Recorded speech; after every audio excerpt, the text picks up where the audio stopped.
Actually, I think we're live.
I was muted the whole time, chat. I'm so sorry. I thought I had my mic on. But anyways, back to what I was saying. I'll be live. I'll be live, and I will not stop streaming until I'm done. Until the live event. When I go to sleep, I'll put a video on for y'all to watch, like a compilation or a playlist or something. And then when I wake up, I might have to go to the gym. If I do go to the gym, I'll still have the video on for y'all or whatever. But if I don't, I'll wake up, just do my stuff, and then I'll get back on and I'll just continue on what I was doing. And then we'll play the event tomorrow, and then we'll go from there, chat. So let's get started. 18-hour stream. 17-hour stream, actually, so let's get started.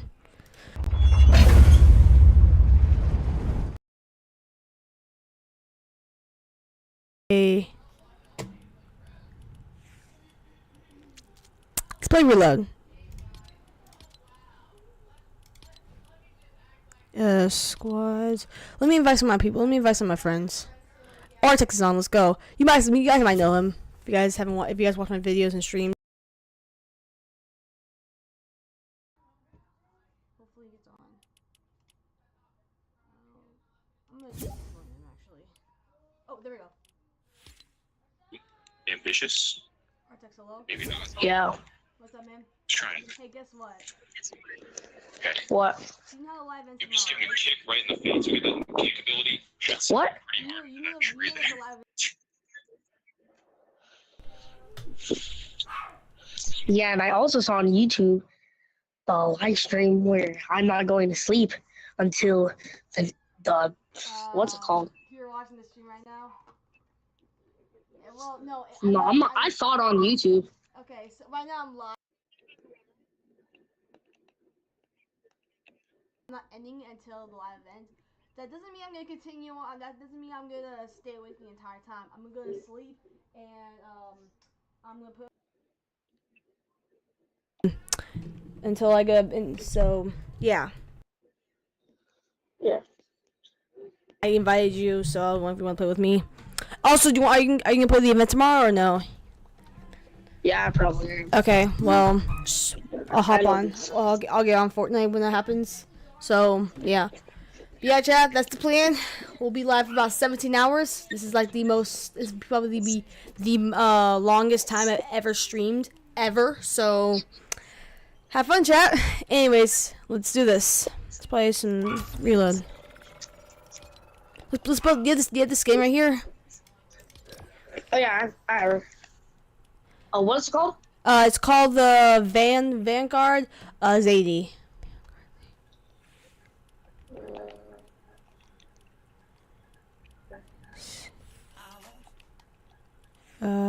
So it's new. Alright, is he wearing it? Are you gonna wear it? It's called just type in Zadie. Alright.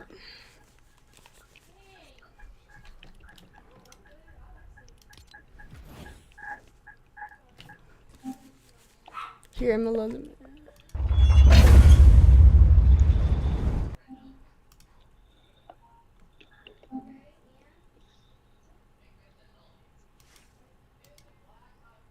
I swear I have this.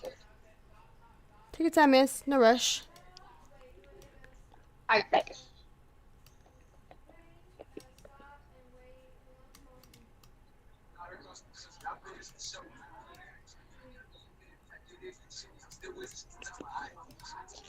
Bro, Thanos is back after 200 days.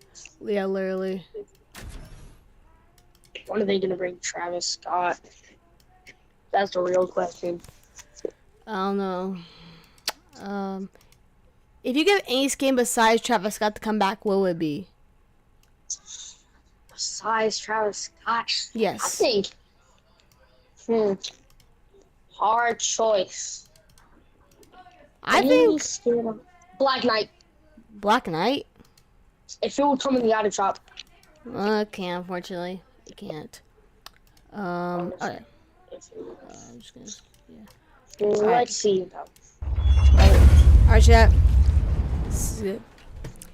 But yeah, like I said, guys, I'm not gonna stop streaming until the live ends. So I was gonna plan on doing a 24/7 stream, but I did not have the time for that. So I'm just gonna do this. Maybe one day I can do that. Actually, I would love to do a 24/7 stream. Basically, what that is basically I upload some of my old streams I did, and I just post them like as a compilation. So I'm not actually streaming for 24 forever, but because I'll go crazy after. I would not want to do YouTube anymore after that. If I actually went live every single day. Well, I'm going if I went live every single time of the day. So yeah, I would not like that. Holy, you got a legendary, man. That's not fair. Oh! I got a legendary. Why am I missing every shot? Alright, okay.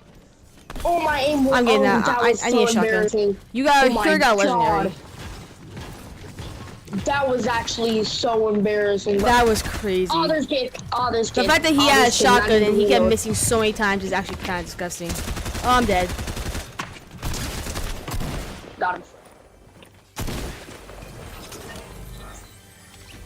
Finally, I found a shotgun. Bro, no way. That's legendary, right? How I find Ocean's Burst Rifle. The first First chest. Literally the first chest you opened. The first chest. Yes, the very first chest you found a Isn't it freaking legendary. marginal? That's like 1 in a million. Now you mean even crazier? Birdie's mini hive. No. You get you get exotics in your first chest. Oh, that's crazy. That would be insane, guys. Believe it or not, chat. That's like 1 in a billion chance to open. Like get a set of Imagine you get imagine 3. Hold on. Someone under here. I actually got a chest with exotic, but a chest full of exotics. Yeah, that's never gonna happen. Just saying, chat. I'm gonna die, so just... Bro, you better respawn. Yeah, I'm rebooting. This is duos or squads?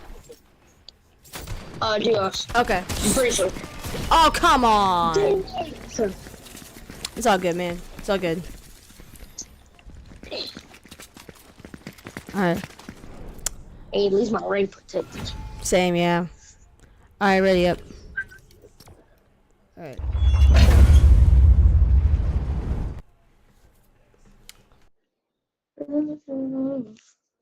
A 24/7, not, I mean, a 17-hour stream, basically. Dude, that is gonna be crazy.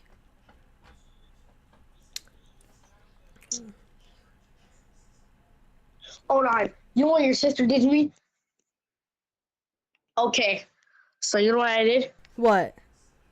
So, you know the 1v1v1 Yeah. that she plays? Yeah. What about I it? hopped on one of them.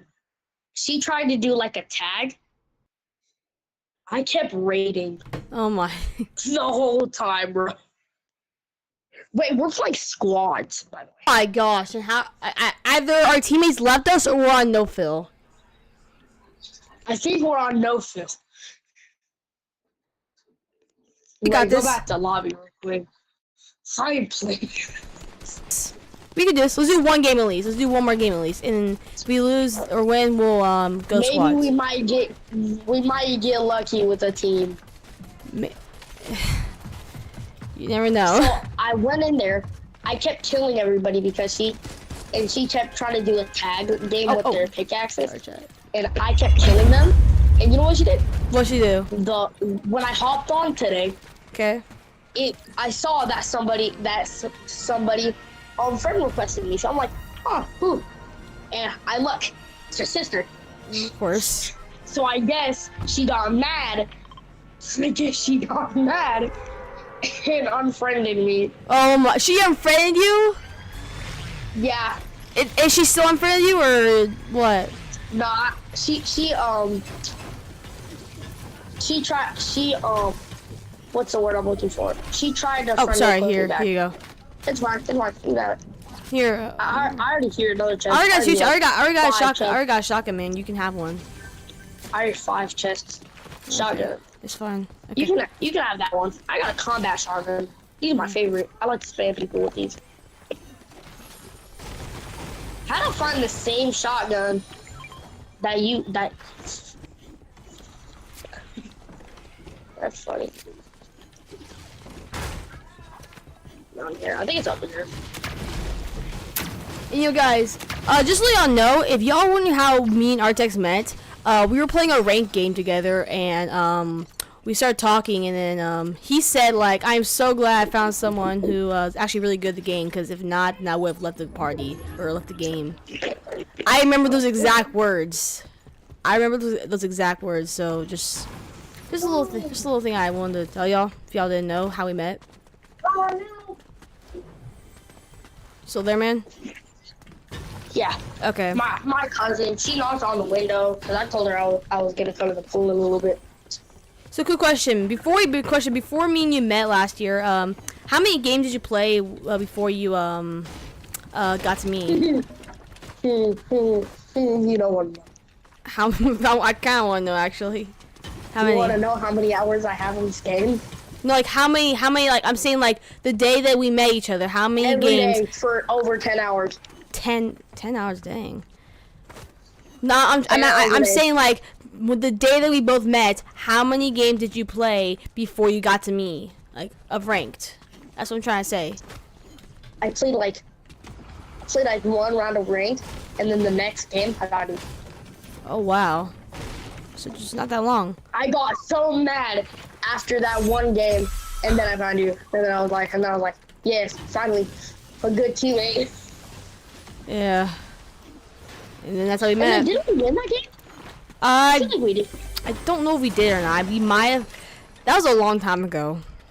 That was We might. I don't know. I don't think we won, but yeah, I don't think so. yeah, Like, it's blurry in the back of my mind, but I can Same. remember. And I think we died. we probably did die. But yeah. But anyways, yeah. Wait, and then I tried friending you, and then you had your friend requests turned off. You sure? Yeah, I'm very sure. Like when I tried to press on your name, it said doesn't Maybe- accept friend requests. That's weird because I was able to accept friend requests before. I don't remember that, but I mean, okay. Here, let's go this. Oh no. Oh. All right. Oh, I'm taking that. Thank you. Wait, was that a mythic? No, it's not mythic. It was just a Oh green. no, that's a legendary. I'm taking that. All right. I'm gonna pop this real quick. Okay, I'm gonna take this. Ooh, combat.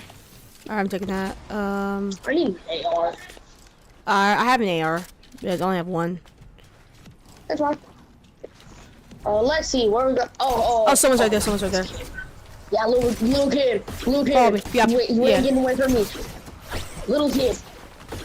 Little buddy.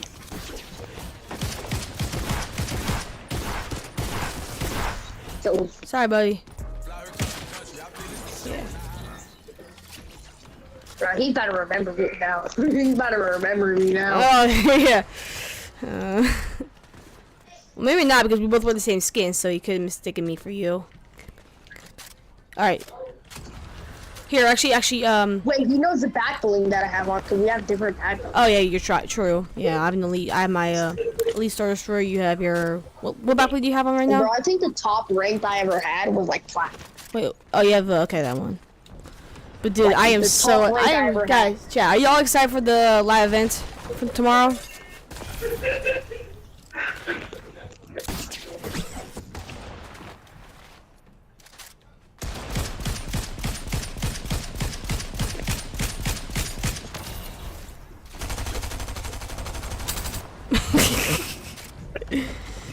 All right.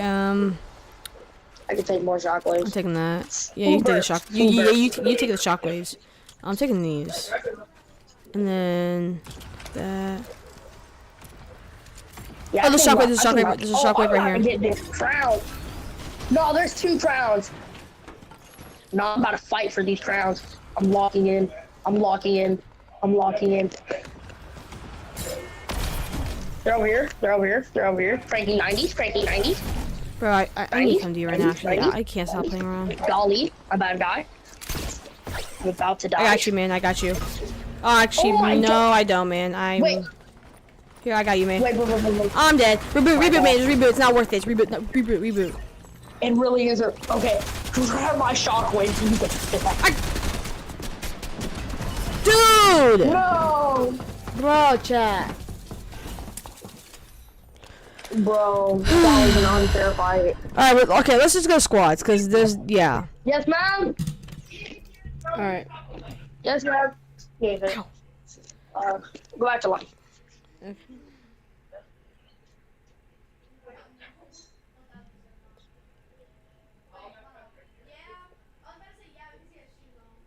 Alright, hold on, chat.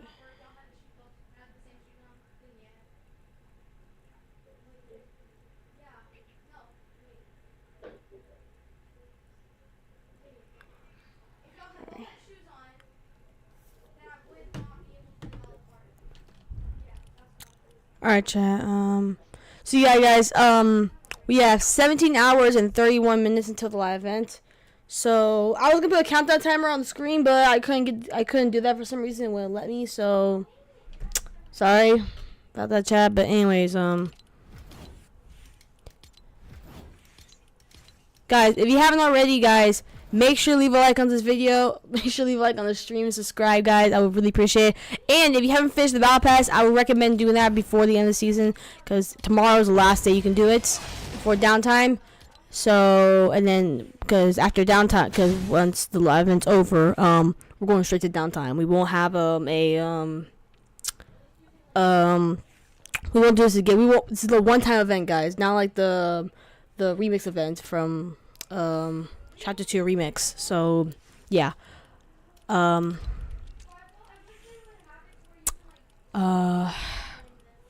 need to get myself a code, guys. I need 1,000 subs, though.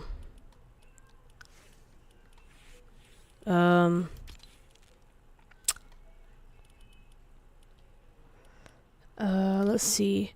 You know, I kind of want to play OG Fortnite. Not gonna lie. Fortnite OG rank disabled soon. We will disable OG rank playlist at the end of the current season. Competitive play focus.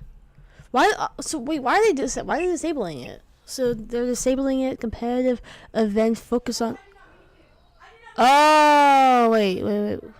Regularly available. Will still be regularly. Okay, so for some reason they're deleting ranked OG Fortnite, but the competitive events that are from the OG Fortnite will still be active.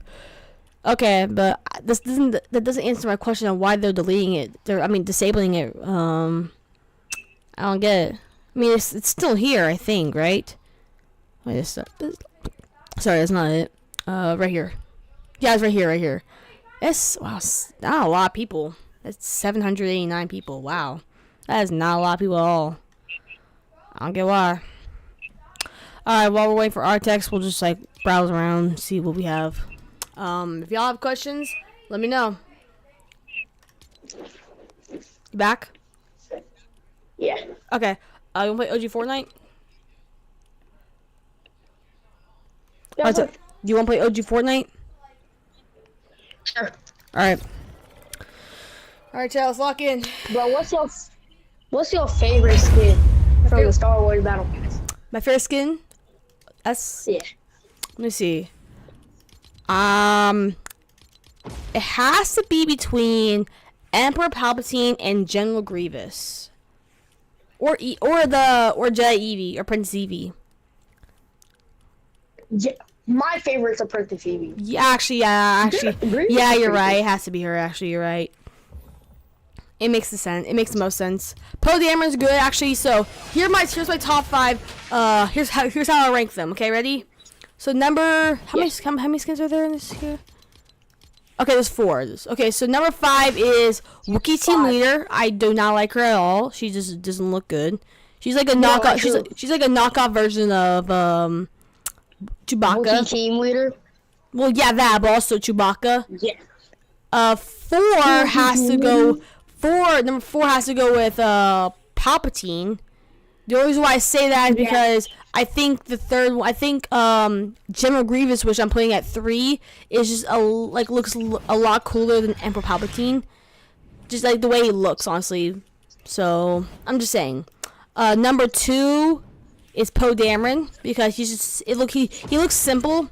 He's just a simple skin, but yeah, it looks still really cool. And number 1's Eevee. So that's just my opinion, guys. You guys can have a different opinion. So yeah. Now Grievous. Grievous is sick. He's pretty cool. Grievous is cool. I like him. Yeah. Which style do you like better, the Warlord Grievous or just regular General? Ooh, that's hard. Because at the time I didn't know he looked like this before then, but I have to go the original, like the way he looks right now. Grievous better. What? I think I like Warlord Grievous better. I only say because I only say Warlord Grievous is I don't like him. I mean, I only say General Grievous, like the regular one, is because I never really knew that he had another appearance before he turned to a cyborg. And honestly, I like him. I like the original one cooler. He just looks better. So that's my saying. That's just my opinion. Does better. So. But what's up with the legs? What General Grievous or Warlord Grievous? Oh. Oh gosh, I didn't realize he. Oh my gosh. Exactly. Why does he have feet in the back of his? Why does he have a feet like a? What's the back of his feet? Does that give him an advantage to jump? I guess. Yeah, chat. Look here. Look here, chat. Look at the back of his feet. Y'all can see. Look at the back of his feet. Oh my gosh. And then look at the back of his feet for Warlord Grievous, and then look at the feet now. Like oh my like. He kept the tradition, I think, cause he. Wait, maybe he didn't. I can't really see. Here. Let me go to my actually, I'm not gonna do that right now. Okay, chat. What is it? A transition? It's just like built-in emote. Right, Yeah, but why ready is up, it man. built-in Ready emote? up. Ready up. Okay, I'm about to be Eevee. All right. I'll be Eevee as well.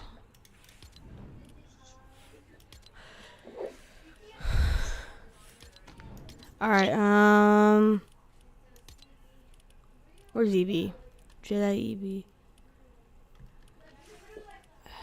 I have her saved? Man, you gotta be kidding me. It's fine. It's cool. Wait, actually, hold on. Before I, sorry. Be the Nick A30 skin. Bet. Because every time we get what'd you say? You know on the load characters? The what? The saved characters? Yes. I have 80 characters saved. Oh wow. And Nick A30 is number 1. Of course. Oh wait, I don't have Nick A30 saved. What the heck?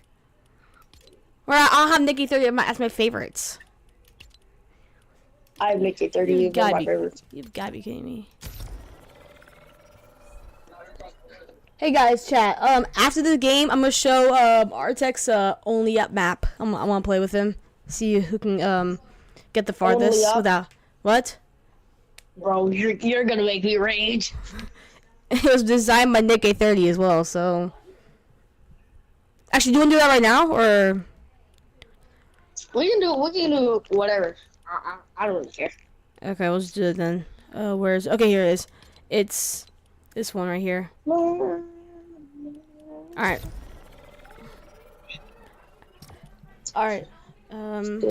Yeah, chat. This I have died so many times to this only up map. It is annoying, but I don't rage at all. I don't rage, so. Anyways, can we find a map? Bro, I can't wait for the live event. Yeah, same here, man. I saw the trailer, guys. Guys, if you guys saw the trailer, you guys are gonna be hyped. You already know it's gonna be amazing. So Bro, I wonder if we. yeah, chat. I wonder if there is going to be. Like I like how it holds up to 24 people. Yeah. 1 meter, 3 meters. Okay, I'm a start.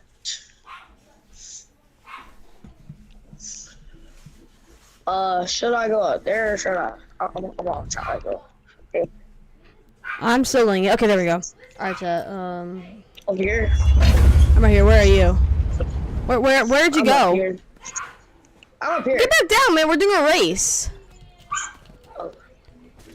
We're doing a race. Yeah, we're gonna see who can get. This is like we're gonna see how far we can get without falling. Okay, let me go. Okay. Okay, I'm over here. Where'd you, okay, there you go. Yeah, enable All right, make sure you disable your pickaxe. Okay. So just make sure so it doesn't get in the way. Okay. Okay, there you go. All right, you can enable music if you want or don't. I'm gonna disable it. Okay. Anyways. All right, chat. All right, we're gonna start in 3, 2, 1, go. Oh, jeez. Wait, Where'd what? you go? Wait, it wouldn't let me glide. Hold on. Let me try. Wait, don't do it yet. Don't do it. Wait, can you disable your glider? I don't think you can. Wait, hold on. Hold on. Try that again. Okay, there we go. I was like, what? Why? Okay, okay, we gotta figure it out. We gotta figure it out. Okay.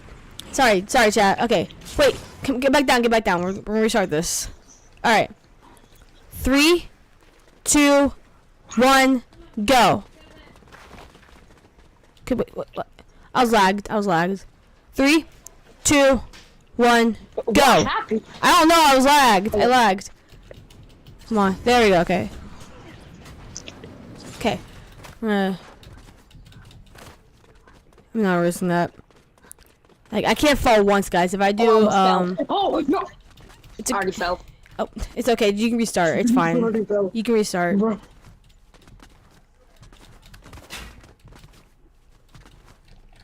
I fell on that cart. Oh, come on, man. Okay, we both lost. We both fell. We're not gonna really do a race anymore. We're just gonna keep playing. That was like a little starting point thing. Oh dang, that's about to be hard. Oh, this is about to be Oh my hard. god! Do not die! Do not die! The highest I've ever gone to was season 4. Well, season 4. Yeah. Ooh, I think we should go here. No, Oh, come on! I just did it fell. really just take you out the game? No, I just fell. You fell? I was trying to go the other way, and I just like messed up. Ah! Almost fell. I fell Oh again. gosh. Like, I'm regretting my choices. come on. You know what these little things What? that I'm right here with? Hold on. I regret my choices. Look. I Look what can't- I have to go through. Oh my gosh. Okay, I guess I'm gonna. Woo! Oh, I did not think I was about to do that. Bro, I feel like there's about to be something crazy at the end of the easy one. Yes, finally. I can't go that. Oh gosh.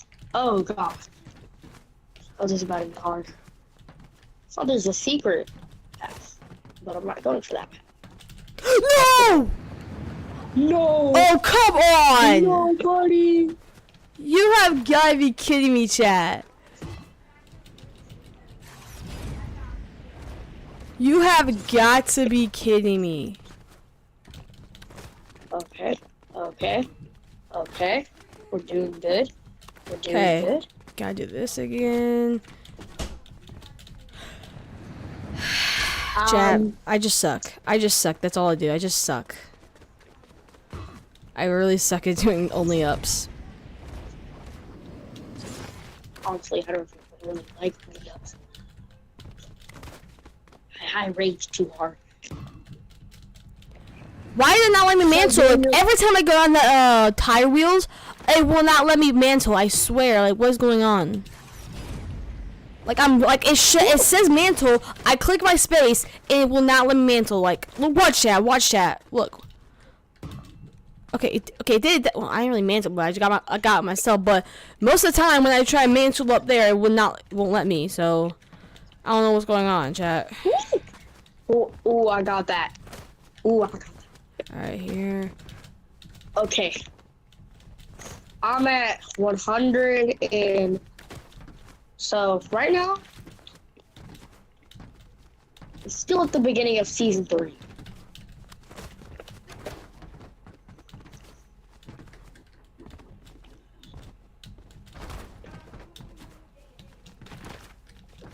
Ah, jeez.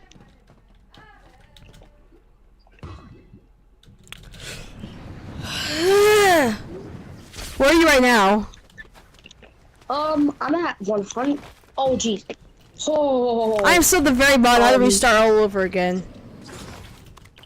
why? Bro, why is it so hard? Ah, Come on, try again. My God, why am I not doing I it? got that. Okay, there we go. What was that? One. I'm about to Oh, what rage. path should I'm I about to rage so hard right now. Oh no, I'm regretting my shot. Wait, I'm a season 4. Oh my gosh, bro. I'm a season 4. If you fall now, I swear. Imagine if you imagine if you fell right there and then. Bro, stop. It's already up, bro. Oh, if you teach me, Why? I'm lagging. I'm at the rocket launch.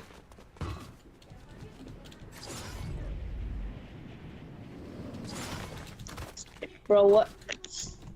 So you died right when you got to season 4? Yes. I got far to see. Okay. I Okay. don't Well. know Okay. why, but I The last. feel Okay. like I'm Early when I play. Okay. Okay. Early when I played this, I was at season 4. I was at the very end. I had no. Bro, what is The mic. My mic hit me in my face. Okay, let's see. Ow. Where am I going? Oh, Ouch. Chat. oh, this is hard. Oh, this is hard. I'm at the tree. You know the tree? Oh, I'm on the tree. I'm on the tree and I don't know which way to go. I'm gonna need a ready head start. Oh, okay.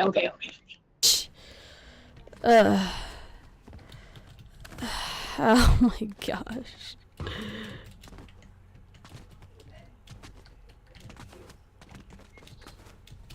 Did you fall?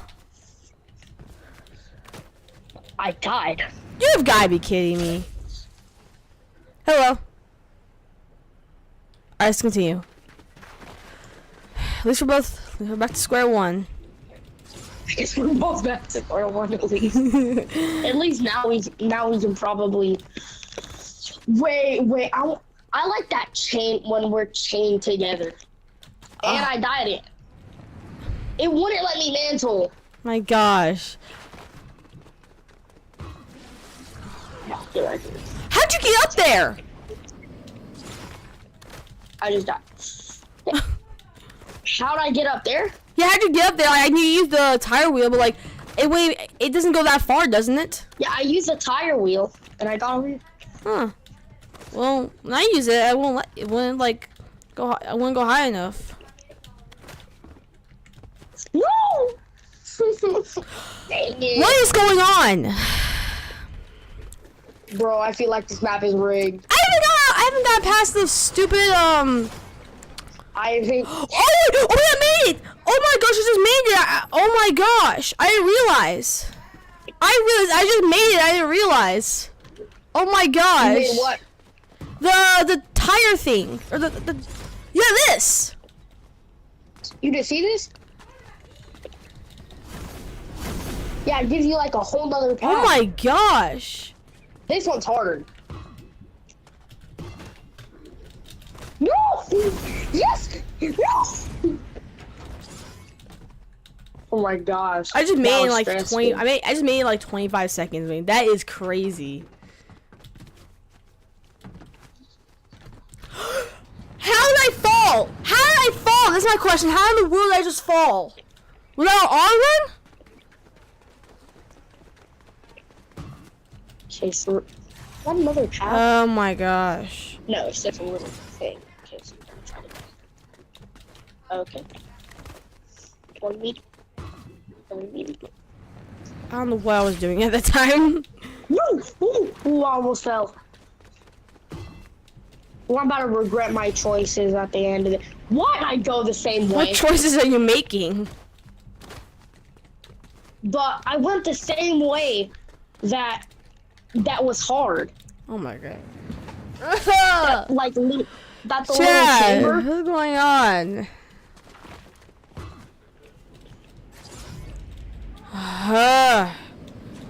Who made this map? If whoever made it, it's evil. Nick A30. Make it 30. Oh my god. You're wearing his icon skin. Wait. You know on these things? What are you On talking these little platforms, or on the holes, I you don't don't know. fall through the holes. No, I was so freaking close. He makes this so hard, bro. Why does he have to make it so hard? Why? Nick A30, why did you do this to us? Come on. Yes, he Perfect! does. Got up here? I fell. I fell trying to test something. Okay. Now I gotta do is this. 1, 2. On those little platforms, there's in the spaces, you don't fall through them. But on the next Why one, am I not making my oh my gosh! We're Dude! back to start. Come on. Yes! Here, get up here. Oh, you can't. Did you get up there or no? Okay, anyways, I'm wasting time. I'm wasting precious time. Well, it's my time. No, I'm wasting my time.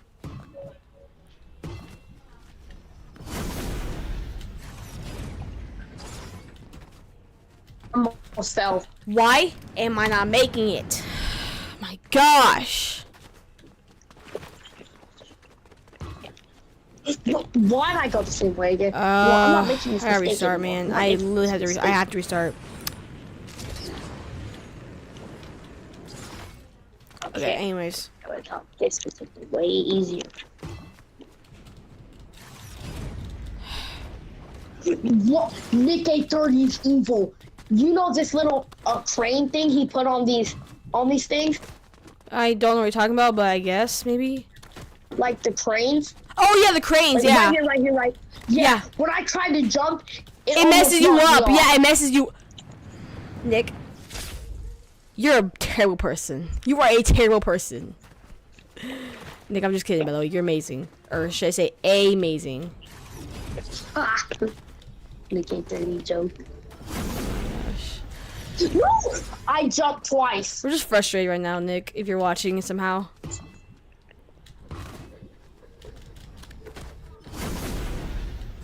About to crash out. Okay, finally I'm up here. Okay, I gotta take my time on this here. Because every time I, like, go so fast, I, like, somehow fall. So, I'm up here now.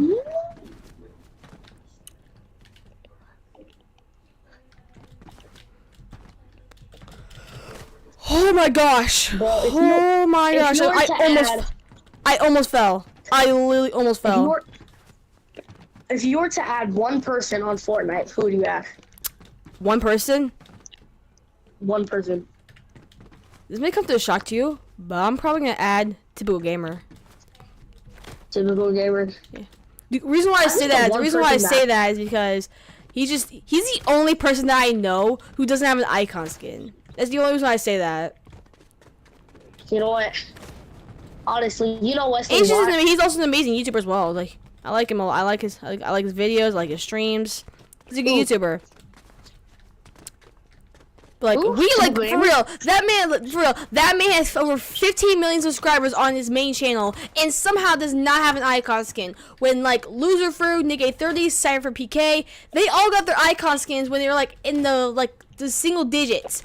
And that man is at the double digits of his channel and he does not have an icon skin. Like what the heck? Like isn't that a little concerning?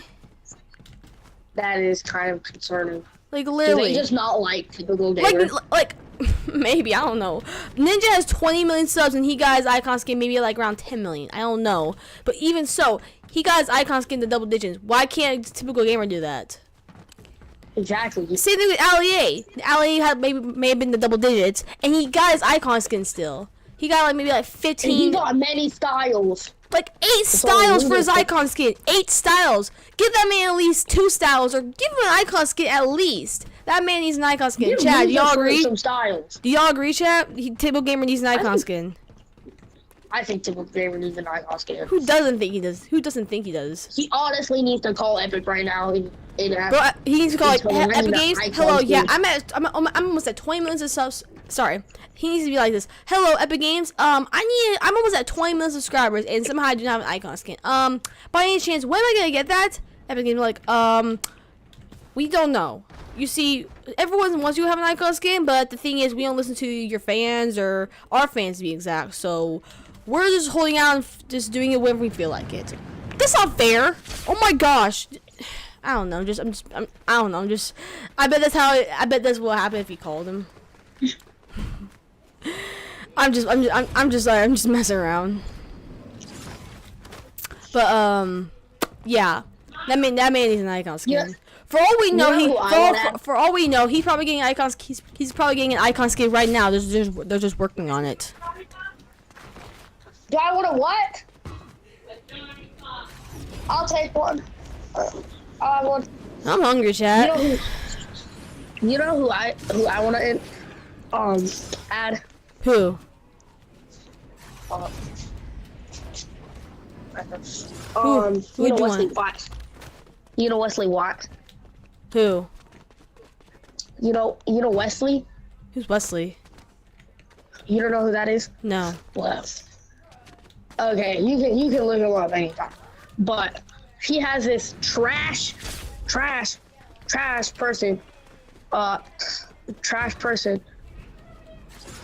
that his friend, and honestly, I just want to make fun of her so bad, and I'll ask for a 1v1, and it's just gonna be funny, cause she's really bad.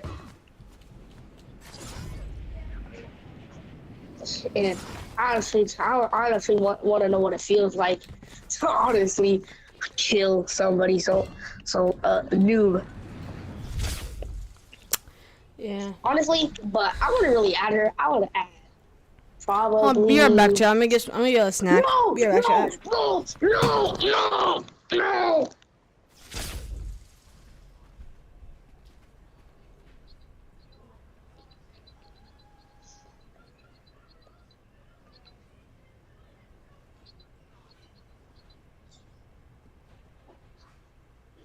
I'm in my emo phase.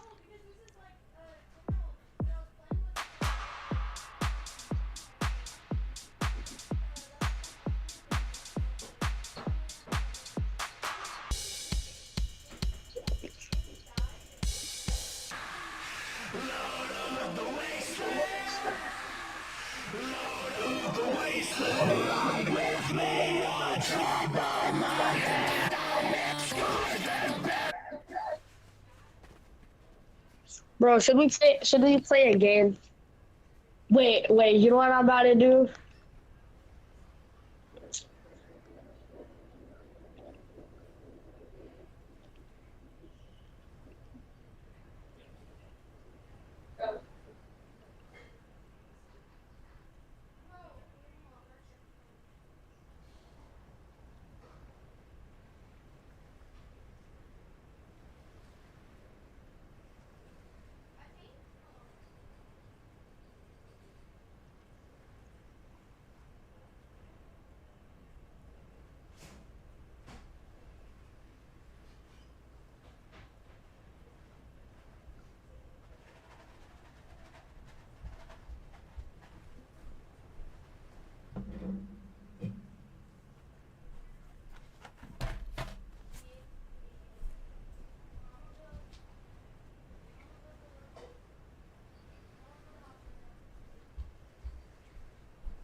I'm back. I got some chips and salsa. See? Now we're gonna just eat some. Oh god. Alright. Our text left, I guess. Oh no, he's hold on.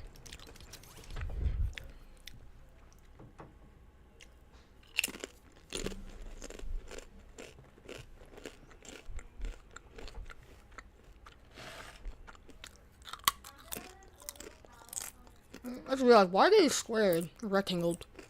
The chip. I just realized that. Okay.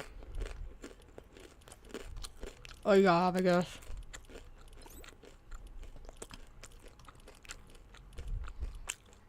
Did you just get off? I'm having to go all the way down.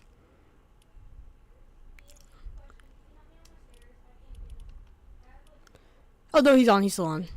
I just had to look for him.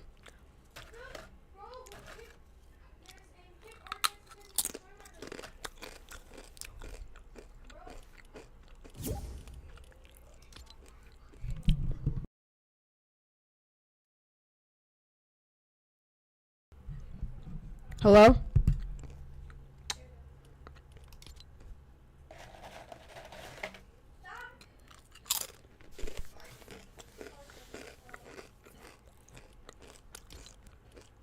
Are you on chat?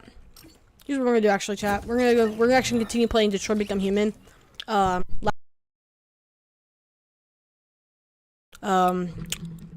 let's continue.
I'm glad to see you again. I hope you had a pleasant day. Thank you. Would you like to continue your story? That's the whole reason why I'm here. But yes, let's do that. Continue, chat.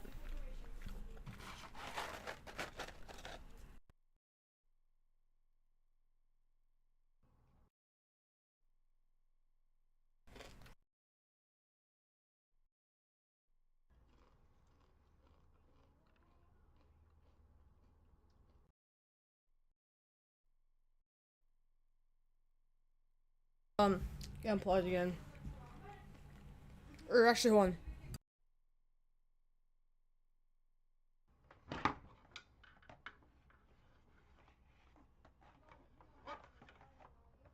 Several sources report that CyberLife has provided Detroit police with a prototype android. Although police assistant androids have existed for several years now, this would be the first case of an android being authorized to play an active role in criminal investigations.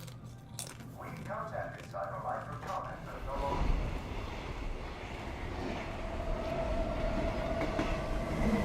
We are now approaching Ferndale Station.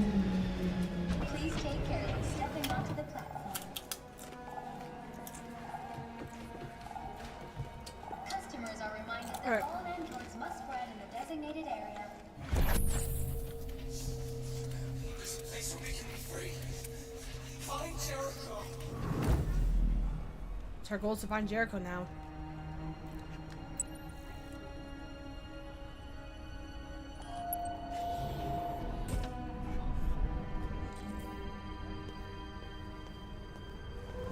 They missed. Okay, we got one. Spare some change?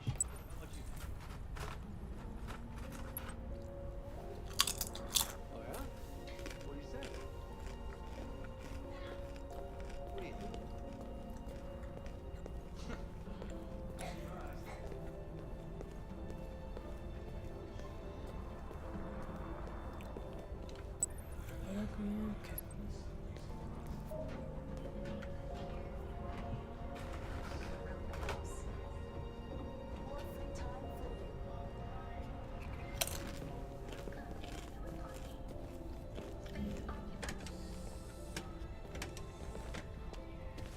Oh, sorry. Excuse me.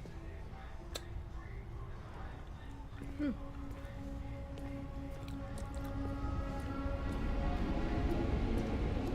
we really going to get rid of Mandy?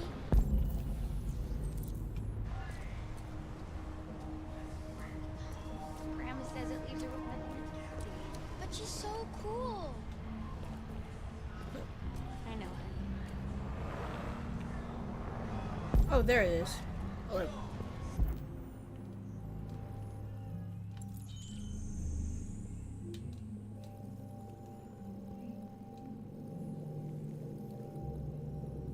there it is.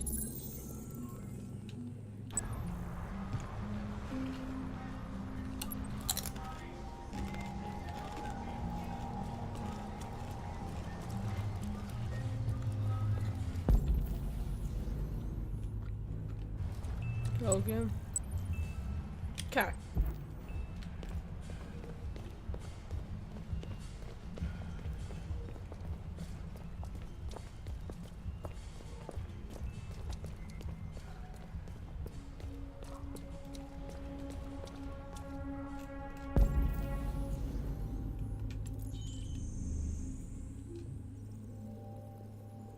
Oh, right there.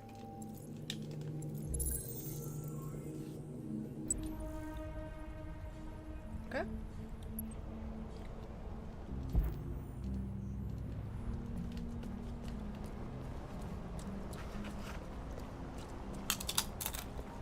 Hey, ma'am, can you help me out?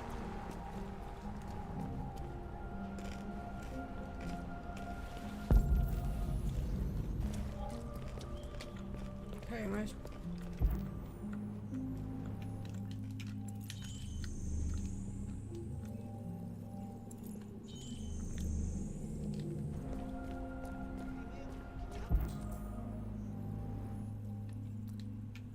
Me out? Snow's looking. No secret, folks. Just man doing man stuff. I don't know.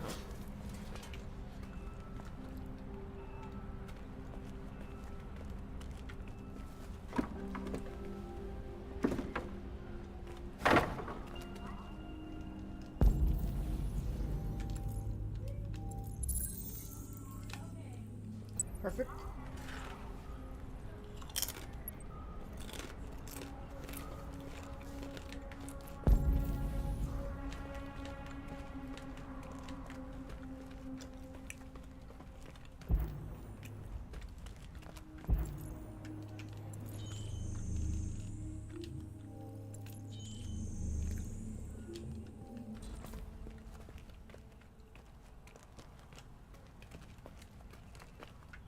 Alright, we gotta move this here. Yo, what's up, little snail? What's up?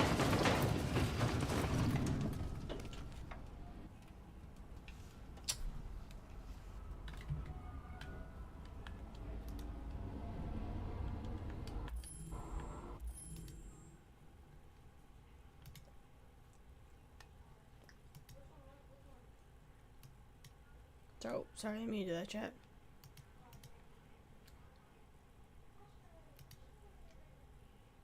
Artex is trash. Yep.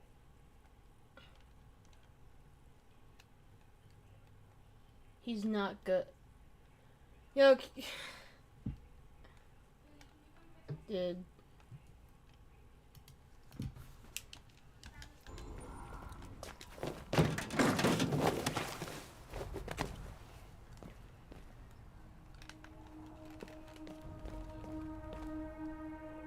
Alright, next picture. Okay, oh, right here.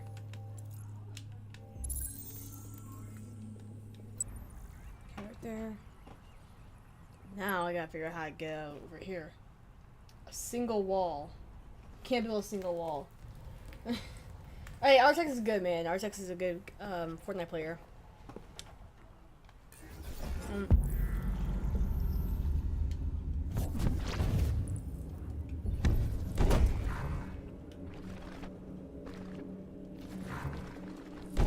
Boom. Compute. Okay.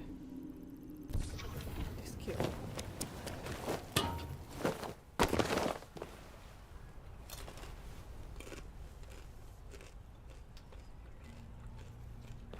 Killed him in a 1v1. Hey, maybe might be better than him, but at the end of the day, it's all about having fun.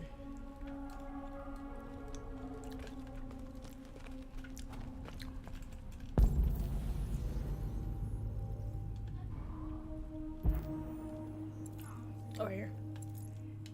Oh. Can I?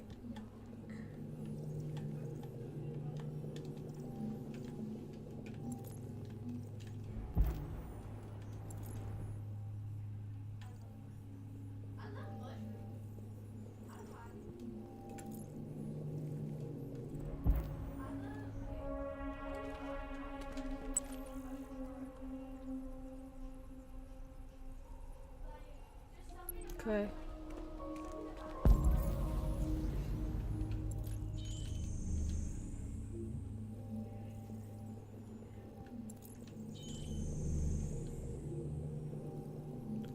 Last one.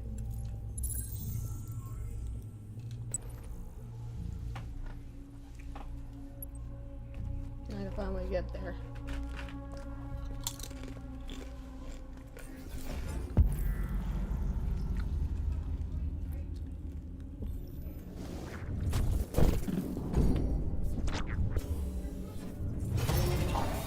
Would not be too solid. Okay.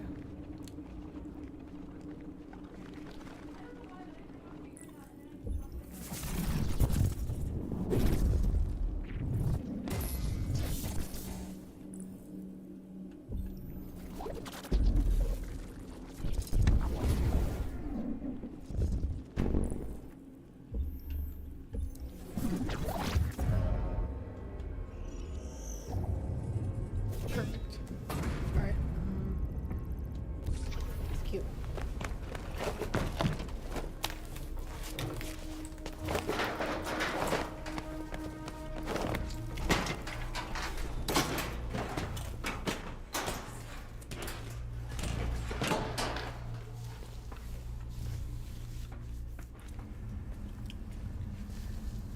Alright. Continue.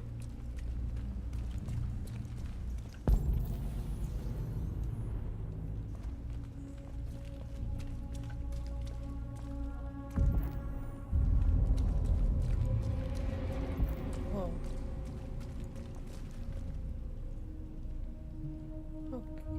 Oh gosh.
There's Darko.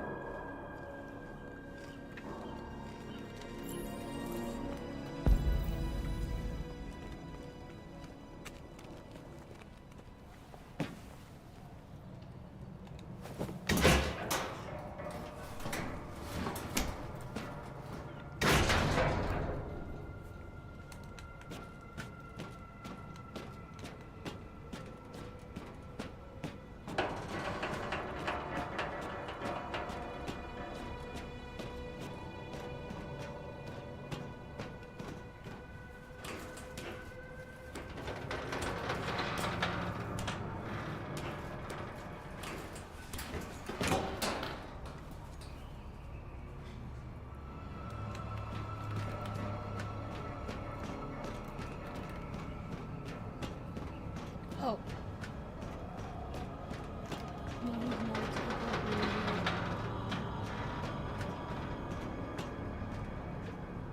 Okay, can you stop hating in the comments, please, ma'am? Keep your opinions to yourself. Please and thank you. I don't want you hating in the comments. Please and thank you. If you think it's bad, then that.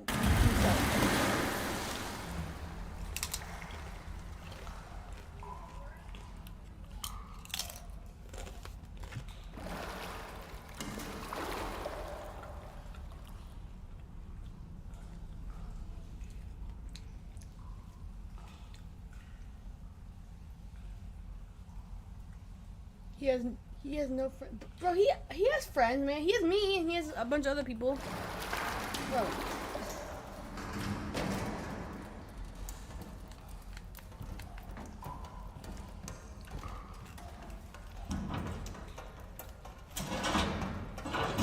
Yo,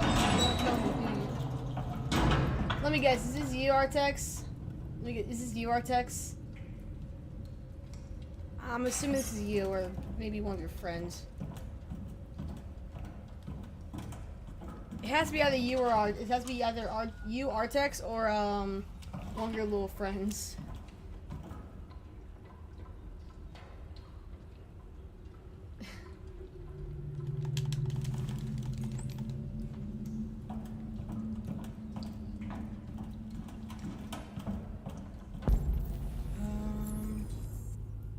Yeah, it's you, Artex, isn't it? Oh my gosh. You keep changing your name, man, so I don't know if it's one of your friends or just you. I don't know. Like, I can't tell, man. But, what's up?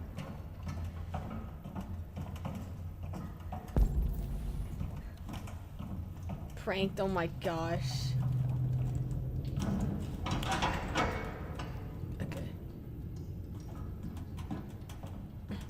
Is the game good right now? Does the game look good? Just let me know in chat, Artex. Here. Does my game look good? Let me know in chat. Let me know in chat. Sorry, it's a magazine.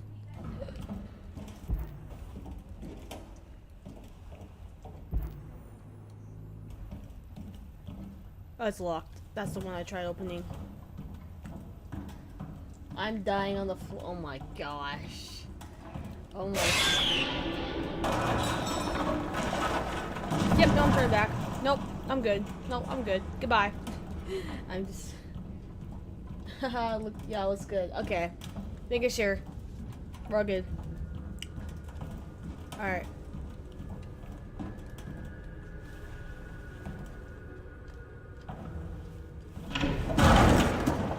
Oh boy.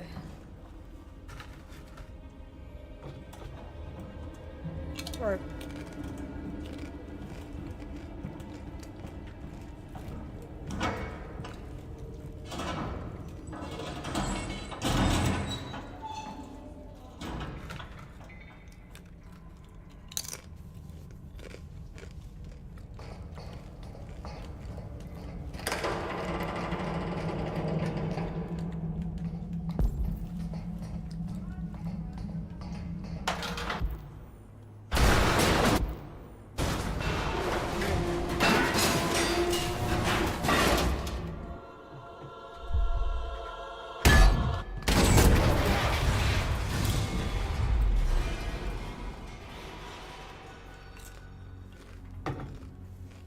oh.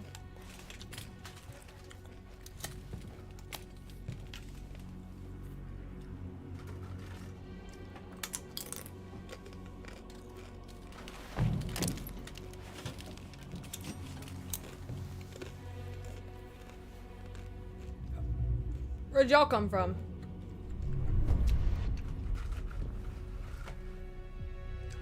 Welcome to Jericho. Wow.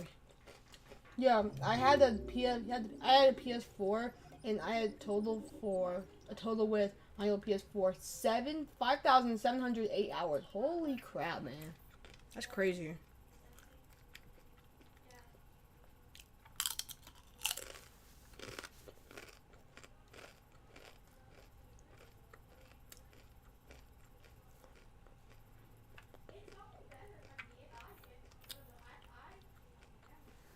It's 3 other things you got put done, man. Oh. Anyways, continue. Oh, this is where okay.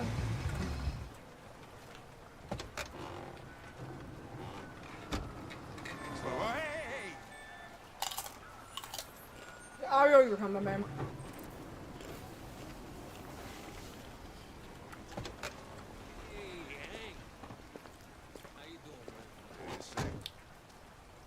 Well, I always wonder what happens if I just like, leave the streets. Or just like go away. Never come back. Because okay, fine. I'll leave. I'll go with Hank. You want a flutter?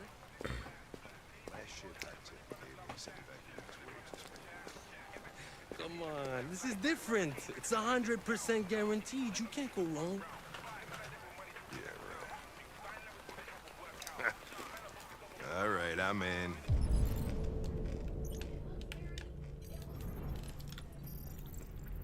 Pedro Abadera. Illegal gambling and fraud. He's unemployed right now. Can I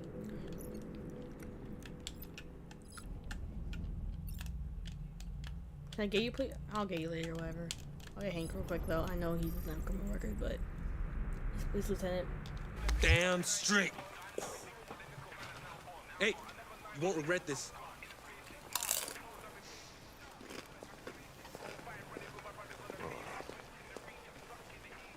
What is your problem? Don't you ever do as you're told? Look, you don't have to follow me around like a poodle.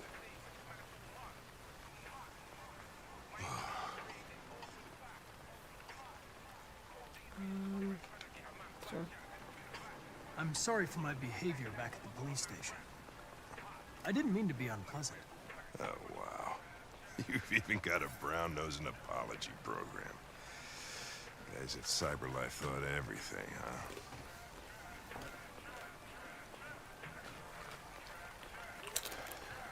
Yeah. I can get this guy. Gary Kays, been arrested for resisting arrest, breach of hygiene regulations. Okay.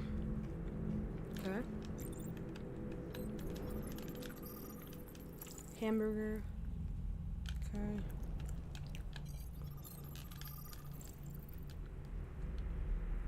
$184 grams of sugar. Holy crap. You're gonna end up with fake teeth if you keep eating like this, Hank. Go. Thanks, Gary. I'm starving. Don't leave that thing here. Huh, not a chance. Follows me everywhere. See?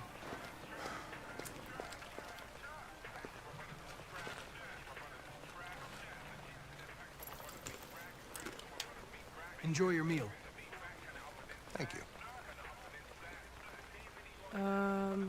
Let's do habit, why not? Do you eat here often? Most days. Let's say Gary makes the best burger in Detroit. nice. Anyways, let's do this one. Is there anything you'd like to know about me? Hell no. Well, yeah. Why do they make you look so goofy and give you that weird voice? CyberLife androids are designed to work harmoniously with humans. Both my appearance and voice were specifically designed to facilitate my integration. Well, they fucked up. Anyways, Can I ask you a personal question, Lieutenant? Why do you hate androids so much? I have my reasons. that's fair.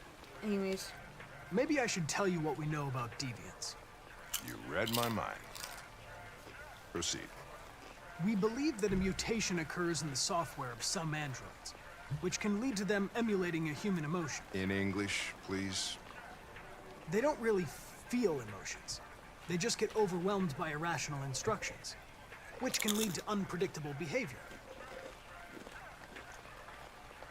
Emotions always screw everything up. The androids aren't as different from us as we thought. You ever dealt with deviants before?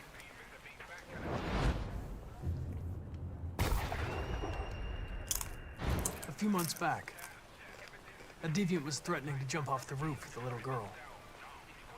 I managed to save her. So I guess you've done all your homework, right? Know everything there is to know about me? I know you graduated top of your class. You made a name for yourself in several cases and became the youngest lieutenant in Detroit. I also know you've received several disciplinary warnings in recent years, and You spend a lot of time in bars. So what's your conclusion? Sincere. I think working with an officer with personal issues is an added challenge. But adapting to human unpredictability is one of my features. I just got a report of a suspected deviant. It's a few blocks away. We should go have a look. I'll let you finish your meal. I'll be in the car if you need me.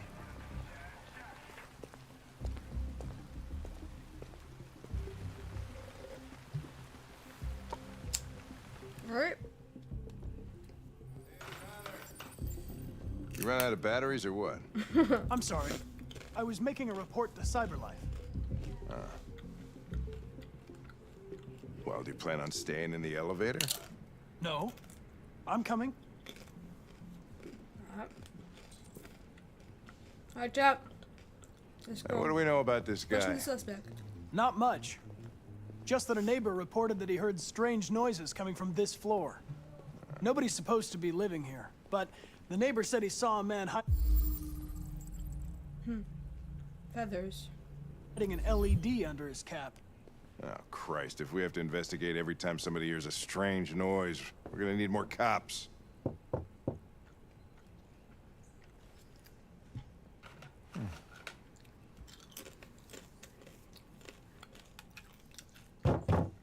Anybody home?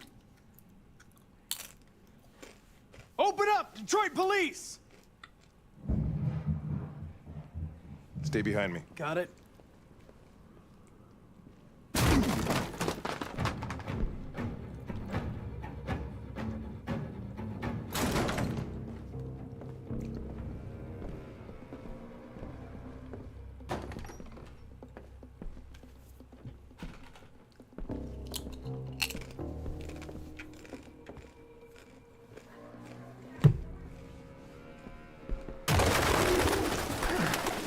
What the fuck is this? Pigeon tank. But don't know why they're in here. Jesus, this place stinks. Well, looks like we came for nothing. Our man's gone.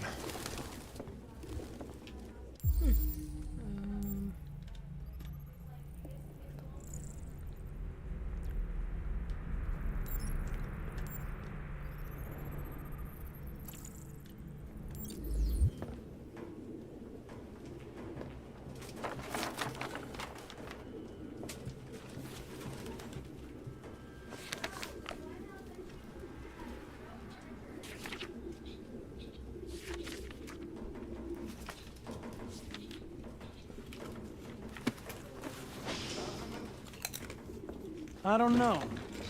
It looks like a notebook, but it's indecipherable.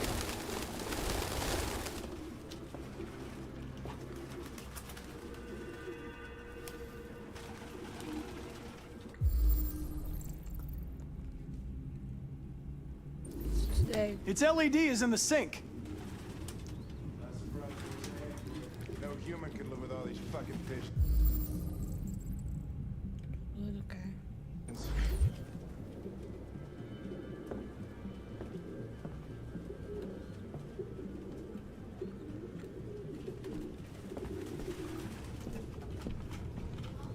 Any idea what it means? RA9. Written 2,471 times. It's the same sign Ortiz's android wrote on the shower wall. Why are they obsessed with this sign? Looks like mazes or something.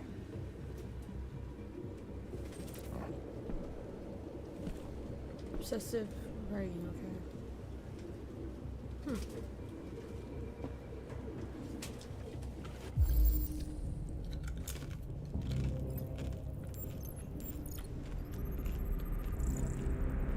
Open marker pen. Okay. One store.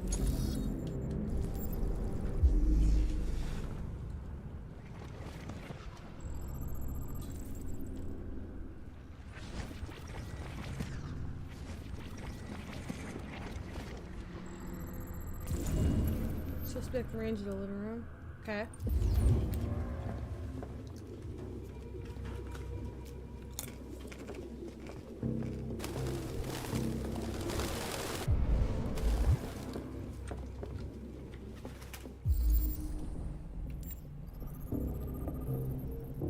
Finger marks recent.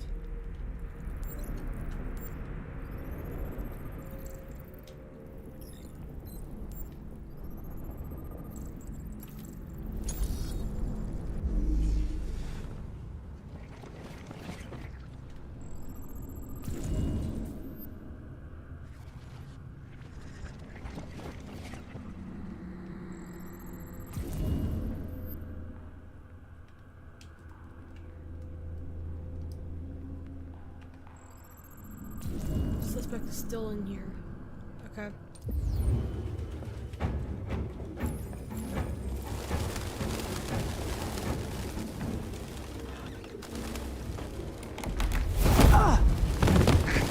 Goddamn fucking pigeons! What are you waiting for? Chase it! Good chase it, Hank. Chill.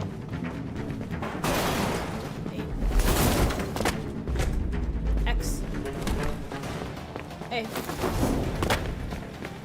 A. Can't look at that right now. That'd be insane. Faster risk. I'm going faster risk. He's fine.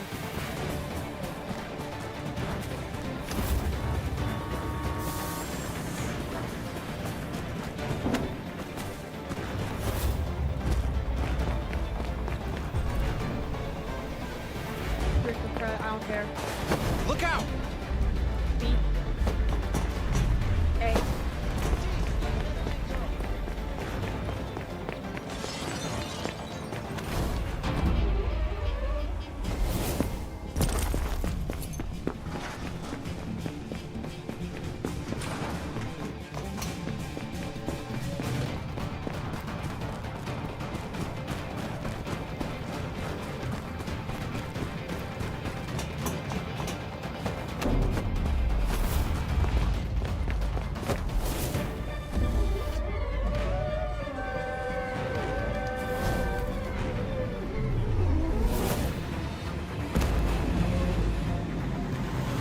Holy shit!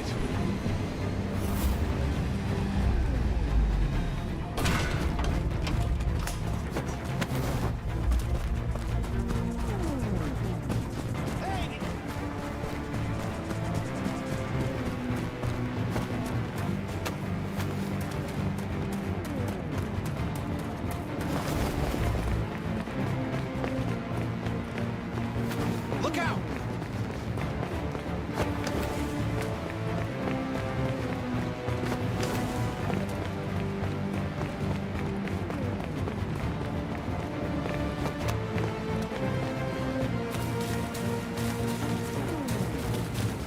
Stop right there!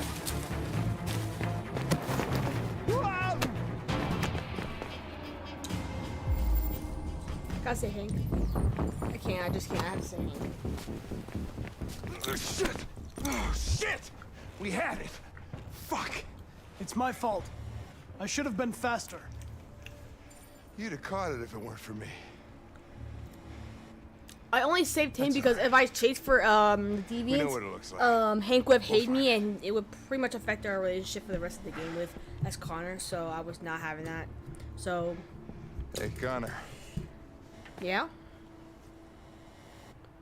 Nothing. No. Come on, say it. Say it. Say you like me. Come on.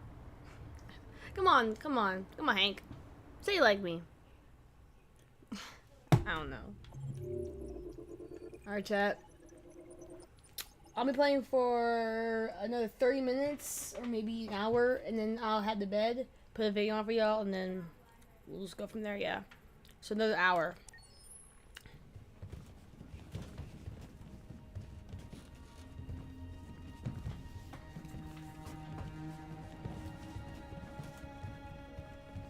Who are you? Fugitives.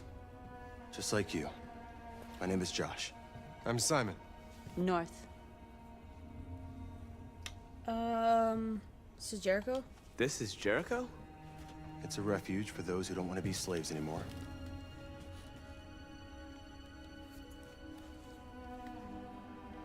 I don't understand. I thought Jericho was a place where androids lived in freedom. We do live in freedom. It may not be what you hoped for, but here we have no master. We don't belong to anybody. How many are you? There are 19 of us still in working order. The rest were damaged escaping their masters. Many tried to reach Jericho. Few succeed. Humans have little pity for our kind. I understand how you feel, but we have more freedom here than you ever did.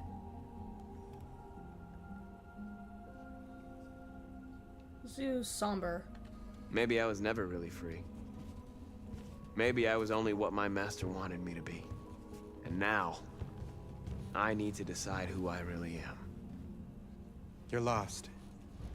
Just like the rest of us. We didn't ask for this. All we can do now is deal with it. You're safe here. You can stay with us as long as you want. Go and see Lucy. She might be able to help you. Alright.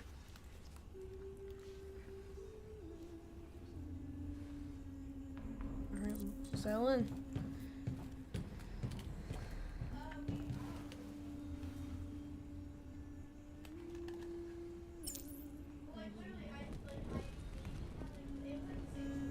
Alright. Talk. I've heard humans are afraid of dying too. Do you know what happens after death? No. No, I don't.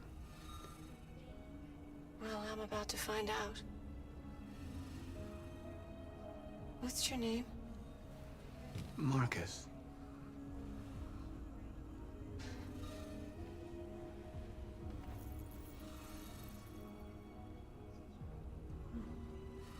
I was glad to meet you, Marcus.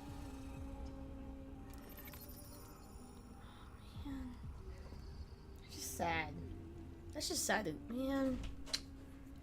I love you, Brad. Love you. You did good today, kid. Thank you. It's fine. I'm live, by the way. I'm live. Didn't take all your blood. No. I'm live on YouTube. I'm live. I'm alive. It's fine. Just never mind, guys. Don't worry about it.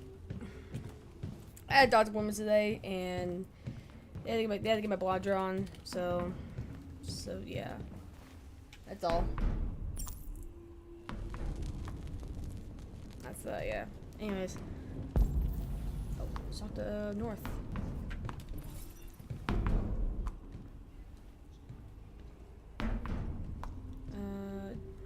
To Jericho. Who found this place? Nobody knows anymore. Whoever he was, his body's probably laying somewhere on this boat. You have spare parts? Well, these guys need spare parts and blue blood. Why hasn't anybody gone to get that? It's not that simple. Can't just go shopping at a CyberLife store. Anyway, nobody wants to risk leaving Jericho. You be smart, guys. If y'all just took your LEDs out. Wounded. A lot of these guys in pretty bad shape. That's how the humans treat those who disobey. They despise us. They'll never accept what we are. If you came here for comfort, you came to the wrong place.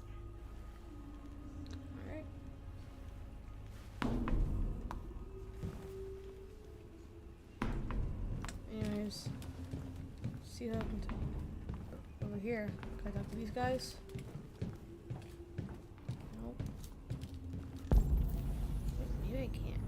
No, I can't. Over here. Wait, there's Josh over there.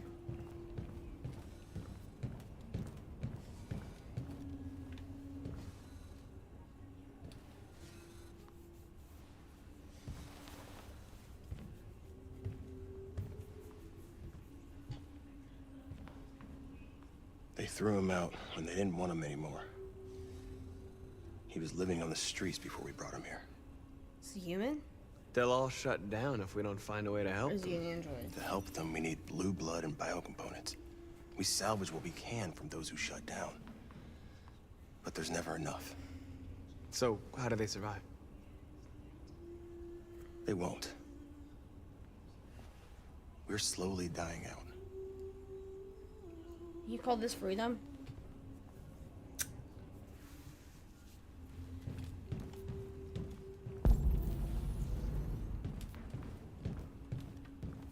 I thought Simon's just like closing his eyes like this. Like just, I don't know what he's doing, just closing his eyes. It's like, I don't know what to do. Whoa. Guys, the dying android talked earlier. Oops. Oh, you're here.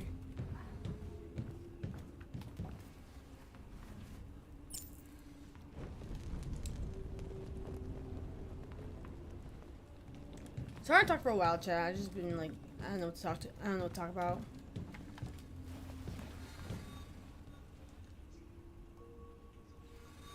I'm not in very good shape, am I?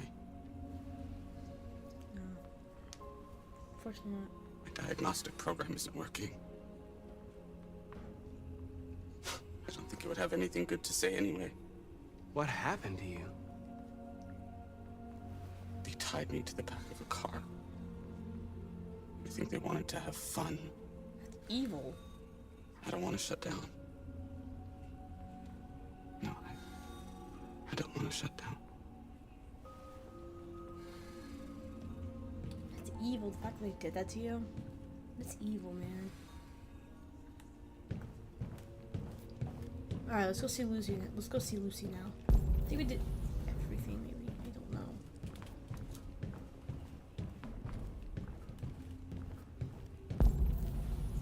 Let's get this last one right here and then we'll go talk to Lucy. Okay, perfect. And then let's check these crates real quick.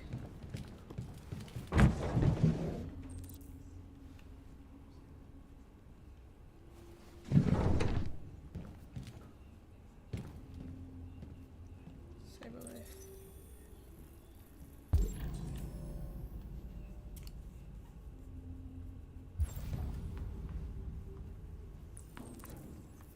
Calculating route. Okay. Now all I need to do is call to Lucy. And then what's Lucy? All the way over there, I think. Maybe. Yeah, all the way over here.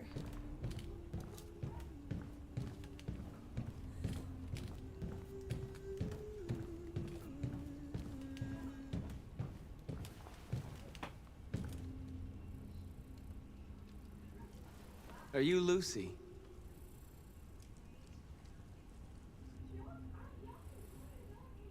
Sit down.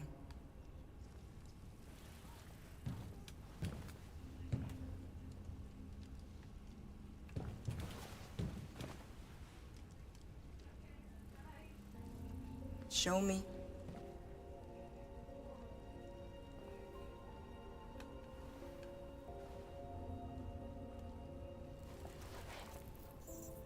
I can't see anything. I'll stop the bleeding. Jack, can you see anything? You just...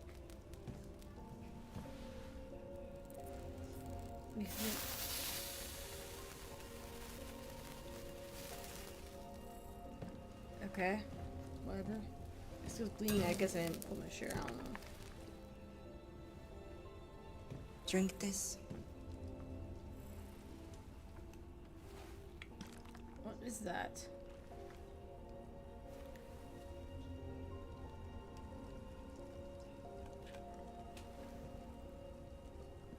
Can androids even drink anything?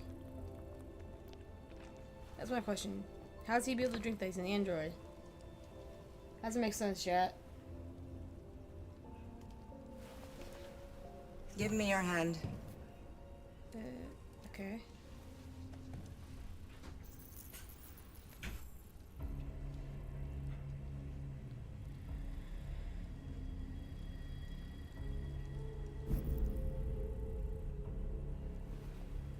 You had it all. And you lost it all. Yeah. You've seen hell, and now hell lives in you. Your heart is troubled. A part of shadow and a part of light. Which will prevail? Your choices will shape our destiny. Okay.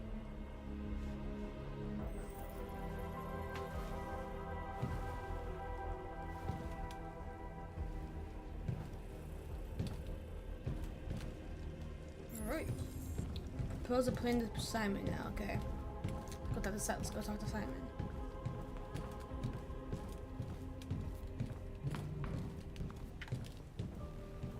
Simon. I know where we can find spare parts. CyberLife warehouse is in the Detroit Harbor. They have everything we need. The docks are guarded. We can't just walk in there and take what we want. Humans will never let us. Which is why we won't ask permission. We don't have any weapons. And even if we did, none of us knows how to fight. We can steal what we need without fighting. We'll just get ourselves killed. Maybe. But it's better than waiting here to be shut down. I'm with you. He's got a point. Maybe it's worth a try. It's getting dark. Okay. I'm in. Alright. And it begins. So right now, everyone's neutral. But somehow, Jericho's... public opinion is skeptical. But Josh, North, Simon, and Jericho's all neutral. Okay. Let's see world stats real quick. Okay. 97% of people talk to the dying android. 91% of people talk to... Okay. Okay. Talk to damaged android. Let there be light. Okay. So I basically did everything that I was supposed to. Okay. Anyways, okay, Rebecca's car, I think. Alice's family. Okay, good. You gonna be okay? We'll get some help here. Soon this will all I love be just Alice a and bad Cara. memory.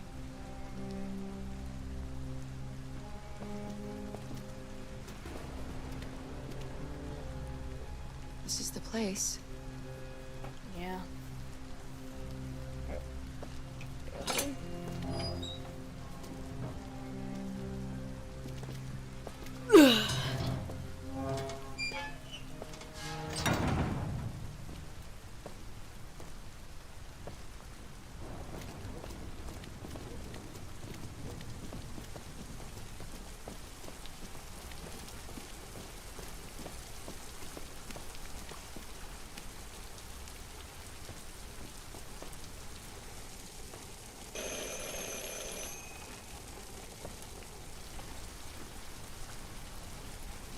Ring again.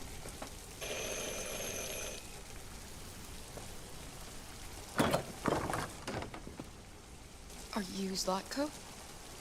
Who's asking? I was told you could help This guy's us. terrible, man. That's all I can say. This guy's a terrible person. I don't know who told you that. You came to the wrong place. I'm sorry. Wait. We really need your help.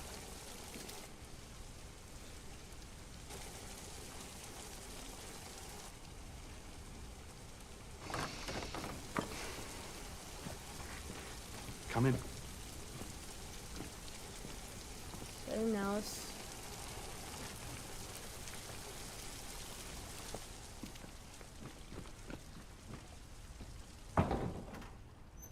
Come on in. Don't be shy. Okay. Luther, would you be so kind as to take these ladies' coats? Oh, don't be afraid of our big friend here.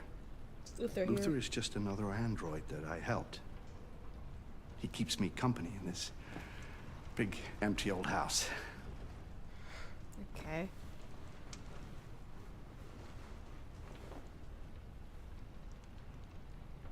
Please, make yourselves at home.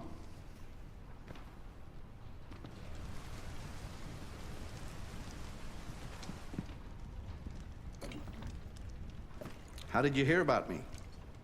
An android. On the street, he said you could help us. I see.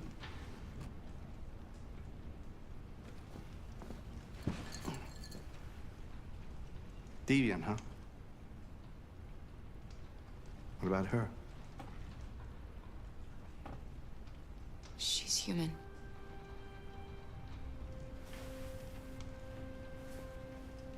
And you want to find a safe place. Yeah. Somewhere you can start a new life. Yeah, I hear you're gonna give Canada. it to us. It's You're very gonna lovely at this time do of year. something to us, which I'm not gonna say yet. Beautiful landscapes, open spaces, clean air, and no android laws. Great place for a fresh start. Yes, that's exactly what we want. Of course. Well, I can help you. But first, we have to get rid of your tracker. Tracker? Yeah. All androids are fitted with a tracking device to locate them at all times. I'll remove yours, and then you'll both be safe. Come on. Follow me. The little one can wait for us in the living room. No, she always stays with me. Yeah. Like, I'm not leaving her. I'm not course. leaving her. Right this way? Everything we need is in the basement. Of course, yeah. Everything we need in the basement. Yeah, you'll definitely not be...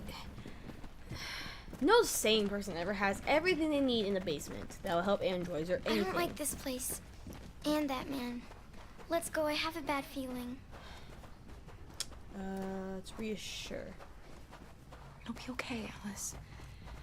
He's going to remove my tracker, and then we can start over again in Canada. You want that too, right? Please excuse the mess. I needed somewhere discreet for my machines. Removing trackers is illegal, so I opted for discretion over comfort. I hope the little one isn't too scared. No. No, she'll be all right. That's good. All right. This is the machine. If you could just stand over there. Okay, there. Enter Zlato's machine.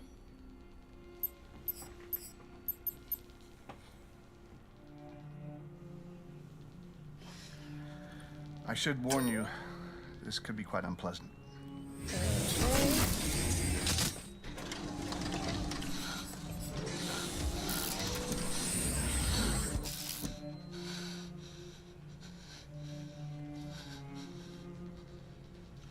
You know what's strange?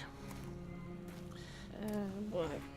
For some unknown reason, the trackers seem to stop working in Deviants. That's why it's so hard to find them. So, actually, there's no reason to remove your tracker. What? But you said that... Yeah, people believe what they want. You Deviants are so naive. Hold on, Chad. Be right back. I gotta go to the bathroom. Sorry, Chad.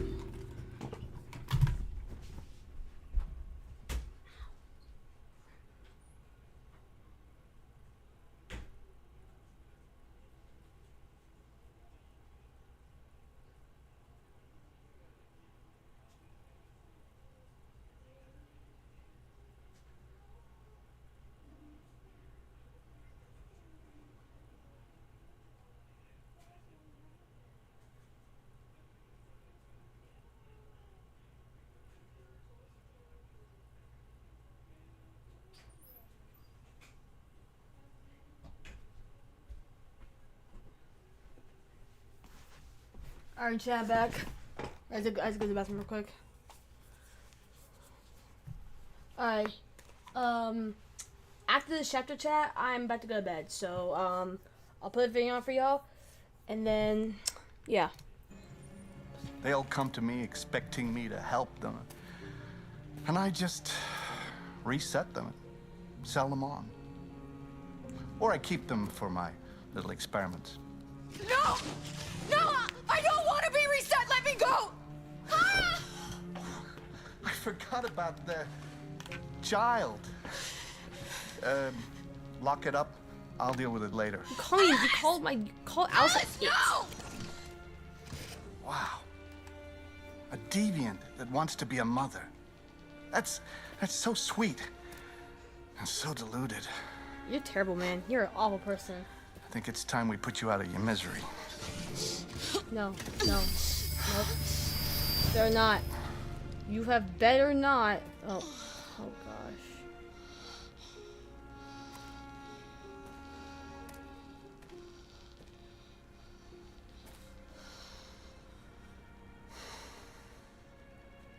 That's what you get for having a dream. It always ends up the same way. Tears and disillusionment. Believe me, you're better off being erased and feeling nothing. How? No more pain. No more hopes dashed. I almost envy you. Kara! Oh, poor little Alice. Oh, looks like Mommy doesn't remember you at all, huh? Looks like Mommy's completely forgotten you. Kara, what happened to you? Oh, all right, that's enough. Come on.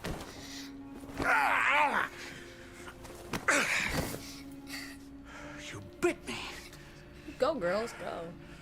I'm gonna teach you some Right manners, back. you little bitch. Kara! Wake up, Kara! Meet me in the living room. Yeah, I'm sorry, but that's not happening.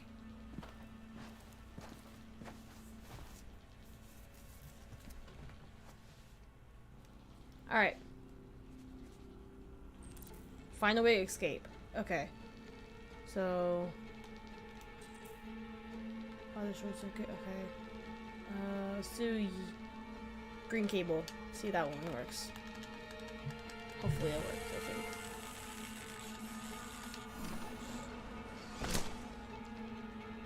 Hey. Okay, we got the drink, or the wine, or whatever you want to say it called. And then... there's time we have left. Not a lot of time, we gotta hurry. Come on, come on. Think, please. And then... push.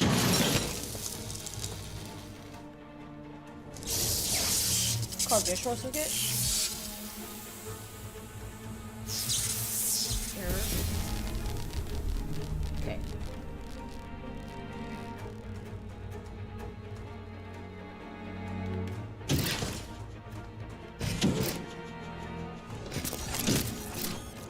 All right, we're free.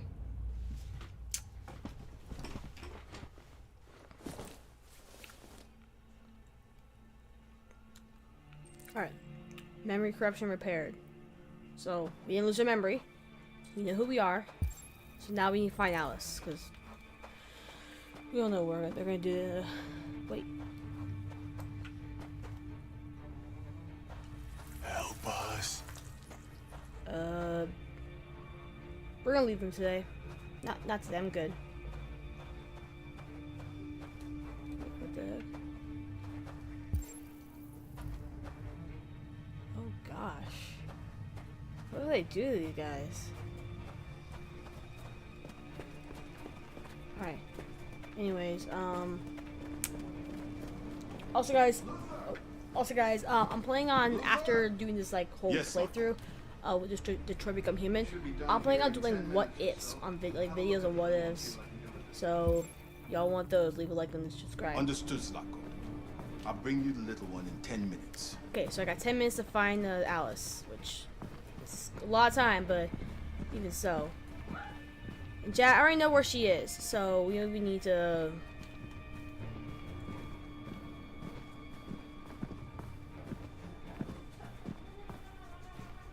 let's look at him, because it's like a little interaction we do.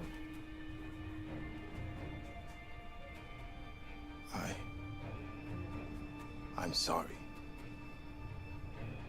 About the little one.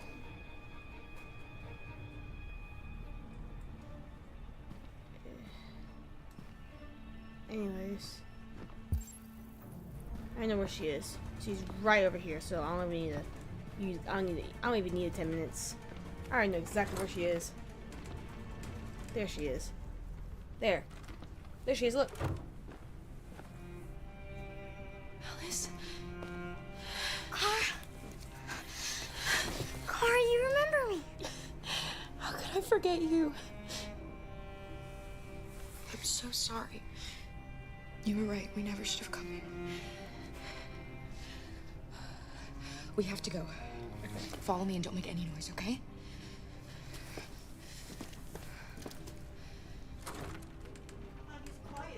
I'm live. You're not? I'm live. Oh, sorry. It's fine. Just let you know, give you a heads up. Luther?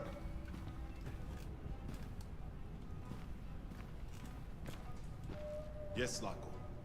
I'm finished here. Go fetch the little one. Right away, Slavko. Come on.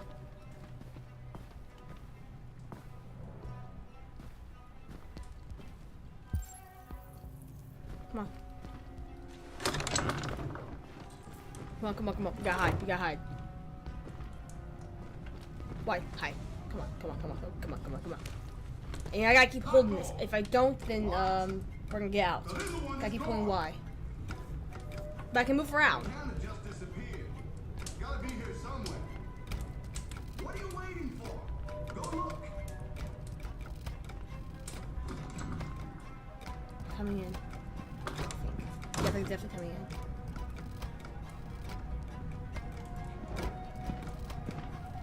Crap. I'm pressing now as hard as I can.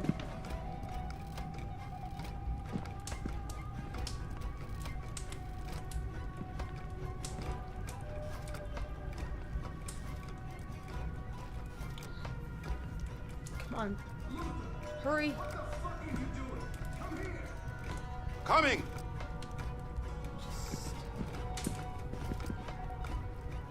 Come on.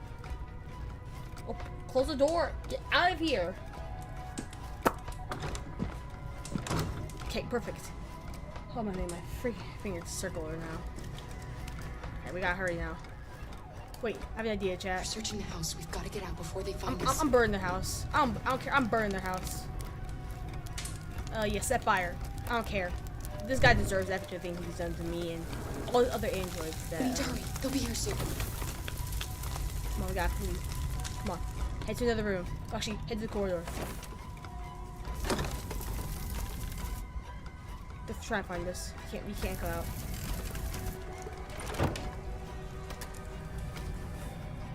You gotta open the door. Come on, come on, come on. Hurry, hurry, hurry. You gotta go to the door. Smoke everywhere. Luther! There's a fucking fire! Luther! It's not loaded. Watch out, car! Hey, crap. I meant to hide under the bed. Jeez. Hey, hurry. Come on.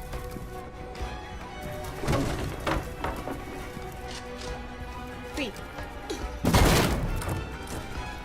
Hey. So quick, man.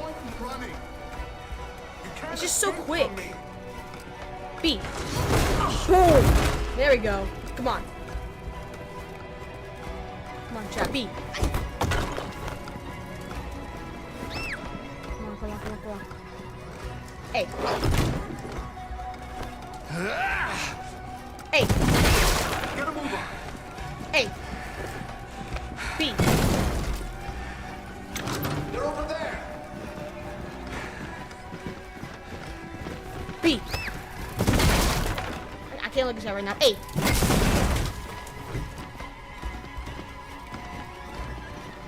Get out of the way. B. B. I'm yelling A. Oh my gosh. That was intense. Alice! Go, Alice! No, I won't leave. Go! Run as fast as you can!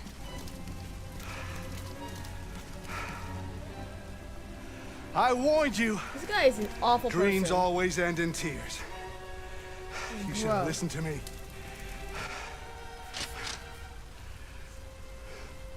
What are you doing? Get out of my way. No. Not this time. I said get out of my way or I'll shoot right through you. Hear about that, man? Sure about that? Dare you? I made you. You obey me. I'm your master. Why would you do that, my man? He had a shotgun. And you, what are you gonna do? Dude. You have an axe trying to do this. Ah! It takes you like 1 second to like maybe axe him. It takes him like a 0.2 to shoot you, man. Literally. That was dumb of you. That was kind of dumb of you, man. But, anyways.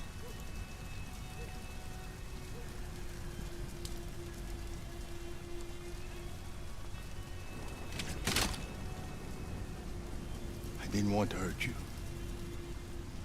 He programmed me to obey him. Shut up, man. That was insane. When I saw the little one risk her life to save you, it was like opening my eyes for the first time. Finally, I could see. I know you have no reason to trust me after what I did. But I know someone who could help you across the border. I could take you there. I could protect you. You and the little one.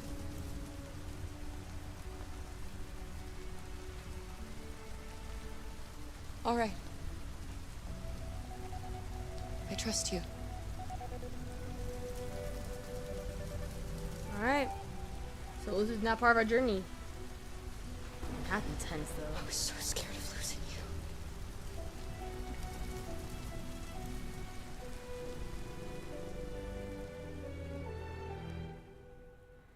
Well, chat. It has been a fun night. But I am tired.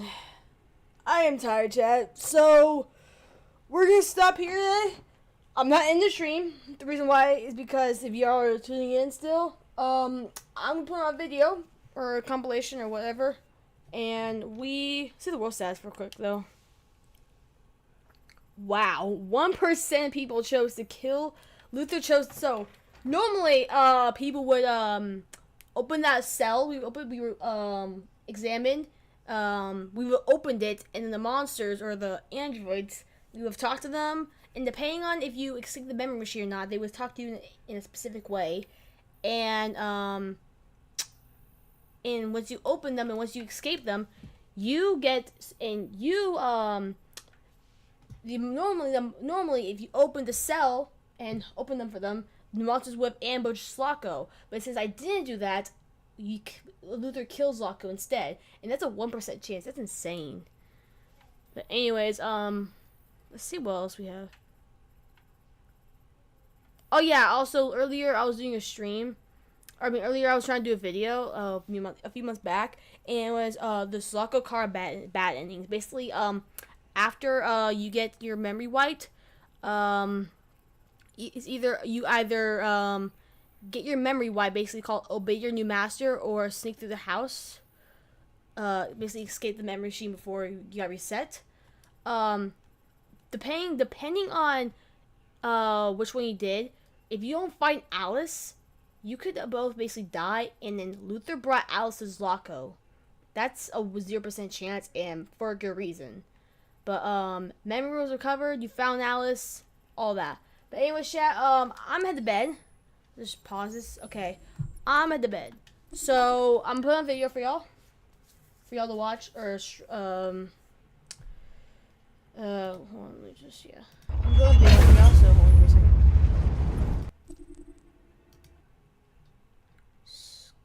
Opera GX. Okay. Fortnite facts to sleep on. Let's go to YouTube. Okay.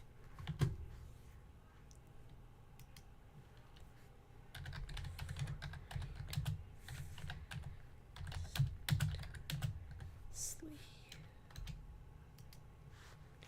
Okay, beautiful playlist. Oh, yeah, it's like, oh, wow.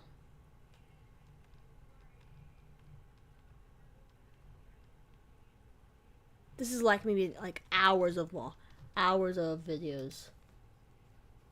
All right, chat. Here you go, chat. Enjoy. I'm behind my screen. This is the thing you're gonna watch. It's Space Secret Fortnite videos. All right, chat. I'm behind my screen. So chat. Hope y'all enjoy. Hold on. Let me actually make my own real quick. New scene. So chat. Sorry, give me a second, chat. Display capture. Okay. Just there you go. You all can watch. I'm gonna get the YouTube stream.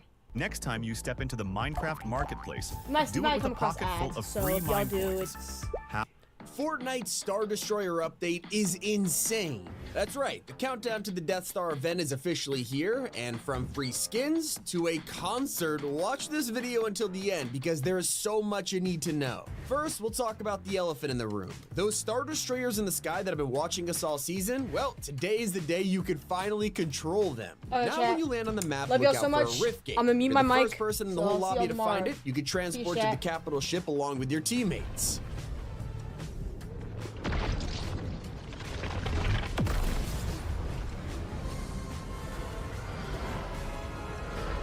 We've entered the atmosphere. Find your target, zero in, and fire at will. Now you can fire orbital cannons down towards the map and straight up annihilate people. Not to mention, the beams instantly destroy pretty much any builds. Of course, this would be overpowered on its own, so there is a catch. You don't get to steer where the ship goes, and you get ejected after 80 seconds. But for the time you have, this could be a brutal way to farm kills. Also, when you're back on the ground, don't forget that 3 classic items have been unvaulted. Obviously, we're still in a blaster loot pool, so none of them are weapons, but they are even more important. They've just given us way more mobility. The Rift to Go is here, which is going to help us a ton escaping third parties or getting somewhere to heal. Not to mention the Grapple Glove is back, which is going to be an insane combo with lightsabers and force powers. And for the perfect return, we have the Junk Rift, which summons Luke's land speeder on people's heads. Considering they made this Star Wars version years ago, people have been desperate for it to come back. By the way, do you want free items before the season ends? Well, literally, all you have to do is link your Twitch and Fortnite accounts, and then through Twitch drops, you can click items appearing on streams and get the Darth Jar Jar emoticon in 5 different Star Wars sprays. Here's the thing, once the community reaches a goal, anyone who collected at least 1 item gets the Galactic War loading screen. Once the goal is reached, they might also reveal a teaser for next week's live event, and it's happening soon. Right now, a countdown has appeared in game, and you could even see it in the lobby. There is now 9 days to go until the Death Star sabotage, and that is the official name for the event, which happens on June 7th at 2 p.m. Eastern Time. As always, I would recommend logging in early so there's no server issues. You never want to be the guy who's stuck in the lobby. The brief overview from Epic themselves says that at Emperor Palpatine's command, the Death Star super laser is charged and ready to decimate the island. But there's still hope. So judging from this and the name of the event, we're gonna head up there ourselves and blow up the Death Star just like in the films. We've even got the official key art showing Fish Stick disguised as a stormtrooper. And that's because that's exactly what's gonna happen to us in the event. No matter what skin you're wearing, we're all gonna get a stormtrooper outfit, and there'll be different sizes depending on our character. That means they've even made extra large armor for people like Hulk and Venom. And it also appears like we might get our first glimpse of next season's storyline soon. You see, Hope and Jones, they have been suspiciously quiet the entire season, but according to leakers, they're gonna join us in the fight to blow up the Death Star. In the files, there are stormtrooper variants of Fish Stick, Hope, and Jones, and for some reason, Jones doesn't have teeth. We also know they're gonna be fully voice acted, so we might even get them to guide us through the event, kind of like Sloan did in Operation Skyfire. Oh, and while the countdown in the lobby is the most obvious teaser of all, there's another one hiding on the map, and it literally shows the plans for the event. Head over to the Resistance base, and the holo table has been updated. Now it shows the Death Star aiming its beam directly at the island. But that's not the only event happening. Here's a quick update for all the OG lovers. Comets have begun flying through the sky as the meteor gets closer and closer to the island, ready for season 4. Just seeing this happening again is giving us so much nostalgia. Like, we're used to teasers like this now, but back then, this was the first time anything like this ever happened. What about the concert that I talked about in the intro? Well, Fortnite Festival is gearing up for a brand new game mode starting tomorrow. Sabrina Carpenter is getting her own concert in the jam stage, but it's gonna be interactive, letting you dance along to Bedchem and Espresso. If you're the best dancer in the lobby, you can start contributing to the concert and affect the choreography, special effects, and background video. And now this is how you do a festival concert. This is happening for May 30th, but we've also got brand new collabs literally right around the corner. One day later, the item shop will update with another Star Wars skin. This time, it's Rey. You're probably thinking, don't we already have her in Fortnite? And well, Epic are switching things up by bringing us Apprentice Rey. She'll have a Sith edit style, along with a speeder glider, a barter emote, and a sandcrawler emote. Apparently, it's an option to grab somebody by their handcuffs. Yeah, for some reason, cuffs are coming to Fortnite, and they're literally gonna be customizable. I'm guessing this will be a new feature for next season, where maybe we arrest like supervillains or something, or we might be able to kidnap downed enemies for intel, something like that. All we know is that everything we're waiting for will probably get announced on June 6th, the day of Summer Game Fest. This is Jeff Keighley's replacement for what E3 used to be like, and there's dozens of developers showing up at the event, including Epic, who will probably debut in next season's trailer live on stage. And luckily, you won't have to wait for Epic's latest announcement, which is a new Ferrari collab. The 296 GTB is dropping tonight, and the bundle will set you back 2,800 V-Bucks. That includes the car, a ton of decals, and the wheels, but fans are shocked because this is literally the car from Chapter 2. Now they have just downgraded it from an actual sports car to a skin for the Whiplash and are trying to charge us for it. Honestly, it's kind of an L move, Epic. But at least there's 3 new emotes about to land in the shop, like Follow the Piper,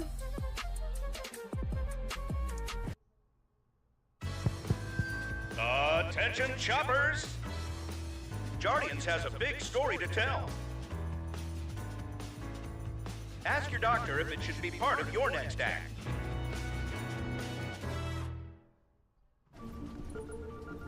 Love is a fickle thing. Your phone bill doesn't have to be.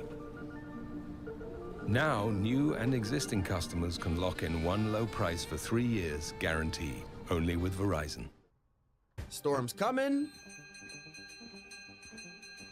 And for the Champions League final, a ton of soccer or football cosmetics are returning alongside a new goal emote. And if you've been watching our latest videos, you'll know all about the upcoming Companions feature. Basically, it's the long-awaited replacements for pets we used to get back in Chapter 1 and 2. They are turning them from animated backblings to actual creatures that will follow you around. With today's update, we just got our first look at what's coming. I would have been expecting it to be like a collab character or something, but it's actually going to be a chameleon pet with fully animated expressions and reactions. This is something I cannot wait for. Now, here's a quick leak about the event. Spoiler warning, if you want it, just maybe skip past this part. So while Epic has officially told us that we're going to be attacking the Death Star and disguising as a stormtrooper, there's more. Leakers have revealed we're going to be able to board the space station and end up taking the fight directly to the Emperor. So I'm kind of hoping we're going to fight him in some sort of old school lightsaber duel, just like Return of the Jedi. This is going to be insane. As we wait for the event to start, there will also be a mini game in the lobby to keep us entertained. Something similar to Collision, where we could shoot at asteroids and get like a high score or something like that. And Epic have also hinted at the fact that we're going to be able to choose between TIE Fighters and X-Wings in this pre-lobby, along with teasers that it'll have players feeling like they've got the fate of the whole galaxy in their hands. So I wonder if some of us will be able to side with Palpatine and join the Sith. Either way, all of this will directly tie to next season's storyline, whatever it may bring us, and teasers for that have already happened. The Spirit Realm portal that was destroyed during Daigo's fight last month has been slowly rebuilding itself every week, and now it is powered back on and ready to summon him straight back to the island. Rumor has it he's gonna be the main villain of next season, and so this is more ominous than it looks. But bringing us into that season is obviously the event, which has a bunch of free rewards in store for us. By logging in from June 3rd, you'll instantly receive Captain Phasma's Quicksilver Baton Spear as a pickaxe, which not only works great with her, but as a Beskar Spear from Mando. You'll also get the event's key art as a loading screen too, so make sure to log in and grab them before the event. One thing that's super interesting to me is that Epic just released brand new data to us. Like, until now, we've had access to Fortnite's live player count for every mode, telling us who's online. But now we can find out even more. Yesterday, they activated stats for unique players, playtime, and more. So we're actually able to calculate that while there may only be like 1 million players online at the same time each day, there was actually 5 million unique people playing Battle Royale yesterday alone. It's not even counting things like Zero Build, which had 4 million, and Reload with 2.5 million. So crazy fun fact, we racked up 11,000 years worth of playtime between us just yesterday. Something that you're probably not gonna notice immediately this update is the brand new bubble chat. What am I talking about? Well, right now, it's only for creative maps, but it means if you enjoy playing islands like these, you're now gonna be able to see what people are typing above their heads, very similar to Roblox. And a strange item added today is a back bling. Let me explain this. Hidden in the files is an unfinished llama trophy, but nobody knows what it is. Maybe it's for an upcoming skin next season or some kind of teaser, but don't be surprised if a random buff llama appears in the past or something like that. I'm just saying it now. And that's not the only unfinished item either, because the festival fans will be glad to hear they are still pumping out a ton of emotes. Soon, you'll be able to grab these jamming chill dances featuring your guitar and microphone when they are finished up. And that's everything in Star Wars' final update. It's been Tommy. Keep it here on Top 5 Gaming. Congratulations, Mom and Dad. Your life now revolves around sports. Everett, Neela! Well, you wouldn't trade it for anything. Welcome to Sporthood. DSG, only at Dick's.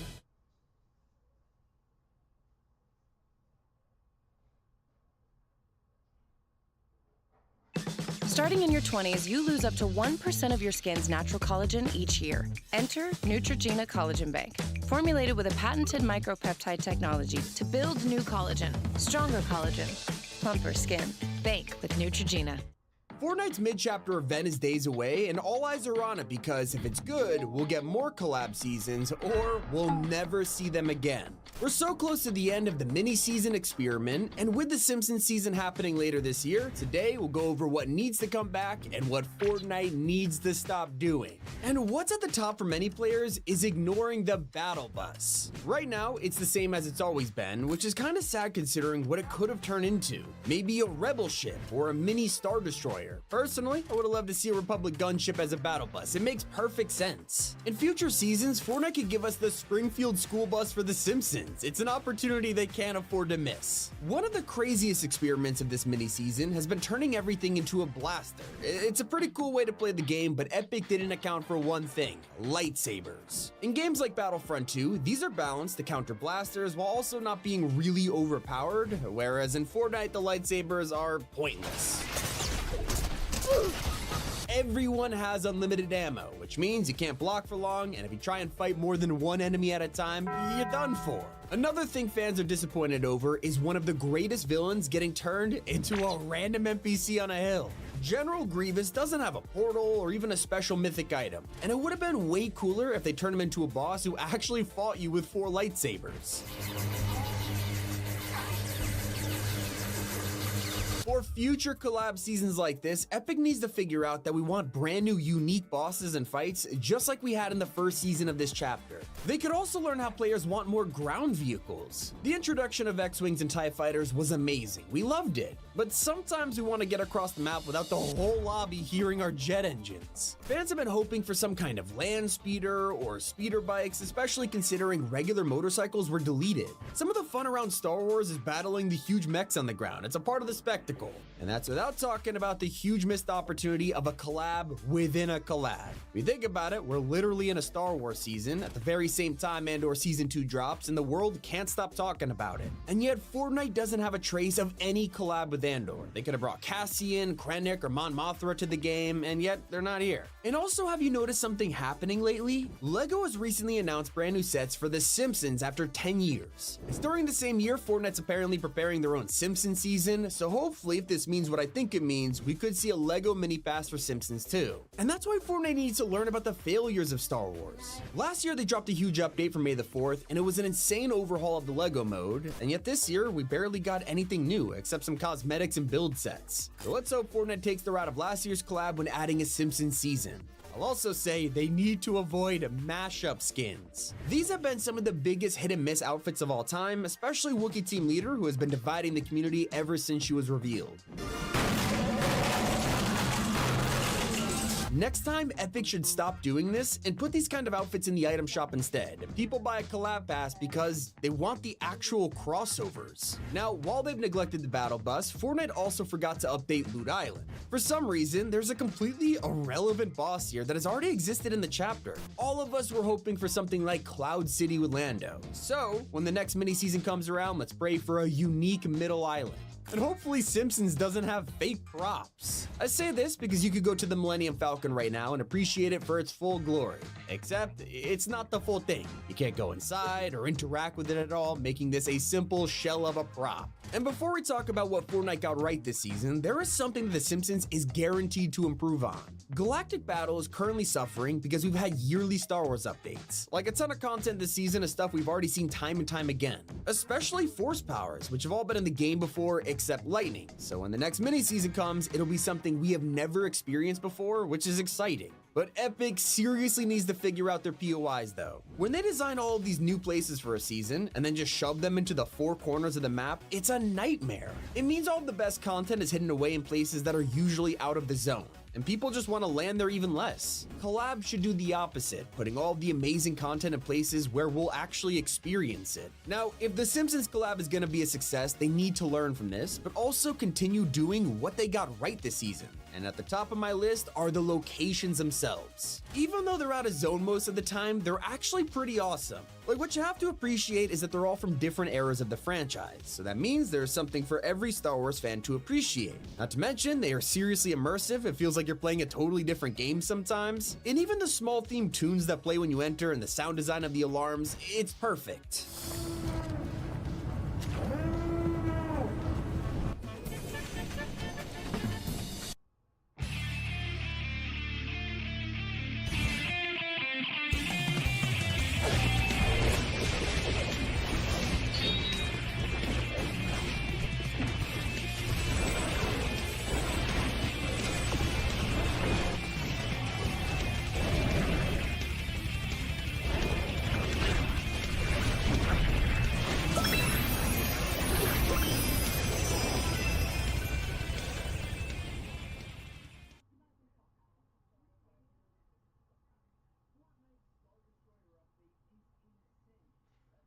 Epic, you have struck gold when it comes to collab POIs, and you gotta continue delivering on the immersion for future seasons. Just think about where you place them. But that doesn't mean they should stop experimenting. There's an update absolutely no one expected in this season, which is the introduction of AI voice acting in Fortnite.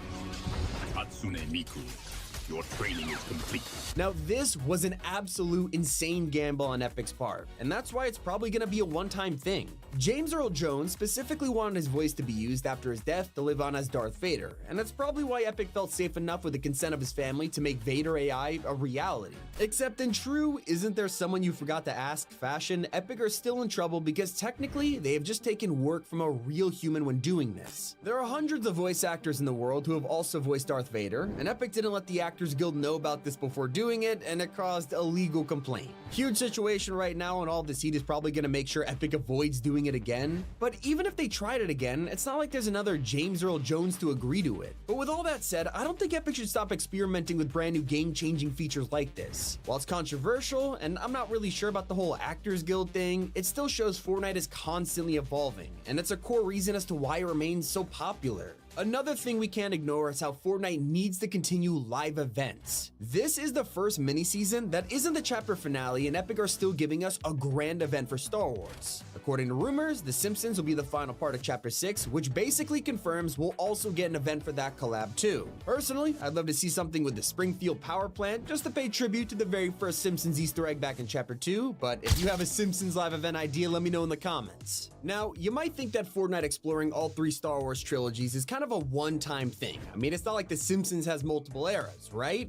Well, I think they could totally continue this tradition. We would love to see characters from earlier episodes who were killed off, but also references to the Treehouse of Horror episodes or even the Simpsons movie. Spider Pig does whatever a Spider Pig does. Not to mention, with it being a mini-season, weekly updates are a given. Whether it's Galactic Battle, Fortnite OG, or Chapter 2 Remix, these all had a weekly change to the map, with new weapons themed around characters or events, and The Simpsons would be the perfect way to continue this. I think we could all admit the star of this season has to be the customizable Mandalorian. Sure, playing as existing characters is fun, but Fortnite is all about making your own loadout too, and that's why we'd love to see more variants. Maybe a way to have our own special skateboard or multiple styles for Homer. Surely Epic have learned from the whole Buff Peter Griffin controversy by now. And for the festival fans, I mean, obviously we'd love to see famous songs from The Simpsons as jam tracks. The Star Wars ones are amazing, especially now you can use them as your lobby music and hear it from the bus. But skydiving down to the island with the Simpsons theme tune, I mean, it's perfect.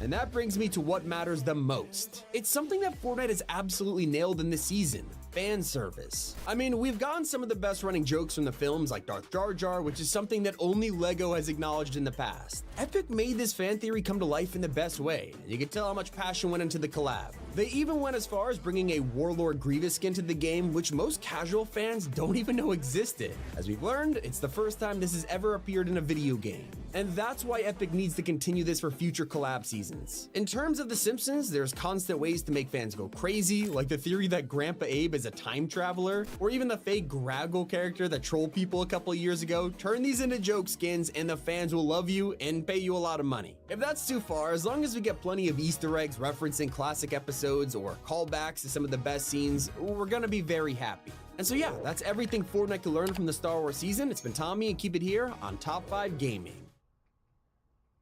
Let's go! Gotcha. I have them now!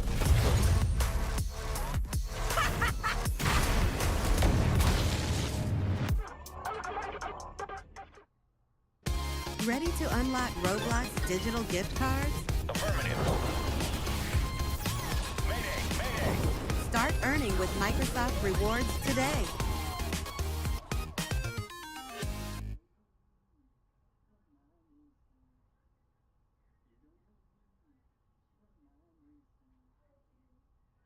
Fortnite's Star Wars event is going to take us into the future of the game, and it is changing big time. Today we're looking at 25 things that have evolved Fortnite, and that starts with the end of this season.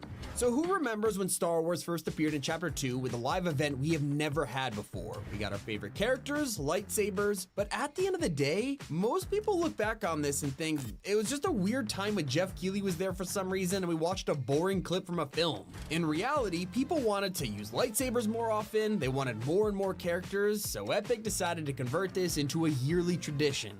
On May the 4th, we get an annual Star Wars event with brand new skins, weapons, and sometimes even a mini pass. As we got more modes like LEGO Fortnite and Festival, even those joined in on the action with Star Wars themed instruments and a whole LEGO season. But it wasn't until recently that we got the most dedicated collab of all, which is a Star Wars season in VR, and it's come a long way. This has more items than we could have ever imagined, converting the entire loot pool into blasters and sabers, alongside giving us the chance to fly X-Wings and TIE Fighters. We never imagined this would actually come true. We were used to having TIE Fighter gliders instead. It's just a massive upgrade to be able to actually fly them around like a Stormwing. These are reminders of how Fortnite is constantly evolving, especially when it comes to the return of live events. At the end of this month, we'll have our first mid-chapter live event in years. Previously, they were just finales, and everyone could see them coming from a mile away. In fact, the last finale was just a concert with no real storyline behind it. Well, the Star Wars Showdown means we'll have a full-scale event in the middle of the year, and it's the first time this has happened since Collision all the way back in Chapter 3. You could argue that over the years, Fortnite has technically downgraded live events, and while that's true, it does mean the return to tradition is also technically an upgrade. I also think we could all agree that the reboot system has been one of the best evolutions in Fortnite, and I'm not talking about the change to spawning through a rift either. That's a good change, but for the longest time we have been desperate for some kind of overhaul, and this year we got it. You can now buy cards back from the van if grabbing them in battle was too dangerous or far away, so that means if you have the gold, you can pick up any teammate you want, and even spend a little extra on giving them a better loadout when they spawn. And personally, I love how Fortnite has changed the rewards for defeating bosses. Remix introduced a brand new feature, which is recruiting them to your team. It was pretty crazy to have Snoop Dogg or Eminem help fight alongside you and even revive you. But then Fortnite had one more trick up their sleeve. Fast forward to the present day with the Star Wars season, and players who defeat Vader not only get trained by him and given a lightsaber, but then he joins the squad and talks to you for the whole game. It's crazy. Stupid. I grow weary of your insolence. Nick A30. What? It's not the only time Star Wars came back with a crazy feature, because we now have our own custom Mandalorian. Obviously, some people will prefer the original since it's the Din Djarin from the series and you can customize his Beskar. But the new one lets fans recreate characters we don't have yet, like Jango Fett or even a closed version of Mando if they missed the Battle Pass. And if you're not recreating ones from the franchise, you can still make your own with over 96 billion different combinations. It's definitely an upgrade. What about another item that got a huge upgrade just last season? Fortnite's consumables have evolved a lot over the years, from just bandages and medkits to using a literal living water sprite to restore your health. But one of the best items they've added was the Med Mist. Introduced in Chapter 3 and players instantly loved it, being able to heal on the go, save for later, even share with the squad. Most players forgot that this actually got an upgrade.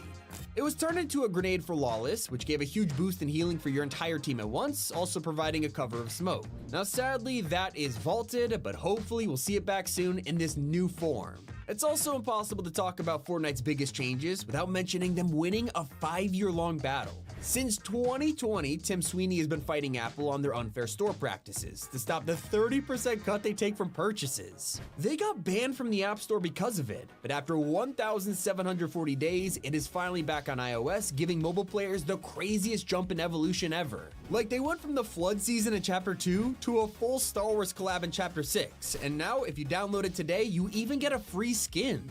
Chapter 6 has seen the craziest evolutions. Like, take a look at Season 1. We had a Godzilla portal that would let you become the kaiju and wreak havoc all over the map. Now, that idea has become something else, the Star Destroyer. In the next update of the Star Wars season, players can enter a portal and take control of a ship's turbo laser to just decimate enemies. If that power kind of feels familiar, that's because this kind of feature actually evolved from something in Chapter 1. It was Fortnite's very first collab, Thanos. Whoever was first in the Infinity Gauntlet would become the Mad Titan with a bunch of abilities, and it was so good Epic even redid it years later with Dr. Doom. I will say, even the most creative items get reworked to be better. In Last Resort, players praised Epic for making one of the best mobility items we had ever seen, the Rocket Ram. Super fun to use, broke through any building, but they have now managed to take it to the next level. Lawless gave us 2.0, the Rocket Drill, a brand new version that had more control, 2 abilities, and could even be used as a weapon up close. We got to try them out side by side, and the difference was obvious. The drill cleared the ram by a long shot. People also overlook one of the most consumer-friendly changes Epic has ever made. When they announced multiple passes, players started feeling overwhelmed with so many things to buy and keep up with, but they had the perfect answer. From now on, a crew subscription will grant you every pass in the game, all for the same price, and that's not even the best part. Whether you were subscribed or not, they made it so all modes grant XP universally on every pass at once. So gone are the days of playing Lego to earn studs or Festival to earn music points. Now you can play anything you want and progress everything with less stress. It is hard to believe we had no enemy NPCs on the map in Chapter 1, with the first being added as late as the Spy season. At the time, it was pretty crazy to fight a boss and their guards to get the mythics and access to the vault, but Epic knew it would get old fast. So slowly but surely, they were upgraded. Nowadays, they're not just a normal AI that shoots a standard weapon at you, but they have their own abilities, movesets, even waves. I mean, fighting enemies like the Night Rose or Shogun X, it just feels like another game at some times. The same goes for driving vehicles now. Did you know when the game began, Epic were originally intent that there would be none, and instead focused on more original ideas like shopping carts or ATKs. But as the years went on, we finally got more types, including cars like the sedan, whiplash, and trucks. Those didn't stop there. Unlike other vehicles that get vaulted, these came to stay, and now you can apply bodies and skins to them, meaning you could drive anything from a Lamborghini to a McLaren, and even pop culture cars like the Incredibile. Iron Man has a supercar now, but a better mode of transport was his own suit. The first time we got him in the game, Tony gave us the Repulsor and Unibeam Mythics, some insanely powerful items, like you could hover, lock on enemies, blast their builds, but never really fly, and that's what we all wanted. Then we got the second Marvel season, and Epic fixed it. This time around, the Unibeam and Repulsors were combined into one, which is already an upgrade. Then, if you wanted to fly, you could pick up a flight pack, and finally, we could shoot around the sky as Iron Man. It was insane. The next tier up for Mythics is Exotics, and Fortnite went all out making these for the crime season. Finally, there was a brand new change to vaults, not only requiring you to break them open instead of using a card, but we also got Dill Bits. This was more revolutionary than people realized, because it meant you no longer had to land somewhere to get a special item. Instead, you could grab them from any vault or server farm and then spend them at black markets on anything you choose, a change players love to see. In fact, some upgrades we take for granted. Wrecked was one of those seasons that completely divided the player base. You either loved it or hated it. But it also gave us a brand new mechanic we still use today.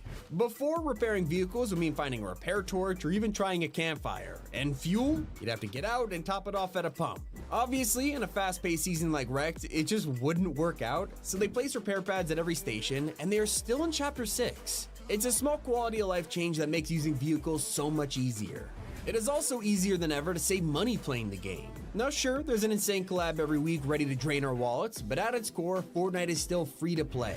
Back in the day, this meant cosmetics were a premium, and they would give out a backbling or a pickaxe, but never a skin until Chapter 2. That's when we got Winterfest and our first ever free outfits, a tradition that remained every year. And since then, Epic's generosity has only grown, giving us so many skins it is hard to count. Take right now, for example, there have been 8 free skins in the past couple of months. Whether it's earning XP to unlock Duplicate, or linking your account to a Stormtrooper, or even simply logging in mobile to get burn off, like default skins have practically gone extinct.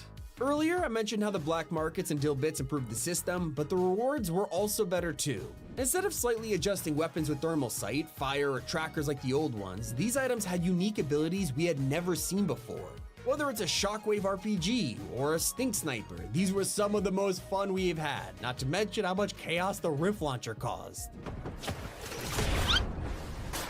Bye, have a great time. Watch out, watch out, watch out, watch out! Yeah, boy. What about the time Epic improved one item so much that people didn't even remember the original? The OG Black Panther ability just absorbed some damage before creating a kinetic blast, and I'll be honest, it wasn't great. Fast forward to Absolute Doom, and now we have the Vibranium Claws letting us slash, dash, even supercharge for unlimited sprint. While you can't go that fast while drinking shields, at least it's better than not moving at all. That's exactly how these things used to be. You kind of walk around while popping a med kit or minis, and it would take until the end of the timer before applying to your health. Now it slowly increases over time, so if you cancel, you have still gained something.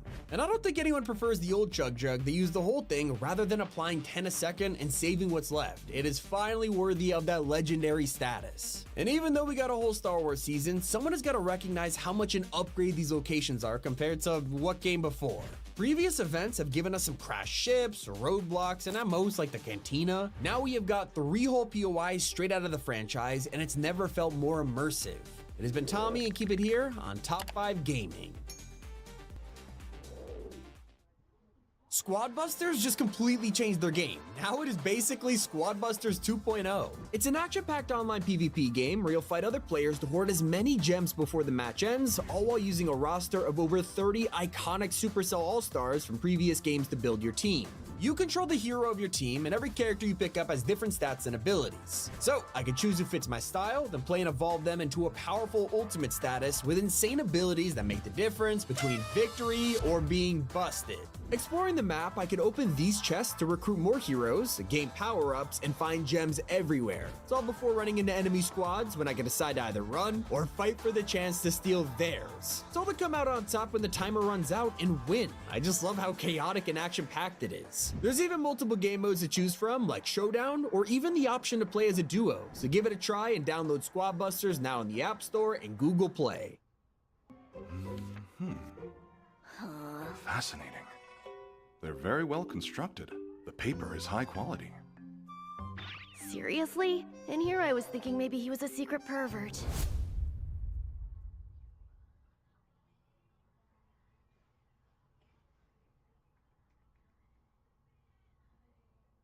You wouldn't settle for Bateman when there's Batman? Don't touch that.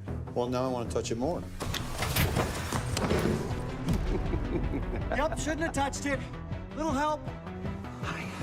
Don't settle for just any insurance when there's State Farm.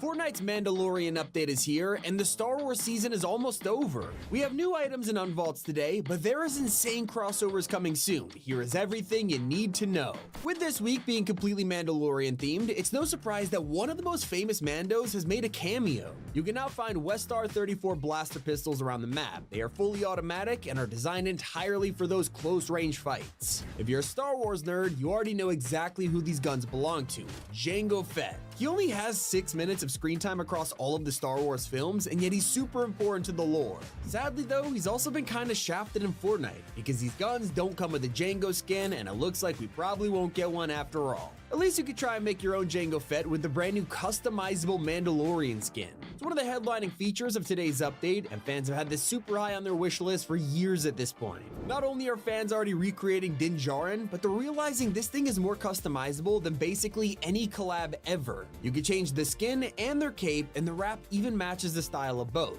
But that's not all, because the set even includes a vibro dagger and shield from the Mandalorian TV show, and not to mention a whistling bird and 4G mode. Once you've selected your perfect Mando gear, you can pair it up with Jango's blaster and the Mando jetpack. These three combined, it's one of the most fun combos of the season, and you can make it even better once you find the Ambien sniper rifle. Instead of the mythic like it was in the past, these are now rare to legendary, so it's much more easier to find them and snipe people from across the map. Here's a tip you need to know. If you go north of Shining Span, you can find a heavy class Mandalorian who will sell you thermal imploders, and they can also be hired as an explosive type NPC that bombs enemies. At the lake east of Canyon Crossing, the Scout Mando will sell an Ambien sniper rifle, and hiring them lets you scan the area while walking around. If you prefer a supply NPC that gives ammo, head north of Magic Meadows, and they also sell the Jango Fett pistols and a Mando jetpack. If you're all about getting someone else to carry your heals for you, then just west of Outlaw Oasis, you'll find the Medic Mandalorian. They only sell Shield Bubble Juniors, but once hired, they will follow you around and splash the entire squad with constant chug splashes. It's really worth it. Surprisingly, today was also the day that veteran players got rewarded. If you own Renegade Raider or Aerial Assault Trooper back in 2017, you'll be pleased to hear that Fortnite finally released the OG styles, and they're of course black and gold. I'm just surprised it took this long though. Speaking of waiting, iOS players probably have the most patience out of anyone, and luckily their 5-year-long struggle has come to an end. That's right, Fortnite is now on iOS again.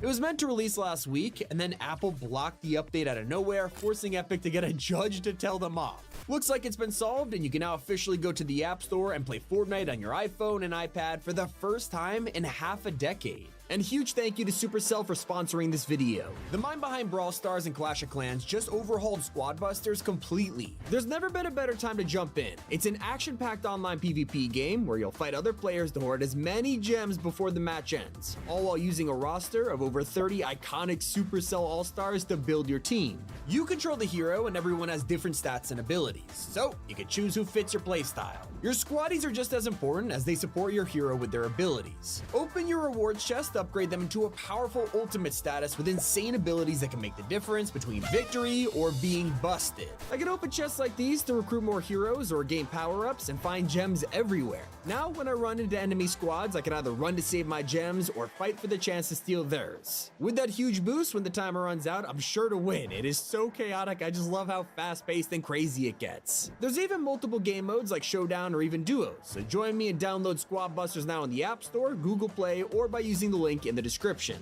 I have even more good news for you. One of the most popular horror games of the decade is coming to Fortnite. Mob Entertainment, the creators of Poppy Playtime, sent out a press release claiming that they would soon be making appearances in Minecraft and Fortnite. Now, this could either mean one of two things. They're getting their own official creative maps like SpongeBob did, or we're about to get a full-on crossover like Lethal Company and Among Us. It is very possible that in just a few weeks or months, we'll be running around as Huggy Wuggy with a pump shotgun.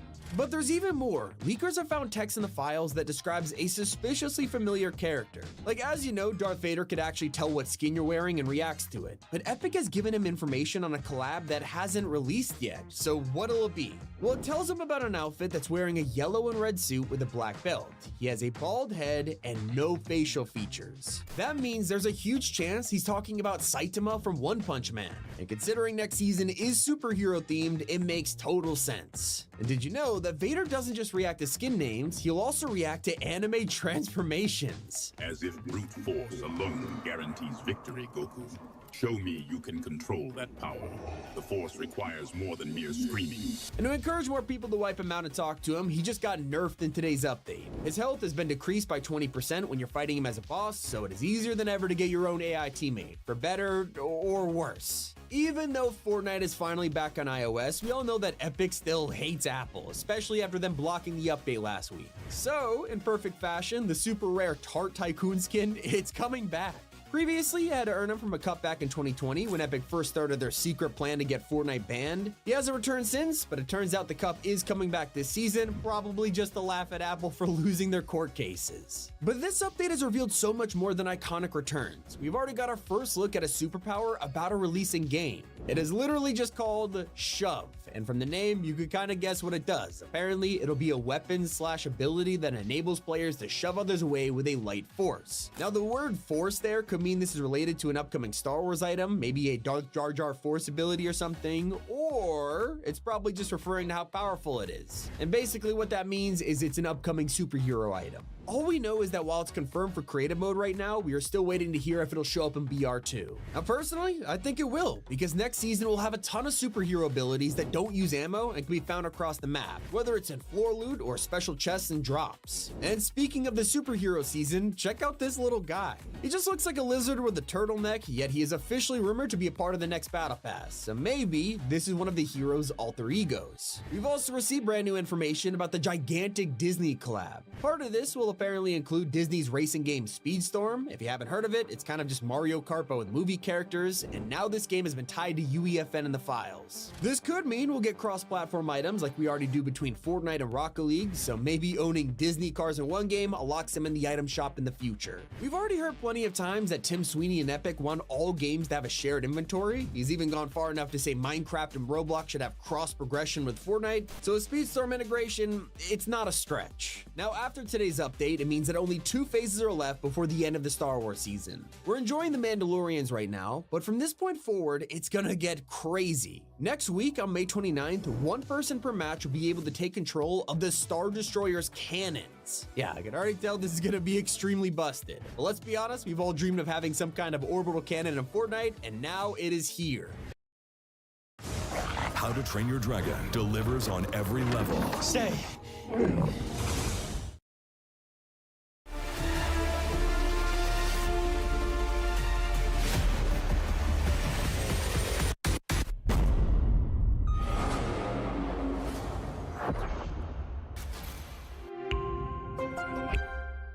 It's also been a week since General Grievous released, so if you've been playing a lot, you've likely already unlocked him. But the true detail is in the second style. This one is even further in his past before he was completely robotic, with only his arms replaced. So Fortnite artists took a look at this model and noticed that Epic even modeled his entire face under the Kalish mask. It's a detail you would never even see and is barely even present in Star Wars' own media. But his detail doesn't stop there, because his cyborg variant also has a missable secret. Right under his chest piece, you could spot some of his remaining organs from when he was a living being. So people took his model apart and you could see just how much effort Epic put into making him accurate for something you would barely even see. Like, Fortnite has been going all out with the collab details lately, because we also got Kit. Now, most kids won't recognize this collab, but the car is actually taken out of the classic 1980 series Knight Rider. Not only does it play the sounds when you start up the engine, but the whole interior is also modeled when you'd never really look inside. Now, you might remember I mentioned that Marshmallow was featured in the trailer for the season, pretending to be a stormtrooper, but now he has come out and actually addressed it. Yes, I did join the dark side. This photo right here, that is a real photo. They have really good health benefits, really good dental. You know, everybody already wears helmets there, so I just kind of, you know, it's just kind of natural to me. Darth, you know, he's become like a father figure to me. It's been really nice, you know, having someone to look up to and also somebody that also wears a helmet. So yeah, you know, I'm just gonna see it through and see how things work out. And you know how we've been wanting lightsaber pickaxes this whole time. Well, Fortnite heard all that feedback and said, you know what? We'll give you a lightsaber cosmetic. It's just a wrap. Oh, brother, this guy stinks! The saddest part, that one shop section people were holding out hope for, well, it turned out to be Darth Jar Jar. Now let's turn our attention to Fortnite OG, where history is repeating itself in the sky. As we know, the comet is getting closer and closer, and if you go to the TV on the roof of Tilted, just like back in the day, you could hear Morse code.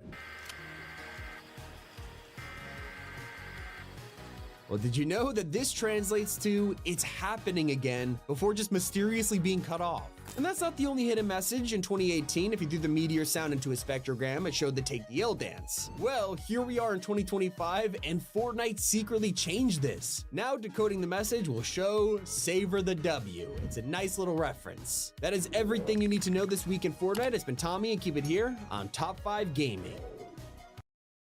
Fortnite has officially introduced AI into the game in the form of Darth Vader. Now, when you recruit him to your squad, you can actually use voice chat to talk to him, and James Earl Jones's voice will respond to you. Your never back down, never give up spirit has proven surprisingly resilient. You are worthy. Hello? Speak plainly, Nick A30. What information do you have? Luke, I am your father. That line is mine, Nick A30. Have you forgotten who you are addressing? Never back down, never what? Never give up. Is that the mantra of your people? Now, Epic has stressed they have the permission of his family to do this, but it's already becoming hugely controversial. Leakers have dug into his files and figured out exactly what Vader is not allowed to say, from entire paragraphs of banned swear words to topics like romance and real-life violence. The problem is, if you've ever used ChatGPT or Grok, you'll know it's very easy to gaslight these things into breaking the rules. In fact, Loserfruit has already got Darth Vader to swear at her. What freaking food is that, Darth Vader? Tell me. Freaking what? Such vulgarity does not become you. Not allowed. These are dad pants. They stretch in every direction. They're comfortable, even when you're not. And when this happens, nothing happens. Hell yeah, they're dad pants. Dockers, always a fit. So, what do you think? Oh, Coco, it's vegan. You don't like it? But the coolest part is how Vader analyzes what skin you're wearing and then talks to you like you are that character. Whether he's telling Miku that she has the Force, Hatsune Miku, your training is complete. Or roasting Eminem's rapping ability. Eminem, a purveyor of rhythmic aggression. Do you find his particular brand of sonic assault inspiring, Casey Jones? Now, what happens if you try to ask him very unhinged questions? Well, Vader will crash out and straight up leave your party. I have tolerated your disrespect long enough. This alliance is dissolved. I will no longer suffer your childish insults. This is probably one of the wildest things Fortnite has ever added to the game, and players are loving it. Although, it is one part of today's update, which also brought us a brand new shotgun. It's called the Jawa Scatter Blaster, a powerful pump that only fires one shot at a time. You gotta make sure your aim is good with this one because it's basically a super pump. Vader isn't the only character surprising us in the update, because Chewbacca has made his grand return to Fortnite. You can find him around the map and rescue him to join your team. Following this news, it makes sense that the Wookiee Bowcaster is also back in the loot pool, which people have been wanting to spice up the blaster-filled season. One of my favorite parts about today is how the most anticipated Star Wars character is finally here. The secret skin, General Grievous, can now be unlocked by simply leveling up, and it gets even better, because his edit style is Grievous before he joined the Separatists. His Warlord version has never been in a video game or Star Wars movie, so fans are blown away that they get to play as him in Fortnite. Not the only thing high levels can unlock, super styles are here, and they're inspired by the design of the Star Wars logo. That means you can put on this Galaxy style outfit and all the Battle Pass skins, except for Grievous. I do have some bad news though. We were all excited for the game to finally return to iOS with today's update, and Tim Sweeney himself has been hyping it up for weeks. But within a few hours of downtime starting, Fortnite confirmed that Apple blocked the update. This meant Epic had to completely turn off Fortnite iOS worldwide until they unblock it, even for players in other countries who are already able to play.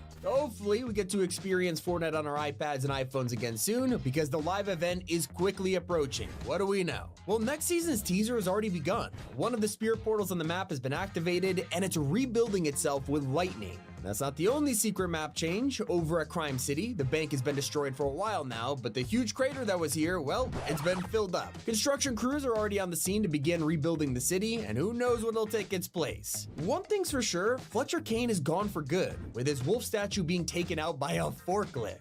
Now, ever since the start of the season, we have known that Darth Jar Jar is making his way to Fortnite. It blew all of our minds when it got announced, but people were wondering, can we get a normal version too? Thanks to the update, we have an answer, and there's a catch. Jar Jar Binks is officially getting a regular outfit, which looks amazing, and you can even find him on the island as an NPC. Pro tip, if you want to get an early trial, just take him out as Mystique to steal the outfit. But here's the catch. This is going to be a separate outfit to Darth Jar Jar, which means if you want them both, you're gonna have to pay for 2 different skins. Luckily, you can get a bargain on another Star Wars character, the Mandalorian, but it's not the guy that you know about. Instead, Fortnite are releasing a fully customizable version, and basically, you're allowed to make your own character. You're not the Mandalorian, you're a Mandalorian.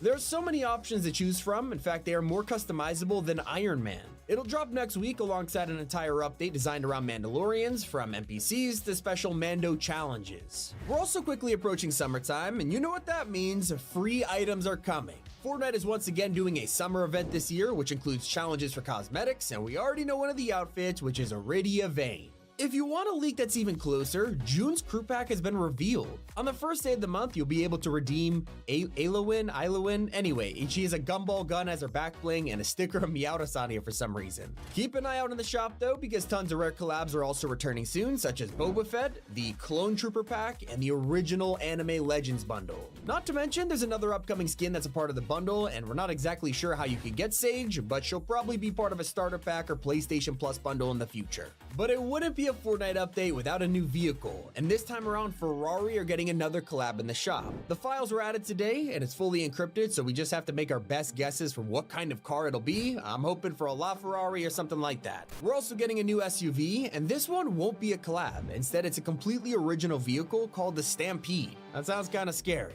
There's also a bunch of original skins coming to last us the rest of the month. Most of them are pretty casual outfits like Futura, who is taken directly from the 70s, or you could go full tactical gear and pick up Squadron Leader, Voltaria, or Night Artist Abstract, perfect for playing Ballistic. The skin that has caught everyone's eye though is Dusk Knight. Whether it becomes relevant to the story or not, he just looks straight up creepy. We also got 2 new party outfits just like the other 4, so I'm not sure who really wanted 6 of these, but now you do. Finally, there is Burnoff, a new biker skin that is actually Headhunter under the helmet. It's a callback to Burnout from Season 3, so it makes sense that it's a new counterpart for the OG season.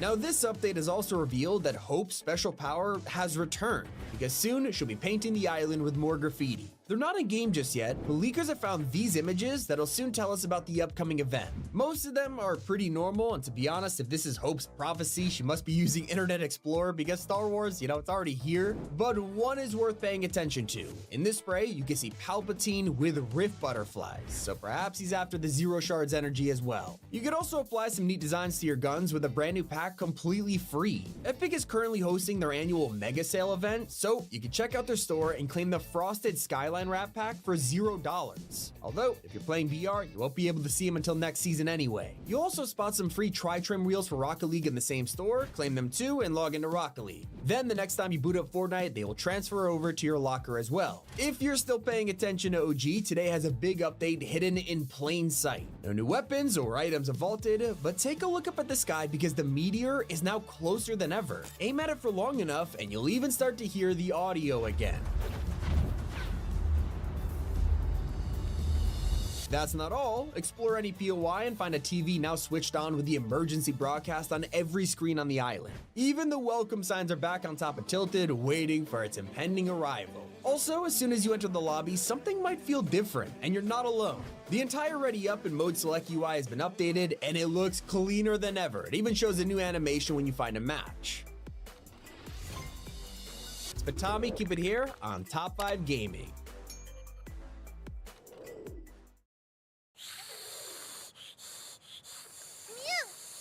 Why do I have to catch it? Oh well.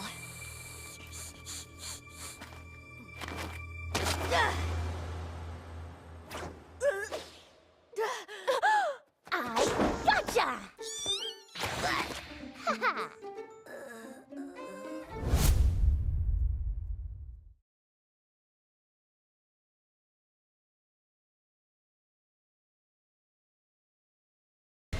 I need you to go undercover. This looks like an outbreak of serial murders. Where is she? Never get comfortable with violence. I'll do what needs to be done.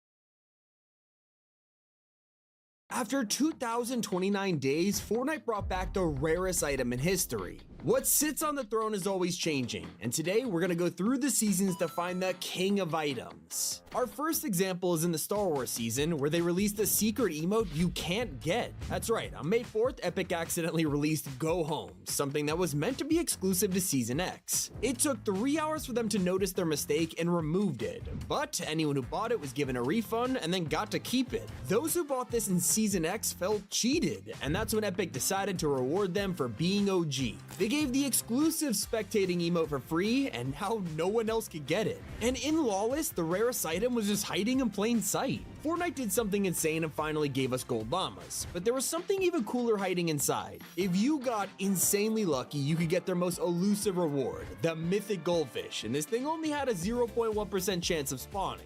In Demon Hunters, this season didn't have many rare items. Everyone got to experience the whole thing. Well, at least by the end. At the start of Season 1, it was basically impossible to find an Earth Sprite. There were only 3 of these in a single match, and they were marked on the map. If you were lucky enough to find one, you could then feed it a weapon to get a legendary item in return.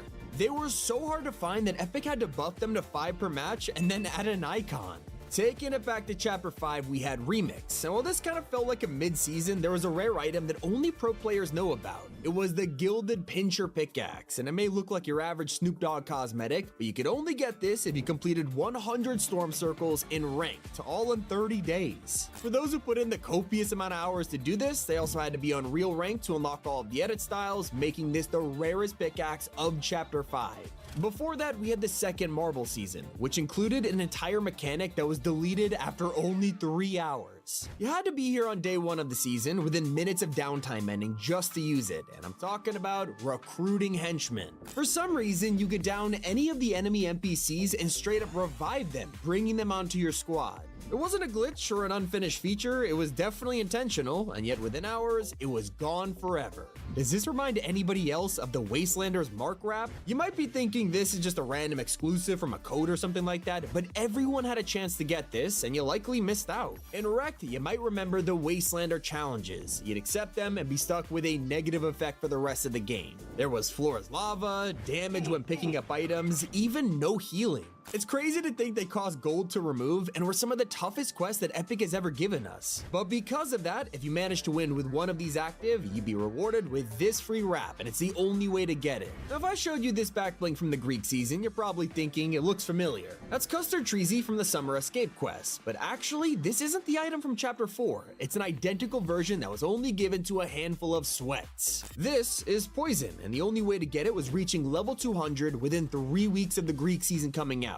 Barely anyone knows this even exists. What about Underground? Well, this season was hiding an item that only existed for a single day. The Icy Grappler has been around for a few years now, but if you grabbed it during this season, consider yourself extremely lucky. It was in the regular loot pool on December 19th, and by the 20th, Fortnite dropped an entire hotfix just to get rid of it. Turns out, it was very busted and just kept crashing people's lobbies. And to this day, the Icy Grappler has never returned since. You'll also never be able to grab the Unreal Timebrella. This was introduced in the OG season, and of course you had to get it from the cup. Now, that doesn't sound too hard, but don't forget OG Fortnite was only 30 days long, along with the fact it was before Fortnite added rank to tons of modes. This Unreal style is one of the rarest umbrellas of all time. And did you know there was an insane feature in Last Resort that only had a small chance of appearing? You could be minding your own business in game, and if the stars align, you'll get a random rift encounter with 4 vending machines. If you combine this with the MPs, you could get max gold in seconds. It was insane.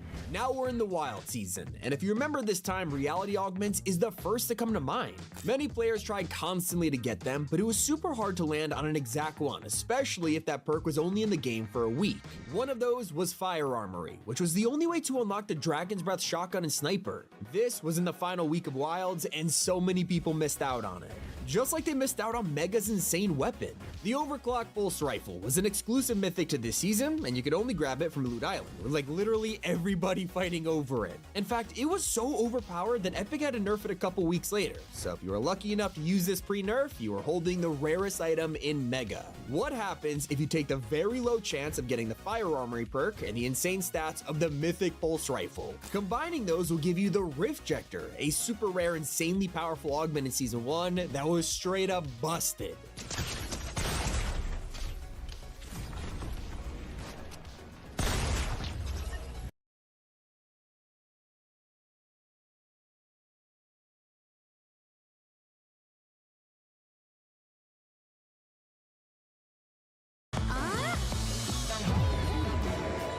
Nerds gummy clusters. Unleash your senses. The Chrome season. Now, there were a ton of problems with it, but the biggest issue was how Epic kept adding glitched items. One of these was the Dial-A-Drop, a revolutionary way to call in 3 different types of supply drops, from heals to weapons and even pickup trucks. Well, it was fun while it lasted because we only got to use it for a week before it was vaulted, all thanks to an infinite loot glitch. What about vibing? This season was so relaxing, there's no way they had any rare items, right? Well, what about an exclusive ice cream you could only get from a food mascot? Yeah, if you went to Lil Whip's NPC, there was a chance he would throw an ice cream at you, but if you got incredibly lucky, you'd receive his special serve. This was an entire Chug Jug in just 1 second. Resistance is known for 2 things, the live event and the fact we were banned from building for 2 weeks. And if you were around during the infamous Zero Build experiment, you might not know there was a way to get past it. All you had to do was launch a mode Epic forgot to update, like Arena. Not only were basic features like ziplines broken, but building was still enabled. These people were the only players in the world to have builds. So there's a running theme here because the rarest item in the Flip season was actually a pumped shotgun. And I know it sounds ridiculous because we've had these for years, right? Well, Flipped was the start of Chapter 3, and Epic reset the loot pool all over again, meaning pumps were banned. But did you know you could go to a vending machine and get lucky enough to find one? Total accident, Epic quickly fixed it, but people were still running around with pumps. Turns out, if you were smart enough to buy them and then store it in a 10, you could literally play Fortnite with contraband. We're now in Chapter 2 with the Cube season, and for just 24 hours, it included one of the rarest things in Fortnite history. You had to go deep in the woods. You would find this little guy called Bud the Mushroom, and Epic didn't tell anyone about it. He'd follow you around and heal you constantly, making him the most overpowered item of the season. But the problem is, when word got out, he was gone forever. Now, he wasn't the only experiment hiding in Chapter 2. During the alien invasion, you could find these new holopads around the map. If you went to this exact one at the Green Bridge, it would turn you into bubblegum. Now, the problem was he could basically fly around at Mach 10, breaking the game, and it forced Epic to delete this after only a few days. Everyone knows Lara Croft made her debut in the Primal season, but did you know about her secret quest with an exclusive reward? Well, once you unlocked the outfit, you had to wear it in a game, go to Aurelia's tiny island, and be lucky enough to steal her gold scar. If all of these ducks were in a row, you'd be given the golden Lara Croft skin. Epic never even told people about this quest, so not many players have it. And the 0 Point season before that had an item which has never returned. It was in the final update. Epic added a mode called the Bodyguard LTM, and inside you could grab a mythic bandage bazooka. One, it took up a single inventory slot rather than 2, and is the only time it has ever appeared in mythic form. The first Marvel season. There are so many items in the loot pool that everyone forgot about fire traps. It was a brand new trap, and considering Epic only makes a new one like every few years, it was a big deal. Yet barely anyone found them, and if they did, they probably didn't pick it up. This is one of those items that sucks so bad that Epic straight up never brought it back. Now, if you're a regular viewer of my videos, first, thanks so much, but also you've definitely heard me talk about the mythic mushroom before. It's no surprise this is the rarest item of the Flood season because it was only in game for 2 hours, had a 0.01% chance of spawning, and gave you 100 shield instantly. It's actually a miracle we even know this existed. While you're running around Fortnite, you always have to look out for someone with a fully gold Agent Peely. That's because chances are you probably won't find one. This is one of the rarest skins in Fortnite. Agent Peely was of course a Battle Pass skin in the Midas season, but in order to get his fully gold super style, you needed to reach level 350. To save you from looking it up, that is 30 million XP, which is hundreds of hours of gameplay. And thanks to him being a Battle Pass skin, we'll never get the chance to earn it again. One season before that, we were freshly introduced to Chapter 2's new map and a completely different loot pool. This meant that fans never realized the mythic goldfish was hiding the whole time. You had to constantly fish, and even then, you only had a small chance of grabbing it. And by the way, I mean a 1 in a million chance. Fortnite never told anyone about this thing, but they did warn us about Season X's rarest item. So to promote the end event, they introduced an important member of the 7 called Paradigm. She was exclusive, making her the first limited time item shop skin in history. And this held true for many years until one day they added her back for 1 hour by mistake. So to apologize to all the OGs, they designed a purple edit style, and owning this proves you have the rarest item of Season X. It's kind of like if you own this item from Season 9. Many of you have probably seen this artwork before, but is it in your locker? This was a prophecy that was revealed more and more every day thanks to Fortbytes. You had to complete a daily challenge to get a piece of the puzzle, and after 100 of these, you would finish the loading screen and unlock it. So now, this iconic artwork is actually the most exclusive item of its time. If you were around during the pirate season before this, you could have also gotten your hands on a super rare outfit, Reflex. It was originally an Nvidia exclusive skin. You had to literally buy a $500 graphics card to get it. But then Season 8 came, and they just dropped this in the shop out of nowhere. Instead of refunding people who bought it, they just let them keep it, and instead designed the Stealth Reflex skin for OGs, and neither of them have returned since. If you played in Season 7, check your locker right now, and you might discover you're holding a super rare item. You had to reach tier 50, and you would get this loading screen for Lynx, and while it wasn't really that important at the time, it's become one of the only animated loading screens in Fortnite. A ton of players might have this and not even realize how exclusive it is. And what about the secret Wreck-It Ralph collab that only existed for 2 days? Well, in Season 6, Hot Marat was released in the item shop and it cost literally 0 V-Bucks, but it was a reference to Ralph Breaks the Internet. It hasn't come back in over 2,300 days, and because of that, it is one of the rarest collabs in pretty much the whole game. Now, there's probably a few million people who own it, but what about a backbling that exactly 0 people own? In Season 5, Fortnite introduced the Penguin and Insignia backblings. So what's the catch? They were exclusive to Fortnite China. So not only was it impossible to grab it unless you had a Chinese account, but they ended up deleting the entire mode in 2021, so now nobody has it. And hey, at least you had some chance of finding Season 4's Eye of the Storm tracker. And that's if you were lucky enough to play during the 30 minutes it existed. Randomly one day you would stumble across a backpack, and picking it up you would realize it revealed future storm circles. It now holds the record for the fastest vaulting in history after half an hour. It's only tied with the Zapatron. Only difference is this item never came back. The further you rewind time, the rarer these items get, like John Wick's glider. Not the actual collab, I'm referring to Season 3's ripoff of John. He was the tier 100 skin, which is already hard to get on its own, but once you completed the pass and got his outfit, you still had exclusive challenges to do. Once 7 of them were completed, then you would earn the High Octane glider, and it's still insanely rare to this day. In Season 2, everybody knows the rarest item. It was the first season to include a battle pass, and at the end of it, tier 70, you had Black Knight. To this day, he is considered one of the most exclusive skins out there, and if you wanted, all you could do is buy reskins instead of the real thing. And that's hard to say because Season 1's rarest items came back. At the time, the Mako glider was the hardest cosmetic to grab, thanks to it being a part of the season shop. You had to be level 25 to even get a chance to buy it. Then they accidentally released it again in 2018, but this was January, and the game hadn't blown up yet, so it remained the rarest glider in Fortnite. How many of these have you tried or owned? Let me know in the comments below. It's been Tommy, and keep it here on Top 5 Gaming. Fellas looking for a quarterback? Let's go! These do bring out my eyes. Dix is the GOAT. Downy makes clothes softer, fresher, and better. We breathe life into your laundry. Fortnite Star Wars season is failing. Like, here's the player count on Chapter 6 launch, then Season 2, and now we're seeing 50% players less. Today, I want to learn why. From items being useless to an exhaustion of collabs, we'll break down everything roasted this season and give it a valid or not. Like, some things in Fortnite just don't make sense. Throw a shield bubble down to protect yourself, and you'll get obliterated by X-Wings. But when Godzilla laser beams you, you're perfectly safe. I don't know why Fortnite kept this around if they're gonna let this happen. And everyone was super excited when Epic randomly announced General Grievous was in Season 3. Nobody saw this coming, and we were super hyped, only to realize he was a secret skin. Alright, I mean, that's fine, we can wait it out. At least we'll get to fight him on the map, right? Well, turns out Epic literally added him on this random mountain, and he's not even a boss you could fight. Instead, you're just handing him lightsabers to add to his collection, so fans wish it was just a little bit more exciting. But I'm still holding out hope they'll turn him into a boss when his skin releases. Now, his skin also comes with a wrap, but it's completely pointless. We all know that the loot pool is blasters only, but this also means that every gun can no longer use wraps. They all have unique models and skins which don't change no matter what, so every wrap in your collection is worthless this season.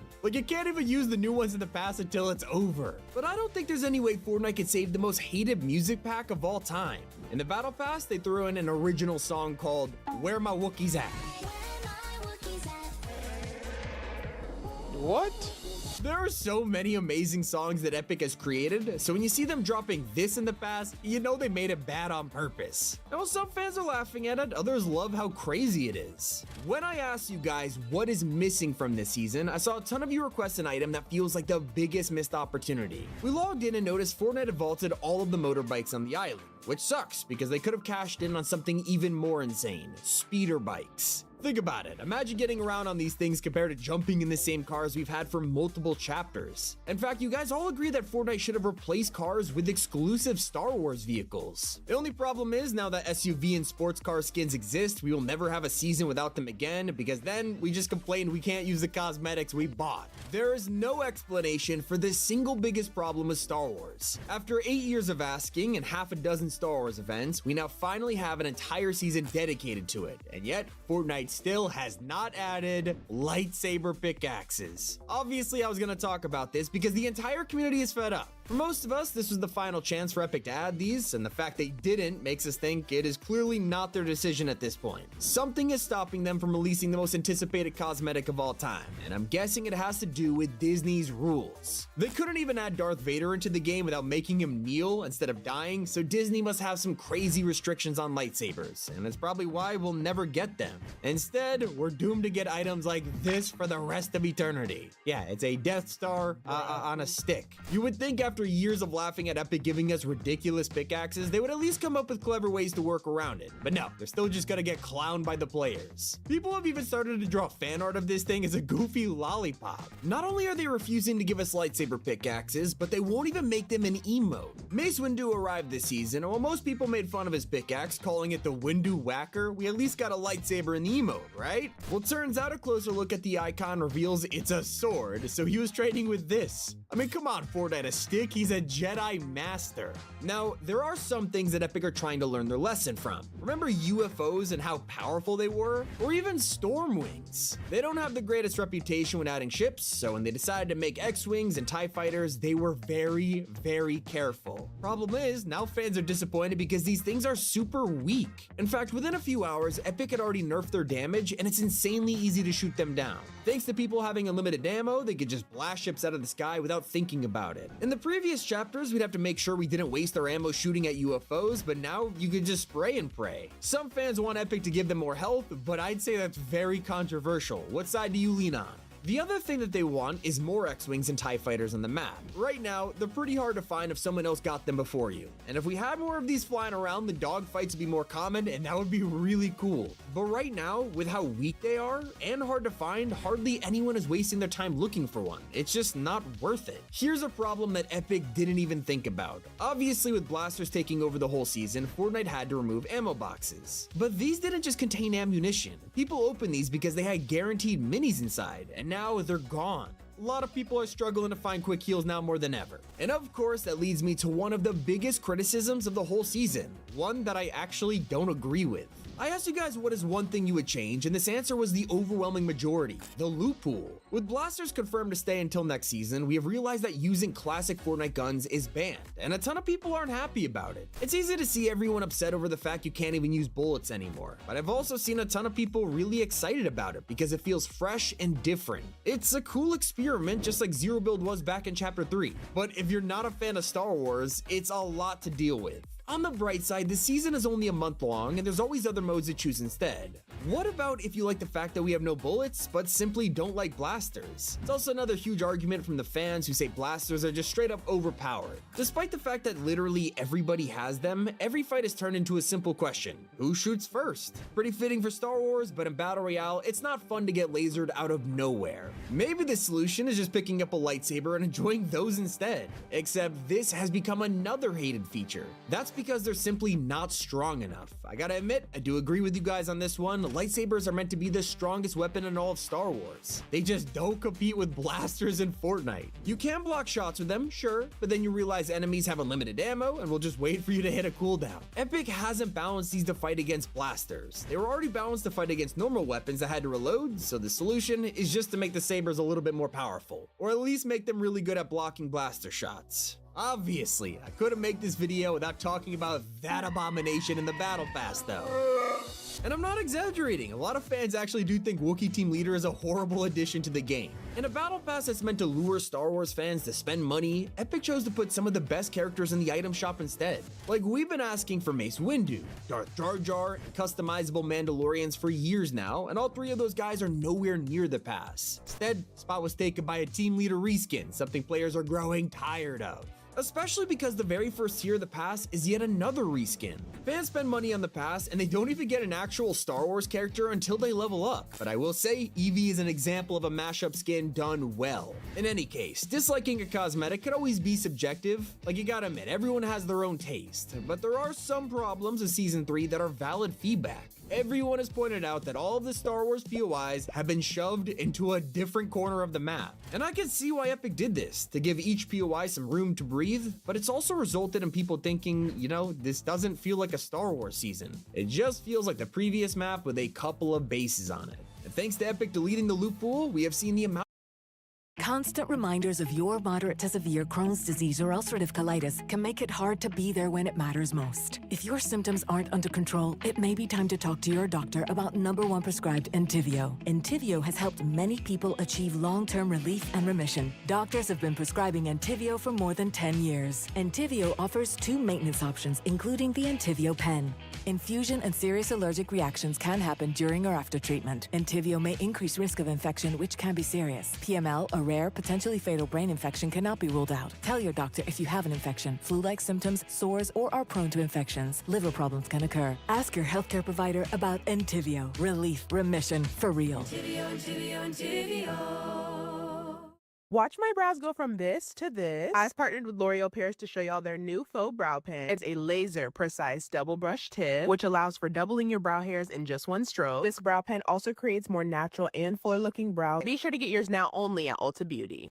Amount of mobility items dropped from 8 to just 3 ways to get around. In the words of Ninja, I'm not seeing enough movement. In fact, they even got rid of parkour mechanics like wall kicking and breaking your fall with a roll, and we have no idea why. Now, I'm gonna try something different. When I make videos like these, everything's inside is based on real fan feedback. For this next one, I decided I have my own problem to nitpick. Epic, why? I'm just trying to get into the Millennium Falcon and it's a decoration. I have never felt so betrayed. All right, back to our regularly scheduled broadcast of what you guys want to change. Number 1 is Captain Phasma, and I gotta admit it was pretty refreshing to see Fortnite give her the attention she finally deserves. In the films, Phasma was hyped up constantly as this cool stormtrooper with a hidden identity, only for them to cast her aside in every single scene. Well, fans were excited to use her in BR, and then realized Fortnite did the exact same thing. They threw Phasma into the LEGO Pass and didn't give her anything else. No glider, no pickaxe, or even a backbling. But if they did, they probably would have screwed up the pickaxe. Even storyline fans are demanding a change, because they're trying to do the quests only to be confused about how awkward they are. The whole structure of the new challenges is really hard to navigate, and people think it's too much and very messy. Then we have the disaster of Season 3's launch when they falsely advertised in the item shop. For the first hour, you can head into the store and notice they're selling 25 Battle Pass tiers, just like they do every season. So people bought it only to realize they got 10 tiers instead. Fortnite noticed their mistake and rushed to change the text in the shop, so now when you look it says 10. I can also understand why you've been complaining about things that haven't been changed, like Loot Island. This has remained the exact same since the beginning of Chapter 6, and fans are disappointed it's not Star Wars themed. Someone even suggested turning it into Cloud City. Now that's a missed opportunity. And so is vaulting med grenades. There was basically no reason for Epic to get rid of these things, so people think it's because they didn't fit the theme of the season. My response to that is Fortnite should simply turn them into Bacta bombs instead. I'm not sure why I'm not on payroll right now, Epic Games, but I could add so much value. Anyways, those are the 25 most hated things in the Star Wars season. If you agree, let me know in the comments. If you disagree, then roast me, I guess. It's been Tom Eekwood here on Top 5 Gaming. When Fortnite launched Chapter 6, it came with an amazing way to prevent fall damage. This is called roll landing, but when I tried it in the Star Wars season, this happened.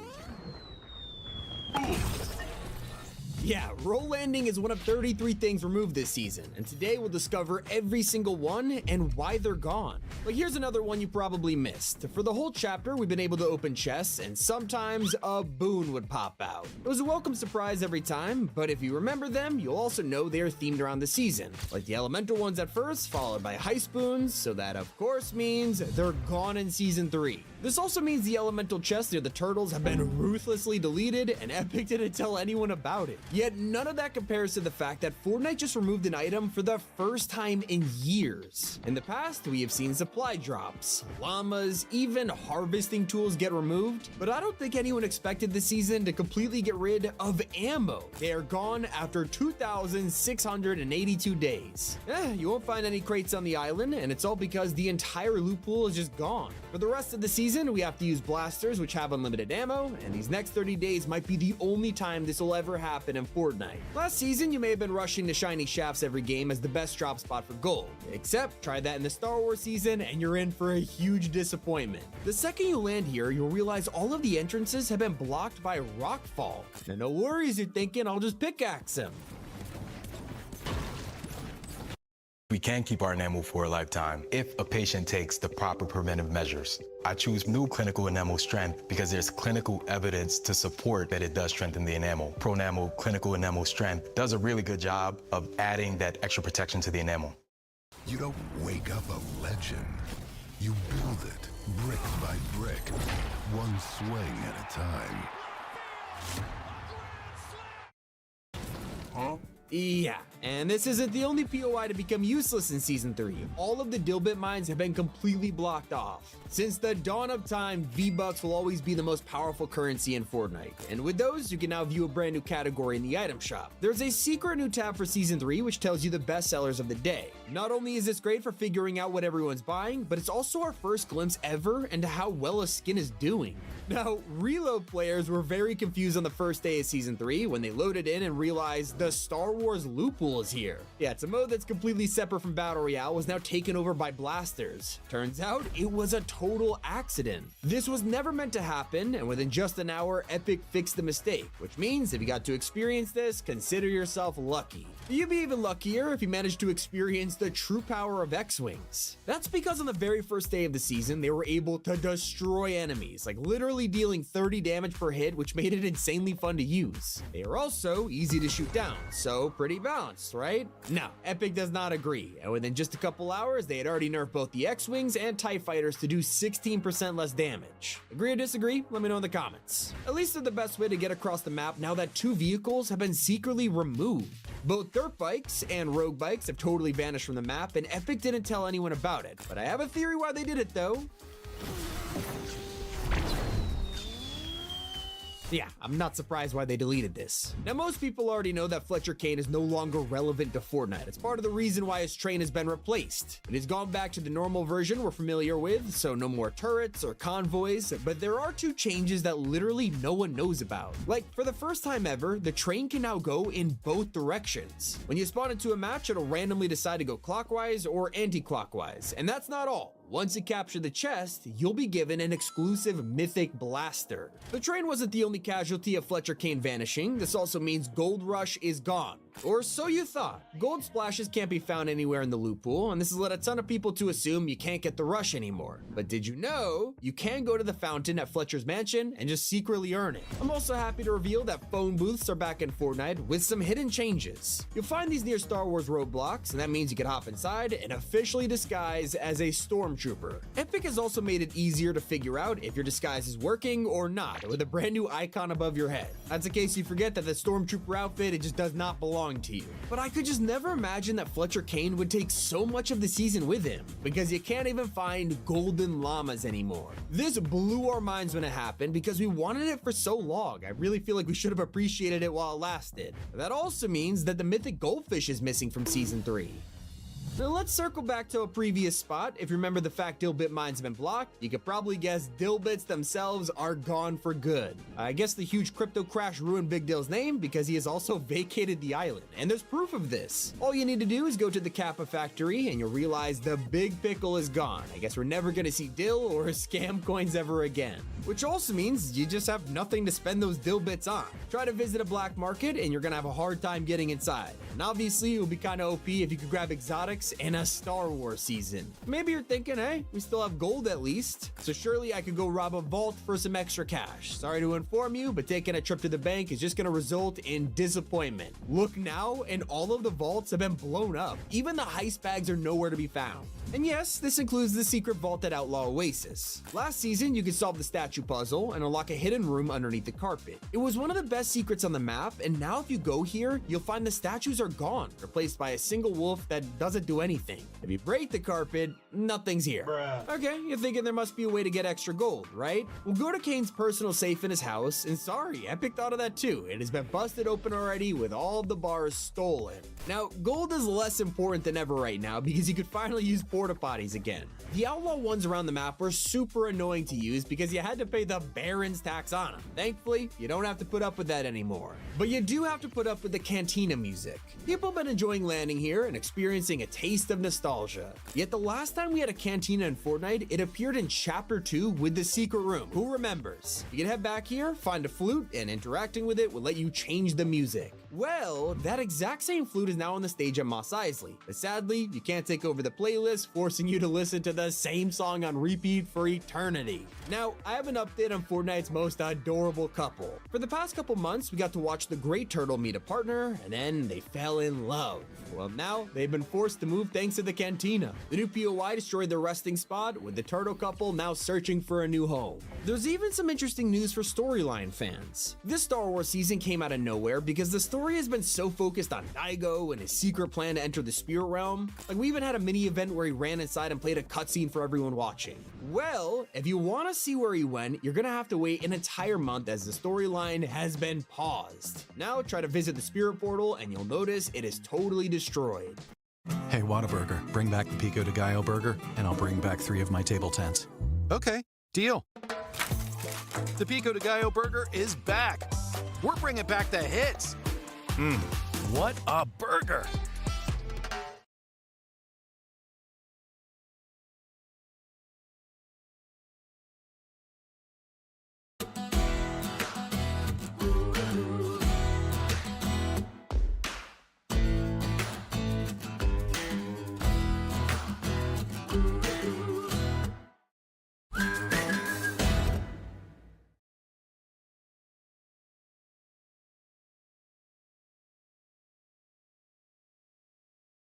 Just as broken as Super Styles. For all of the XP grinders out there, you probably have a nice collection of Super Styles, and yet you'll realize that any 3D or galaxy effects are now matte black. They're insanely bugged out, and while this is inconvenient for some, the vast majority of people thinks it kind of looks a little cooler, so just enjoy it while Epic patches it. Now, at least we got to say goodbye to Mortal Kombat, and I'll admit this collab felt like it went on forever, but if you were growing tired of it, you could head to anywhere on the map where a Mortal Kombat arena was, and now, you know, it's finally gone. I love these places, and I wish they stuck around as POIs, but hey, all good things must come to an end.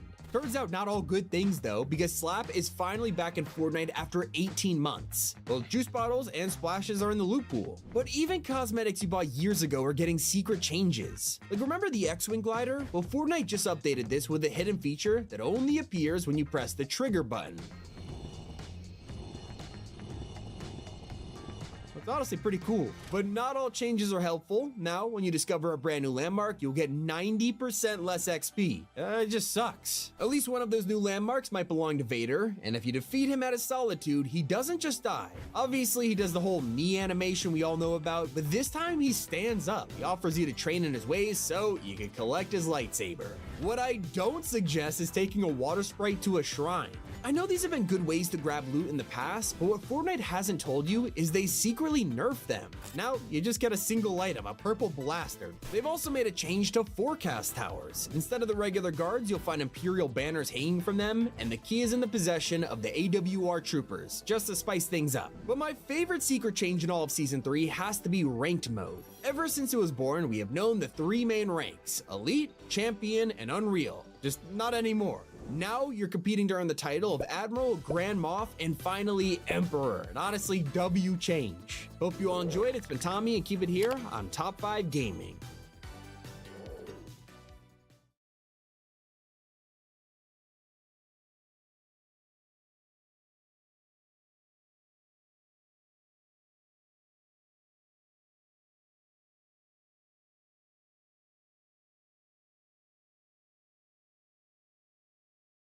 Fortnite Star Wars season has a lot of clickbait, but I've learned some of it's real. Today, we're putting 15 of these shorts to the test and see which ones will be great or waste your time. Number one. What does a thermal imploder do? It implodes. Oh, well, now I gotta see if this thing's Zimbabwe You certified. grabbed a gas Just can. throw that down there. There's a hop on the thermal gas can like I imploder. hop on What is my he trying to do? uncle's lap. Ride the gas Holy can? Dude, wait. I took a came back and I'm still flying. Wow. Holy balls. Let's go. Mom, I just got my first round win of the season. Okay, let's go try this. Perfect. Okay, this cannot mess up. Here we go. Ride it perfectly. Oh my god, it does work, bro. Dude, we're just flying past the barrier right now. Is this how you get to the Death Star? I forgot about fall damage. Okay, it works. Just have a plan for when you fall. You can use the Force Lightning to disable cars. Yeah, I mean, that makes sense, but I actually have an idea for this. Okay, so we have the Force Lightning ability, and as we're all probably aware, if you lightning, it disables the car, right? Not clickbait. But what if we do this to a TIE fighter? Oh no, we're getting attacked right now by a TIE fighter. I'll try to block, but it's not doing it. What if we just Force Lightning it down? It doesn't work, no way. We're starting out strong. This has got to be one of the most useful tips this season. Can you kill a teammate with a thermal imploder? Oh, please work. Oh, I cannot wait to try this one out. Okay, this could be the greatest troll of the season if it works. Take fall damage, take fall damage, take fall damage. Where'd you go?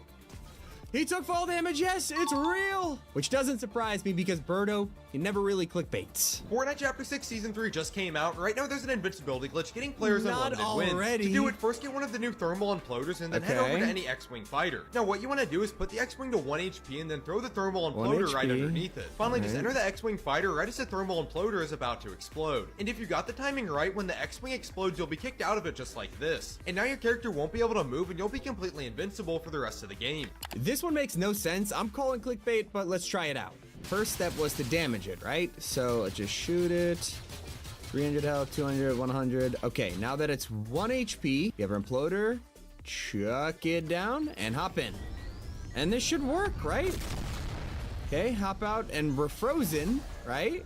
Wait, I'm moving around. All right, hang on. Let's go to zone real quick because if we could move and be invincible, that would be insane. Now in the video, he doesn't take damage from the storm, but we're taking damage. Either this is clickbait or Epic fixed it, but unfortunately, you can't be invincible anymore. There's also another loot cave at Canyon Crossing. If you go down the zip line and go over to this cave and break the rocks blocking the way, now go inside the cave and there'll be a ton of chests, some Okay, pause. This looks like a UEFN map. flirt barrels, coral buddies, and Flirt some barrels, penguins. coral buddies, okay. Is there another loot cave? Because we already found one. Okay, so from the clip, it looked like Canyon Crossing, and I think I know what zipline it is. But let's land here and figure it out. There's the waterfall and a suspicious pile of rocks. I'm surprised they didn't put this behind the waterfall. Like, that's just classic video game knowledge. Okay, so apparently you just smack it. 75. It's actually real. I take back my UEFN map comment. Maybe that sounded a bit rude, but thank you to the TikTok creator who showed me this because low-key, it's a goated loot drop spot. I mean, no blue chest, but hey, you can't complain. And you even got the coral buddies. So this is titled Defeating Shogun X Without a Weapon. And it looks like they're doing it with a Stormwing. And they already got him kind of low.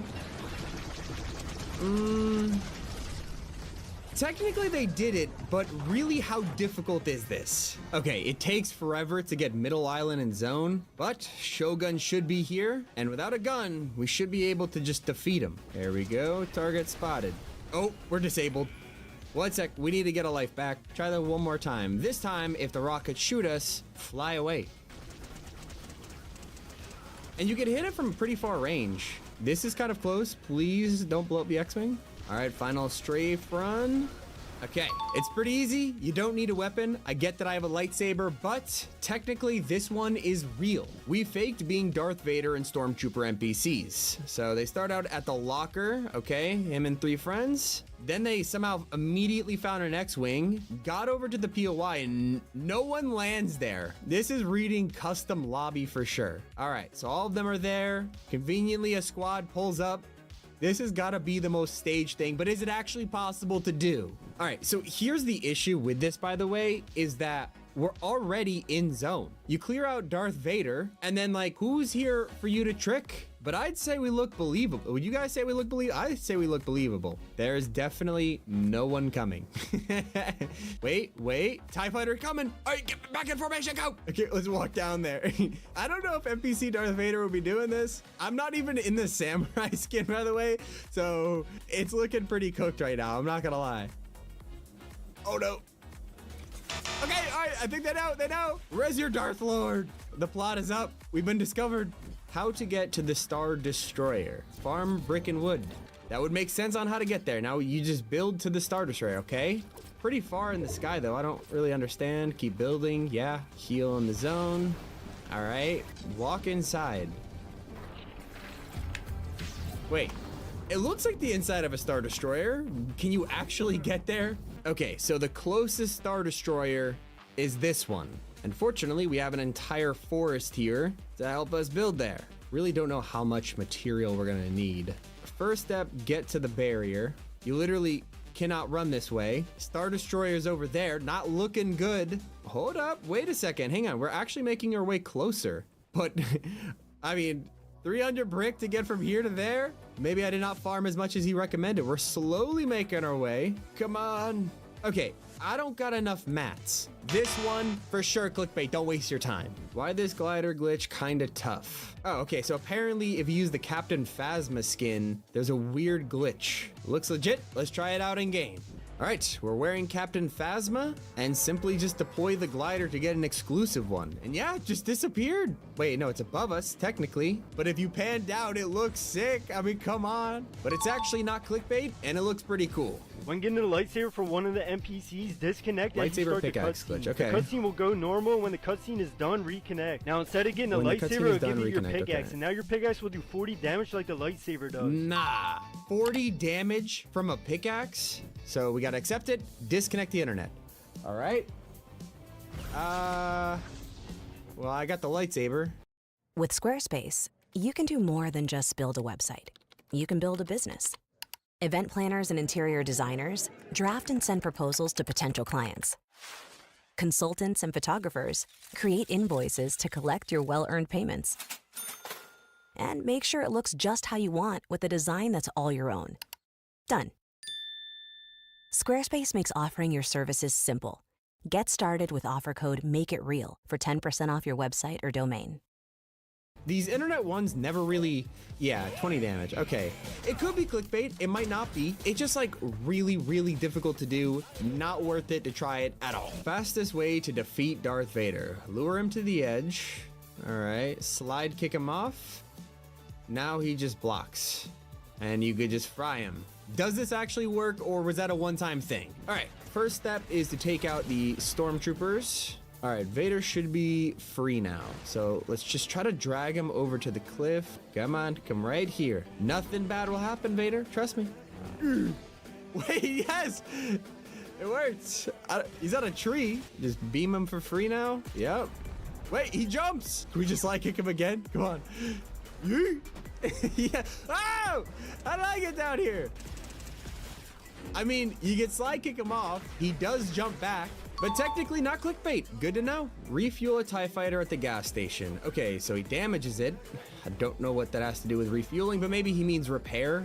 You go to the gas station. Shout out Spunky for the clip. All right, well, it definitely repairs it. Doesn't show the refueling part. All right, well, it probably does, but let's hop in and check it out. I don't really feel like the whole repairing thing is clickbait. In fact, I'm sure it's not.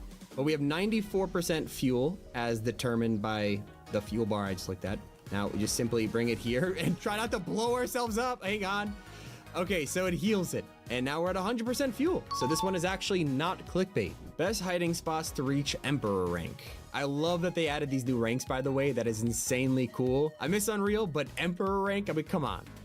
All right, so you build up here, mantle onto the floor. I don't know what it's attached to, but that's just like the perfect bait. Let's see if you could actually trick someone with this. All right, so we're heading to the resistance base. So you come in here and there's a sewer grate. That's how I've seen it. All right, and then you come inside. Here we go. Now we mantle up. I mean, like, it's a lot of bait. Can you see me while you're walking in? No, not at all. Not at all? All right, like, if you were to run in, boom, 97, fried. Will it help you get Emperor rank? It could help bush camp, Dad, but technically not clickbait. Every season, there's a free skin item in the game, and I always see the clickbait, and apparently you can find C-3PO's head in this washing machine and get a C-3PO skin. This has got to be the most fake thing I've ever seen, but I know where this is on the map. So I know it's in Seaport City. Now we just have to find what building it's in. Like, it's one of those things that you have to test out, but in the back of your mind, you just know it's fake. Like, Fortnite's not gonna have a claim button in game. All right, we'll check here first. Hold up, wait a second, and there's no C-3PO head. Frickin' clickbait! It's combining slap juice with a lightsaber. Slap juice with a lightsaber. Since you go faster with the lightsaber Infinite sprint? If you use a slap juice, you can have infinite bonus sprint. That checks out, but how good is it really? So we have tons of slap juices and splashes. Help us get infinite sprint with a lightsaber, because if you're moving fast and there's no cooldown, like ultimate rotation tool, overall very useful. Drop the blaster. All right, slap juice it up, and then just infinite fast sprint, and it works. Obviously, this one wasn't hard to see, but it's still insanely useful. If you need to get places, TIE fighters are all taken. I mean, come on.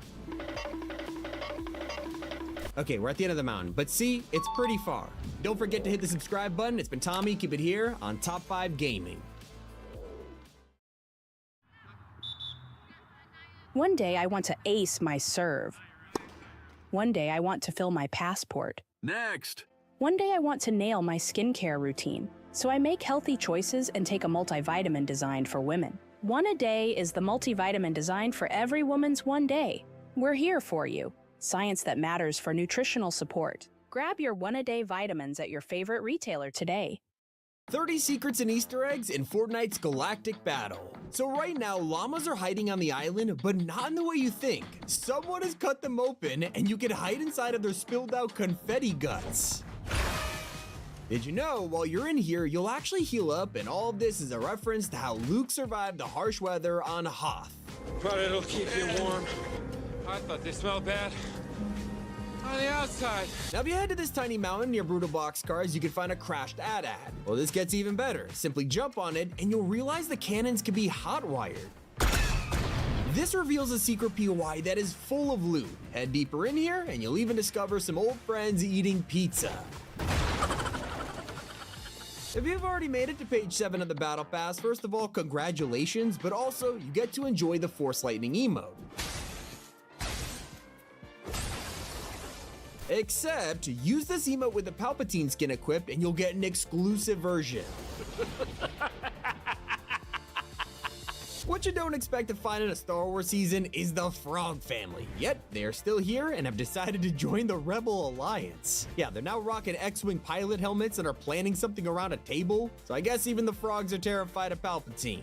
While everyone has been talking about Mos Eisley Cantina on the map, no one knows about the secret bar. In the town, you can find this giant red curtain, and it's hiding a droid speakeasy behind it. There's even gonk droids chilling out back here, trying to kick back after a hard day's work. Now let's head back to the Battle Pass, because this also includes a brand new X-Wing glider for Poe Dameron. Now, this is not the first time we've had an X-Wing glider, but thanks to the new season, both this and the old version have been quietly updated with an incredible secret. Now while gliding, if you press the trigger, your wings will fold. pretty awesome that they even let you do this with the old glider. Now, one of the best parts of the new season is spotting all of the hidden details in the new POIs. Like over at the Crash Dad, you'll realize they set up a whole restaurant here called the Eat. Feels like they created this whole place just to call it that. It's genius. But that's just the tip of the iceberg. You'll find hilarious food items in here like the Sith kebab, Darth taters, a tauntaun sandwich, and my personal favorite, the Combo 66. You get it? Execute Order 66. It's not the only way they're referencing Revenge of the Sith. If you look at Palpatine's set, this is probably the most 200 IQ glider they could have given him. Yeah, it's a Cenopod from when he was the Chancellor, and yes, it is the same one that Yoda threw at him during their fight.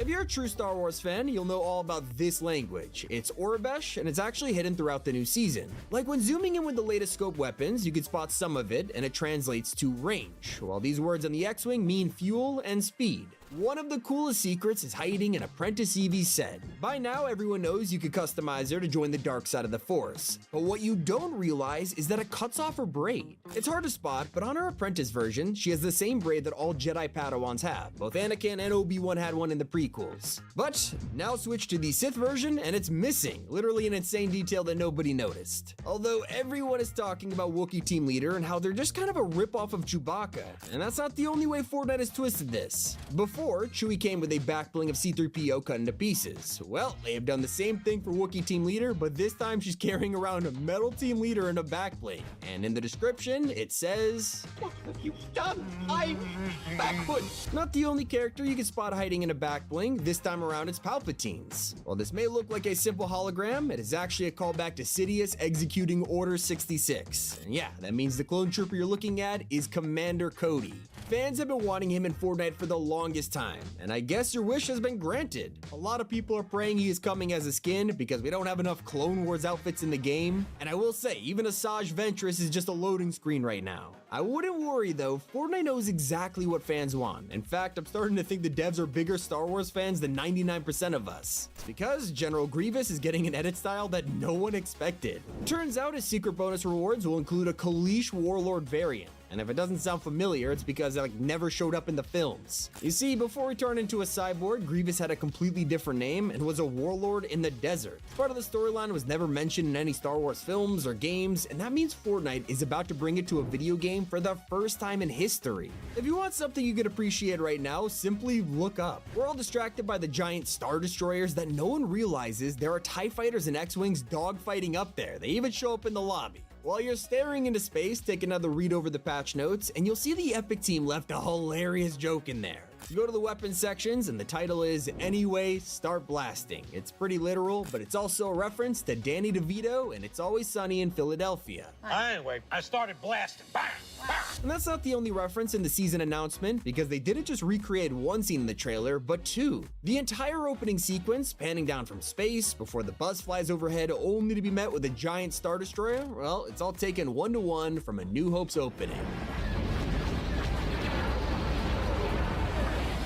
They even snuck in a hidden cameo in there. In the scene where Jonesy is being chased by a wave of stormtroopers, look closely and you'll see one of them is actually Marshmallow trying to blend in. It's honestly pretty fitting, but it only gets funnier when you check the item shop and see him alongside all of the Star Wars items. Even Epic are blending in with theming because the entirety of Ranked has just received a design overhaul. Now, when you reach the final 3 tiers, instead of seeing Elite, Champion, and Unreal, you'll get Admiral, Grand Moff, and Emperor, the perfect title for the top players this season. If you're in for a less intense experience though, head over to the Cantina where you can chill out and listen to the iconic music. But don't let anyone blast the speakers. If they're all destroyed, the song just stops completely. What about becoming General Grievous early? He doesn't unlock until later in May, but if you want to check out the skin right now, just use Mystique. She continues to be the most useful Battle Pass outfit to date, so if you ever, take out the Cyborg and morph into him before he's even out. I will say, Evie is already out, and it's not her first time. You'll obviously recognize her from Chapter 3, where she was also Tier 1 of the Vibin Pass, but there's a reason she's back for Star Wars. Who else arrived with her in Chapter 3?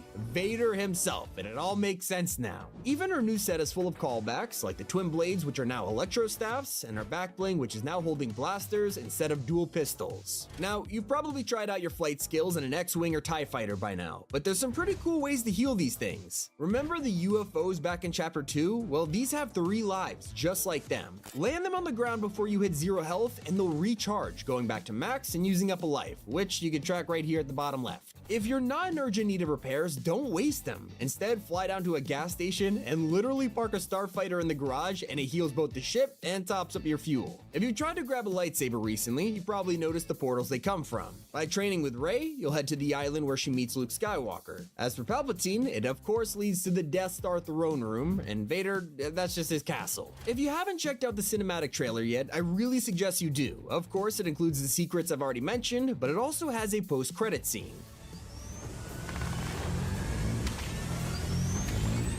This has a double meaning. For regular players, it's yet another addition to the running gag that Fish Stick, dies in every trailer. Poor guy can't catch a break, and yet it's also our first official teaser for this season's live event. That's right, at the end of May, we're getting a fully fledged event, not a mini one, and it involves that thing in the sky right there, the Death Star. It is gonna charge up and blast the island, or at least try to, and our job is to stop it. I will say, I wasn't expecting to see this and the bonus rewards though. Yeah, it's a drum kit belonging to Poe Dameron. It's already pretty random, and then you realize the name is Poe Dameron.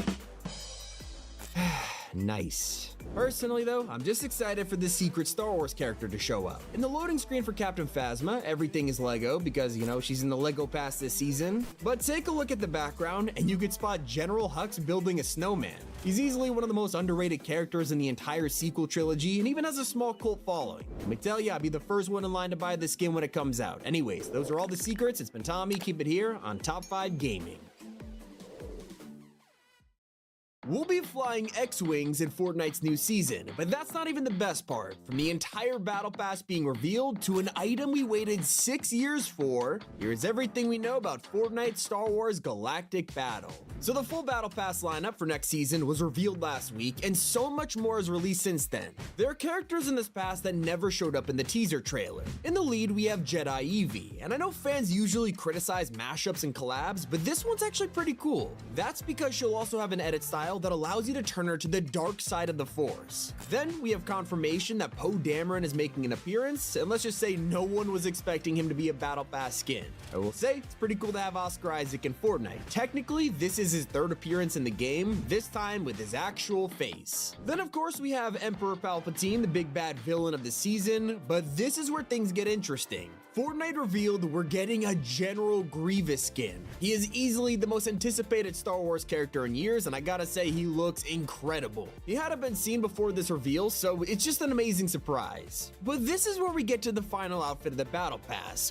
Wookiee Team Leader. Fans are a little disappointed because this means only 3 people in the Battle Pass are actually Star Wars characters. But don't worry, all will be forgiven if Fortnite adds lightsaber pickaxes. And I know, we've sounded like broken records every year. It's like our May 4th tradition where we get a Star Wars event and the world gets disappointed when another ridiculous pickaxe get added. Literally now or never for these to happen, and there is hope. In the Battle Pass image, you could spot characters holding sabers we have never seen before, hinting that we might finally get a customizable pickaxe in Season 3. Also, in the background, you can spot both TIE Fighters and X-Wings. These aren't just for decoration, these will be brand new vehicles that you could actually fly. TIE Fighters will work for duos, while X-Wings will work with your entire squad, letting your friends stand on the roof and the wings. Now that we're into the final days of Season 2, Fortnite has straight up posted the new map in its entirety. But before I reveal it all, let's focus on the bottom right named Outpost Enclave. This huge POI has replaced Hopeful Heights, and it's home to an entire desert biome. Of course, you can't have a Star Wars desert without a cantina, and that's why Mos Eisley is here. You'll be able to explore the whole city and even break into a sand crawler to get tons of loot. And you can get into the Star Wars spirit right now because Epic just granted everyone a free Stormtrooper skin.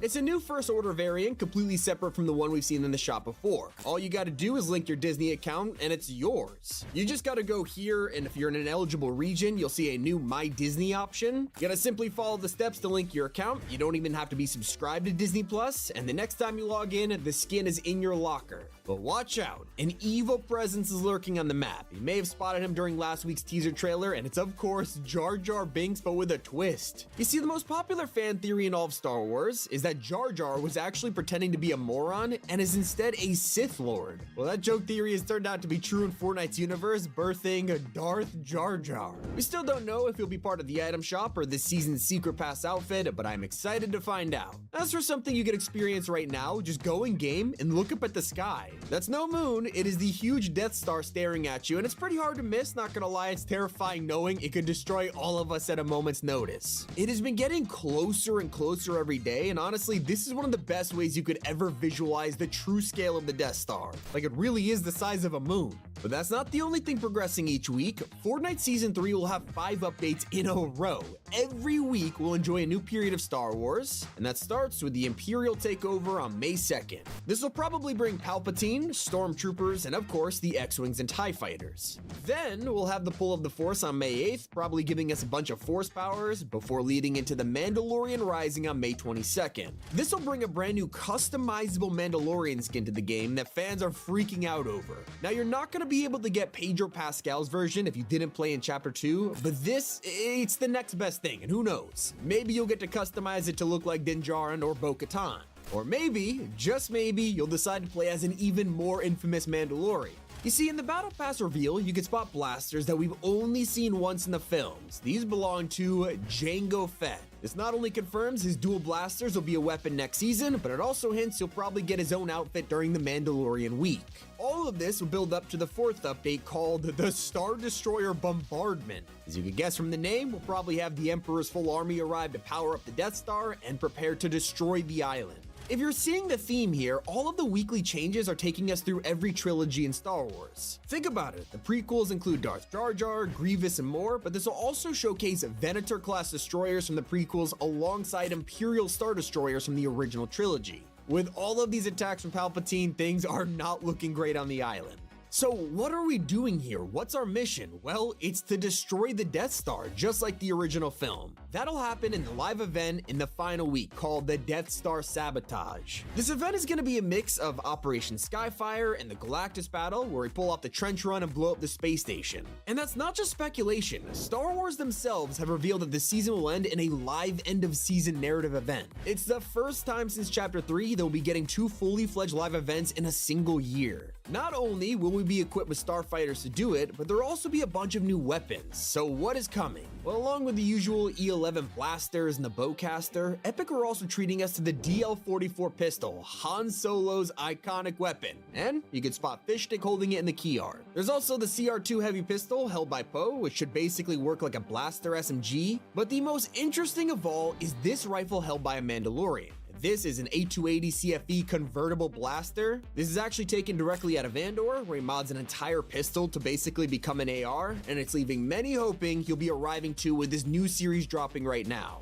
But let's take it back a second and look at the Season 3 map again. I showed you the bottom right's desert biome, but what else is here? Well, heading to the top left, replacing Whiffy Wharf in the swamplands with a Resistance base. You can land here and find the Millennium Falcon parked up, and if it looks familiar, that's because it's the Rebel base from Force Awakens. That's not the only place taken directly from that film. In the top right of the map, we have the First Order base. This will be replacing Demon's Dojo, so say goodbye to the Night Rose because she's about to be replaced by someone else guarding the area. So who is the NPC here? Well, we already know who's coming. The First Order base will be protected by Captain Phasma. You can spot her in this image surrounded by First Order troopers. They'll assemble here at the base on the map ready for us to fight, and don't worry, Captain Phasma will of course be a skin to claim yourself too. Rumors are that she's currently the headliner of the new LEGO Pass after being featured in their newest teaser. And that's right, Battle Royale isn't the only one getting a Star Wars season. LEGO Fortnite's Battle Pass ends on May 2nd, the same day as BR, and we'll be getting a new one that includes a bunch of new First Order base buildings and Phasma as your reward. Who knows, maybe there will even be 2 skins like the previous pass, giving us someone like C-3PO. Because yeah, he's not going to be a destroyed back bling anymore. We are finally getting a fully fledged skin, and Fortnite's already teasing it with this loading screen. On Wookiee Team Leader Satchel, middle, you can see a keychain of him with the Mandela effect included. That is indeed a silver part of his leg, something that fans never noticed when watching the original trilogy, but it was always there, and now it's on his Fortnite skin too. Now, I haven't forgot to mention a character who is even more exciting than C-3PO. Sure, he may have been in every single Star Wars movie ever, but he doesn't have the aura of Samuel L. Jackson. That is right, Mace Windu is coming to Fortnite. Technically, he isn't the first Samuel Jackson skin in the game, but he is by far the most accurate, and it looks exactly like him.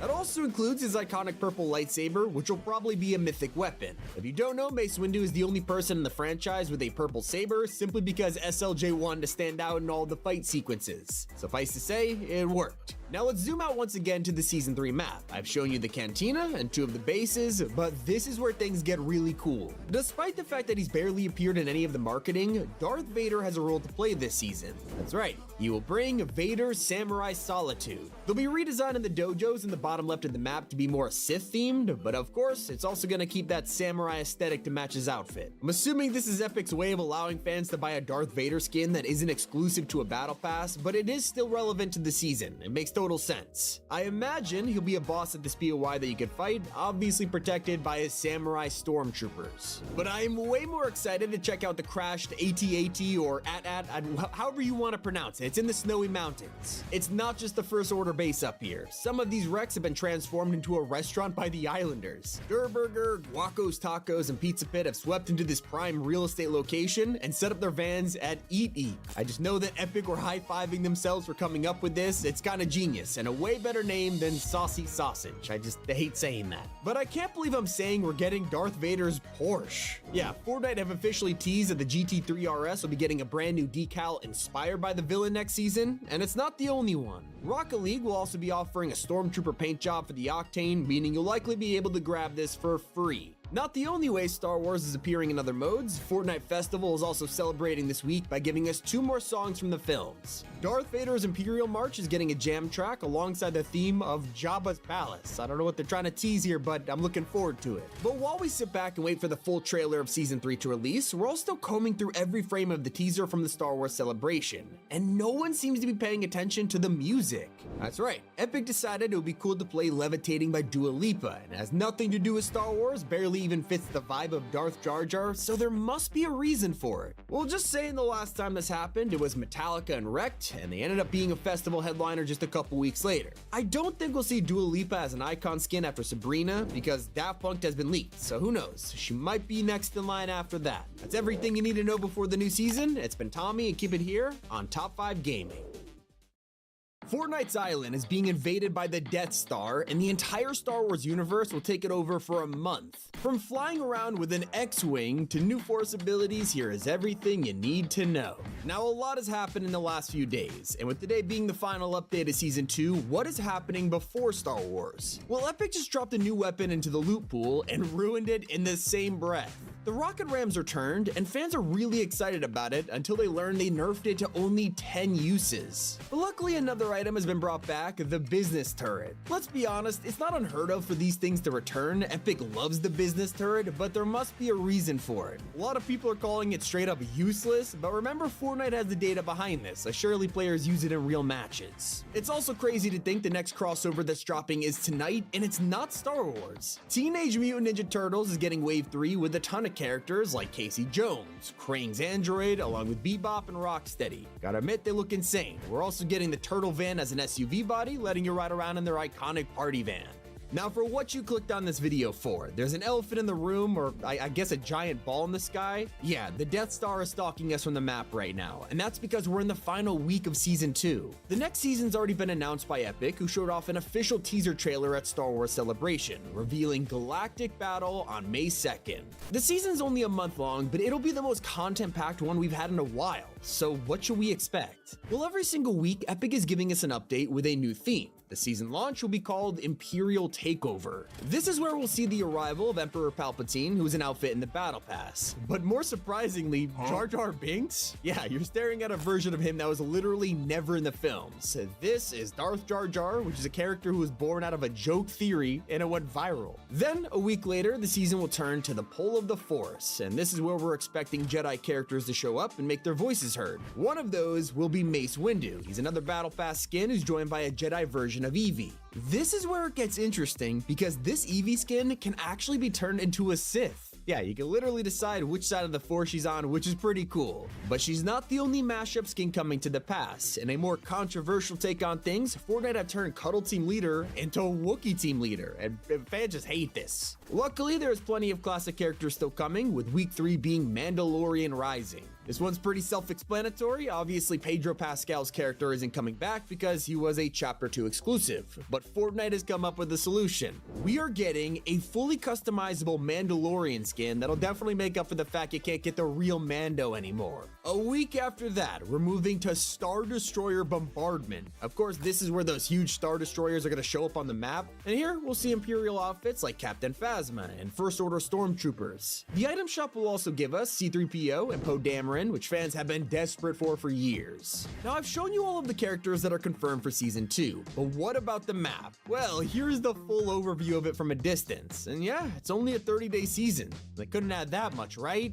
Wrong. We are getting 2 new vehicles you could fly, X-Wings and TIE Fighters. My prediction is they will probably show up just in time for the final week, Death Star Sabotage, including a huge live event, but I'll get into that shortly. First, let's talk about the new POIs that have been leaked, and they look insane. Hopeful Heights is going to be replaced by, you guessed it, Mos Eisley, something that literally all of us saw coming. But we're also going to see Endor's Rebel Base, which is super exciting. You can see Darth Jar Jar here fighting Eevee, and yes, that is the Millennium Falcon parked up right behind her. Also, some fans have spotted a Sandcrawler in the trailer, which means we could go in here and find tons of loot. I'm just saying it, it's about time we could steal back from the Jawas. One of the strangest parts of this teaser trailer was the music choice. That's right, you can hear Levitating by Dua Lipa playing in the background, which you wouldn't expect in a Star Wars season of all things. Now, when you think about it, Epic went out of their way to license this song, and I imagine it's a pretty expensive song to use, so why would they do that? Well, remember the last time we heard a huge artist in a trailer? It was Metallica.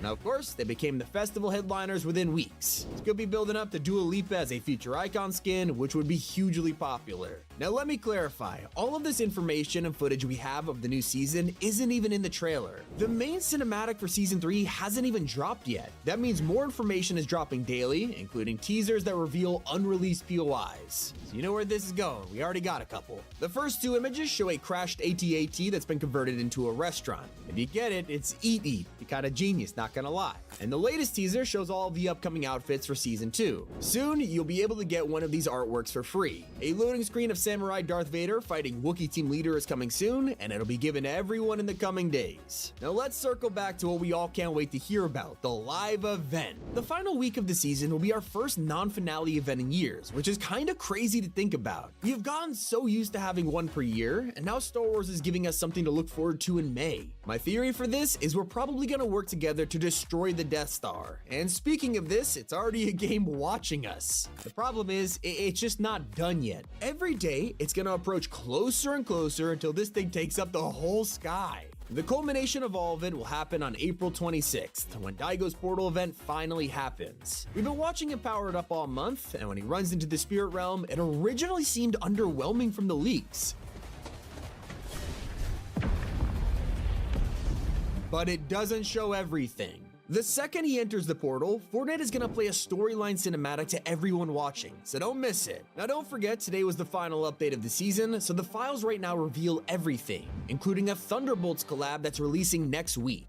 Bucky and Yelena are coming to the game, and it's actually their debut in Fortnite, so fans are pretty upset they're cel-shaded, especially for a collab that's promoting the MCU movie. But did you know some of you could earn it for free in the cup before it hits the shop on April 30th? One of the funniest parts about this is how we just learned who the starter pack for next season will be. Are we getting some kind of sci-fi themed character for Star Wars? Well, not really. This is Marika, and I'll admit the Star Wars inspiration is hiding itself. Now you might remember at the start of the season, a bunch of collabs are teased, but one is still yet to arrive. Right there in the trailer was the Dodge Ram, and alongside it, the Ford Shelby. Now, it is finally releasing. On April 24th, you'll be able to pick it up in the shop along with 3 custom decals for it. Now, sadly, next month's crew pack has been revealed, and it isn't Star Wars themed either, but you'll still be able to grab the pass with it while getting the brand new Kwame skin. As usual, every month you stay subscribed, you'll unlock Legacy Styles with his unique one called Overtime. Okay, but one skin that got updated has got the entire community hyped today. The rarest gaming legend set has finally been re-added to the shop files, meaning that the one and only Psycho Bandit will be returning soon. After nearly 5 years, Borderlands is gonna make an appearance in Fortnite once again, so who knows, maybe they've even got some new items in store. Now, Hatsune Miku left just last update, but clearly fans are begging for her return because Fortnite is already bringing her back. Her bundle was updated, so expect her to appear again after just 15 days. Also, Ballistic just received 2 brand new maps and items, but they're already giving us info on the next update. Currently, Epic is listening to feedback, adjusting the weapons and maps to perfection before they're finalized, and the next Testing Grounds update will drop more content on May 15th, just a couple weeks away.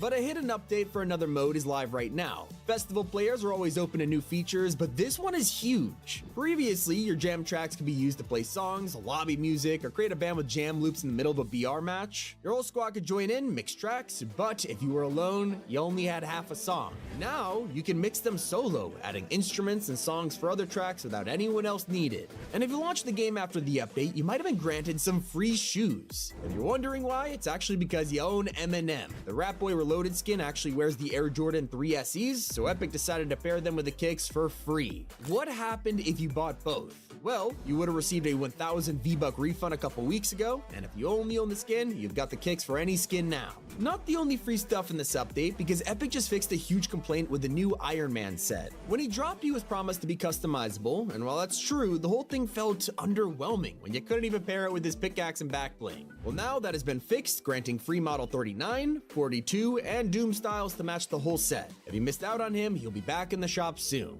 There's also been some secret changes in OG, with today's update including a bunch of unvaults. Following suit with the original Season 3, Fortnite have now unvaulted the LMG and Heavy Shotgun, and yes, it's the classic one. There's also more coming back from 2018, like the release of Clingers and C4, all now in the loot pool. They have also vaulted the Epic Tac Shotgun just like what happened in Chapter 1, and have vaulted the Blue Pump for the first time. You can even find a Great Tac in there now too. It's everything in the final update of Season 2. Hope you all enjoyed. It's Tommy, and keep it here on Top 5 Gaming.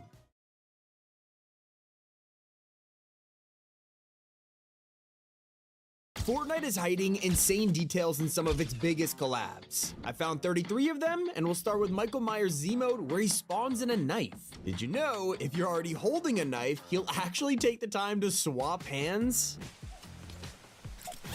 Nice.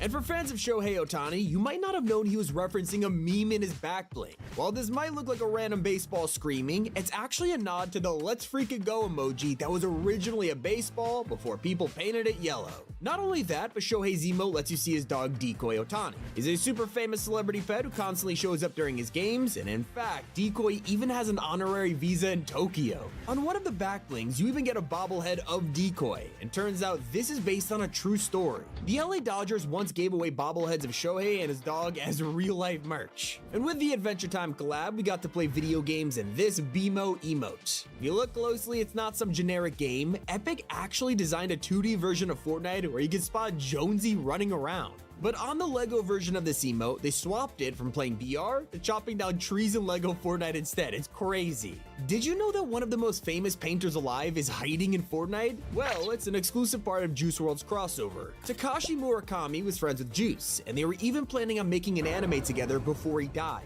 So in 2024, Epic invited Murakami to paint this loading screen tribute. You could only earn it during the remix finale, and it was given free to anyone who viewed the concert, never to return again. Cowboy Bebop was an incredible surprise when it dropped, and fans are freaking out over its insane attention to detail, like a hidden character that nobody noticed. In FaZe Backbling, it looks like a regular phone from the show, until you look closer and notice Ed is on the other line. Personally, I love the jukebox emote where you can straight up relax and listen to the Cowboy Bebop opening. Now, I think Lamborghinis are like 100 times more famous than Cowboy Bebop, and yet there's a secret detail on their collab that nobody knows about. You won't even find this in-game. You have to dig into the files of the Lamborghini Countach. Here, you'll discover a codenamed Track Tractor, which sounds kinda random, except the most diehard Lambo fans will know it's a reference. Lamborghini actually began as a tractor building company and moved into sports cars 15 years later. In fact, they still make tractors to this day. But there's a surprisingly controversial detail in Cyberpunk 2077's collab. Johnny Silverhand has a pretty interesting back bling to say the least. In his duffel bag, you can see a nuclear bomb.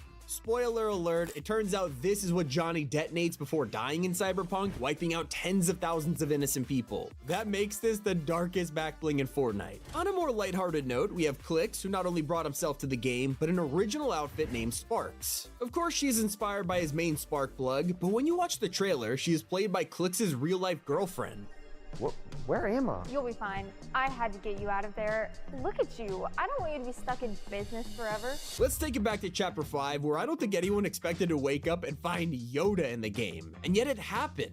But the best part was his details. Equipping the harness edit style on Dagobah Luke would actually let you carry Yoda on your back just like the films. This entire version was designed to work with the back bling, and if you use this cane as a pickaxe, you take it straight from Yoda's grimy little hands. But my personal favorite is whenever you got an elimination, he would giggle. You gotta appreciate details like these, especially with Sabrina Carpenter coming to the game. She had 2 outfits, and the one in the music pass is secretly a collab with Victoria's Secret. Turns out this dress was what Sabrina wore to kick off her tour, and it's of course a custom design by Victoria's Secret, with a few tweaks to make it, family friendly for Fortnite. Now, one of the most popular DC skins of all time is Harley Quinn, and in Chapter 6, we've got a new version that felt super original. Except, there was a familiar face hiding in this set all along. Harley's back bling is the Bud Pack. Not only is this in the style of a Funko Loungefly backpack, it is actually one of her pet hyenas from the comics, also seen in the Birds of Prey movie. But let's rewind back to Adventure Time for a moment. I showed you the amazing detail in BMO's emote, but that was just one of the secrets you could find here. We were also distracted by the 2D Fortnite on screen that no one looked down. You'll notice that you're sitting on top of a tree stump and it has a face. That's because this is a real character from Adventure Time who is 2 years old for some reason. And if you look even closer, you can spot this tiny snail.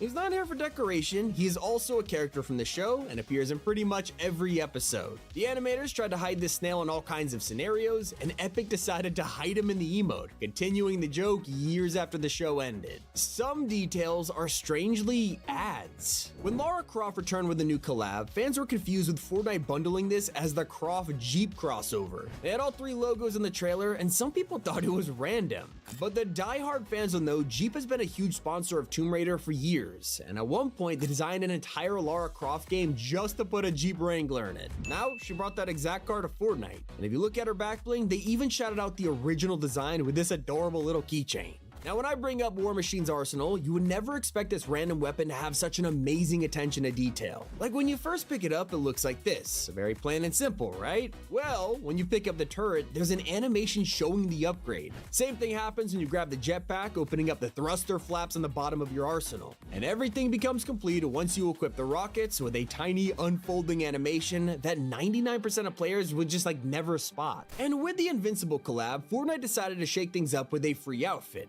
Duplicate was now available for everybody, which was technically the best way to bring her powers to the game. Now that she was free, lobbies would be filled with players rocking Duplicate, showing off her duplication skills without any mythics needed. It was insanely clever. And that's not the only way that Epic has been 2 steps ahead. With Mortal Kombat, we got an emote to let you test your might. They had this huge power meter on the left, and while it stays the same for almost every outfit, there are a handful of characters that can break everything. Larger skins like the chicken from Family Guy or Thanos won't just snap the llama in 2, they'll smash the entire statue to pieces. Now, what if that llama was alive? Well, in Lionel Messi's case, he turned it into a goat. Obviously, everyone calls Messi the GOAT, so it makes sense, but this emote has a secret that can only be unlocked if you see it as Leo. Usually, the GOAT will botch you, but with Messi, he'll celebrate. Messi.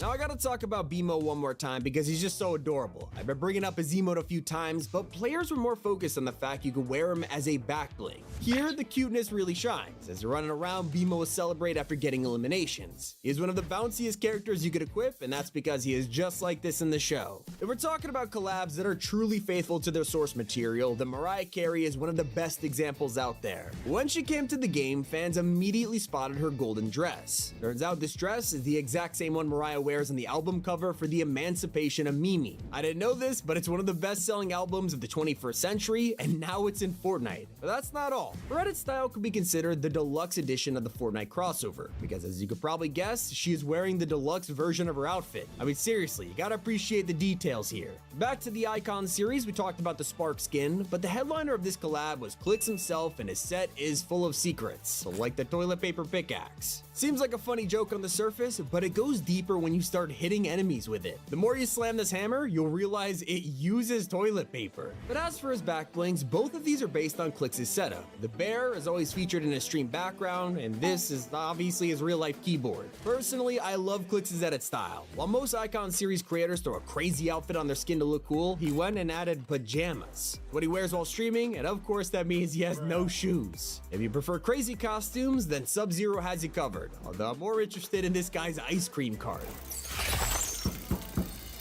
This is taken directly from the Mortal Kombat games. They added a new feature decades ago called Friendships, which are less brutal ways to celebrate, and of course one of these is handing out ice creams to your buddy.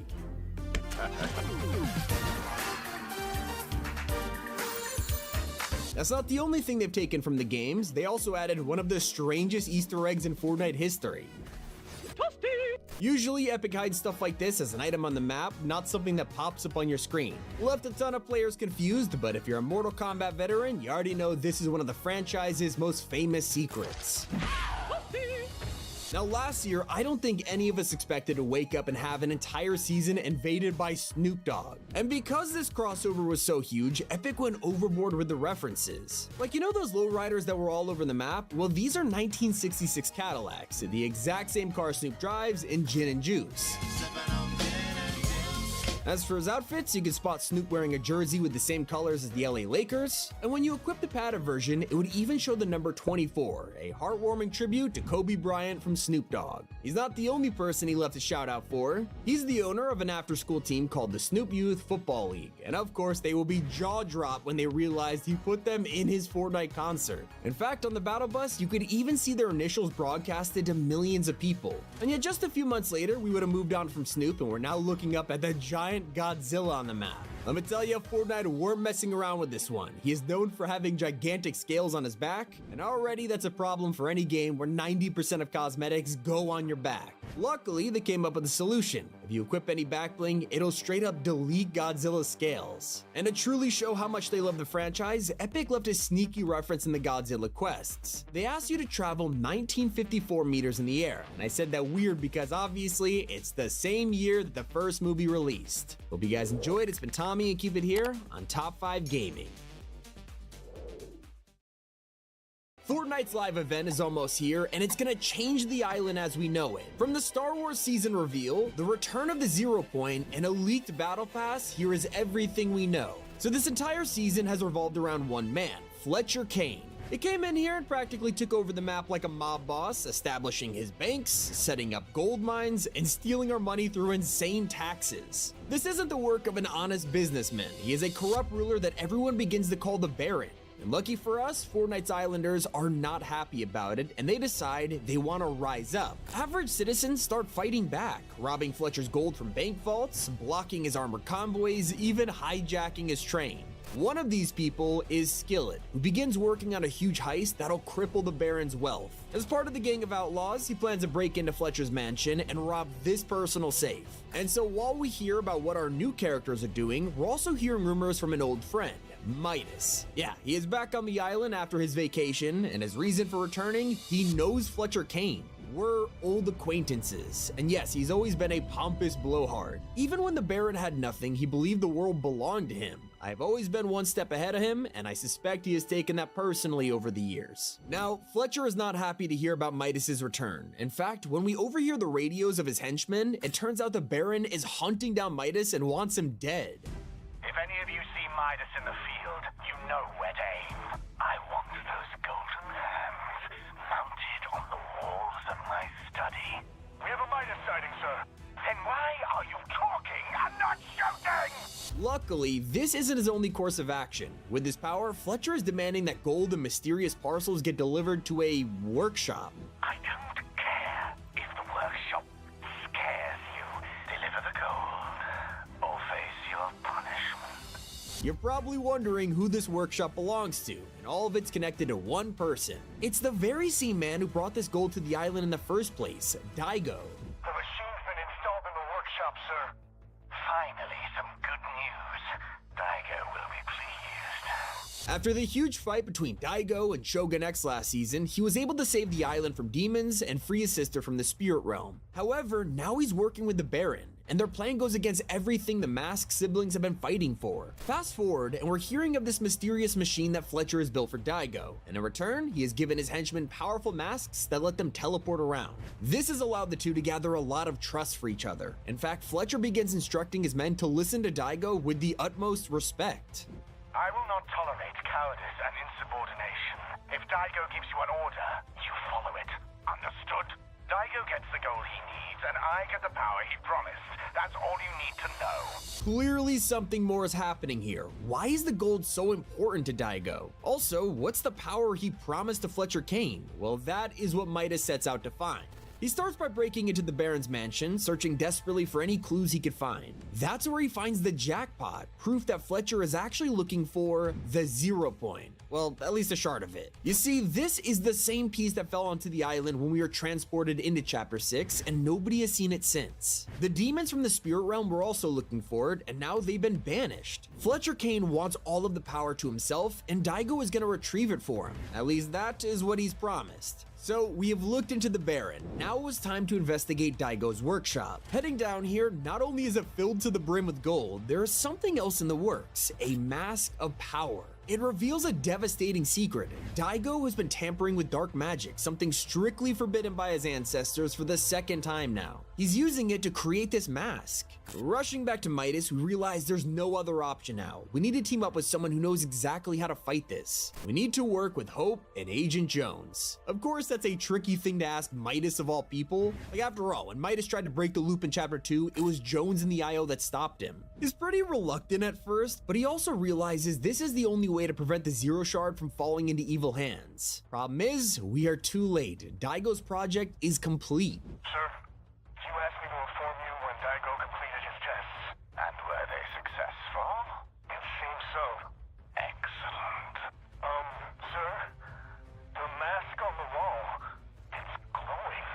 Moon above. He actually did it. Tell me again, what does it look like? Well, it's a mask, and it glows, but not with light. Something more, sinister. Perfect. And that's where it all culminates. One announcement from Fletcher Kane about what comes next.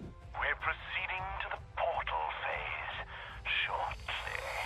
Now, as we make this video, Daigo and Fletcher Kane have both arrived at the Spirit Realm portal to begin their final phase. The plan is going smoothly, and Daigo has the mask of power he created ready to draw open the portal. Fletcher Kane, he's not concerned with money or wealth or even protecting his gold from thieves anymore. This means everything, and he's here to guard Daigo as he, you know,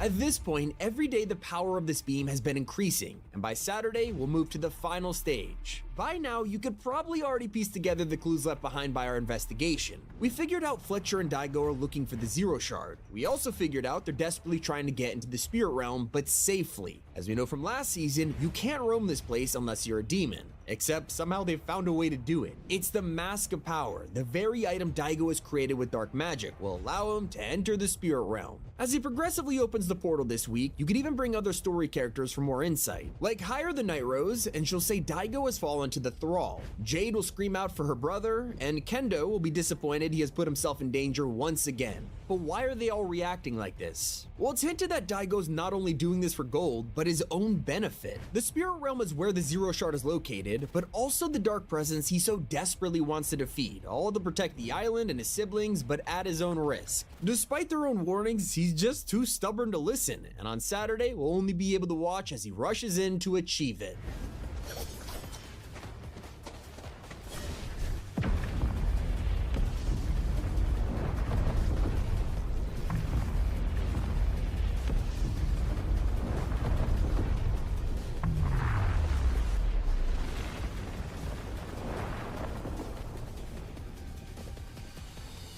Well, this is the culmination of months of buildup. It's just not gonna end well with Daigo running in the portal. In fact, we've been so distracted by his story that everyone's left their guard down. Daigo and Fletcher have been our villains, except in a galaxy far, far away, someone even more crooked and evil is plotting to take power for themselves. As we look up into the sky right now, you'll see this gigantic rift has drawn attention, and now something's coming. The Death Star. Quick pause here. I know that just sounds like it came out of nowhere, but the truth is, it didn't. While we were looking into Fletcher Kane, Midas realized there were some strange energy signatures around the island. We went to collect his sensor from a chest, only to realize it looked mysteriously futuristic. This chest was the first sign that Star Wars was about to take over our storyline, and as the Death Star approaches over the next few days, everything will be announced this weekend. That's right, the Star Wars Celebration is happening in Japan on April 19th, and Fortnite has already revealed they'll be making a special announcement during the event. Think about it, they previously showed off the entire Marvel season at D23 last year, and the teasers are already starting.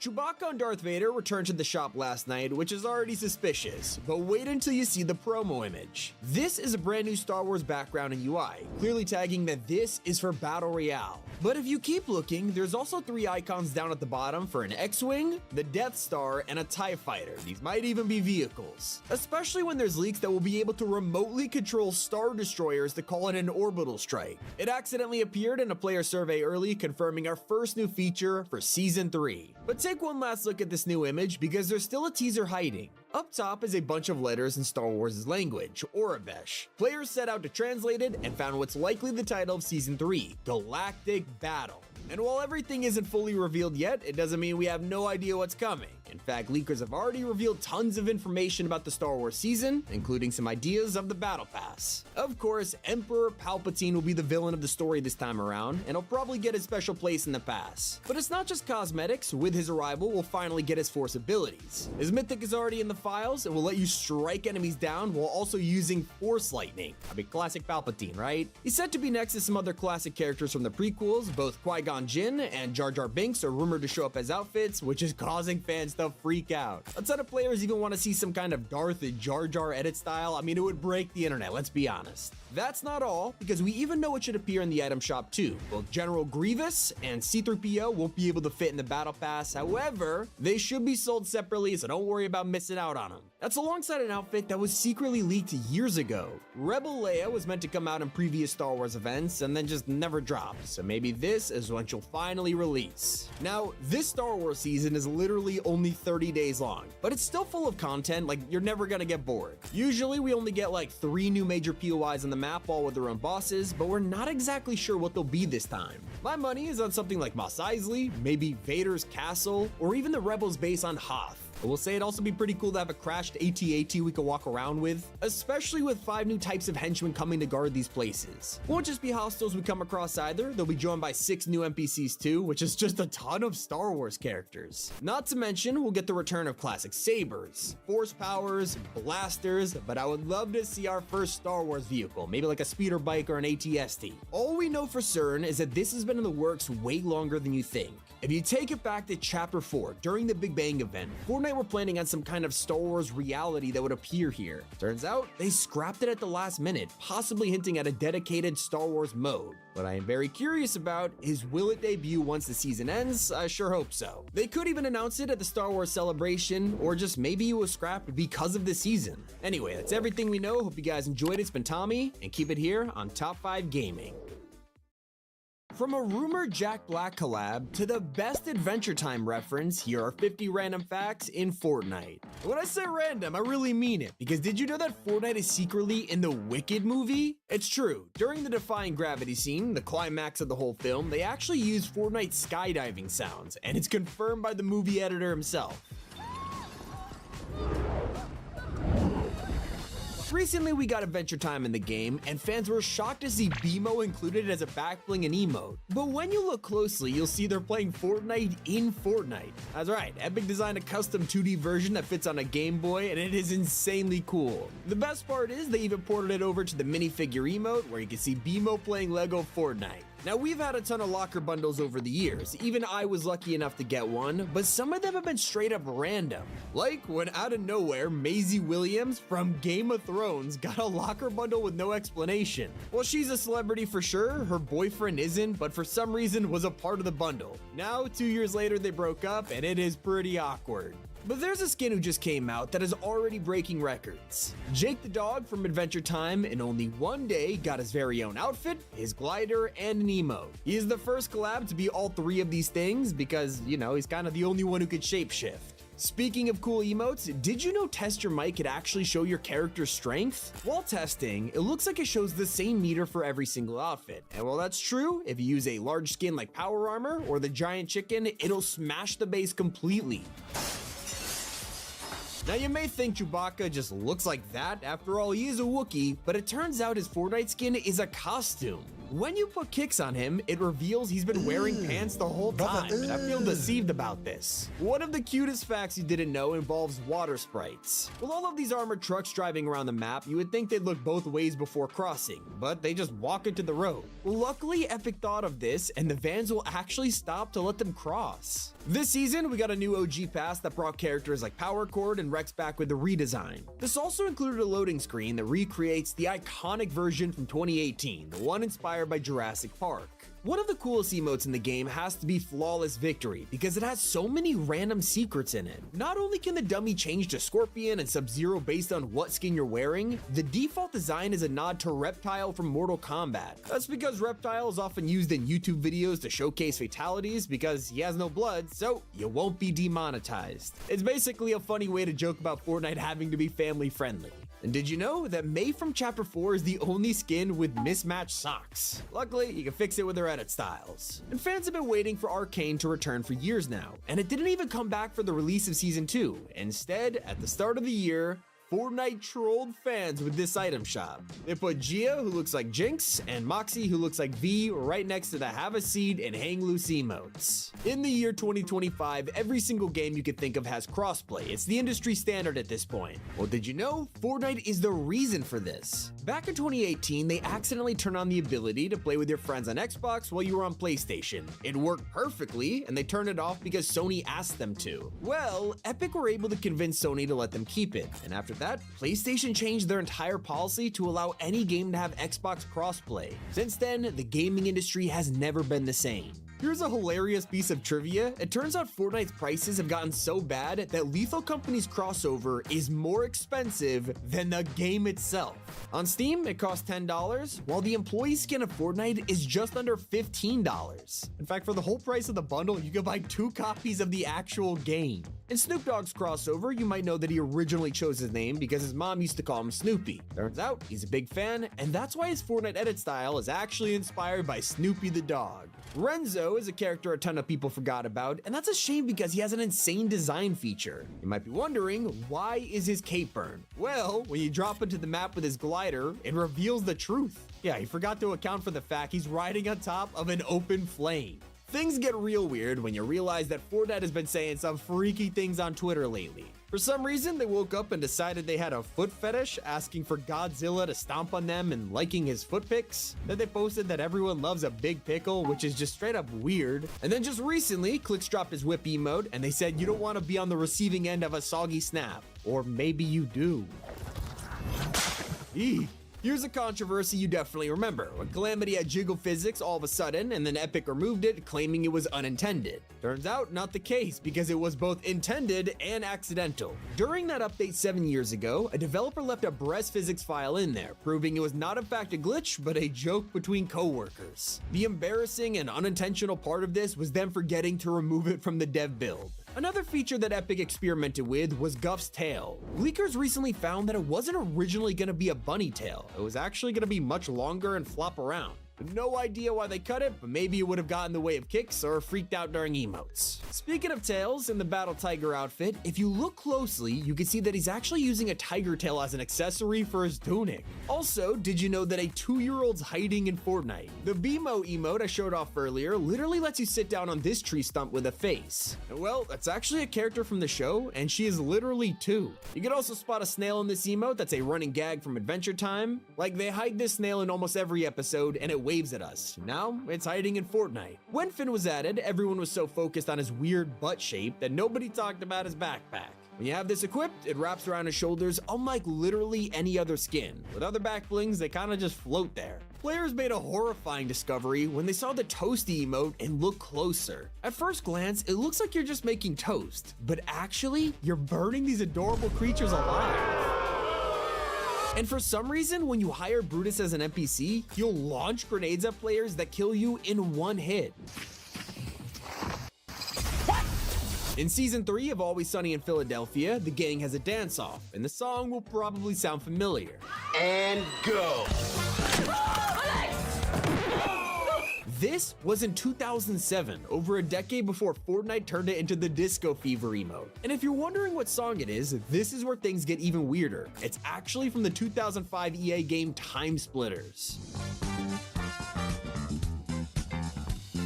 At one point during the infamous boss battle with Dr. Doom, there was a chance he could randomly taunt us with a surprising dance.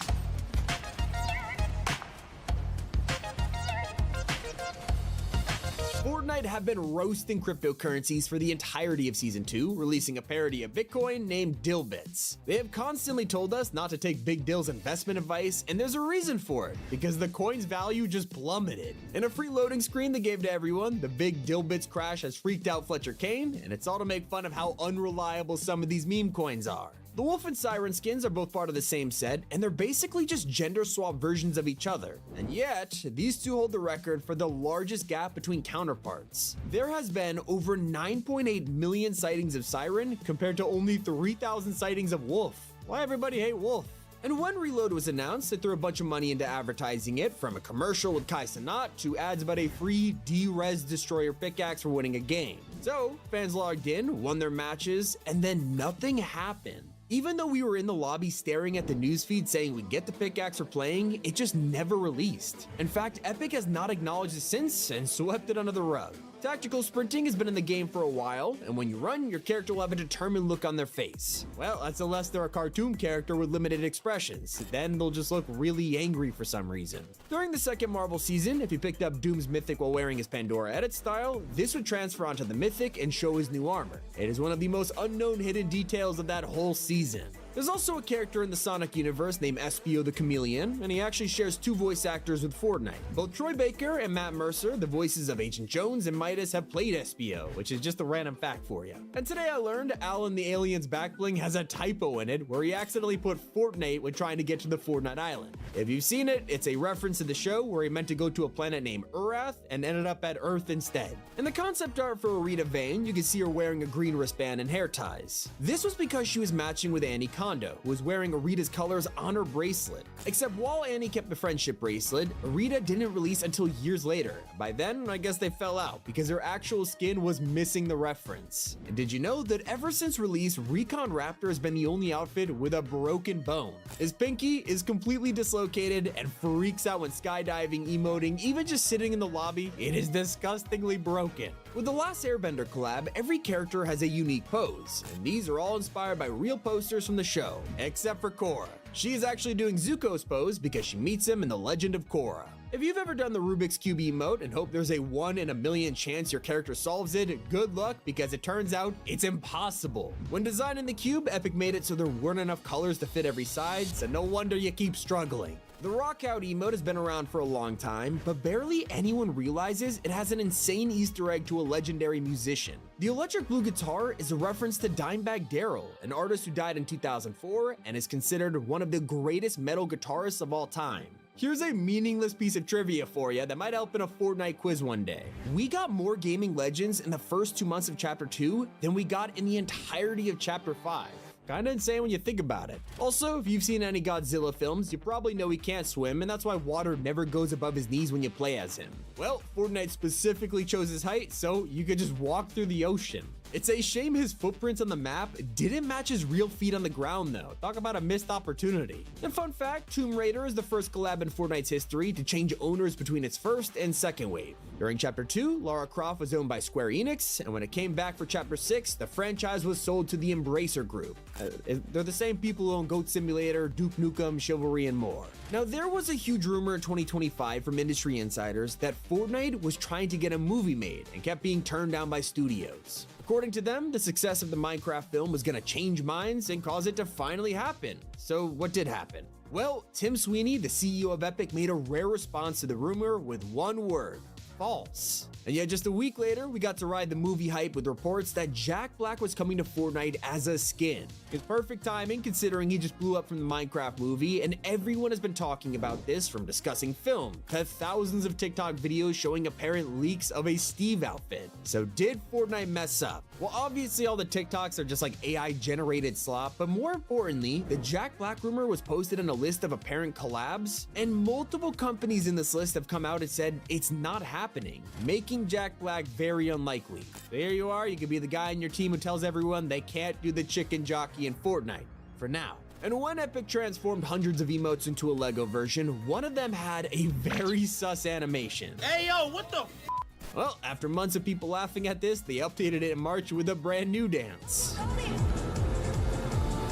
With the upcoming Star Wars crossover, Fortnite is dropping its first ever 30-day collab season in Battle Royale. This is probably going to be the trend for the next few years. And recently, Epic released the Mythical Legion bundle, and these henchmen outfits are all based off the bosses from Chapter 5 Season 2, the Greek theme. That's because they were the guards back then, and now you can just wear them as skins, which technically means you've got your own bootleg battle pass. For Chapter 6, Spawn Island got an upgrade it has never had before. Out of nowhere, you can find a cooler box, and while it seems underwhelming, this is actually the first searchable container ever added to Spawn Island. It took 8 years.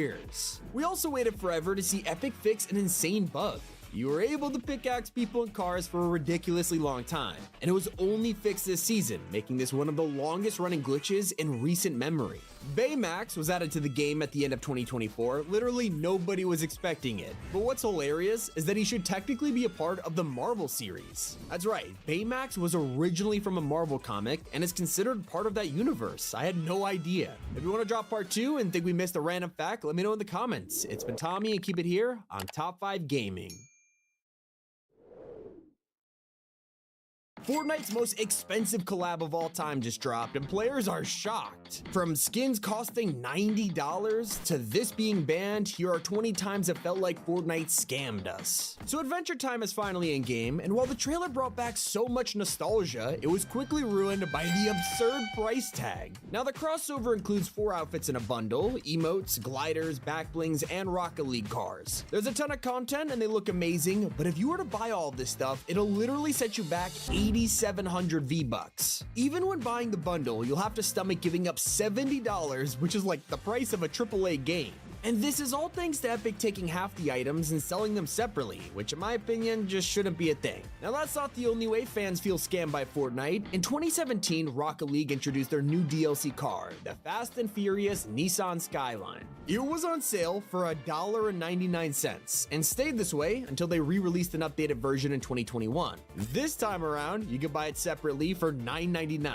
Alright, still not that bad for a car, right? Well, fast forward to 2025, where the Nissan Skyline from Fast and Furious has made its way to Fortnite. Fans took a look at the price tag and rubbed their eyes. 2,500 V-Bucks or $23. Literally for a car that came out for $2. One of the most insane examples is the Iconic skin. You see, there was an incident in 2019 that turned this $1,000 outfit into a freebie. So originally you had to own a Samsung Galaxy S10 Plus to get the skin. There was no way around it, that was the only way to get Iconic. It meant anyone who wanted this had to spend $1,000 on the phone, then they'd be rewarded with the exclusive skin. Except that all changed when Fortnite messed up. For just a single hour, anyone who had Fortnite installed on any Samsung phone was able to go into the V-Bucks store and just redeem Iconic. It was a huge mess up on Epic's part, and they quickly replied saying they were removing it from the shop, but the problem was anyone who got it was allowed to keep it, leaving those who spent $1,000 feeling like they just got scammed. And I'll be honest, they kinda did. Now obviously, these aren't scams like the illegal ones that steal your money, but they are ways Epic has made players feel cheated. Another example is how they convinced everyone to buy the brand new OG pass by throwing Renegade Raider in here. It was a major throwback to her debut in 2017, and fans rushed to buy this so they could finally get the closest experience to owning her. But then chaos struck. A few weeks later, without any warning, Fortnite went ahead and dropped the real Renegade Raider into the shop. It's something that nobody thought would ever happen, and now they've been grinding the OG pass without a reason, because what we all wanted was now here in the store. Just talk about bad timing. Now, while that may just be Epic getting greedy, you gotta admit this next one is seriously a borderline scam. In 2018, PlayStation Plus was giving out exclusive bundles that you could only redeem for a month or two. One of these was this nerd outfit and the calculator back bling. People love this because it literally showed you your eliminations. Like it was one of the first back blings to ever do something like this. Of course, with it being exclusive, you were never gonna get a chance to earn this again. Well, that's until 2023, when Fortnite announced the YJY Locker Bundle. It would come with a ton of cosmetics, including, the calculator back bling. It was right here in the item shop for you to buy. Here's the worst part. Players lined up to spend money on this, sent their 1,800 V-Bucks to Epic, and in return, they got nothing. Yeah, the calculator was never in the bundle. They just accidentally left it in the image, which is one of the biggest ways players genuinely felt ripped off. And that reminds me of when Epic revealed exclusive styles for Kratos and Master Chief. If you had the next-gen consoles and open Fortnite, you will get a bonus style for one of these guys. On PS5, it still works if you own Kratos and log in, you'll be given a golden outfit. As for Master Chief, this is where things got dicey. It came back to the item shop recently, and it was finally a chance for players who didn't have a Series X on launch to earn his black style. After all, if you owned Master Chief before this and only just got a next-gen Xbox, it was letting you unlock it for years. Well, it would have been your chance if it worked. Turns out, just before they brought it back, they turned off unlocking the style, and it caused an outrage. People waited all this time to get Master Chief, and then when the day arrived, they couldn't even get the bonus style they were promised. And so seeing everyone request a refund for their Master Chief skin, Epic caved and went back on their decision, finally letting us earn that exclusive matte black. Now, I kind of touched earlier on the OG Pass and how they're entirely designed around nostalgia. As you already know, Chapter 1 Battle Passes are never coming back, so if you want the Black Knight or the Reaper, good luck, it is just not happening. The point I'm trying to make is this is the closest thing we have to experiencing that again. Now, fans wanted to see updated versions of these exclusive outfits, and yet when Season 3 came around, the OG Pass wasn't even OG. Instead, they threw in remixes of Power Chord, Raven, and Rex, and all three of these guys are item shop skins that constantly come back. That means they released an OG Season 3 Battle Pass with 0 Battle Pass skins from that season, and fans were really disappointed about it. But what happens if you try to... Impact confirmed. The Slayer has been activated. Demonic threat level increasing. Hold the line! All the power of hell cowering before one man. id Software presents Doom: The Dark Ages. Available now on Xbox Series X and S, PlayStation 5, and PC. Rated M for mature. Scam Epic. That's the best part. They'll just scam you right back. Last year, a glitch appeared on Xbox, and it allowed players to buy V-Bucks in Fortnite and then just refund it through the Microsoft Store. Because you didn't refund it through Epic, it gave you your money back, and then Fortnite let you keep the V-Bucks. Let me tell you, people rushed to abuse this, buying hundreds of thousands of V-Bucks and spending it on their favorite skins. Obviously, Epic caught on, and on some accounts, they just took the skins away and called it a day. But for others, they actually let them keep the outfits and instead charged them V-Bucks for it, causing players to be left with negative balances. So, if they wanted to buy anything again, they would have to make up the difference and pay Epic back the money they stole. My opinion, karma served here. More recently, we literally just got some new Coachella cosmetics in the shop, but players are speechless at what they're seeing. Right next to an original skin for 800 V-Bucks, you could buy some kicks for 1,000. Why is a pair of original kicks made by Epic themselves more expensive than a skin? It's a trend that continues to happen where fans are getting tired of all these new cosmetic types being unreasonably expensive. Shoes cost a fortune, and so do cars, but this gets worse. If you thought those were expensive, we have other types of cosmetics like boosts and tires. While boosts are reasonably priced at like $250, last year Epic sold the Santa Fe wheels for, get this, 700 V-Bucks. It's only 100 less than buying the Beatman skin. There's also no real explanation for why Midas is back yet again.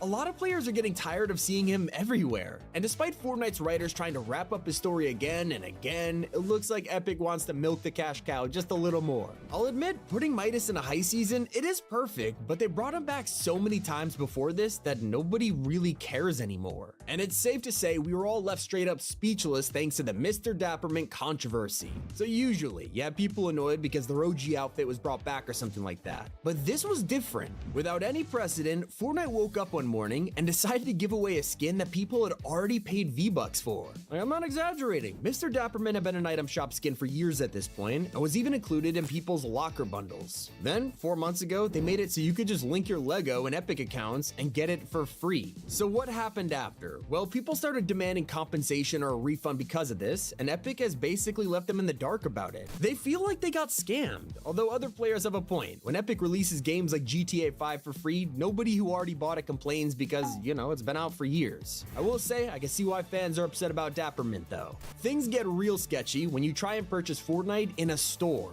That's right, ever since Battle Royale released, there's been no way to get this game on a disc. It's literally impossible. Only Save the World has its own disc copy, and that is worth thousands now. However, you can walk into your local Target or GameStop and find Fortnite on the shelf. Fans could buy this expecting a disc, only to open it up and realize it's just a code for a bundle. Now you're probably thinking, well yeah, it says bundle on the box and tells you it's a code, and that's true, but it hasn't stopped some people from being taken advantage of this. 6 years ago, some stores were exposed for covering up all mentions of the word bundle with stickers. Basically, it tricked a lot of parents into thinking you had to buy Fortnite even though it's a free game. What is the most hilarious scam in Fortnite? Well, imagine spending thousands of V-Bucks on the latest Nike sneakers, only to put it on your skin and realize you got half a pair. That's exactly what happened to people who Mainsplode, because, you know, he only has one leg. And this is real. Skins like this only wear one shoe, and it looks hysterical. And that's not the only time fans bought something, only for Epic to make it worse. Back in Chapter 1, you could buy emotes called toys. These were super interactive, and the next couple of maps would be designed to let these work, whether it was scoring basketball hoops, trying to get a hole-in-one, or just kicking soccer balls into nets. They worked for years. And you'd hope so, considering we paid real money for these. But fast forward to Chapter 6, and Fortnite decided to remove all traces of this. There is no way to use any of your toys on the new map. And sure, you can still emote, but they won't be interactive anymore. So, it was nice while it lasted. Now, the biggest secret change of all has left some players stuck. Because recently they changed the Battle Pass price from 950 V-Bucks to a full 1,000, which, you know, I'll be honest, is not big of a difference, but it actually changes everything. Now normal players will look at this and compare it to the Fortnite crew, which gives you multiple passes for the same price, and that entices them to enter a subscription instead of just spending the extra V-Bucks. It is actually a worse deal to buy each pass individually, but players now feel like they have no choice but to subscribe to the crew. Very, very clever. Let me know how you feel about this in the comments. It's been Tommy, and keep it here on Top 5 Gaming. Fortnite's live event is a few weeks away and it's been officially revealed. That's because today's update was gigantic, giving us multiple new collabs, an update to reboots, and so much more. Here is everything you need to know.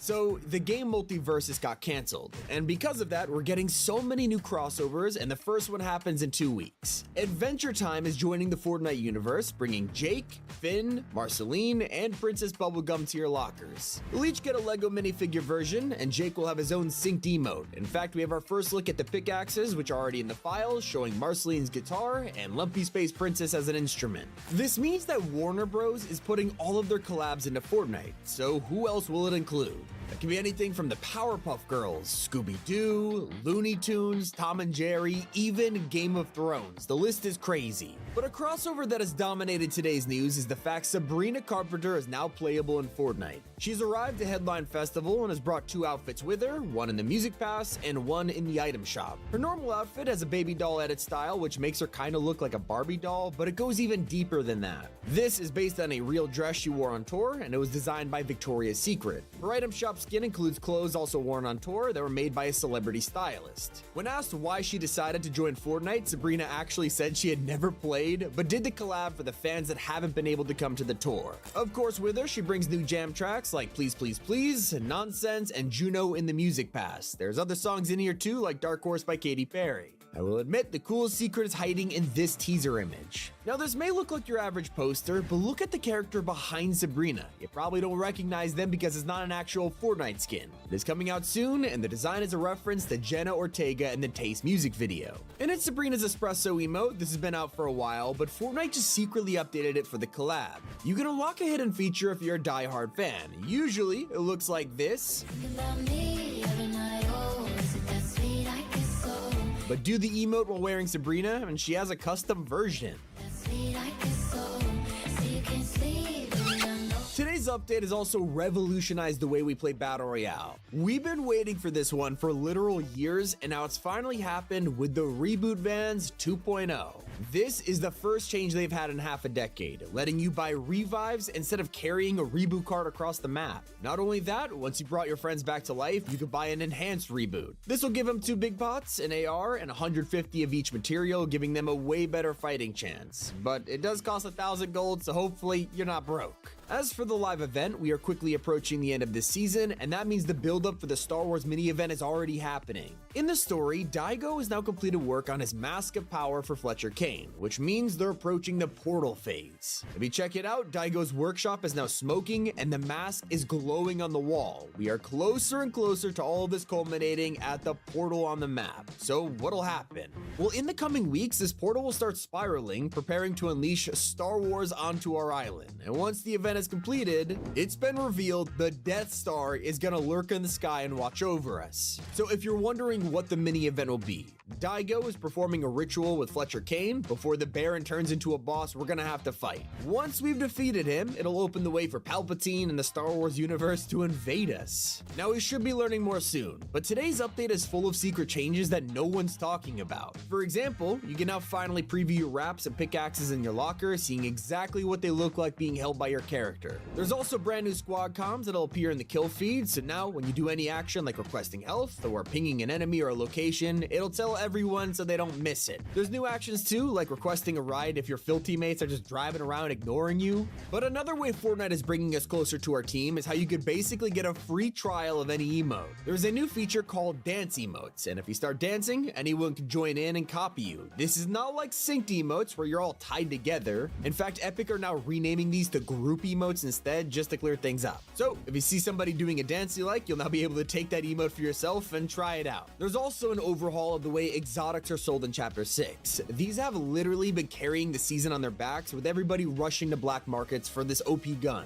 Now, to spice things up, instead of you going to the same drop spot every match for that sweet, reliable weapon, you'll realize it's not there anymore. That's because the black market exotics are now randomized, meaning you can't abuse your favorite gun at the same spot. You gotta actually explore to find it now. Some people love this, others are gonna hate it. Let me know what you think about it in the comments. I will say Ballistic fans are gonna be happy. The first update to their entire mode just dropped with 2 new maps, 2 new guns, and 2 new gadgets. We have fire grenades and overdrive tech now, along with the burst AR and sovereign sniper, which is really gonna shake things up. And yes, looking at the new maps, they feel a little strange, and that's because these are what's called the shell maps. Basically, Fortnite is dropping the layout of them to see how the community feels about it, and if they love it, they'll turn it into a completed version in the future. It's a way to get the maps out as fast as possible without putting a bunch of effort and then everybody hates it. Kinda smart. So what kind of updates are we expecting in the next couple weeks? Well, with Star Wars around the corner, preparation is already happening in the item shop. Despite the fact Chewbacca was exclusive to a LEGO pass, this is now expired and he's dropping in the item shop this month for the first time ever. There's also a brand new OG mode around the corner. Remember when Epic blew all of us away by announcing the return of 50v50? Well, there's more to come, because 15 vs 15 is currently in the files, confirming this may be our next OG LTM. Keep an eye on the item shop for some new Icon series dances. One of them is a collab with Baby Metal and Electric Callboy. The other one is an Ice Spice emote for BB Belt. So yeah, we're still getting Ice Spice content 3 seasons after Remix. What about free cosmetics? Well, soon you'll be able to earn this Vanguard Zadie outfit for 0 V-Bucks. All you'll need to do is earn 50 account levels and it's yours. Just like previous level skins, the edit style will show your highest highest achievement in Ranked, and I gotta say, loving the tradition. I also understand it's only April right now, but Fortnite's already preparing their summer update, and we have news about who's joining the lineup. The first of which is Dummy. Kind of a random choice, but leakers have confirmed there's a summer Dummy in the works, along with a new LEGO Fortnite starter pack with a cactus skin. In fact, a ton of outfits have been leaked, and quite a few of them are based on survey concept art from the past, so I'll throw them up on screen. You can see exactly how they compare to the surveys, but honestly, it's a pretty solid lineup. In fact, we recently got a new survey, and fans have been talking about this guy, someone with way too many fingers, and if you know, you know.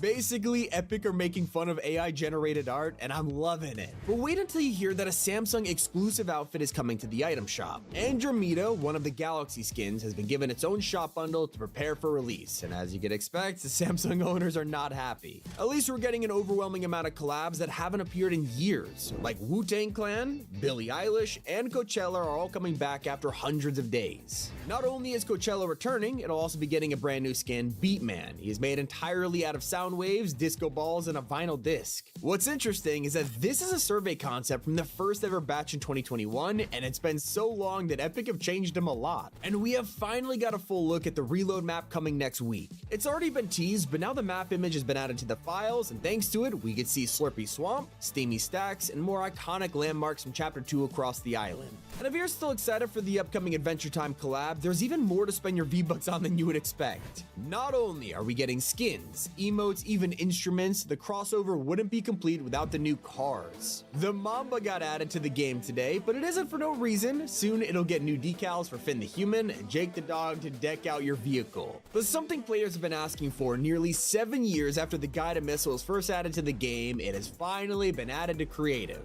Now players can make anything with it, and that's not all. A second infamous weapon was also added back just for creative, which is the Zapatron. The red versus blue maps are finally not clickbait anymore. Holy, that's a crazy update. And if you've been waiting for the new robot fish stick and tomato head from last update, you won't have to wait much longer. Epic have now updated their bundle to fix an issue, so now it can release any day. Keep an eye on the shop, use code T5G if you want to pick it up. While you log in, you'll also be granted a free loading screen just for entering the game. This is only available until next Tuesday, so if you want to get your hands on the big Dilbits crash, claim it before it is too late. That is everything in the update. Hope you guys enjoyed. It's Tommy, and keep it here on T5G. Bye. This Fortnite item looks normal, but it might be the most broken of all time. From the fastest speed trick in the game, to the Mortal Kombat insta-kill trick, here are the 26 most broken combos in Fortnite. Like, did you know the medallions are more useful when you don't pick them up? It sounds far-fetched, but when you combine these with a truck, you can hide inside and bait enemies into your kneecapper trap. 3, 2, 1, now. Go! Did you get it? Yes! A ridiculously broken combo appeared when players found out you could drink Flowberry Fizz for low gravity. It's cool enough on its own, but wait until they paired it with Reload's dubbed shotgun. Tactical nuke incoming! Oh no, this is the Shruggas. Scorpion's combat kit is super fun to use, but what if I told you that his get over here ability could be an insta-kill? All you need is a Rift gun. Oh my gosh! It worked! Got him! There he is, he's in the air! One more, you ready? And thanks to a glitch, you can take Sub-Zero's Mythic and combine it with slide sprinting. I'll let this one speak for itself.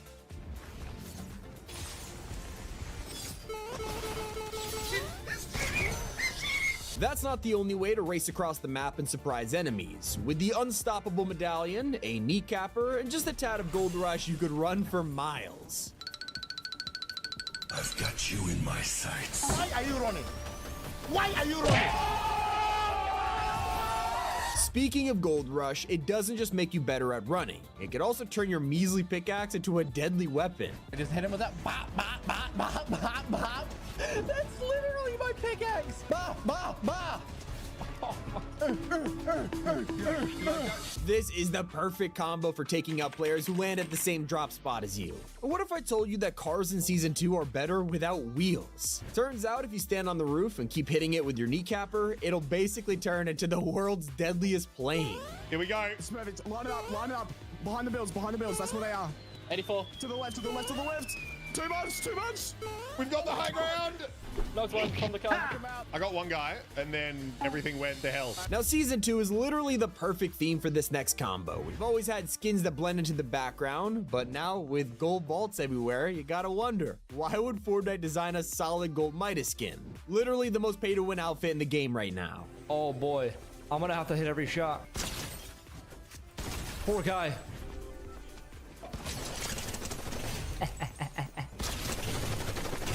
Are we gonna go 4 for 4? We are gonna go 4 for 4. Here comes, here comes. Is that him? He doesn't know. No way. There's no way. I just won the game doing that. One of the most busted ways to take players by surprise is this porta potty. I know it seems random, but this teleports enemies straight to the top of a mountain. And who's on the other side? You and your kneecapper.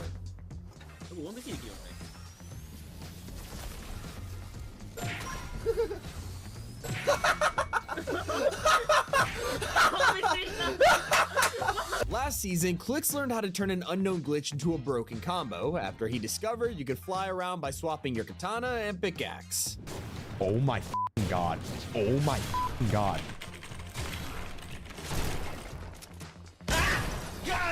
While this definitely doesn't give you a competitive advantage, it'll definitely confuse your entire team. For some reason, you could fish an item between two players and it would make them ginormous.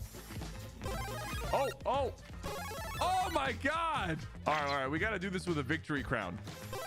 Oh my god! Let's quickly look back at some Marvel items because I have to show you this busted combo. Somehow Fortnite thought it was a smart decision to put Magneto's powers in this same loophole as Megalodon's Nitro Fists. If only they realized how broken it would be.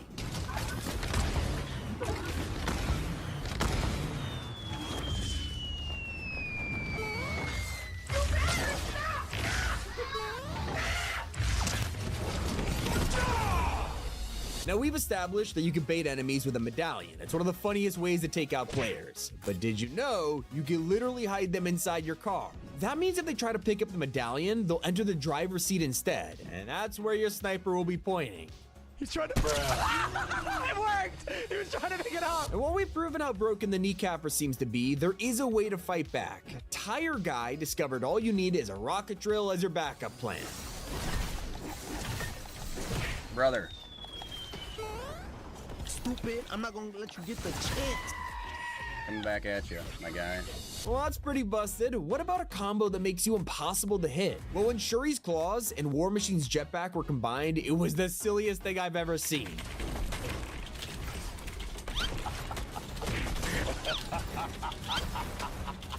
Oh my god. Oh my god, he on X Games mode. Oh no. Like, if this happened to me, I would genuinely uninstall the game. No wonder that guy went AFK after getting shot. Now, if you thought leaving the jetpack in the same loophole as Shuri's claws was weird, wait until you hear they also put it alongside Skull Dashes. Yeah, the 0-point style boost that were all over the map, when you combined it, it was brutal. On his head. But I'm gonna throw it back. Oh my god! What about something you could try right now? Well, thanks to Scorpion's explosive medallion, you could turn a mammoth pistol into an exotic within seconds. Like, instead of spending your dill bits, this will transform any regular version into an explosive, so not only is this easier to obtain, it's free. Also, because the normal mammoth pistol doesn't have the exotic recoil, it's even easier to hit your shot. There's literally no drawback to this. If you thought Gold Rush was powerful this season, you're probably forgetting how broken Nitro splashes work. With Nitro, you can shoulder bash, which sounds cool until you combine it with boogie bombs.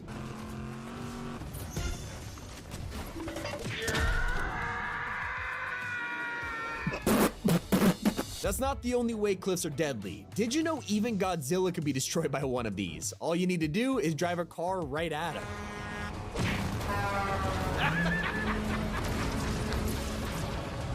Serious? Let's take it back to FaZe replays because he seems to be the master of breaking Fortnite. Just recently, he figured out that the exotic Shockwave RPG was perfect as a side dish with a sniper. Look, we can send him like this. I gotta admit, that's an insane combo, but you still need to be cracked to even pull this off. If only we had aimbot to fix that problem, but Fortnite straight up did that with Cap Shield. So back when this existed, you could throw it in anyone's general direction and it would hit him for 50 damage. Then you realized Doom's Monarch pistol also had a benefit, which is increased damage when aiming in. So thanks to a glitch, this meant you could literally throw Cap Shield for aimbot and then switch to the Monarch pistol and increase the shield damage. It was the most overpowered combo in years. Heading back to that exotic Shockwave RPG, you cannot ignore this in Season 2. Now sure, you might not have the skills to pull off that insane sniper combo, but you can use this RPG with the simple sky base. By making yourself impossible to hit in the final zone, the RPG lets you blast enemies into the storm for free. Watch it. Come on. Please. Oh my god, we hit? He's in the zone? Holy crap, we actually did it! Now as for the Chug Jug, pay attention to this thing because it's the only consumable in the game you could keep using. The rest of them, like medkits, just get thrown away even if you only heal 10 health, but the Chug Jug's constant use means you could combine this with the shield medallion. So now, with this combo, anytime you get hit or attacked, you can just throw down a shield bubble by drinking it and heal at the same time. Not every combo needs you to pick up multiple items. Sometimes you just need one thing, like the Typhoon Blade. With this in your hand, you can boost into a tree or a rooftop and it turn the sword into the best mobility item of the season.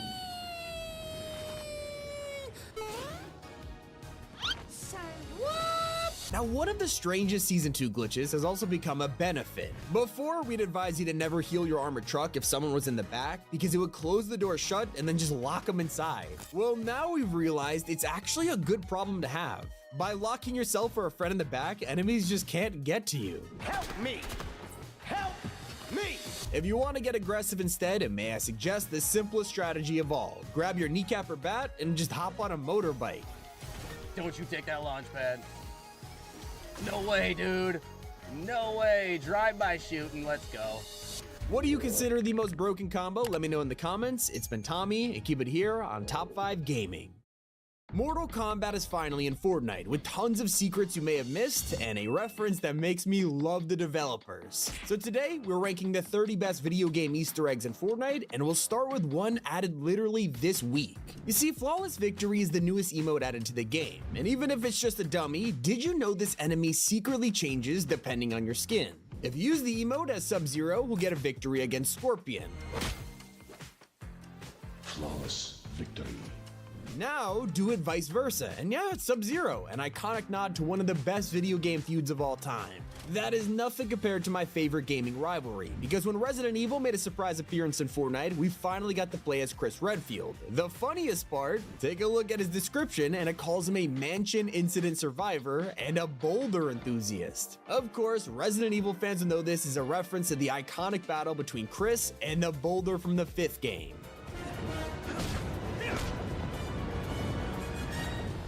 Now, I bet you had no idea this emote is a secret reference.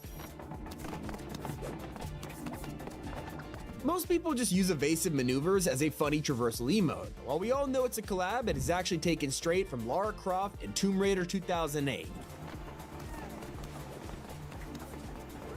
As for the latest Mortal Kombat crossover, we weren't just introduced to Sub-Zero and Scorpion, Katana also made a surprise appearance. But if you looked in her set, she also had a back bling with an incredible secret. You see, a long time ago, Mortal Kombat had a ton of backlash over their gruesome fatalities. Their response was to introduce friendship victories, including Melina's teddy bear picnic. Friends. Melina wins. So now, this friendship is secretly in Fortnite. One of the coolest video game Easter eggs is when we got to fight Doombot during the Marvel season. At first, we were expecting him to be a regular boss, until he whipped out the craziest move of all time. Immediately, Marvel vs. Capcom players started pointing at their screens, freaking out that Fortnite just made a really obscure reference to Dr. Doom's foot dive. Foot dive! That's not the only Easter egg hidden inside of a collab. When Among Us came to the game, everyone was so focused on the crewmate backblings, they didn't stop to realize what else came in the bundle. Alongside it, we got the Distraction Dance. If you just played Among Us, you wouldn't recognize this at all, but it's actually a tribute to the franchise that first made Innersloth successful developers, the Henry Stickmin series. But a more obvious reference is when Solid Snake came to the game. Anyone who knows about Metal Gear Solid will recognize this iconic moment. Now, the Easter eggs start getting more hidden with Sub-Zero. For a single day, fans noticed they could uppercut an enemy with his mythic, and this random dude would show up. All right, one more time. Well, it was removed the very same day, and a lot of people were confused. And well, for those of you who didn't know, this is an Easter egg from the original Mortal Kombat games. And so even though it was removed from Fortnite, it came back just a couple weeks later and introduced the Toasty emote with Scorpion.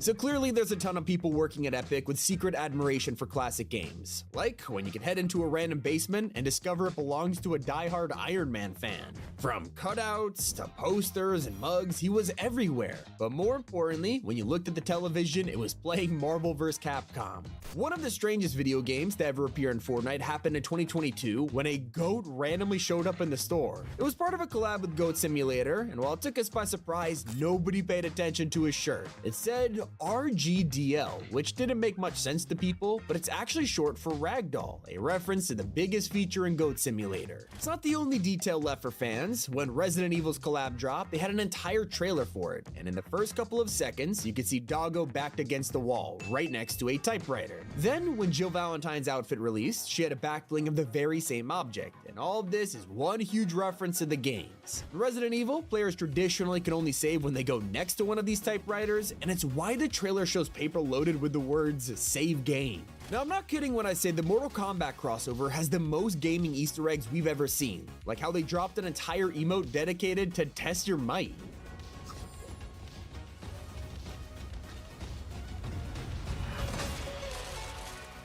And yep, this is of course taken from the real minigame in Mortal Kombat.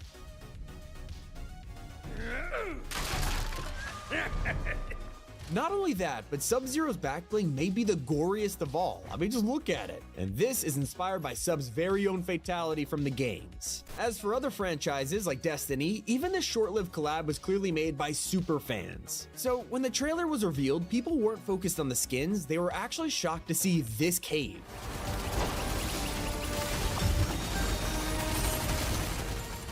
And yeah, this is a reference to one of the most OG Destiny glitches, where one of the caves could be looted over and over again for insane items. And just recently, we got the return of the Tomb Raider collab. Lara Croft was originally a Battle Pass skin, and then all of a sudden, fans could enjoy her 2000s design. And the best part was her emote.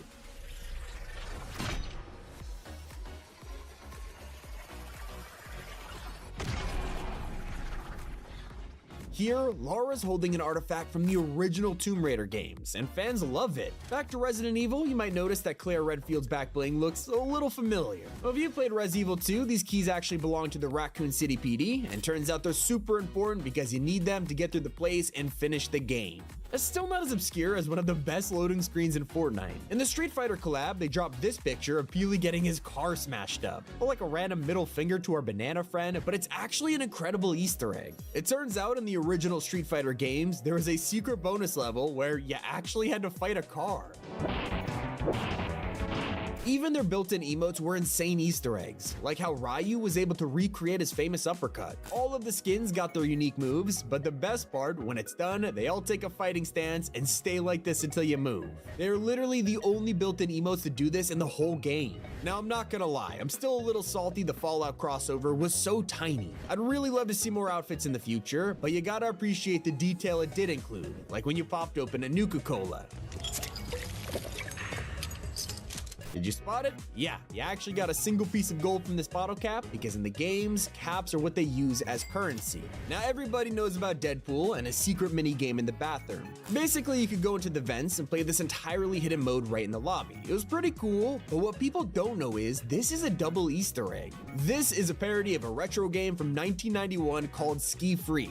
And if you didn't know that before, I guess the name P. Freely makes more sense now. You know how earlier we got to see a reference to a friendship from Mortal Kombat? Well, it's not the only one. Fortnite added an entire emote where you could push around an ice cream cart. And of course, it just had to be a nod to Mortal Kombat 11.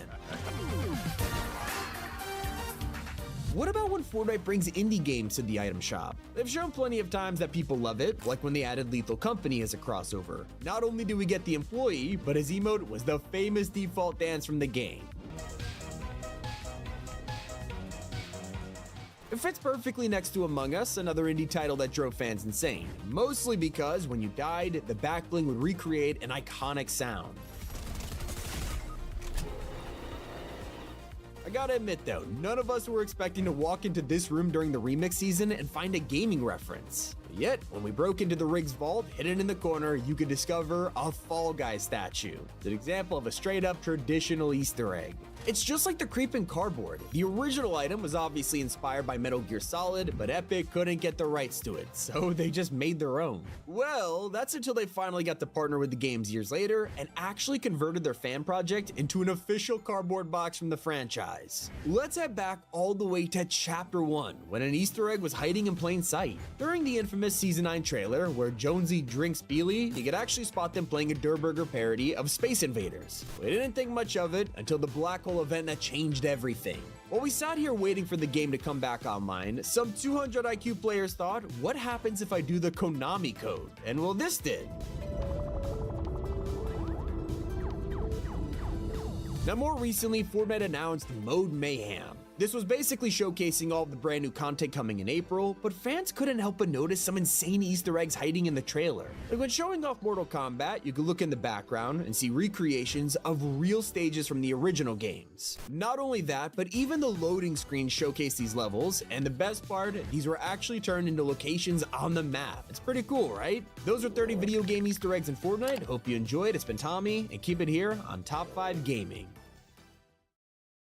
Fortnite Season 3 will last 30 days and then it's gone. From the entire theme being Star Wars to the live event, stick around to the end because everything is changing in Chapter 6. So why would Fortnite add a Star Wars season and have it last only 30 days? Well, it's obvious. They created a new strategy that began with Remix, introducing collab themes to replace the month-long OG seasons. If you think about it, OG is a permanent mode now, so the cycle of 4 seasons and then 1 throwback, it's gone, and a new one we already know about is taking its place. So don't let the short amount of time give you low expectations, because there's gonna be an overwhelming amount of content packed into the month. So far it's been confirmed there will be 4 or 5 skins in the Battle Pass, one of them almost certainly being Emperor Palpatine. Not to mention, with the new season of Andor right around the corner, I'd be surprised if Cassian doesn't make an appearance in the lineup. There's also C-3PO, one of the biggest Star Wars characters missing from the game, and this new season could fix that problem by adding him as a Battle Pass skin. We also already have Stormtroopers and Clone Troopers, but for whatever reason, battle droids are nowhere to be found. It's a reoccurring theme at this point that Fortnite throws a meme skin in their Battle Pass. It always gets a bunch of marketing. We had Peel Vereen, and they threw Big Dill into the current pass, so who will take this role in Star Wars? Well, Jar Jar Binks fits all the criteria, and literally everyone wants to see it happen. These are all without mentioning the characters that are somehow missing from Fortnite, whether it's Mace Windu or General Grievous, Rebel characters like Ezra and Hera. But it's not just outfits that Star Wars is bringing. Remember, this is a whole season, so that means the map is gonna have a huge update. Leakers have already revealed that we're getting 3 named POIs with their very own bosses, and of course there are so many areas this could be. Chances are we'll see our very own Star Wars themed biome full of different POIs, like maybe even a Mos Eisley cantina. Like, it wouldn't be the first time Epic brought one to the game like this. But it would also make sense to see something new, like the snowy mountains of Hoth, maybe a crashed AT-AT we could loot. Okay, that could also be pronounced AT-AT, so don't roast me. One of the most requested POIs we've ever seen in Fortnite is Vader's castle. Everyone thought this was coming back when he showed up as a secret outfit in Chapter 3, but it never happened. Since then, we've been wondering if Castle Vader would finally show up, and now is the perfect time to make it happen. So the reason I think we'll be seeing way more than just 4 collab skins is because leakers have actually revealed there are 5 new henchmen, 3 bosses, and 6 new NPCs coming to the Star Wars map. That alone confirms there's at least 14 outfits in the works, which sounds insane. It will probably include variants, whether it's battle droids or new versions of stormtroopers like scouts, snow troopers, or a TIE pilot. After all, textures for a TIE pilot skin were added to LEGO over 4 months ago, basically confirming it's coming next season.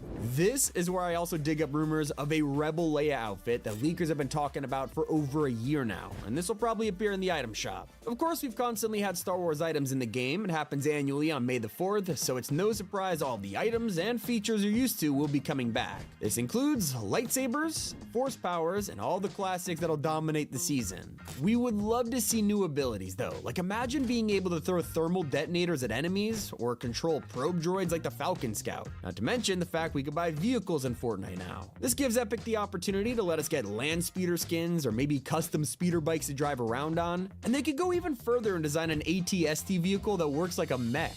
Okay, maybe not that last idea, but if there's one thing we could all agree on, if this season doesn't include lightsaber pickaxes, Fortnite has officially fumbled for the last time.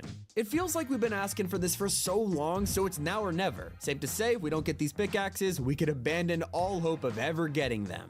The craziest part is how this season has been in development much longer than you would think. Like I mentioned earlier, outfits like Rebel Leia and the TIE Pilot have been in the works for a year, but this goes back even further than that. During the Big Bang event, Fortnite teased a ton of multiverses, and one of these realities was gonna be a Star Wars universe. This was scrapped from the event at the last second, and we never got to see what they were teasing, until now. Yeah, they were working on the season a while ago and pushed it all the way to 2025. So Epic's already giving us official teasers of Season 3. What are they? Well, right now on the island, the storyline has been unraveling fast as the Spirit Realm portal begins to hint at the Star Wars reality. We had to track down a suspiciously familiar chest during these challenges, and we're using the items inside to analyze the portal. The biggest theory right now is that Palpatine is waiting on the other side. If it's true, it'll probably summon the entire Star Wars reality to the island during a mini-event. Think about the last Star Wars event, how they called tons of Star Destroyers to the map out of nowhere. This has the potential to be one of the coolest mini events yet. And in what is definitely not a coincidence, pay attention to the dates. Season 3 officially begins on May 2nd, the same day the LEGO Pass expires. Of course, LEGO already had their own Star Wars Battle Pass last year, so get ready for round 2.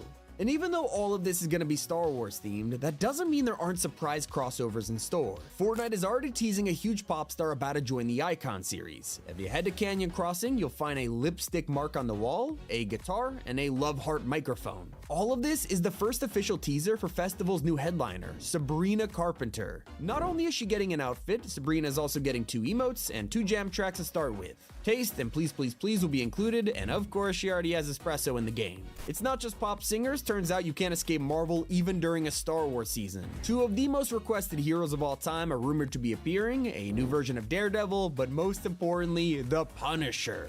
It's not fully confirmed right now, but even the possibility of this happening is sending players into a frenzy, like literally everyone wants this. With the new Daredevil show getting great reviews, it's no surprise Fortnite are desperate to put this in the game. They're also following it up with an anime collab. Dragon Ball Daima is getting its own crossover, and this was the last project that Akira Toriyama worked on before he passed away, so it's gonna mean a lot to Dragon Ball fans. Not the only anime to take us by surprise, the biggest show of the year, Solo Leveling, is confirmed by leakers, and it'll bring 2 outfits to the game. We have Jinwoo and Cha Hyan. It'll be part of the first wave, and there may even be a mythic or 2 involved. Of course, that's without acknowledging we're still waiting on Demon Slayer, along with Yakuza and James Bond, all of which were expected to release this season. There is still a month until Season 3, so there's plenty of time, but if not, it'll probably come then. In fact, there's plenty of changes that nobody's talking about. Like on the island right now, Fletcher Kane has just got his very own special whiplash. It's at his mansion and has a custom design. However, you might notice something missing from the map. Water sprites have just been vaulted because of a glitch with their hitbox, letting you use them as a huge shield. As for Reload, Fortnite is working on yet another map for fans, this time themed around Chapter 2. This looks insane and officially releases on April 15th, and as you can see, there's all kinds of callbacks like the Lighthouse, Power Plant, and Slurpy Swamp. While you wait for that, Reload is already receiving updates. Just this week, all of these weapons got vaulted, completely refreshing the loot pool. And for all of you Ballistic fans, the drought is finally over. A brand new map has been announced called Hammerfall. It looks like some kind of medieval castle, but it's unfinished right now. Instead, Epic are releasing it in early access so they can get feedback on the layout of the map. Once players approve it, then they'll finish it up. All of this without me even mentioning that OG Season 3 is already going on, and there's an insane secret hidden on the map. If you're a veteran player, you'll remember that battle stars were hidden inside of loading screens and treasure maps. It was so fun trying to locate them every week and then track down the location on the island. Well, I'm happy to report that treasure maps have returned in OG. You can follow them and find 10,000 XP, and if you discover them all, it's an easy 50,000 XP.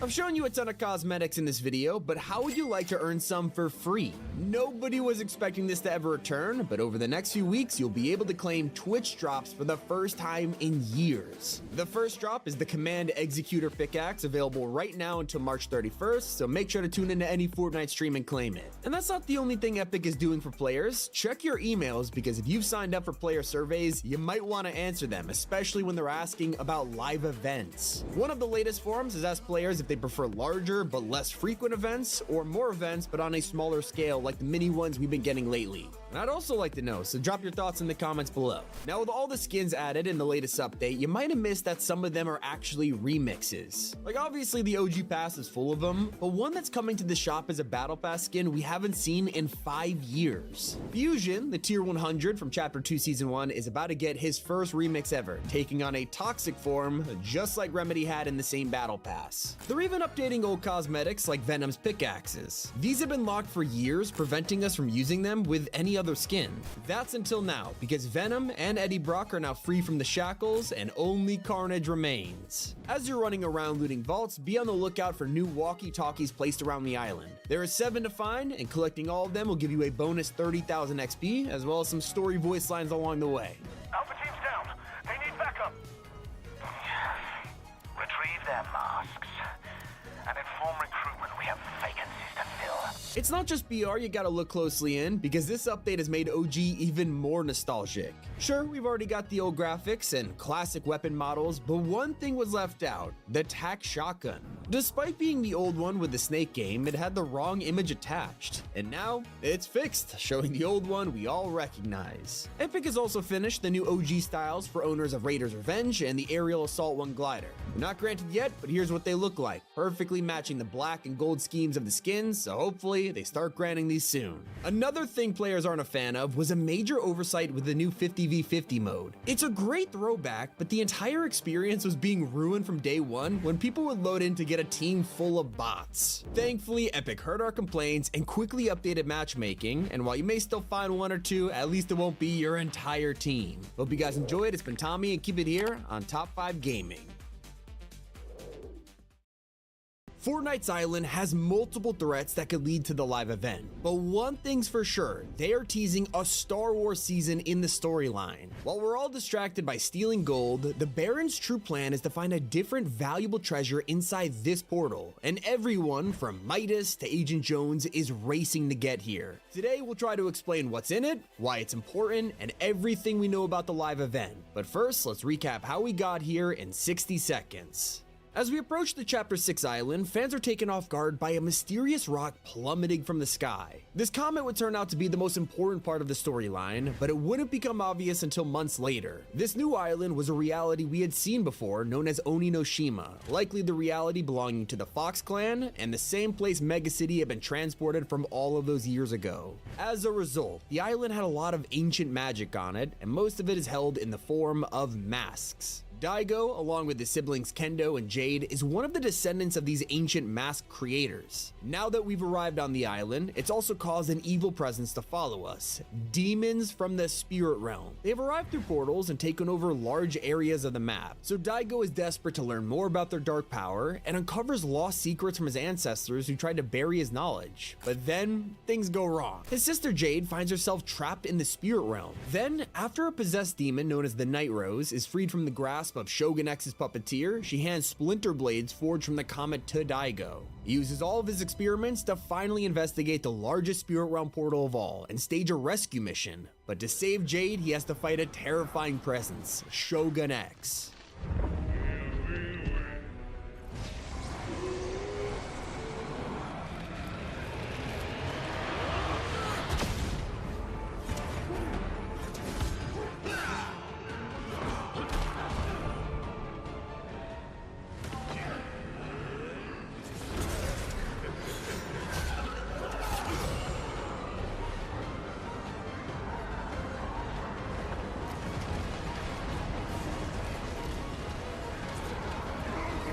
So with Jade saved and the Shogun sent back to his realm, Daigo's sacrifice was complete, and now he's missing. But when we viewed the portal, it was different. Gold was spewing from inside, covering the island and gilding its mountains and terrain. It was shaping up to be a tycoon's paradise, and already a powerful baron was going to take advantage of it, introducing Fletcher Kane. He's a powerful and wealthy criminal who's traveled here to seize all of the island's gold for himself. He immediately takes control of all the operations, building gold mines in the mountains and creating banks for the citizens of the island to use. Now don't be fooled, Fletcher is no businessman. He's more of a mob boss, forcing everyone to use his gold and then taxing people in the area insane amounts for protection.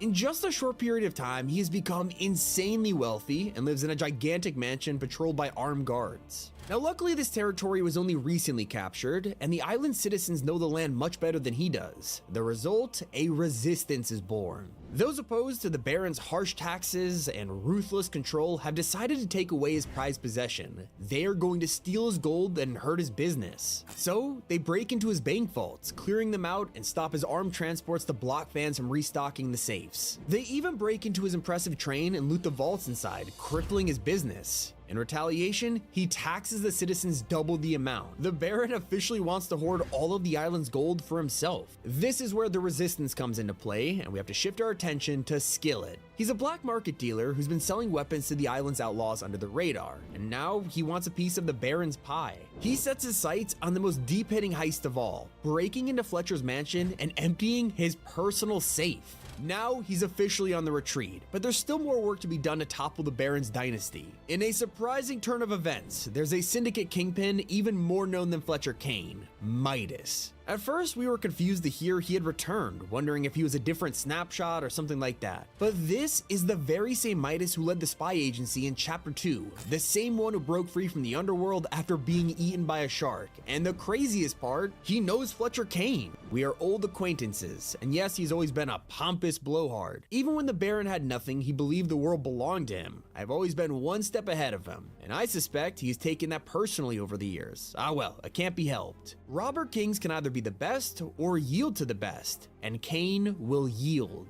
Now, we'll get back to Midas and a secret plan soon, because there is a much more important journey happening. This is where our heroes come into play, Hope and Jones. Hope hasn't seen this many people obsessed with gold since we were first introduced to her in the fight against the Society. Lately, she's been having some kind of identity crisis. Despite the fact that she could see the future through her art, all thanks to being a descendant of Greek gods, she's struggling to figure out who she wants to be. She was just some girl trying to fix the world with the odds against her, and says, I was scared and over my head and couldn't ever show it. Jones took me under his wing. If I met someone like me, I'd like to do that too. So right now, we're technically in peacetime. There's no real war happening, which is something they're not used to. But Jones describes her as a leader, and a good leader is worth 100 heroes. While the Baron has been a small-time enemy in their journey, Hope and Jones are way more focused on something else. The comet that crashed here all those months ago. It wasn't just an asteroid from another reality, it contained something incredibly powerful, a shard of the Zero Point, and these two were dedicated to tracking it down. But unfortunately, it wasn't at the crash site anymore. Jones reveals that it's fallen into the worst hands possible. They have tracked it to the spirit realm. It's powerful, chaotic, and prone to being misused by villain types. I've got a lot of experience with the Zero Point, but this is a mess. And the worst part, I don't think this shard is the only one out there. So it's currently locked in the spirit realm, which means they can't get to it. Only demons can transport through portals, and even if they break through, they would face an unstoppable battle on the other side. So they need to come up with a plan. What better way to do so than to talk to an actual demon? We head over to the Night Rose, who had previously been freed by Daigo's brother Kendo, who was also having kind of an identity crisis. I'm free. It's been so long, I don't know what to do with myself. A great darkness is building, though no one will listen. I have my freedom after centuries of bondage, but nobody wants to trust a demon, do they? It's lonely. I want to build a life, do something meaningful, but that'll take time, and at least now I have that. Hope is desperate for the Night Rose's help. She might be the only way to break into the spirit realm and get that shard. But the Night Rose tells Jones she is worried about something much more terrifying. The dark things I've seen, are you sure we could face them? I've saved the world before, I think we could do it again. I sense something, but perhaps it's nothing. I feel like you're holding something back, Night Rose. I can't describe what I sense, and I'm not sure you believe me if I did. So, to find out more about what terrors are awaiting us inside the spirit realm, who better to ask than Jade, who was recently trapped there. She tells us she could barely remember anything from the experience, but it was strange. The spirit realm wasn't dark or evil, but there was a dark presence there which knew her and her family's bloodline. It has the shard and it wants to capture Jade, Daigo, and Kendo. As we know, Daigo's already missing, possibly in there with this presence, and he arrogantly believes he could face it on his own. Jade thinks he's wrong and it'll take him, but the worst part is we probably won't be able to stop him. Now, this is where the storyline begins to move from vague hints about the spirit realm to hidden teasers about where this is all actually going. The Night Rose, after Shogun X's defeat, told us, now we know the true nature of the comet. It's a shard of pure reality from somewhere far, far away. And it's why I'm now taking you back to Midas and his secret plan to topple the Baron. He gathers a team of outlaws to unite against Fletcher Kane. With full trust, they begin working in secrecy. Tracking down a sensor, they decide to scan mysterious energy signatures around the island. Midas has a hunch on what they could be, but he wants to know for sure. So we go to collect the sensor, taking the backpack from a futuristic looking chest that starts to feel familiar. Scanning the energy sources, Midas confirms they are from the 0 point. He finally connects the pieces together in his head. He steals Daigo's old mask-making book to learn more about this and realizes Jones, Hope, Daigo, and even the Baron are all looking for the same shard. So he pivots his plan. He has joined the race to hunt it down and is desperate to get his hands on it before Kane and Daigo. They'll fritter its power away on small-minded ideas. If it means working with Jones and Hope, so be it. But it's imperative we stop the wolf and his mask maker first. Now the stage has been set. All of our main characters have just entangled themselves in a web of deceit, gold, and magic. The race has begun to see who will find the 0 shard first, and if it'll fall into the hands of this dark presence. All of it is culminating to something nobody expected. This entire storyline is building towards a Star Wars season, so let's explain. From the nods to it being far, far away, and the reveal of the 0 point sensor chest literally taken from the Star Wars universe, all signs are pointing towards this dark presence possibly being the Islanders' understanding of the dark side of the Force. You see, next season begins on May 2nd, just 2 days before Star Wars Day, something that's always been recognized Fortnite year after year. Fans believe this portal full of energy is actually going to bring Emperor Palpatine to the island. And it makes sense, as his character has always been known to experiment with dark powers and break convention. It sounds strange, but did you know that Palpatine is already a part of Fortnite's storyline? He has been for years. We go all the way back to Chapter 2, where he transmitted a message across the galaxy, something that was only heard in the Fortnite island. At last the work of generations is complete. The great error is corrected. The day of victory is at hand. The day of revenge. The day of the Sith. This was briefly mentioned in the Star Wars films and makes this Fortnite moment canon, and it wouldn't be the first time Epic has used a seemingly original storyline to suddenly pivot to a collab season. Just last year, we watched as Megalodon's wasteland turned from a chaotic desert paradise to Doctor Doom's domain. But it leaves the question, where is this 0 point storyline going? Considering all of our main characters are after it, it shows that the Baron's gold plot is taking a backseat. It was a distraction from what really mattered, and we had no idea. The island citizens and the Resistance have been so distracted by taking down Fletcher Kane's syndicate, they didn't realize he wasn't interested in gold. He was searching for a much more valuable treasure this whole time. The fight over the 0 shard will ultimately bring us to Season 3, and whether the island turns gold and Midas takes it, or we get Star Wars. One thing we know, it's heating up. It's been Tommy, and keep it here on Top 5 Gaming. Fortnite is widely considered a family-friendly game, which is crazy because I found 30 different crimes being committed. Like, did you know, if Jones were to be put on trial, he would spend the next 250 years in jail? Or what about Shohei Ohtani? He is one of the newest icon skins in Chapter 6, but before his skin even released, he broke the law. So you technically can't get in trouble for playing baseball, but crime number 1 happens when he hits Lil Whip, although it was done unintentionally. Depending on his injuries, he could land up to a year in jail, but we'll give him a warning, because his next swing doesn't even come close.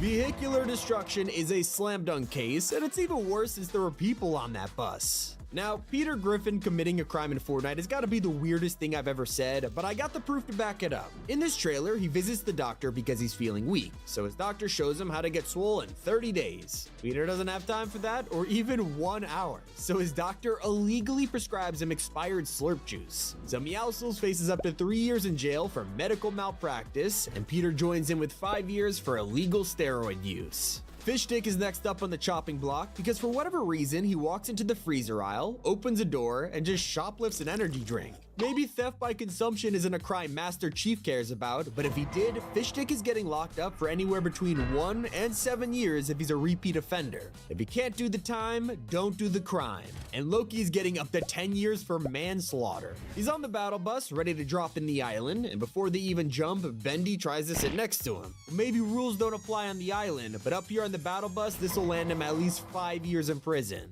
He's not the only one who's committed the ultimate crime, because Jonesy did the same. In the Chapter 1 Season 9 trailer, we see Jones and Peely trapped in the bunker. It's all fun and games until they open the fridge and realize there's no food. As the doors open and we realize it has probably been years, Jones walks out sipping on a Peely milkshake, and this is a different level of messed up. Slurp Legends starts off with Leviathan, Bandolette, and Jones standing in a slurp factory before they're sucked up in a tube. As they go through all the bends and spit back out, we see all of them have been evilly transformed into slurp monsters. And Chaos Agent is the one in the back conducting the whole experiment. Well, human experimentation is definitely against the law, and if Chaos Agent ever got tried, that's an easy 10 years behind bars.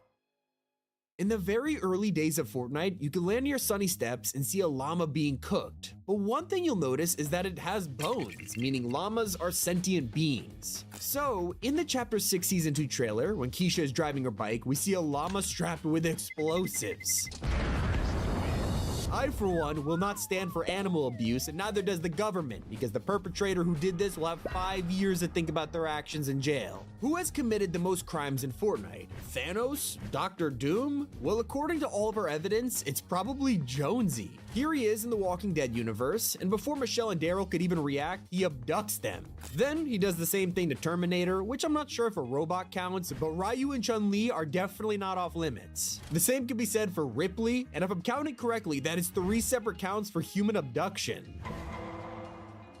One thing that has never happened before is going to your Fortnite locker and seeing this. That's right, Peely's icon had been changed, and Jones learns that his banana friend had been kidnapped. So throughout the season, Jones searches for him and learns the society had done it to learn about Pandora's box, which he literally had no idea about. Either way, it doesn't excuse Oscar and Nisha's actions because kidnapping someone as a hostage lands you in jail no matter what. One of the worst crime offenders in Fortnite is Midas. We all know he's been leading factions like Ghost and Shadow and even launched a Doomsday device, but the real crime is how he got there. With the ability to turn anything to pure gold, he is able to manipulate the economy and give himself a net worth of all of it. Then we have Jonesy again. Instead of abducting people, he's now just taking their clothes. Alright, let me explain. In Absolute Doom, he stands as Fortnite's own Captain America, but this is technically impersonation. Especially when you consider that if these X-Men had never met Cap until now, he has the blonde hair, blue eyes, they might think it's actually him. But he gets a pass on this one. Technically, he has a handwritten note from Steve Rogers giving him permission to use the shield and outfit. Next, we're bringing Journey into the courtroom for reckless endangerment. It's pretty evident she's the one in charge of this motorboat until she gets a call and not only takes it while driving, but straight up jumps ship. Now, normally this wouldn't be too bad, but with 3 people still on the boat heading straight for the edge of a dam, this is nothing short of a life sentence. A less serious case occurred when Sprays came to Fortnite. Here we see Technique and friends all graffitiing a wall and Tilted. Assuming they don't have permission with such a small amount of damage, it'll probably land them a couple of months. But Jinx won't get off so easy. Ignoring her other crimes, she went even crazier with the vandalism, spraying not just one wall, but an entire building. With over $5,000 in damages, this could easily get her up to 8 years in jail. But all of these sentences mean nothing if Dr. Doom is gonna break you out, and that's exactly what he did for his fellow villains in Chapter 5. Assisting Mysterio and Emma Frost out of the raft would land him a maximum of 10 years in prison himself. But I think we all know he has a much larger sentence than that. Now what about breaking in somewhere instead? That's exactly what the crew were doing in The Last Resort, and while robbery is also a crime here, it's the destruction they cause on the way.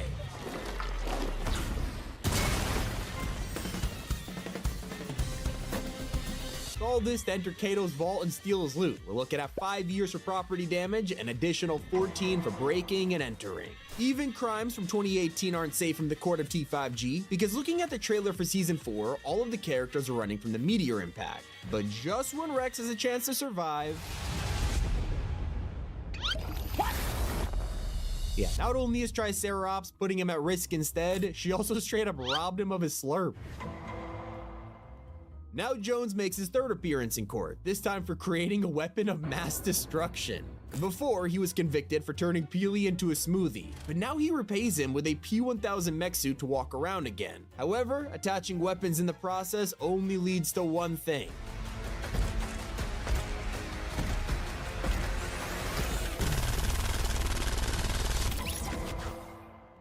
What better place to find crime than the city named after it? Big Dill steps onto the road for just a second this season before Cassidy Quinn comes along. Not stopping for a road accident. That's a hit and run, landing her up to 3 years in jail. But I don't think we can ignore the pickle here either. Considering he just committed grand theft of a bank, I think that's the least of our worries.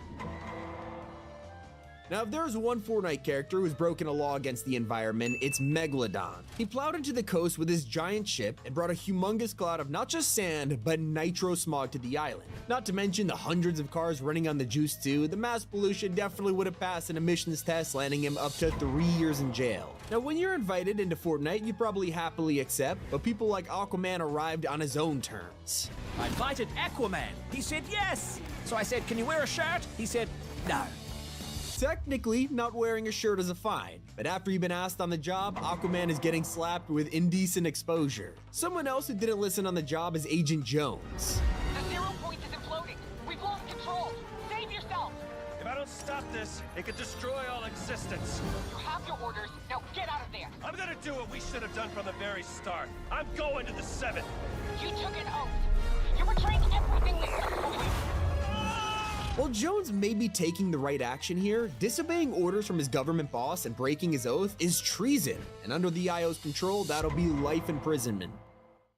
Now, if they're the ones in charge, pretty much anything they did was above the law. Like at the end of Chapter 2, Sloane didn't care for the cubes or the island. Instead, she focused on locking up Jones and even trying to kill him for that crime. And while he did betray them, this kind of imprisonment and even torture could still get her up to a life sentence. Back to lower level crime. When Cars first released, we obviously saw a large increase in road accidents, but a lot of them were thanks to Dummy.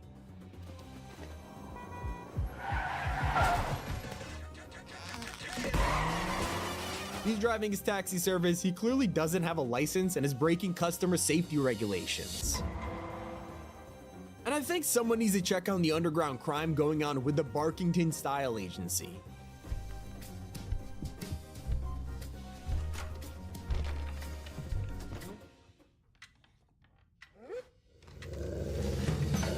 Yeah, we have an illegal poker game, and it won't get much of a penalty with just 11 months in prison. And it looks like Castaway Jones will be facing a much larger penalty for an aircraft shoot-down. Oh. Hey! Hey! Hey!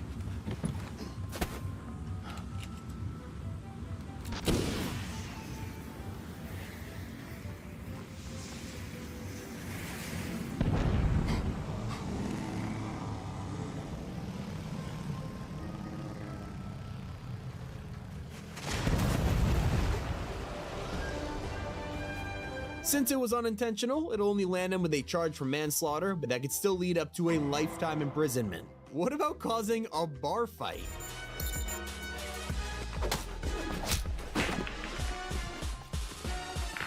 That's exactly what these guys did, even using the pool sticks as weapons, leaving them with a charge for serious assault. But thankfully those guys are still alive back there, otherwise it would be much worse. Now, what about becoming a literal assassin? Well, Mando arrived on the island and started taking bounties instantly, hunting down Fishstick and then even Peely. Not only hunting someone down and capturing them, but freezing them inside carbonite and all for money? That's hired assassination, Mando. The same goes for being a spy agent like Brutus.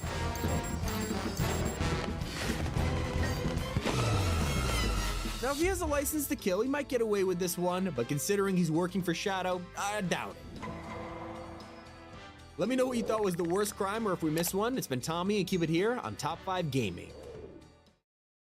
Fortnite finally did it. From the kneecapper getting nerfed, to free skins, the live events, so much more. Here is 20 updates that save Fortnite. One thing we've all been desperate for is a change to rebooting. It was so bad that everyone now plays Reload, and Fortnite is trying to change that. Coming soon is a brand new feature that removes the point of reboot cards for good. So instead of running across the map or battlefield to get your teammate's card, we'll be able to just pay gold and bring all of our friends in one payment. They'll even have shield and assault rifles, finally making it worth the hassle. Epic are seriously going all out in Chapter 6, like how we saw Blacklisted Collab surprisingly released this season. You see, after teasing this all the way back in Chapter 2, we assumed Mortal Kombat was permanently cancelled because of its R rating. That seemed to be the case this whole time, until Sub-Zero made a shock appearance and even brought a Mythic along with him. To excite Mortal Kombat fans even more, they updated it with tons of Easter eggs, from sound effects to the toasty uppercut appearing on your screen. And soon, Scorpion is joining the game as well. And players are seriously thanking Epic for bringing back one of the most beloved LTMs in history.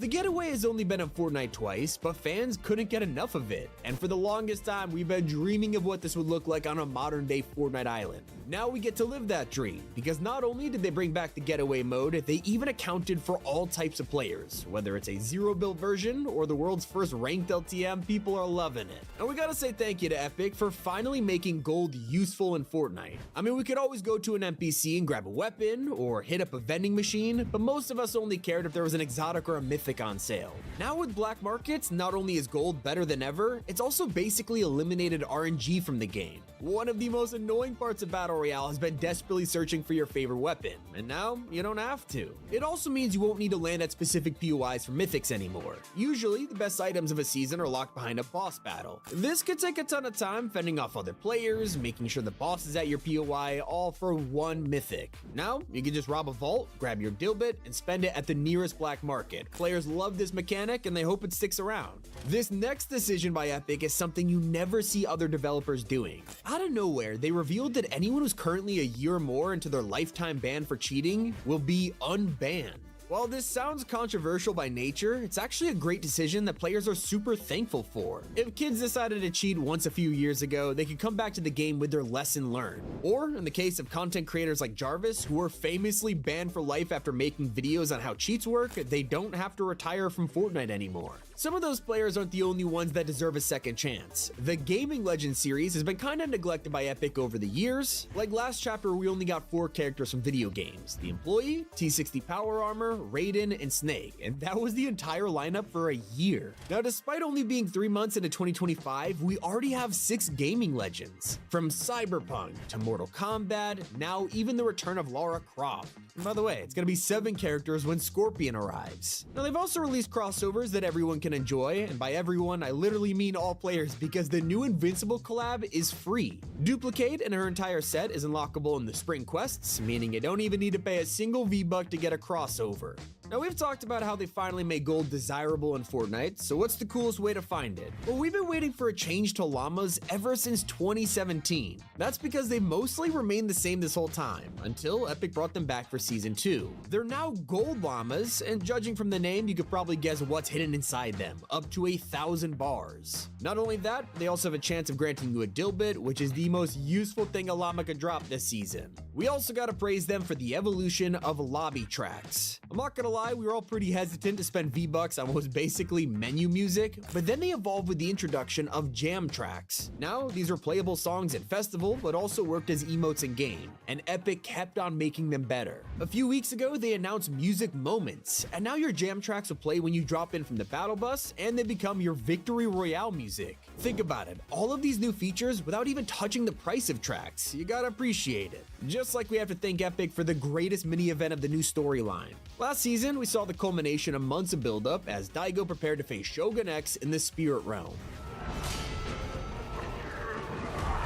The fact this was a huge scale battle, and yet it was all for a mini event, was barely advertised. I mean, talk about a round of applause here. With the amount of effort going into these season finales, it is truly bringing the magic of Fortnite back after years of drought. They also keep feeding us with tons of new weapons. Like in the most recent update alone, they introduced 3 items into the loot pool: the drill, pump and dump, and the outlaw shotgun. Usually stuff like this gets drip fed over the course of a few weeks, but they didn't even stop there. They also introduced black market backrooms with over a dozen exotics and mythics ready for the taking. I think one of the most underrated aspects of Chapter 6 is the fact that Epic has kept a game-changing feature. Let's take a look at Wrecked. We got a ton of ways to customize our vehicles, including the removal of a pretty annoying item, the repair torch. Nobody had the energy to carry one of these around and waste an inventory slot just to repair their car. So, Epic came up with a solution. They introduced healing pads. Now, you can just drive to a gas station and heal up without ever leaving your vehicle. This was such a revolutionary change that they kept it, even when all of the other car changes were removed. And to this day, it is still the best quality of life update Vehicles has ever had.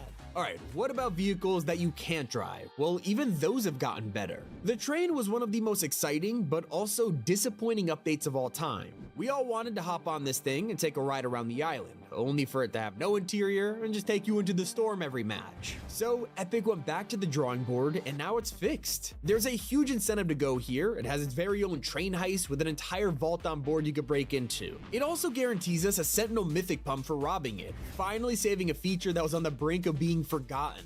Now, I gotta admit, one of the largest complaints the community has had about Fortnite's growth these past few years has been the Battle Pass. The situation was getting insane. I mean, every time something new came out, it felt like Epic had already designed a pass for it. Fans were paying so much money just to keep up with all the content, and luckily for us, Epic listened. They recently announced that the Fortnite crew was getting a huge overhaul. All 3 Battle Passes for the same price. It's pretty cool, right? If you needed even more proof they are dedicated to getting things right, Ballistic has been in a rough state these past few months. No new content or maps. I mean, players are struggling, and that is when Fortnite made a statement. They weren't abandoning the mode like Rocket Racing. In fact, it was the exact opposite. They wanted to get new content right the first time around, so they're releasing early access maps just to test the layout. Of course, in a game like Ballistic, the layout is everything, and there's no point designing an entire map to completion if players just end up hating it. So we're going to be giving feedback from day one, which sounds awesome. Speaking of Rocket Racing, sadly the mode has been abandoned, but that doesn't mean our car cosmetics are useless now. Fortnite finally did something that should have been possible from the very beginning.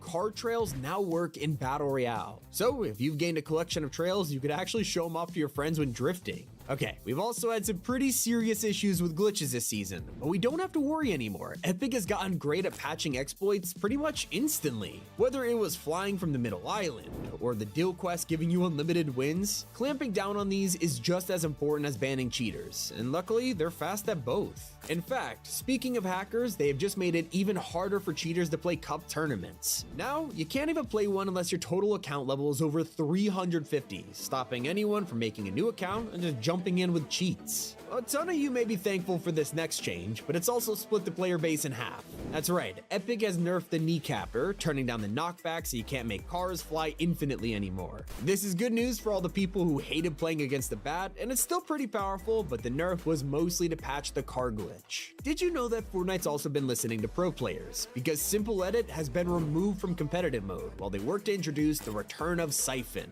Yep, this is back in ranked and will give you health over 5 seconds. Let's also take a second to congratulate Epic for making Fortnite OG permanent. Thanks to this decision, we get to look forward to new seasons, new battle passes, and even the return of old live events this season. Now, in my most recent video, I talked about how the rocket cap was being cut in half, and you guys weren't happy about it. Epic were planning to drop this from 12 rockets all the way down to 6, which I understand from your concerns would have killed all the fun of the RPG. Well, they listened. Now it's back to 12. So those were 20 times that Top 5 Gaming glazed Fortnite updates that saved the game. Anyways, it's Patami, keep it here on Top 5 Gaming. From Fortnite deleting an Easter egg after 5 hours, to rumors of Post Malone coming to the game, here's 30 secrets you need to know. Number 30 starts with vending machines that have been hiding something from you all year. That's right, it turns out if you go on a huge spending spree, Fortnite will force you to celebrate with an emote. And that's not the only secret you had no idea existed. Fortnite actually deleted a Mortal Kombat Easter egg after just 5 hours. In this week's update, players realized they could uppercut an enemy with the Sub-Zero mythic, and then a random guy pops up on their screen. People were so confused what just happened unless they were a Mortal Kombat fan, because this is a nod to an OG Easter egg from the original games.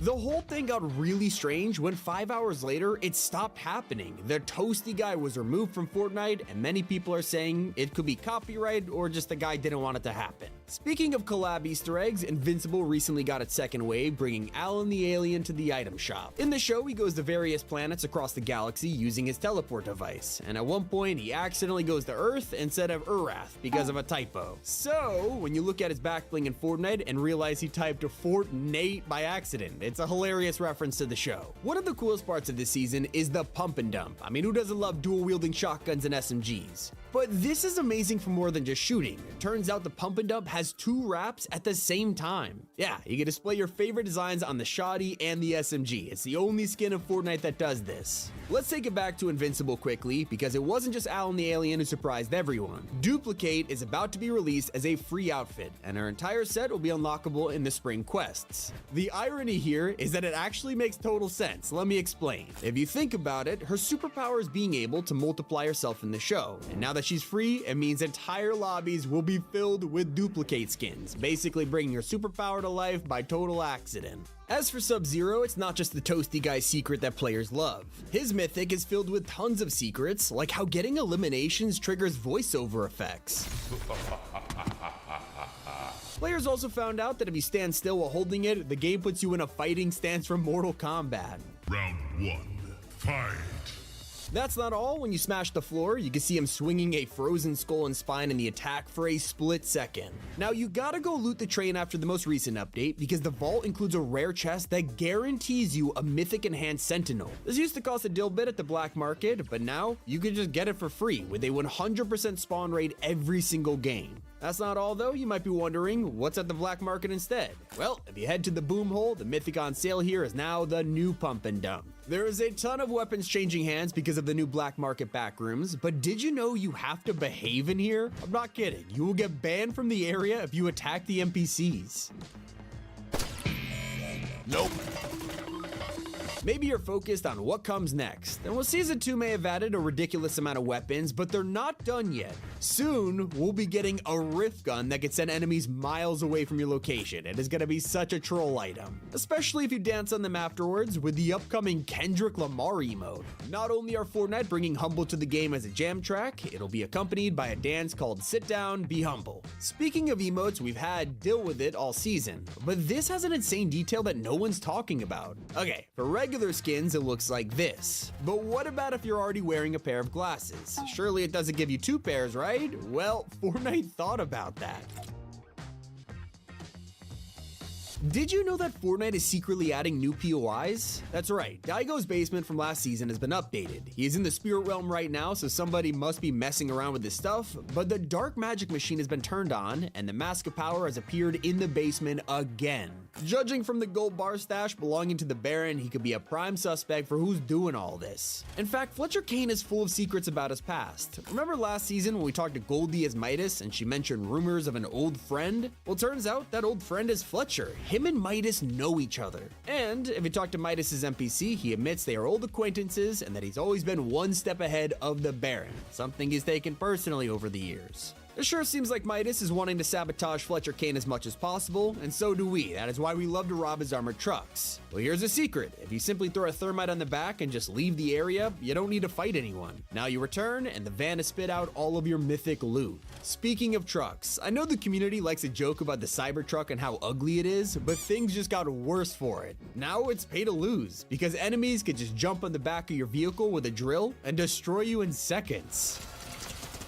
Oh my god! Recently, fans have been enjoying the craziest kicks Fortnite has ever dropped. Crocs recently appeared in the game, and people have been having a blast throwing them on their favorite outfits, but it looks like Epic went even further with this. In real life, whenever you see someone wearing Crocs, you gotta ask, do you wear these in sports mode? Well, Fortnite brought the joke to the game with an official edit style that lets you put them in chill or sports. They even let you equip charms that add personality to your kicks just like in real life. I guess if Big Dill didn't look ridiculous enough, the Crocs make him 10 times funnier. But we're more focused on his NPC. Talk to him as Kendo and he'll go nuts, asking you, what's in the jar, bro? What's in the jar? And if you look at Kendo's waist, yeah, he's locked away some Kappa Kappa pickles, which is messed up if you view these as Dill's siblings. Not the only person he has beef with. If you talk to him as Lil Whip, he'll remember the time Whip made rap songs back in chapter 3. He tells him, respectfully, your flow is absolutely rancid. Oh, geez, Dill, chill out. Wait until you hear about the leak return of a huge Fortnite collab. Teenage Mutant Ninja Turtles have already come back twice with new skins, and Wave 3 is around the corner, so who are they adding now?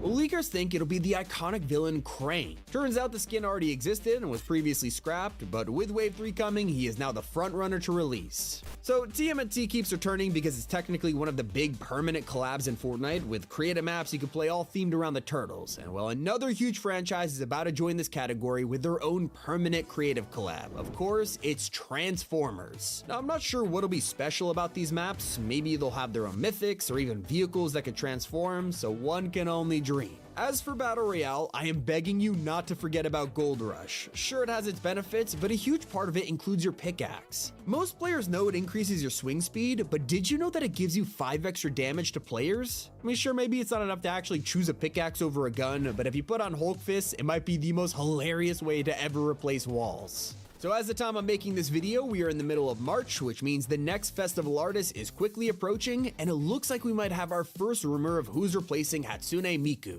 He is someone fans have been wanting in Fortnite for a long time, and that's Post Malone. That's right, we could be playing as Posty in just under 3 weeks. Now earlier I showed you how the new drill has been humiliating Cybertrucks, but it also works as the best farming item in chapter 6. You could actually just use this thing on any material and it'll work exactly as a drill should, giving you tons of mats quickly. Although make sure you want to do this because it uses up a lot of durability. I also recommend you look out for shallow water. We mostly avoided this over the years because you land in here expecting to survive just to be sent back to the lobby. Well, in season 2 that worry is gone. You could actually dive into shallow rivers now and expect to survive. It doesn't even damage you. Oh, and one of the coolest parts of Fortnite that I always love to appreciate are the finer details, like unique idle animations. That's why we are bummed out when LEGO didn't include any of this, and that's until today. Now you can open the lobby or locker and watch your minifigures do all kinds of animations. Not the only thing we've been waiting for. It has been so long since Fortnite even acknowledged the 7.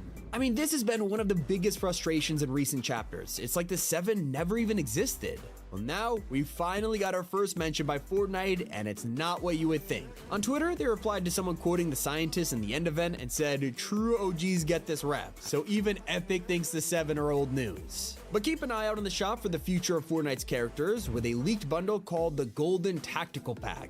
This is gonna set you back real money. You can't buy it with V-Bucks. But we're crossing our fingers maybe Dillbits will work instead. And there's been an abundance of these things over at Outlaw Oasis. Big Dill has literally made a crypto mine in the mountains, and when you go inside, it's just a server farm constantly mining Dillbits. A lot of crypto jokes this season. Anyway, it's been Tommy. Keep it here on Top 5 Gaming.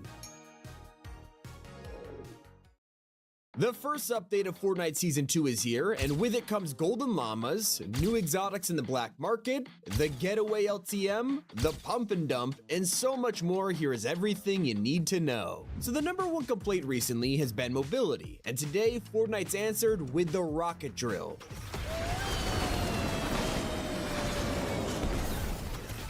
You can hold it to fly around or even spam it a few times, but one thing's for sure, this is the absolute best way to break open a vault.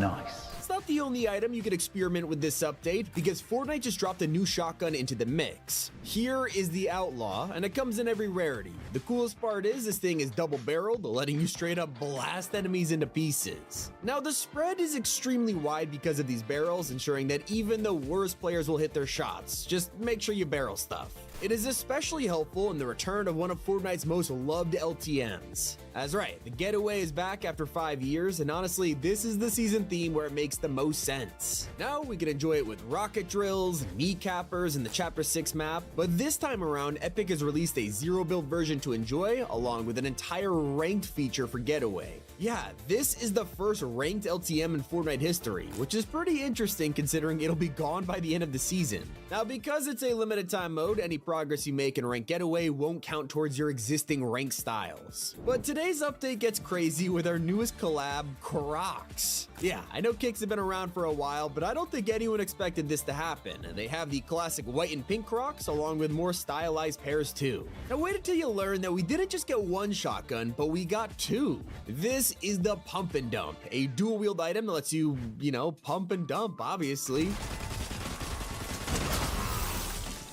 Only time will tell with how overpowered this thing is gonna be, but it looks like the perfect item for people who love shotguns and also love the spray and pray meta. Like literally best of both worlds. Now it's officially that part of the season where the secret outfit is revealed to the world and we can finally play as Outlaw Midas, who drops today with a ton of cosmetics and even a cool cowboy edit style. They're not done yet, there's still more to come from him, including a gilded pair of kicks, which might sadly be item shop cosmetics rather than page 2 unlocks. Let's bring it back to great news because the black market just got restocked. There are tons of brand new exotics and what might be the biggest mid-season loot pool update in years. In the Forest black market, you can find a Lawless slap cannon, which is pretty self-explanatory, but you could also get the Lawless Trinity assault rifle, and this shoots bullets in a triangle pattern, which takes a little getting used to. We also have the Brutus minigun mythic, something fans have been wanting to see return, but over in Crime City at the Boomhole market, Fortnite has handed us an exotic version of the Pump and Dump. This is the Lawless Blink version, so not only are the stats insane, but you even get a 0-point dash when you reload.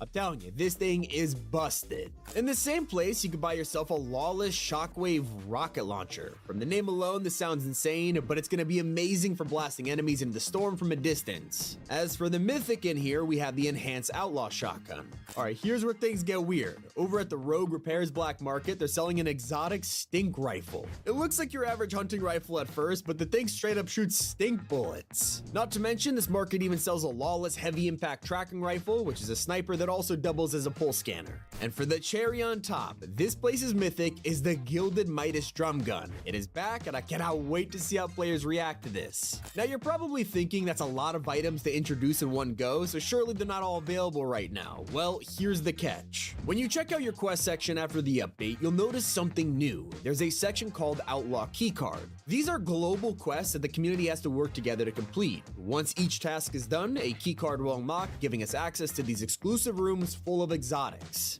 Every item I just listed, you have to work for them. Now, when you have an update giving us items like the Pump and Dump, it's no surprise there's a cryptocurrency theme going on this season. Like, we already know this from the fact Dilbits exist, an obvious parody of Bitcoin. Well, they just went even further. South of Outlaw Oasis, a new POI has popped up, and this is a huge server farm owned by Big Dill. The fact that this has been built inside of a mine is one big nod to the fact they are mining Dilbits. Like, the whole place was made to be a dad joke. For all the tryhards out there, you'll be happy to know that Siphon is backed in rank mode. Although don't be fooled, it's actually pretty controversial. Starting today, when you eliminate an enemy in ranked, you'll regain 75 health and not shield. And instead of getting it instantly, it regenerates over 5 seconds. So I guess Epic still aren't done with their Siphon experiment. Now wait until you hear about the biggest secret of Season 2. There's a chance you drop into a game today and find a golden llama, and I'm serious. This is something that's been clickbaited for like 8 years now, and it's actually real in Fortnite. If you find the gold llama, you'll get a ton of,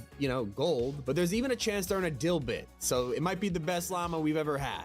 And if you're using all this new loot to grind XP, you'll be happy to learn this season's super styles are officially available. Cassidy Quinn and Sub-Zero are sadly not included, but you are able to unlock a green, crimson, and opal version of all the other battle pass skins. And yes, that includes Big Dill, an opal pickle, and he looks like a jelly bean. Now wait until you hear about all of the brand new crossovers coming to Season 2. This update has revealed everything, including a return of Invincible. Wave 2 includes Alan the Alien, who is coming to the item shop tonight with his own bundle and has been anticipated for a while now. He'll be joined by Duplicate, except she isn't gonna cost you a penny. That's right, she is for free. You unlock her through the upcoming spring quests. In fact, her entire set will cost 0 V-Bucks, with the quest giving you her backbling, emote, and pickaxe. Also, if you already own Mark from the last time Invincible was here, you'll be logging in today to receive a free edit style for his blue suit. Now, one of the most underrated collabs was Lara Croft's appearance in Chapter 2. She was in a battle pass, which meant nobody could get her outfit even years down the line.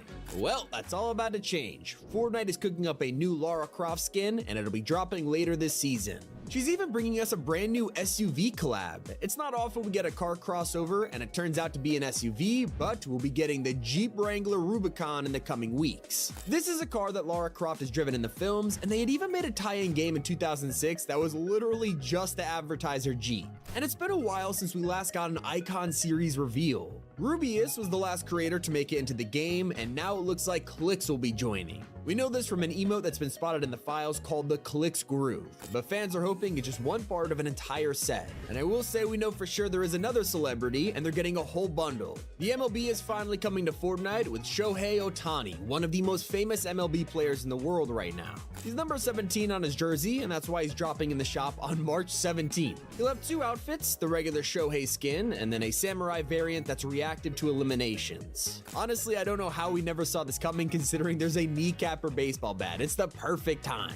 And we're just a week away from a complete overhaul of a classic Fortnite feature. You see, reboot vans have remained basically untouched ever since they came out, but this season has a theme of making us spend gold, so what's gonna happen? Well, next week we'll change reboot vans for good, letting us buy revives for our friends instead of bringing a card halfway across the map. It'll cost 500 per teammate, or you could do a bundle and revive your whole team for 1,000 gold, and it'll bring them back with shields and an assault rifle. For all you ballistic fans out there, the content drought might finally be coming to an end, as this update has revealed new maps are in the works. Epic will be dropping early access versions of ballistic maps so they can get the layouts to us as quickly as possible, giving plenty of room for community feedback. They're also working on a burst AR and fire grenade as new items for the loot pool, so maybe they haven't abandoned the mode after all. Now, it wouldn't be a new update without leaked skins, and Fortnite is about to drop tons of them. In the files, leakers have discovered cosmetics like St. Patrick's Day skins, Finn Maw, and someone called the Administrator. That's not all. Here are all of the leaked outfits coming in the next few weeks, and some of them look really good.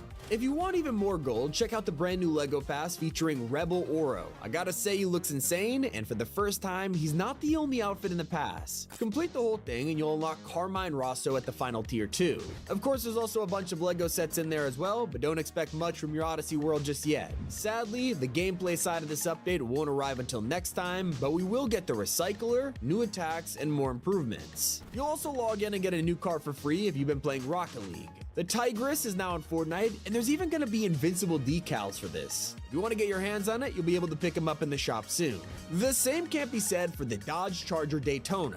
This is exclusive to the brand new Rocket Pass releasing in just a few days, and if you're subscribed to Crew, simply logging into Rocket League will give you this collab for free. Keep grinding, and you'll even unlock a bunch of wheels, boosts, and another car, the Azura. Another free reward you'll unlock is the rank back bling for this season. Previously, this was impossible to unlock, with Epic accidentally wiping it from the quests. Well, now it's fixed, and if you've already started, don't worry, it'll be automatically granted as soon as you log in. Now, I gotta tell you that Epic is about to change the amount of rockets that can fit in an RPG. Right now, it is 12, which is a little ridiculous, and so it's gonna be reduced all the way to 6. Epic is just making sure it's not gonna affect other modes, so enjoy carrying 12 while you can. It's not the only way items are being taken from us. The Baron has been relentlessly taxing the island for a couple of days now, and it's getting annoying. All vending machines and paid toilets are getting doubled in gold tax, but luckily, this will only last until March 25th, so it's not forever. That's everything in the update. Hope you guys enjoyed. It's Tommy, and keep it here on Top 5 Gaming. Do not jump off this bridge in Fortnite. That's because Sub-Zero's Mythic lets you walk on water. The problem is, it turns it to ice. So when taking a leap of faith, you're basically landing on concrete. Here's 30 things you should not do in Fortnite, and flying to space is definitely on the list. It is so easy to do. So how it works is hopping on the train while riding a bike, and then simply letting it fall off. Now I urge you, do not pickaxe this thing after you're done with it. A few moments later. Houston, we have a problem. One of the coolest items in Chapter 6 is the new armored truck. Considering how many people could fit in the back, everyone's having fun experimenting with it, but you gotta be careful. This innocent truck could turn into a death trap. Like if you have your friends riding in the back and then heal the van at a gas station, guess what? You just ruin your match by locking your team inside. It's an honest mistake, but it'll leave you asking, why did I do this? Help me! Help me! Maybe it makes you want to avoid gas stations, but don't. For all other cars, drive here to heal up because the Med Mist sucks at it. You serious? And I'll keep this word of advice simple. Hired NPCs and a sky base equals disaster. Wait, what would you say if this guy just breaks this down? Now, I didn't think I'd have to tell you guys this one, but straight up, just don't cheat in Fortnite. I know it's obvious, but wait until you hear the kind of punishment you could face. Epic is no longer stopping at account bans. Repulse God was recently caught cheating to qualify for the FNCS Grand Finals, and you won't believe what happened. Instead of just being banned, they literally sued him, won, and then legally forced the guy to upload an apology video where he said he'll never cheat again. I mean, save yourself the humiliation, guys, just don't do it. But some mistakes could happen by total accident. You just gotta watch out for them. Like, I know it's fun to run around with a kneecapper, it's basically all anyone is doing, but be careful around Shining Span, and whatever you do, don't hop on a grind rail with the bat. Bye, have a great time. Let's head back to the armored van for a second. I know people love to break into this and fight all of the guards, but hear me out. Don't do it. Why? Well, the fight is completely optional. You're wasting ammo, health, when in reality, all you need to do is push the van into water. Just like that, no waves of guards and instant loot. But not every glitch is worth doing. Some of them will straight up get you banned. If you're planning on doing Big Dill's quests, you know, the one where you collect 4 items, well, just head into the storm once it's complete. The quests were accidentally making players immune to storm damage. Yeah, players are getting free wins by total accident, and to make things even weirder, they also got a 999 material cap. So maybe you did it and didn't mean to, but all I'm saying is don't press that ready up button. If you do, it lets you keep the immunity into the next game, and very quickly you're labeled as a cheater. It's the same reason why you shouldn't mantle before riding a zipline, because you'll do this. Hello there. Nice. Now earlier I told you why you shouldn't fight the armor van, but what about the train? Well, these turrets are always super annoying to battle, so let me suggest just not doing it. Instead of trying to pick them off from a distance, just get really close to them. By taking cover on the turret wall, you can just blast at them without ever being hit. Oh, and here's an even simpler piece of advice. If you're wearing the FNCS wild card, I'm sorry to do this to you, but don't wear kicks. It'll ruin your entire skin and warp his outfit. Ugh. Brother, ugh. You can't even use launch pads anymore because it could break your game. Like, be careful when jumping on one of these, because when you land, Fortnite can decide to just trap you underground. What? The new season is causing us to rethink how we play the game. Usually, you would just look around for a shockwave grenade. Well, don't bother. Instead, you can just go to the Night Rose, hire her while holding a single shockwave, and she'll just give you as many as you want.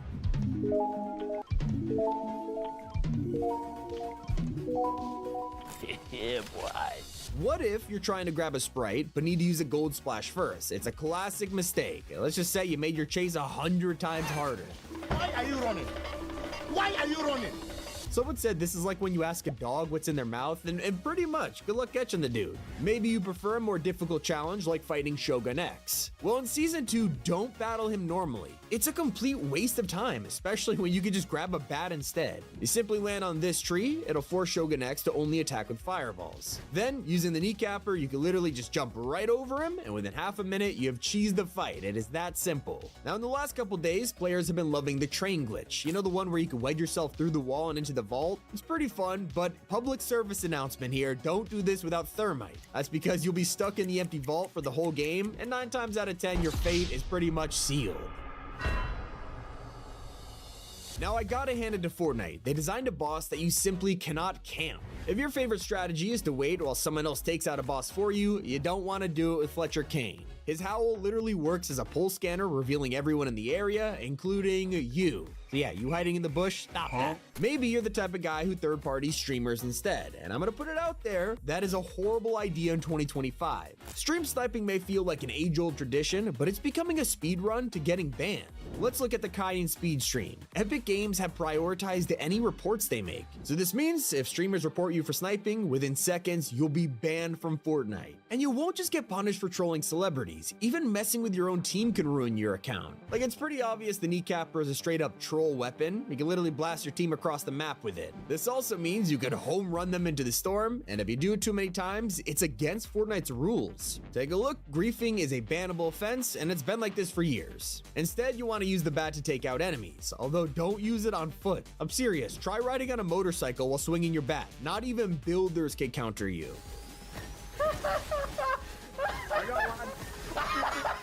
no way. I think most of us have been following this next rule for years, but don't fish. There's basically no reason to be pulling out your fishing rod in 2025 when laser rifles and thermite exist.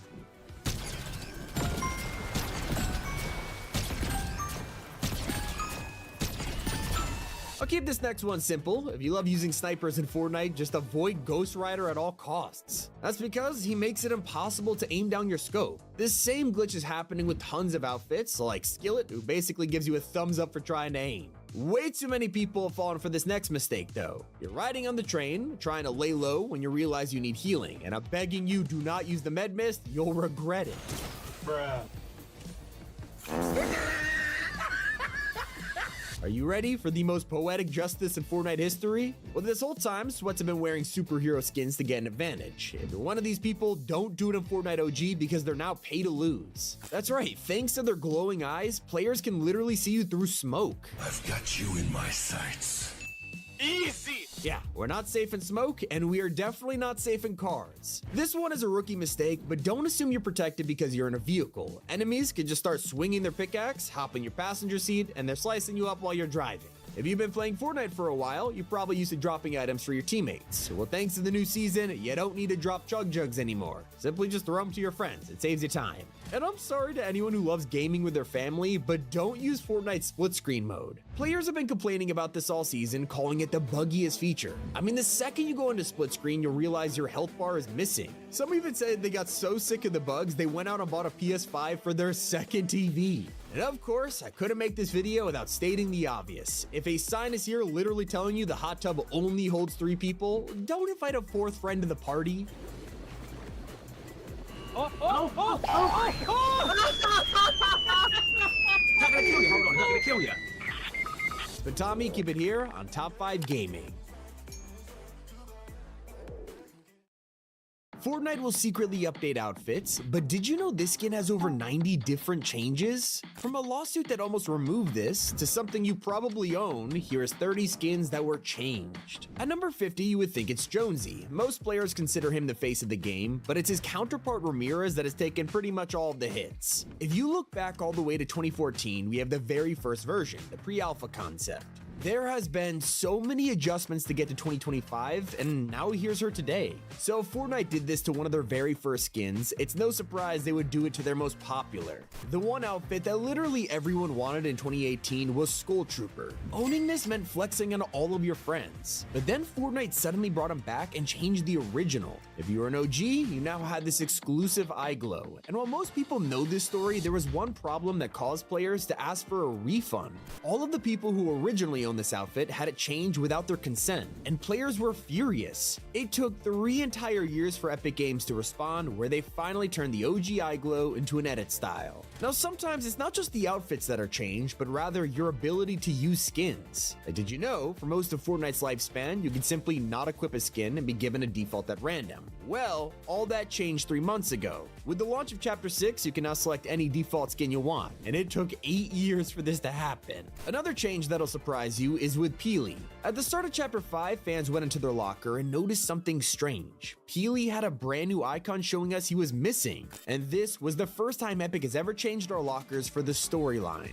Recently, Fortnite's been getting more and more comfortable dropping surveys to players, and these usually include a ton of upcoming outfits. Well, last year, one of these skins got a lot of attention when fans noticed it was an unreleased Raptor outfit, the same character who was never released from years ago. The most talked about part of him was wearing music reactive clothes. Except, if you wanted to see this in game, you'd have to wait a full year to get our hands on the Raptor Royale pack. After all that waiting, Epic secretly deleted the reactivity, which still isn't fixed, unlike the Darth Vader skin. When Samurai Darth Vader graced the item shop, it was amazing. But one thing was missing that left us scratching our heads. When you did the Imperial March with him, Fortnite treated him like any other skin. Obviously, that's not how it's meant to sound. So, a couple weeks later, he was updated with the exclusive breathing version. And speaking of emotes, there is one that literally everyone knows about. That's Waterworks. Well, what if I told you it didn't originally sound like this? Right before it was released, it was supposed to sound like this. I gotta say, this version is 10 times more toxic. One of the best things Fortnite's done is rewarding you for having original Battle Pass skins. Despite the fact that no one earns these anymore, Epic still updates outfits years later, like giving us a secret edit style for Lynx, where you could take off her tail. Did you know you could also remove Elite Agent's helmet, and this is what it looks like?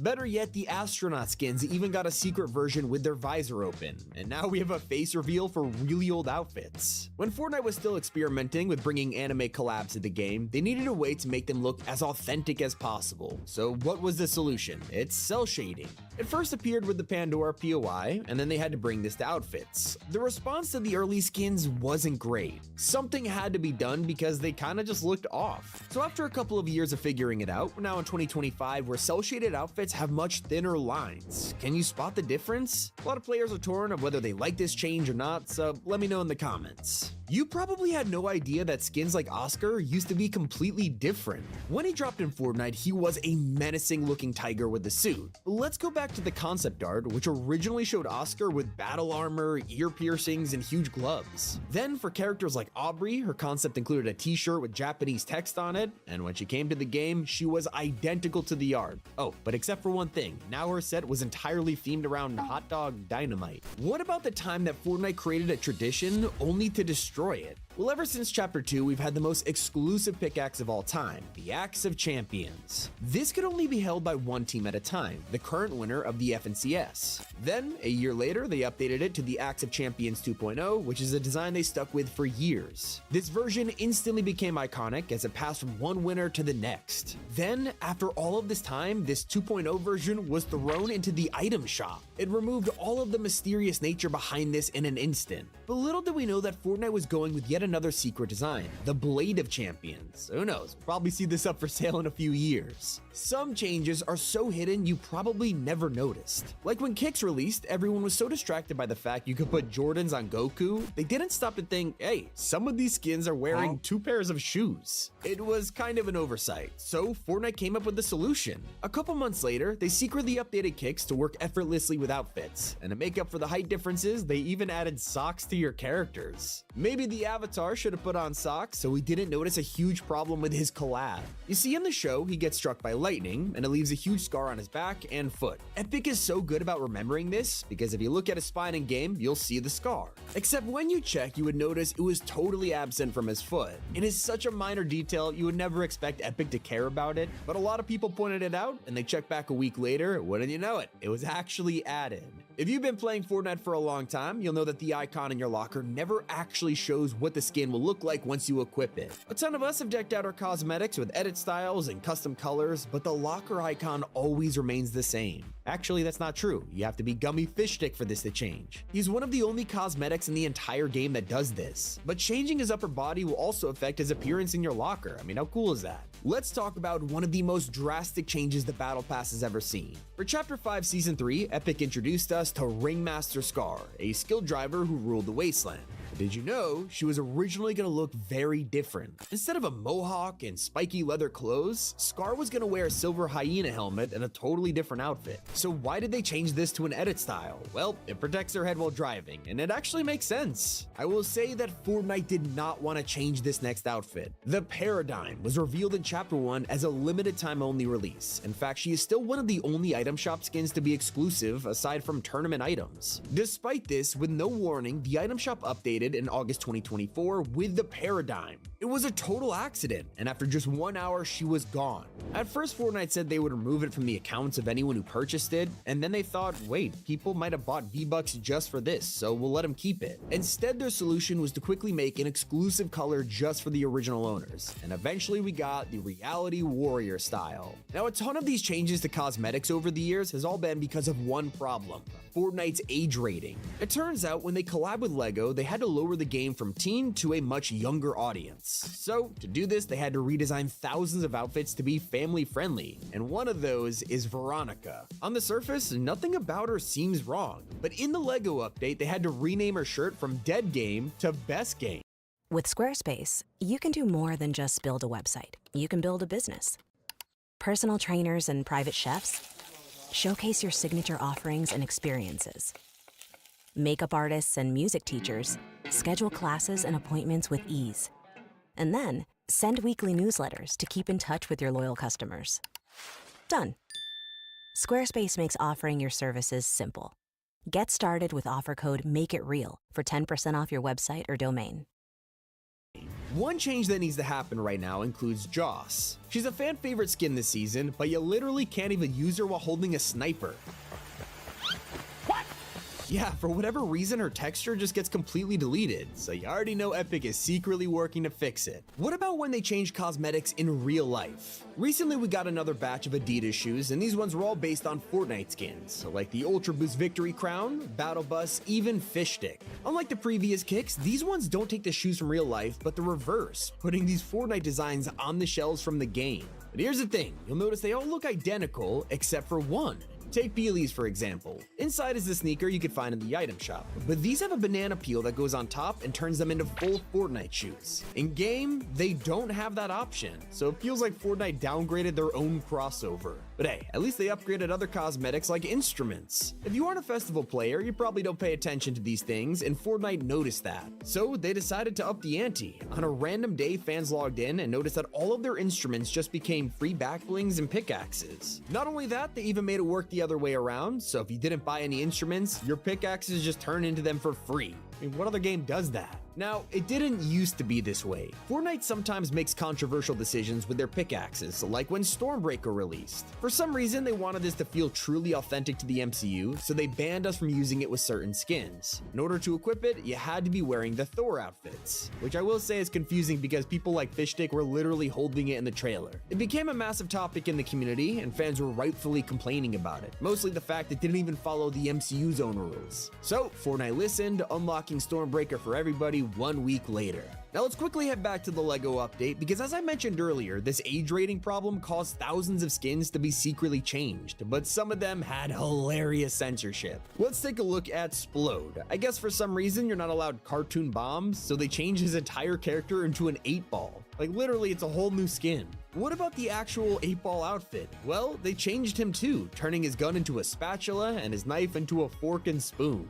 Bandolier is named after the bandolier on his skin, yet not even this was safe from the LEGO update, turning it into paintbrushes instead. Also, if we look at John Llama and Cobalt, we're given candy canes and, well, fish. The weirdest change of all is that demons aren't allowed to be red. That's right, characters like Malice are straight up purple for some reason. It's like they're related to Thanos or something, and even he got his very own secret change. The Snap emote was literally just your average item shop cosmetic, existing long before the Avengers crossover. But 6 months into its life, Fortnite changed it to a Marvel Series emote, and the description was replaced with "balance is restored." Out of nowhere, this generic finger snap was now a collab. As for celebrities, Juice WRLD was a nice surprise during the remix season, and he even got his very own Lucid Dreams emote. Although this instantly became controversial among fans because everything was wrong.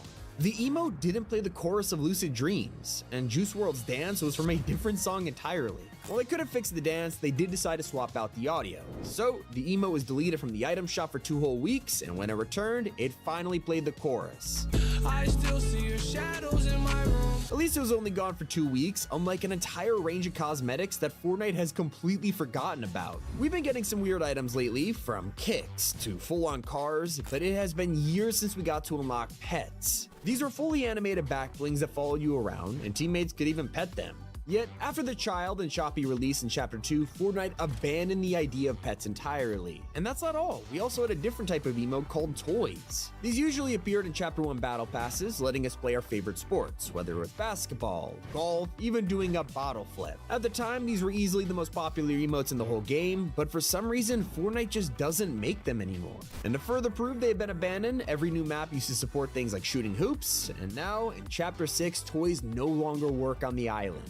Back in 2022, fans were treated to the Crossmark Operative Pack, a $16 bundle that included Save the World and the Nia skin. But what if I told you she wasn't going to be in this pack at all? In fact, this backbling originally didn't even belong to Nia. This survey skin of a woman with dual pistols was the intended bundle, and as you can see from the backbling, it was repurposed into the one we all know and love today. It has now been 3 years since this bundle dropped, and the survey skin is nowhere to be found, so it looks like she is trapped in Fortnite's vault forever. Now let's talk about a cosmetic that was banned for copying Overwatch. And surprisingly, it is not the skin everybody calls Mercy. Instead, it's a simple spray of a hamster. All of this was first revealed by leakers in the files, who showed this upcoming cosmetic to the community. Everyone saw it and went, wait a second, this looks just like the hamster spray from Overwatch. And if you put it side by side, it was more than just inspiration. Someone actually traced it. Epic went on red alert after discovering this and delayed the spray's release, causing us to wait entire months before getting an update. Then it came, a surprise patch with just one change, the new hamster cabbie spray with a fresh redesign. Although I think one of the most important updates to Fortnite's cosmetics was the item shop itself. Epic secretly made this available for everyone without even logging into the game, letting you make sure you never miss out on a limited time item, especially if you're not home. So the next time you visit the site to buy something, maybe consider supporting us with code T5G. It really does help a lot. Now, I couldn't make this video without mentioning the funniest hidden change of all. In 2023, Fishstick got his very own music pack and emote, but when it first released, everyone was shocked by an R-rated line. Clearly, it wasn't intended to sound sus, but it was too late, so they had to change it, and with the next update came the hidden censorship. Let me know how many of these skins you own. It's been Tommy, and keep it here on Top 5 Gaming. From growing a third arm, the largest medallion in the game, to bald Miku, here's 20 ways to break Fortnite Season 2. The kneecapper is being protested for all kinds of reasons, but even though you could pull off home runs, no one was expecting to send themselves flying. Yeah. Nice, I got it. A few moments later. Nice. Nice. There we go. There we go. Nice. Yes. Right towards him. Right towards him. Yes. Here we go. Right. Turn it to the left. Yeah, to the left, to the left. Take the shot. Nice. Oh, I glided from the island. Oh my god. That's crazy. Y'all just destroyed them. One of the strangest combos of the season has to be Sub-Zero's Mythic paired with a car. If you started rolling it off the edge of a cliff, you could basically use it as the perfect launch for your ice slide.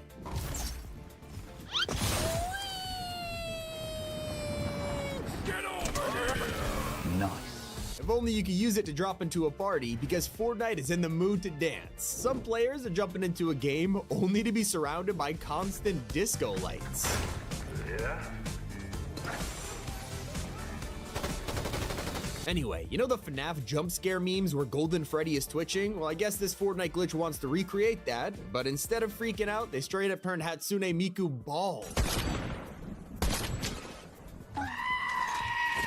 Who needs to fight Shogun X for his medallion when you can straight up have a moving shield bubble? That's right, players have figured out that if you just throw your bubble on a sprite, they will run away with it, so you just gotta keep up with them. Why are you running? Why are you running?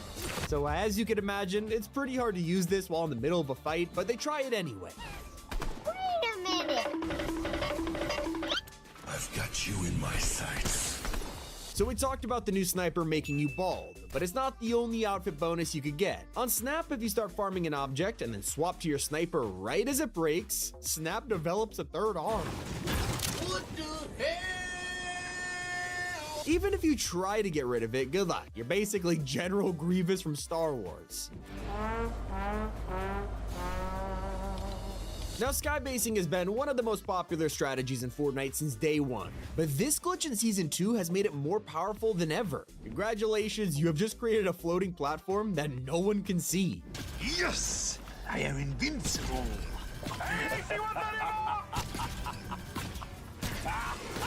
Maybe you're afraid of heights. Well, there's somewhere even better to hide down on the ground, and that's where the ultimate train exploit comes in. Players discovered that you could break into the vault and just use it to troll enemies. Gone. Oh. I'm in! Oh my god. I don't know how I just did that. Oh, hold on, here we go. Yeah, I see him. Oh my god.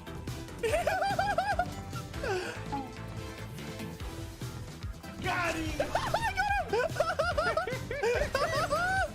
No shot! Speaking of hilarious glitches, Season 2 has everybody going fishing again, mostly because it turns your favorite items into the size of Godzilla. Oh. Level 1. Oh, it looks like a tornado. Oh, level 2. Oh, the inner workings.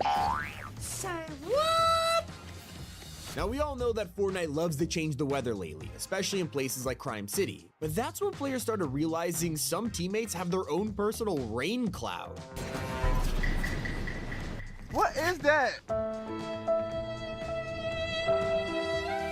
That's not even the weirdest bug of Season 2. Epic forgot to make snipers work with the latest battle pass. So, if you're wearing this exact version of Joss and equip a sniper, it straight up rips her texture off. Are you serious?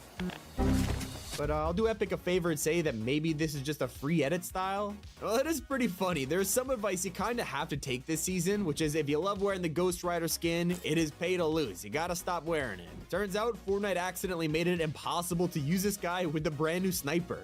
Hold up. Wait a minute. Something ain't right. You will never see this next glitch coming. With Sub-Zero's Mythic, fans are starting to break it with an ice slide that just never ends. And now you basically unlocked infinite sprint. I can tell you're looking at this like, that looks super slow, Tommy. What's the point of even doing this? Well, your eyes are playing tricks on you. When you look back on this in replay mode, the true glitch is revealed. And for the first time in Fortnite history, players have figured out an incredible secret. By holding to swap an item with nothing in your inventory, you could drop your pickaxe. And this isn't clickbait. And then you can drop your What? pickaxe. Yeah, you can. I That is dropped my hysterical, pickaxe. bro. My pickaxe. Yo, give that Yep. back. Where'd it go? Sorry, bro. No, you don't have a pickaxe anymore later. Hold on, is it in your inventory? No, It's just gone? it's just gone. I gotta play this whole game without a pickaxe now. But you actually don't have a pickaxe? I actually don't have a pickaxe. Give me a pickaxe, please. I got one. You did? Wow! I got it back. Let's go. It wouldn't be a new Fortnite season without a way to breach the sky barrier, and I'm happy to report it is also broken in the Lawless season. If you jump off Loot Island at the perfect time, the boost will work forever. Even if you try to land, your character will just not stop flying, and pulling your glider is the best part because it takes you to the Fortnite heavens. Help me! Help me! Help me! But something weird is happening in Season 2. I never knew this was possible, but if you drop an item like the Mammoth Pistol from high up, then drop a pulse scanner directly above it, this happens. Hey, yo, what the f***?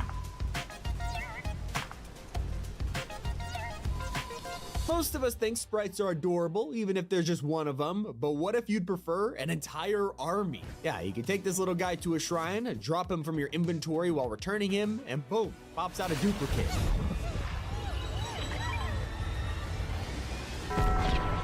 Hey, that's pretty good. I think today we have learned how sprites are born, and yeah. Fortnite's vending machines are known for starting hilarious conversations with you, but over in Mass Meadows, there's a machine which straight up doesn't want to talk to you. Nope. That's a little strange, but there's also a glitch you can encounter right now that'll straight up ruin your game. People are landing in Season 2 and realizing they're banned from opening chests and ammo boxes.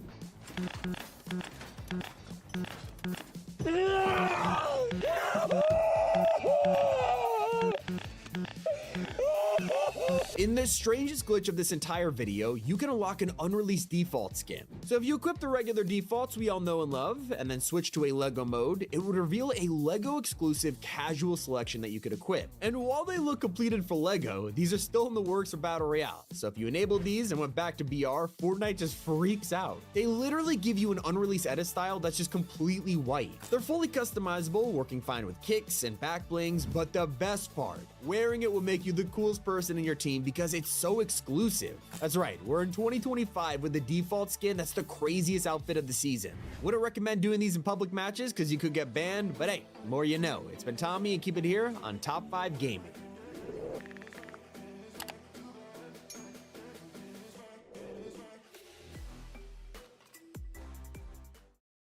Fortnite's Lawless season has split the fan base. One side has people roasting the Battle Pass, bad medallions, there is a long list to go over, so here is everything hated and whether it's valid or not. In our last season, we had countless bosses on the map. It felt like a true invasion by demons. So, when fans dropped into Season 2, they expected Lawless to feel even more chaotic.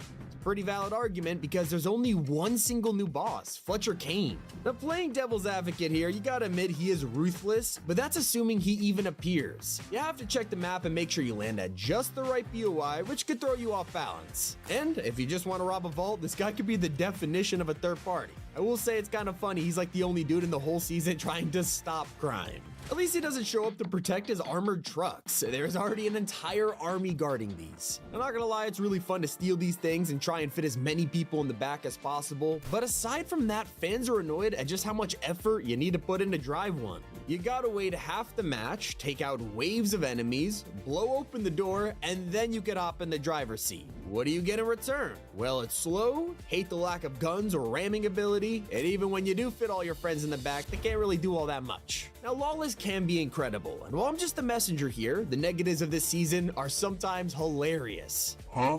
Hold up. Wait a minute.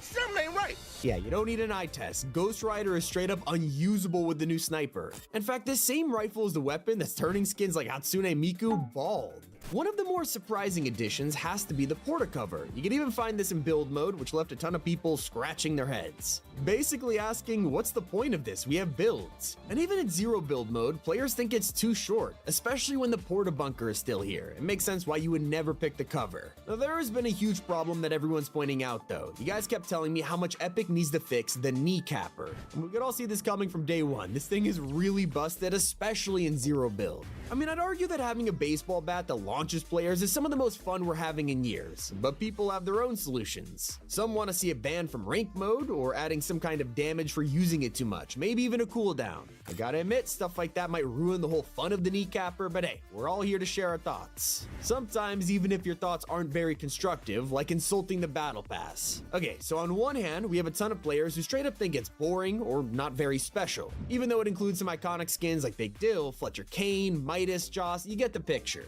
We've had a lot of battle passes where 80% of it is great and the rest is lackluster, and then people just end up hating the whole thing. So I'll add a counterpoint here. There are some issues with this pass, like how there's no special theme song when you buy it. It's the first time they've done this after a 5-year streak. So I'm a little salty about that. But let's keep it on track to the community's thoughts about the sticky grenade launcher. Apparently, it's so overpowered that all you guys had to do was send a photo of this thing with no words needed. I mean, sheesh, not an uncommon opinion. A ton of people want to see this nerf because it's straight up destroying players right now. At least it's not destroying our ears, unlike Season 2's vaults. These take forever to open, and the whole time you have super loud music, NPCs yelling and shouting, the alarms are blaring, it's a lot. But it's still not disturbing players as much as the alarms on the train. In fact, these were so loud, even Epic had to step in and mute the sound effects. I'm not kidding, instead of turning it down, you now rob a train and don't hear any alarm at all. But fans still haven't roasted that as much as the huge laser rifle in Season 2. There's an entire Reddit post saying the bat is OP, the Hollow Twister is still OP, but why is nobody talking about this thing? And it turns out they are. You guys made yourself pretty clear that the Plasma Burst needs some kind of nerf. Admittedly, it is the most fun weapon in Fortnite right now, but apparently they're just too common, so everybody's carrying this thing. With no recoil and 30 damage per second with an explosion effect, no wonder people keep using it to shred players. Now let's take it back to when we first heard the season was happening. Leakers revealed we were getting a heist theme, and collectively, the entire community just groaned. And I don't blame you, it's not exactly brand new. We've seen it all before, like in the Spy season and Kato Thorne's arrival. But now that we've had a chance to settle into Lawless, it has pulled off the heist theme better than any of the ones before it. Now it actually feels like we're robbing a bank, you know? But I'm not really sure how Sub-Zero fits into the theme. But I'm glad he's here, because his mythic is really fun to use. Although some fans who picked this up wish it was a little better. The melee damage is fine, but the slide attack, it just feels lackluster. They hope the spear will be throwable, or the slide would take you further. In fact, mobility seems to be the most common complaint, because you'd expect a nice slide to actually let you travel around. At the moment, it's just more of an attack than anything. Because of that, players aren't really keeping it in late game, instead choosing the black market weapons instead, although even that has its troubles. When you go into the black market to choose your item, you can often find yourself just getting destroyed by campers. People are just building up in here waiting for enemies to go shopping for guns, only to receive a hail of bullets instead. And the solution is obvious, with tons of you guys asking for more black markets on the map. Honestly, this should happen. Although I can see both sides to the complaints about launch pads. It has been a long time since Fortnite turned these into throwable items, and a lot of people haven't had a problem with it, except in Zero Build, it's starting to become a real struggle. You want a launch pad, but it has to take up an entire slot in your inventory, and because there's no buildings, there's no traps. So even if Epic turned the itemized launch pad into the trap version, you still wouldn't be able to place it down because builds are turned off. But hey, at least it was exciting to get an all-new medallion this season. As you know, Fletcher Kane drops the Unstoppable ability, which lets you run faster and bash people out of the way. Except fans are already calling it useless. And for whatever reason, they assumed it would stop fall damage, which let me tell you, is not the case. From a worthless item to the most overpowered one, Fortnite has just turned the Chug Jug from a novelty to a must carry. Now, not only do you get double the amount of healing, but you could drink it over time. They have removed all of the risk of carrying this, which has caused Season 2's heal-off problems to be even worse. And it's not the only item that's returned only to be busted. The Twin Fire Shotgun is constantly laughed at because, it looks like that. But players aren't laughing once they come face to face with it, mostly because it destroys them. Usually, when you guys have a problem with a weapon, you ask for it to be nerfed or something. Not this time. Everyone is asking for Epic to straight up delete it. The reason the Twin Fire is even in the loophole is because Epic didn't add a single new shotgun for Season 2. But don't worry, because it turns out help's on the way. There are already 2 leaked shotties in the files, it's just gonna take a couple weeks for them to drop. So I gotta admit though, while Season 2 is amazing, some decisions are just straight up weird. For example, like the fact you can't pick up a teammate's gold. Like, we have a whole squad and we can't even help them out. And then we have the Greed Boon, which is one of the most common abilities you could find, and once you reach the gold cap, it is now straight up useless. Earlier we talked about how the new sniper could either make you bald or blind, but there's been some actual changes which fans disagree with. In Season 2, snipers now have an insane bullet drop, and it's just annoying players. And unless you have a legendary version, it's impossible to one-shot someone. Usually in video games, it's pretty expected that a sniper bullet will take you out in one hit, but not in Season 2, and some fans are asking for that. Also, you guys are very passionate about the collateral AR, mostly because the fire rate makes your average SMG look like a Nerf toy.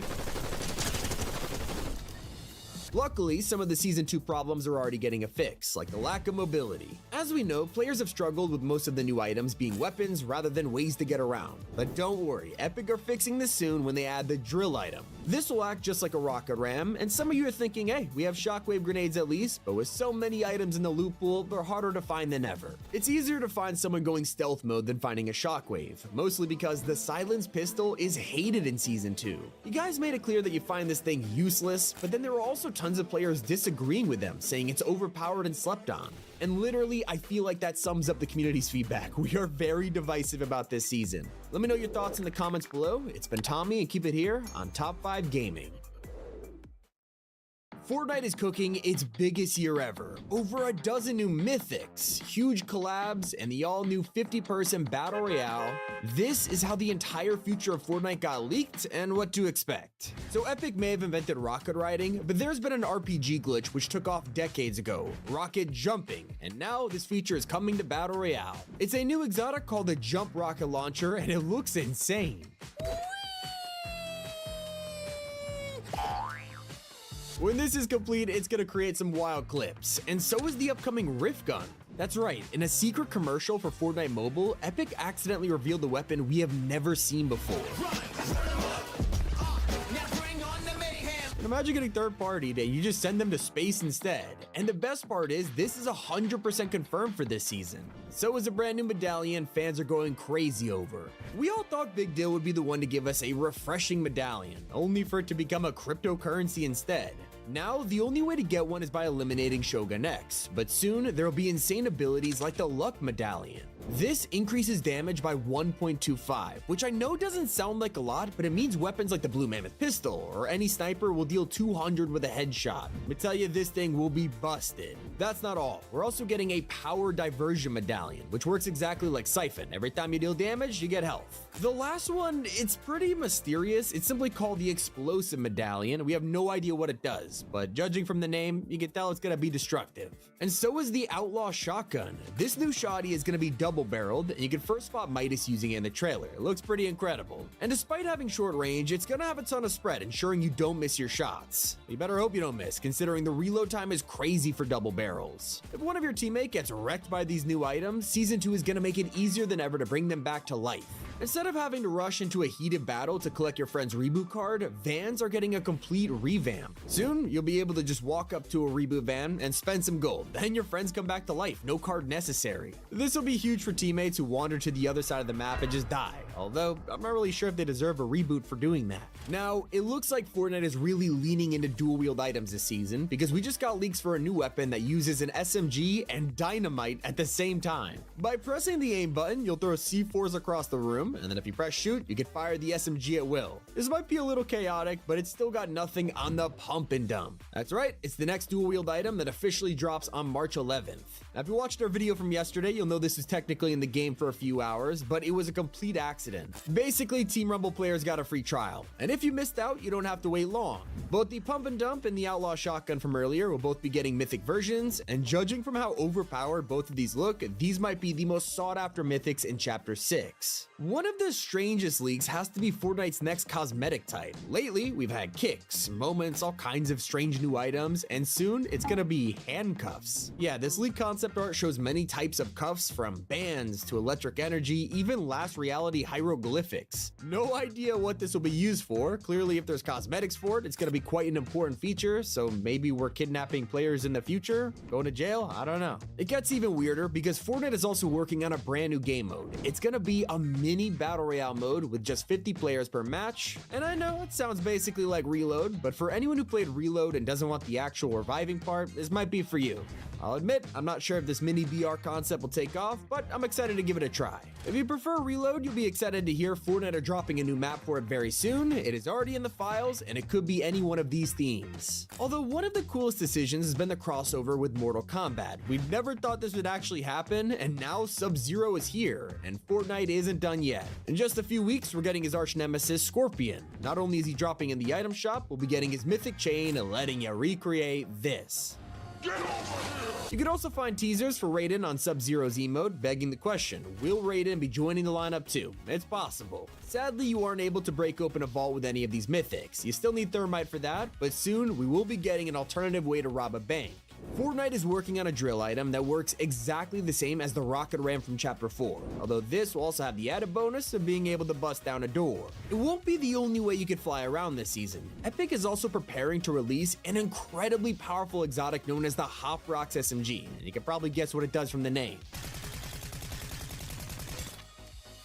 We have also just got the official announcement for Season 2's first crossover, and it's with one of the most famous anime of all time. Cowboy Bebop is coming to Fortnite, something that fans have been desperate for ever since Overwatch did it a couple years ago. And well, Overwatch's collab was, interesting, but when you compare it to the skins in Fortnite, you can see why people wanted Epic to do it instead. So what are we expecting? Well, Spike and Faye Valentine in the shop, they'll both release on February 28th. Then on March 1st, we'll be getting Cowboy Bebop quests for XP and bonus goals, and if you complete enough of them, you'll get an exclusive rapid loading screen for free. Maybe you're a more nostalgic person, and that's where you'll be happy to hear Fortnite is bringing back a high-tech item for Season 2. That's right, we're finally getting the return of the business turret, and I'll be honest, nobody really picked this up back in the day. Like, you had to hide in a bush to make it useful. The unvaults will also include the return of the minigun. And no, this time we're not going to get trolled into thinking it's a new Nitro version or something. It is the classic minigun once again.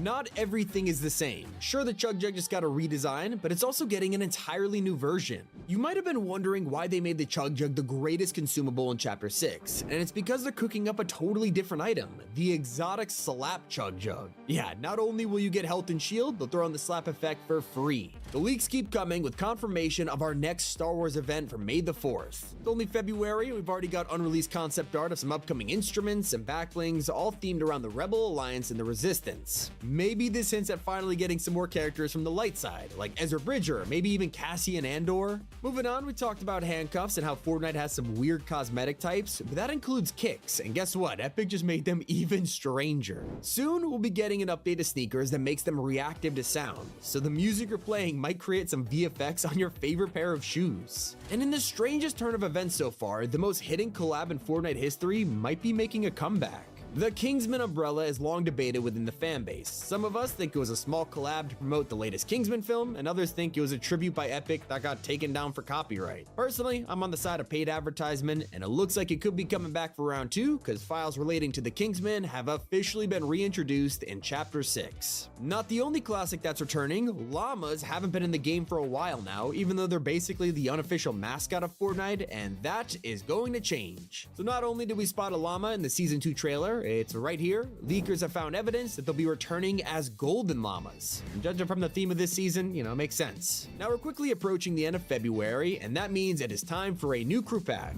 This is your first look at the skin from March, known as Bones. Let me know if you're a fan or not in the comments, but I'm more excited for the upcoming exotics this season. We have talked about a bunch of them already, but there's still plenty more to come, from the Tracker Reaper sniper rifle to the explosive mammoth pistol and even something called a gas sniper. In fact, leakers have revealed how this season has over 16 new exotics in the works. The black market is about to be stocked. Who better to use all these insane gadgets than the man himself, James Bond? Soon, we'll be getting his Aston Martin Valhalla and the iconic DB5 as item shop cars. But that's not all. There is rumors that Fortnite are working on an outfit for James Bond, which will be interesting. I know Amazon recently took control of the entire franchise and are still trying to pick who should play 007, so who wants to bet Fortnite's version will just be like Jonesy in a Bond outfit or something? Okay, jokes aside, you'll look cool no matter what if you have the new drum gun in your hand. And I know we've had the drum gun way too many times, and yes, Midas's version is returning, but Fortnite is finally giving us both versions at once. It is now called the Gilded Eye Drum Gun, and it's the fully modded one with a scope and grip from the Greek season.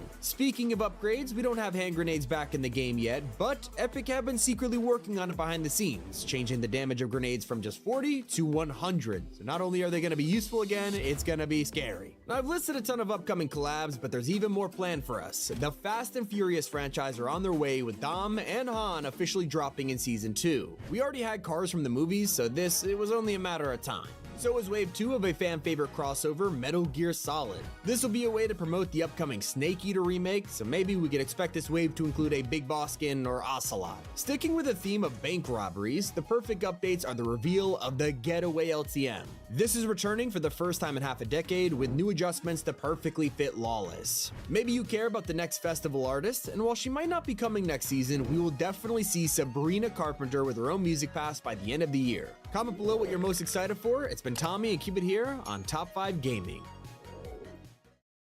Fortnite has deleted the new shotgun of Season 2, but why did it only last for 3 hours? Well, I started investigating and found secret changes you probably didn't notice. Number 25 is the boss from the live event. A little confusing because who is this? It is not Shogun X. If you remember, we defeated him, and yet players are still coming up against him on the map. This isn't actually the Shogun we know. He has been replaced by one of his demon supporters, and that's why you can see an entirely different face. Defeat him now, and you'll get all new items exclusive to this season, like the Chug Jug instead of a Typhoon Blade, and of course we don't have Fire Mass anymore, so you get a new medallion instead. Did you know this means Shogun's medallion is the first ever to use an in-game item, and the shield bubbles, I mean, they're really nice. By far the craziest change has to be pickaxes. These have remained exactly the same for the last 7 years, only getting minor adjustments like a rename to pickaxes instead of harvesting tools. Well, that's until today, where Fortnite just changed farming speed for the first time ever. You can only get it if you use the Gold Rush ability, and once you're juiced up, you'll realize how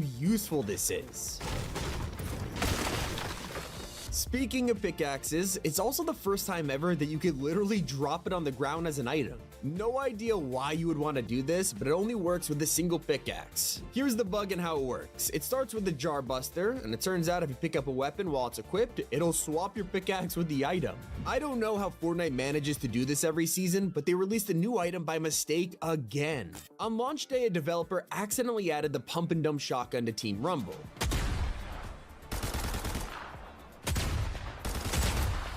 This was meant to release in a few weeks, so after 3 hours, they secretly deleted it, and I kinda feel bad for the Epic employee who's now probably in trouble. One of the weirdest changes you would never notice has to be the Ban Gold. You see, if your teammate has Gold Rush and starts farming like crazy, you can't profit from it. After all, it was them who mined the gold, so if you try and steal their hard work, Fortnite will literally say it belongs to another player. Not the only secret ban. If you're looking for one of these new boons, don't go to sprites. I know they used to be the best way to get them, but not anymore. Instead, you need to search rare chests or spend your dill bits in the black market. There's also an entirely new set of boons, so anything you might remember from Season 1, it's just gone forever. And actually, not only did sprites get totally nerfed with the boon drought, they've also straight up hidden their friends. Like for example, the Earth sprites. They used to be really hard to find in Season 1 before they were placed all over the map, and even then, they were still pretty rare. So we kept looking for these guys with the new season and just couldn't find them. At first, we thought they got deleted from the island, but actually, they are still here. Fortnite secretly removed their icons from the minimap, giving you the illusion there is no Earth sprites to be found. This next one, I promise you didn't notice. We're gonna talk about Darth Vader for a second, and I know that sounds random, but for some reason, his samurai outfit got a secret update. Let's take it back to when Vader first dropped a couple years ago. He brought the Imperial March with him.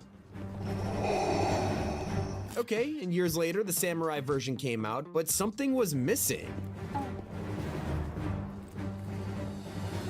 All right, now try it after the new season, and this happens.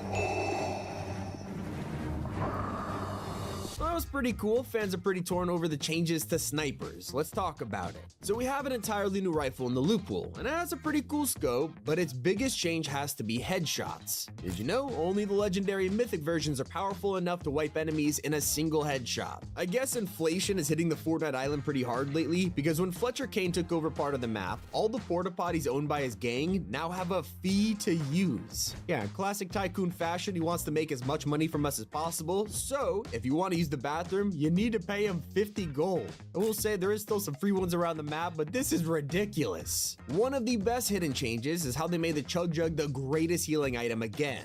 It's been the last thing to remain untouched after every other consumable got updated, and that's until now, where it has 200 charge and even heals your shield. But it also got the same revamp as minis and medkits, which let you walk around while drinking it. Unlike them though, you don't throw this away when you're done, you keep it until the entire jug is empty, and this is such a W update. Speaking of healing items, we also have the Med Mist, which has been fully transformed for the new season. Fans are loving the all-new Med Mist smoke grenade, because now it can heal your entire team, be thrown at long range, it even gives you tons of cover. As you can see, some changes have made our lives easier. Others, well, let's just say vaults are now way harder of a challenge. Obviously, the whole point of this season is to stage our very own bank robberies, and so vaults no longer have a key card to open. We now need to break in using Thermite, which is the first time vaults have received a big change like this since the day they were added. When you're trying to break into these vaults, you'll occasionally be met by Fletcher Kane himself, who's also hiding a secret change. Defeat him and you'll collect a mythic mammoth pistol. So what's different? Well, this time, instead of just increasing the stats like damage and fire rate, they've also given it a special ability, double ammo. Previously, this thing was a one-shot pistol with how powerful it was, requiring a reload every shot, and now it can fire 2 bullets. Now, we all saw the train get changed up this season with a different design. Turrets and a giant vault. With all the action to break in, you might have forgotten that last season gave you a mythic AR. You open the vault now, and it's not here, but it hasn't been vaulted. Instead, you'll have to head to the Demon Arena Island, take out Shogun, and that's how you get the enhanced Hollow Twister. You see, a lot of things about Lawless were changed before they even got in the game. Epic had to make placeholders for tests and early versions of the season, but sometimes they slip through the cracks, leaving them for us to discover. For example, there's an unfinished version of Thermite sitting in the files, and its image is a hand-drawn noodle. It wasn't just one employee either, because they even left another drawing for the upcoming Dynamite SMG, and I'm not joking, these are real icons made by Epic. One design they successfully made this season is for safes. Since Chapter 2, these things have been all around the map, giving us a free stack of gold for opening them, but they have never been changed until today. Now, they have been revamped from an old school model to a brand new digital safe with a number lock. And while the design for the suppressed pistol hasn't changed since last season, it has been updated with a brand new rarity. Now this weapon has a version for every rarity, common all the way to exotic and even mythic. That's right, you can now find an even more powerful version from the black market sales or armored trucks. One Easter egg we all spotted last season was this random toilet out in the wild. At first it seemed like a simple joke, until people started pointing out it might be a reference to Rick and Morty. Well, in Season 2 we dropped in to check if it survived, and it did. But it also got a brand new TV, electric fan, and even condiments. Yeah, for some reason there's a random update to the secret and nobody nobody knows why. Perhaps one of the coolest secret features added is the brand new Moments. It's something a lot of players have missed since it's pretty hidden in the locker, but if you scroll down to your jam tracks, you can now equip any of them. Like even old music packs as a theme song when you drop in or get a victory royale. It's pretty cool. That's even easier to do when you break into the secret vault for free loot. A lot of the spiritual vaults hidden in caves and forests from last season have actually stayed, but one has received a slight update. Previously, the secret room at Flooded Frogs was only accessible by using a void mask to teleport through the cracks, but with them vaulted, Epic had to make a change. So instead of just wiping the whole thing out, you can now just break in instead. Obviously, with less difficulty to get inside, the rewards have also changed, and they no longer guarantee several rare chests. One change Epic had to make quickly though was a fix for Ballistic. It didn't get anything new this update, so there should be nothing, right? Right? Well, it turns out anyone who went into ranked and played even just one match will return to the lobby and be met with hundreds of rewards for doing nothing. For some reason, a single round in the mode completed almost every ranked quest for the season, leaving Epic no choice but to disable the quest completely. So, if you got it in time, enjoy the head start. Speaking of ranked, that's not the only change competitive players will see. The entire Compete tab has finally been given an overhaul, with a brand new calendar and easier menus to navigate. Not hard to believe we had the old one for so many years. Anyways, click on screen to watch our next video. It's Tommy. Keep it here on Top 5 Gaming. Fortnite Season 2 is launching this Friday. From Sub-Zero and Scorpion Mythics, a battle pass that's getting roasted, and teasers you may have missed, here is everything we know about Lawless. So as we jump into what many are calling the GTA season, it's obvious we're robbing some banks. One of the newest items to help us accomplish this is the Plasma Burst Rifle. Every few seconds, it creates an explosion at wherever you aim, basically a cross between the Railgun and the Chimera Ray Gun. This will be used for both shooting players, but also lasering vaults wide open.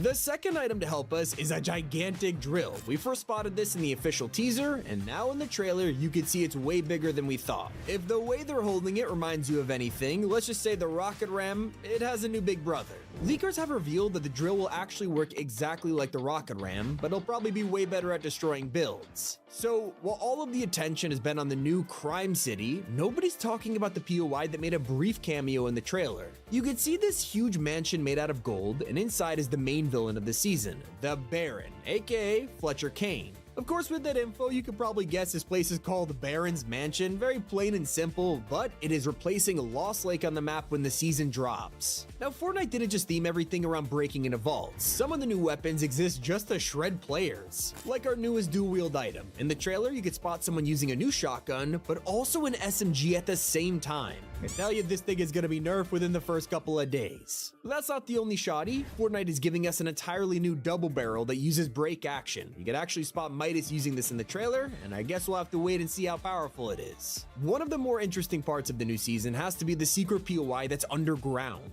There's a new gold mine that'll let us dive deep into the mountains, and not only does it bring back grind rails, but there's an armory down here too with free weapons. To prove that it's truly a gold mine down here, the mountains themselves are going to be gilded starting next season. Now, one of the most surprising reveals of Season 2 has to be the collab we've been wanting since Chapter 2. All the way back then, Fortnite was planning a Mortal Kombat crossover, and then for unknown reasons, it fell through at the last second. Well, our patience has been rewarded with the arrival of Sub-Zero in the new Battle Pass. And he's not just bringing an outfit to the game, he also has a special mythic. You can see it in action in the trailer, and not only does he slide around on ice, he also has a spear ability. They are called the Ice Gauntlets, and it's not the only Mortal Kombat mythic coming next season. Think about it, there's no point adding Sub-Zero if we're not getting his rival Scorpion. He'll be arriving later in the month and will have a mythic of his own. It's called the Spear Hook, based on his iconic weapon. Get over here! Also, I have learned the Get Over Here sound effect will be a part of the mythic, and I could not be more excited. Fortnite is truly listening to their fans. After a year of complaining about the train and how underwhelming it was, they have finally updated it with a new design, letting us actually go inside. You'll have to blow a hole in the roof to drop in. Inside the carriage is a vault with tons of loot. But that's without talking about the new defense system on these things. Now there's multiple turrets on the roof of the train, making it risky to get on board, so hopefully the loot is worth the added difficulty. Speaking of security, it wouldn't be a new season if we didn't have brand new guards, and this time they look serious. Instead of going with a goofy approach like when they made Henchman Concert security, Fortnite themed these new guys to look more like elite bodyguards. So they'll be the ones we're fighting when trying trying to steal things in Season 2. And like I said earlier, they're going all out with the heist part of the theme. Like, instead of opening vaults with key cards, Fortnite's changing how they work for the first time ever. Now we have to break in, and to do that, you'll need the new explosive Meltonite. Basically thermite letting you melt walls and doors. If you played Rainbow Six Siege or Payday, this will be all too familiar. While I've been showing off all these new features, you've been looking at a ton of Season 2 outfits using them. We have the 50th return of Midas and the brand new Fletcher Kane, who owns the banks that we're robbing. Well, here's our full battle pass as officially revealed by Epic. Fittingly, they're all lined up like suspects, showing a girl wearing a traffic cone, Sub-Zero, a Cuddle Team leader-themed biker, and more crime-themed outfits. Now, the trailer also serves as a music video for a new song. It's called Run Amok, and it's by our main character of the season, Big Dill. Kinda hard to ignore, considering he's a giant pickle who doesn't wear any clothes. Did you know he's voiced by an Australian rapper known as Backchat, someone who's been in Fortnite for years now? He was the artist who performed this song in the Chapter 2 finale trailer. Watch it all flow! He has also appeared in some LEGO Fortnite commercials. Big Dill is part of a rap duo known as the Tasty Boys, which is why you can see him performing next to the Brat skin, and Fortnite has literally been walking around in public with giant costumes to promote the season. They'll be joined by some item shop skins like this Greyhound, Biker, and Possum. Okay, if we thought Big Dill was a meme skin, I think this guy is way more goofy. Especially when you see him running around with Season 2's new melee weapon. Yeah, he's holding an electric baseball bat. It looks like he charges up just like the old charged shotgun, and the longer you power it, the more damage it does. I am hoping it has knockback too, so you can send enemies flying, but we'll have to see. And fans have also spotted a brand new sniper for this season. Big Dill uses it on the train, and while it looks like a hunter bolt, there is some small differences, like a different stock and a brand new scope with adjustable zoom levels. Now, it won't just be vaults that we need to steal from. Fletcher Kane owns all of the banks, sure, but he also needs to transport that money between his businesses. So, he uses what banks do in real life, armored vans. These will be driving around the map during our games, and we can place Meltonite on their back doors to break in. Once inside, not only will you be treated to a ton of gold, you also get some weapons as a reward. If you break into the right vault, you might also get an exclusive medallion belonging to Big Dill. There's 2 of them to pick up, which means they'll probably be even more powerful if you pair them together, and judging from the motherboard background, it might let you hack enemies or break into vaults more easily. The actual use of these medallions, it's a total mystery right now, even to leakers, so we'll have to wait and find out. Now, no one seems to be talking about the hidden collab in Season 2's trailer. When Big Dill blows open the bank doors, you can see 2 cars on either side. One is a Shelby GT500, confirming we are getting our first official Ford crossover next season, but on the right, you also see a Dodge Ram. Finally, a pickup truck collab that isn't controversial, and if you know, you know. They also have a new original sports car that you can spot outside of the Baron's mansion. Kinda reminds me of the Komodo from Fortnite's own Rocket League collection, but of course, this one is covered in gold, which is, you know, very fitting for a bank owner. Speaking of sports cars, driving around in a Mustang will probably get you in the mood to watch a Fast and Furious movie or something.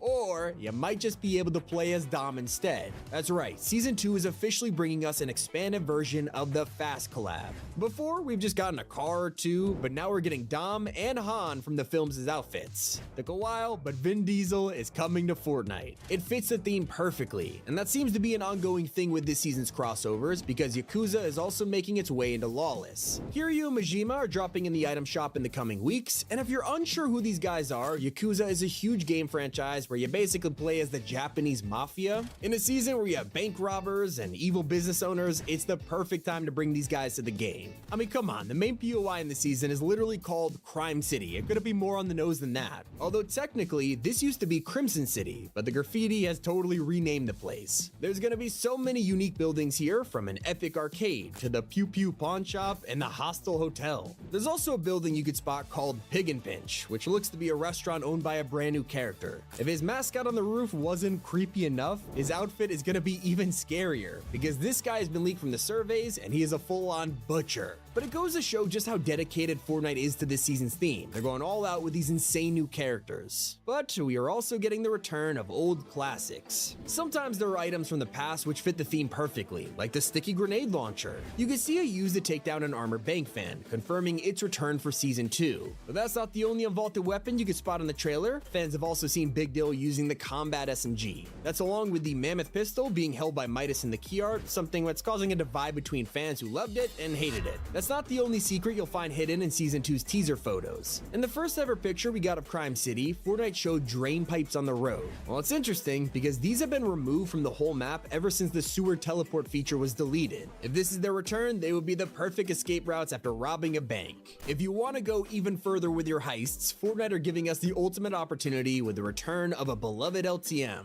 The Getaway mode from Chapter 2 is being remixed with new features, along with a zero build version and rank support. This would be even cooler if they somehow added first person to spice it up, but no promises. Check out our launch video dropping first thing in the morning. It's been Tommy and keep it here on Top 5 Gaming. For free, and no one else could get it. They only announced this after the window had ended, so if you boot up Fortnite on your Samsung right now, it won't work. You had to play before August 16th, a time when nobody knew the outfit existed. Usually exclusive outfits are supposed to bring players to a platform, so who is this benefiting? And we just keep getting shocked by Season 4's decisions. You know how almost every Marvel character could show off their powers? Well, Fortnite didn't bother when it came to this battle pass. Despite the fact Emma Frost has an entire superpower in edit style, there's actually no built-in emote to switch between them. The same goes for Gwenpool and War Machine. And speaking of Rhodey, you guys hate his auto turret. When you hear about a gun that automatically fires at enemies without you doing anything, you'd expect it to be OP. But it's actually disliked for the opposite reason. It turns out this thing sucks. It does basically no damage to anyone. Not to mention it misses its shots half the time. Then we have his jetpack. Sure, this thing is overpowered, but fans are upset over how it removes your back bling. If you equip any of War Machine's mythics, you lose a cosmetic you worked hard to earn. Now personally, I don't think it's the end of the world, yet some players are just not happy with it. I have to agree with the worst battle pass change though. Usually you'd have to reach around level 130 to get every single bonus reward. That's around the point you'd hit super style territory, except now in Season 4, it is harder than ever to get the bonus rewards. You'll need to reach level 150. And when it comes to Festival, when Karol G arrived, let's just say most people responded with the who? The decision to drop all of this on the same day as the new Marvel season totally outshined her. So while everyone was coming to the game to play as their favorite superhero, they looked at Festival and shrugged. Now I'm a fan of Karol G and she has a great icon series, but it was definitely a weird time to drop it. Still not as out of place as Cap Shield and Zero Build. The Epic somehow thought this would be balanced, but no. Fans are complaining about how it's impossible to defend against this in early game. If you land and an enemy finds this by luck, you are doomed. Not only does it block every bullet, it's got aimbot, and because you can't build, I guess we're going back to the lobby. You guys also pointed out a slight disappointment with the map. Obviously not with the current POIs, those are great, especially the Raft and Castle Doom. But with the rest of the island, the second you leave the Marvel biome, there's nothing new to visit. Unlike the original season where you could find small landmarks like Ant Manor, the Collection, Trask Industries, Chapter 5 has none of that. If there is one thing everyone can agree on, it's how Mysterio's medallion sucks. This item turns you invisible every time you crouch, but as we know, there's no such thing as a good cloak item in Fortnite. It has always been terrible. Basically, Mysterio could duplicate himself and does it during a boss fight, but instead of handing us that ability, he gives us a random stealth medallion. You're not allowed to fire while invisible, so having this equipped bans you from shooting while crouching. Not to mention, what's the point of being invisible when having a medallion marks you on the minimap for enemies? And even if you are trying to sneak around, they can spot you from miles away. Hey, what happened? This season, it feels like Epic are making everything harder to unlock. Bonus rewards, exclusive mobile skins, and now ranked quests. This time around, if you want to get the ranked pickaxe, it's gonna take you over 100 more storm circles to complete all of the quests. Last season, you could achieve all of these with 150 storm phases, and now it's 250 because they just want us to play more. In return, we wanted a better starter island. In the original Marvel season, this was a 1-to-1 recreation of the Helicarrier. It was amazing, and yet this time around, Fortnite went, nah. But I need to know why we can't use wraps that we paid real money for. It turns out Season 4's new weapons like the Striker Burst AR or the Monarch pistol simply block us from putting wraps on them. I mean, what's the deal with that, Fortnite? We had to put up with this for weeks until they finally noticed, giving them support over halfway into the season. You guys were very vocal about this season's original outfits. A ton of people apparently came back to the game for this Marvel Battle Pass, hoping to cop some of their favorite characters, only to realize 2 of the slots were taken up by random mashups like Wolverine Peely and Captain America Jonesy. Now I don't agree with this one, but fans wish these guys would have been put in the item shop instead so we can make room for new characters like Winter Soldier, Vision, or Nebula. I hope you're asleep right now. That is 3 hours of Fortnite facts to fall asleep to. I hope you don't let the bed bugs bite. It's been Tommy, and keep it here on Top 5 Gaming. Fortnite's Spirit Realm event is over, and it explained a lot. All of this is building up to Crime City in Season 2 and the future of Chapter 6. You see, Fortnite has been teasing this for so long, but also what happens next, and it all began right here. This was our first look at the new island as a giant rock plummeted from the sky. It would turn out to be familiar. It wasn't like other meteors, rather a shard of the 0 point. This fragment crashed down onto the island, and its power was able to reawaken the long-lost ancient magic of this Japanese reality. Oninoshima was an island that used to have tons of magic. It was controlled through masks, and now the 0 point had kickstarted their history all over again. Unfortunately, it also grabbed the attention of demons. They arrived through portals from their realm, with evil entities like Shogun X and the Puppeteer, who possessed another demon known as the Night Rose. The island had some heroes of their own, like Kendo and Jade, who partner with our trusty main characters Hope and Jones to protect their home. The problem here was Jade flew a little too close to the sun, aka she had been trapped in the spirit realm after using a curse mask that was supposed to protect her. That mask was given to her by Daigo, her brother, who would turn out to be pivotal to this live event. He was obsessed with these masks, considering their family history involved running a mask shop in the past. Daigo, despite good intentions at first, was about to make this demon situation literally 10 times worse. Not only had he trapped his sister in the spirit realm, he was now experimenting with different kind of masks in his family's basement.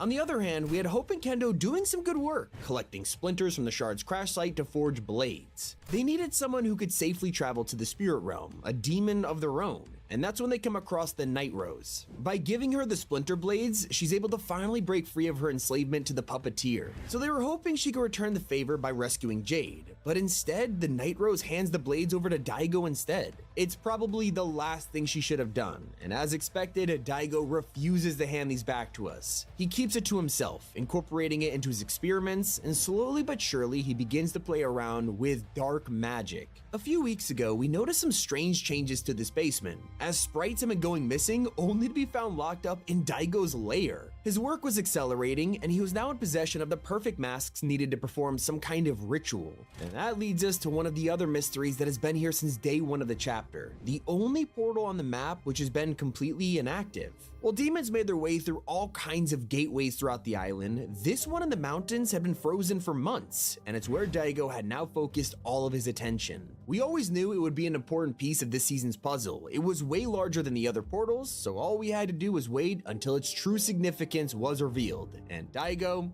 he did exactly that. With the dark magic of these Oni masks in hand, he began using them to make a connection to the portal. As each day passed in real life, we would log in and find a new mask connected, bringing us closer and closer to unleashing the spirit realm. It was clear that everybody on the island had been trying to stop him. 24 hours would pass and his dialogue would change, and he had tons of things to say about individual characters. Talk to him as Kendo on day one, he would say, "Brother, don't even think about trying to stop me." And he would say similar things to Jones and Hope. And it's here where he would reveal his original motive for opening the portal. He simply wanted to get Jade back from the spirit realm. These intentions were obviously noble, but as we know, he was quickly getting in way too deep. By day 4, he started to realize that the presence in the spirit realm knows about him and his siblings. It's why they took Jade. The demons are aware of their history as ancient mask makers. On this day, his ego was starting to show itself, as he told Hope, "It always falls on me to fix everything. The genius, the eldest son," and mentioned to the Night Rose that, "I'm the only one strong enough to face the darkness in the spirit realm."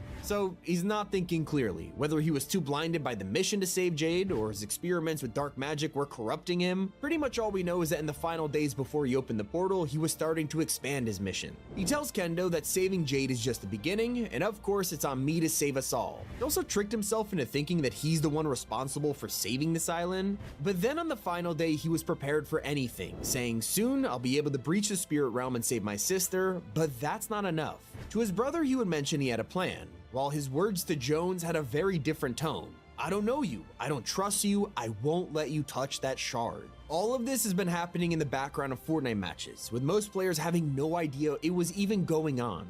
Now, the Spirit Realm event has happened, and it is crazy. Let's explain why it happened and what happens next.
So the event was pretty cool, but what have we learned from this? Well, Daigo was finally able to free Jade from the spirit realm. Now the event is over and you can talk to her for some extra story. It tells us that the spirit realm has the shard of the 0 point and we can't let it take the island. And it's not just the demons we gotta be worried about. Pay attention to the portal itself because it's now spitting gold onto the island. Tons of it. If you ask Jade what this means, she doesn't know, but she does predict it'll bring greed, fighting, and mayhem to the island. So the question you're probably asking right now is what is this building up to? And it's a completely different theme. With the chaos of the spirit realm taking the whole island by surprise, things are about to become lawless. Society will collapse for this new season theme, and in the official teaser, you can see exactly how with the new Crime City POI. Some fans are wondering whether this will be an entirely new area on the map or the destruction of places like Seaport City. But one thing's for sure, it looks brutal. And everything you can see in this teaser is a secret clue for what happens next. The obvious elephant in the room is another return of Midas. This has caused some hilarious mixed reactions, with some people calling him an e-boy now, and others being a little frustrated that every time his story ends, he comes back. Well, throughout the past few months, we've had people referring to someone as Midas's old friend, and we have no idea if that means this guy isn't actually Midas, or if they're talking about someone like Big Dill. Yes, he's the new main character of Chapter 6. As we move on from stories like Daigo and the Masks, we're turning to a more crime-focused plot for next season. They literally have been teasing it right under our noses. If you've seen my previous videos, you'll know that we've been watching this abnormally large pickle growing in the Kappa Kappa factory, and it's been going on for a couple weeks. It all started when players found a strange drawing on the CEO's desk outlining plans to grow a fully conscious pickle. Then the experiments began, and we could see it physically growing on the map, and on next season, he'll be alive and thriving as Big Dill. He's a pickle who seems to be a part of a famous rap duo known as the Tasty Boys. And while Fortnite went out and tweeted this tour poster earlier this week with a Spotify playlist apparently curated by Dill. I will say it was a joke, but when you open the playlist, it was literally just songs that were named after food and drinks. Take a look closer at the teaser in Crime City though, and you'll see a mugshot of Dill, along with the message that says he has a new single dropping soon. That's not all, they even named the tagline of the season after him. It's called Lawless, Deal With It. And if you still weren't convinced this guy is gonna be a huge character, Epic already created a life-size costume and they posted a real-life photo of him in the studio. Now let's go back to this teaser again, because it tells us so many insane secrets about next season, like the restaurant in the background. As you can see, it's a pig mascot on the roof, and fans have connected this with a recent survey skin that shows a pig-headed butcher, probably our first look at one of the Battle Pass skins. What about the gameplay features? Well, check out this armor bank van in the middle of the road. The doors have been blown off, and you can see exactly how with a giant drill laid next to it. This could be our first glimpse of some kind of new drill item that lets us break into these trucks. And we do know that leakers have been talking about some kind of robbery gameplay that'll be a part of the season, and this might be our first teaser of it. I wonder if we'll have to work together to break into moving trucks, or maybe we'll just steal them instead with a vehicle hijacking feature that's been leaked for a long time now. Ever since the Wreck season, data miners have been talking about some kind of mechanic that'll let us steal cars from other players and NPCs. It never showed up in Wrecked, but some think that it'll make its grand introduction for Lawless. Oh, and have you noticed what else is on the road in this picture? Ever since Fortnite removed access to sewer travel, not only did they delete the feature, all the drain covers were deleted too. That's until now, where we've spotted one in this Crime City teaser, possibly indicating that we'll be able to use sewers as escape routes during our bank robberies. We could even get away by rappelling. This one has been in the works for a long time, and every chapter we think it'll be introduced into the movement. Well, spoiler, it hasn't, but if there's a perfect time to let us rappel up or down walls, it's literally now. So what is the perfect collab to fit into a crime-themed season? Well, this one took me by surprise, but the Yakuza games will be making their way into Fortnite just in time for next season. Both Kiryu and Majima are getting an outfit in Lawless, and fans are going crazy over it. Some of them even joking it's not the first time they'll be in the same game as Hatsune Miku. Anyway, that is the Fortnite Portal event explained, what happened before and what happens after. This has been Tommy, and I'll see you all soon on Top 5 Gaming.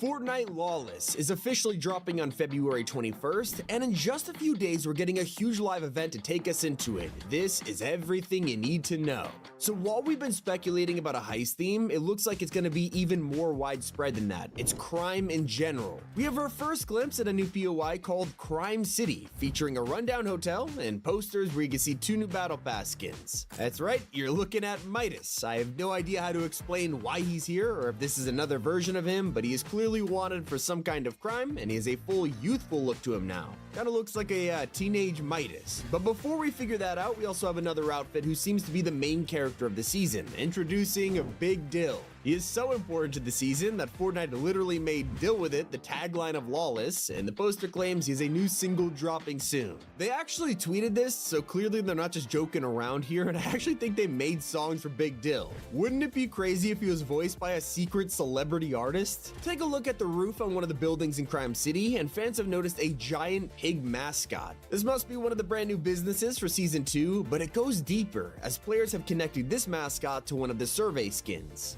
Not gonna lie, I would not order from this guy's restaurant because he looks like a Dead by Daylight villain, but I can already tell this comment section is about to be flooded with John Pork memes. Anyway, now you need to learn about how we're gonna get here with this weekend's live event. Ever since the first day of Chapter 6, players have been drawn to a mysterious POI in the mountains. While most of the island has been covered in portals, they always served a purpose to summon a boss. But this portal has been totally deactivated the whole time. Well, that's until recently, when we realized it was going to become our gateway to this week's live event. Right now, you can find Daigo meditating with 6 demon masks, and currently one of them is glowing. It seems he's using the power to activate this portal to the spirit realm, and yet we have no idea what's going to come out of it. What we do know is that once the live event is ready, the portal will look like this, and I mean, that looks really sinister. If you go speak to Daigo, you'll realize his voice lines are actually changing every single day. So what you get now will be different than when you speak to him tomorrow, and as we get closer to the event, he'll reveal more details about what's going on. For example, he talks about a presence in the spirit realm that knows him, or asking Jones if he could resist the power of the 0 point shard, so a lot is happening behind the scenes. If you're wondering, we're only a few days away from this mini event. It is rumored to happen this Saturday, February 15th, and will officially begin the teasers for Chapter 6 Season 2. So when is the new season? Well, here's the confirmed date. Fortnite has completed the update, and it's ready to drop on February 21st. So we're not getting any delays or rumors. It is official, mark it in the calendars.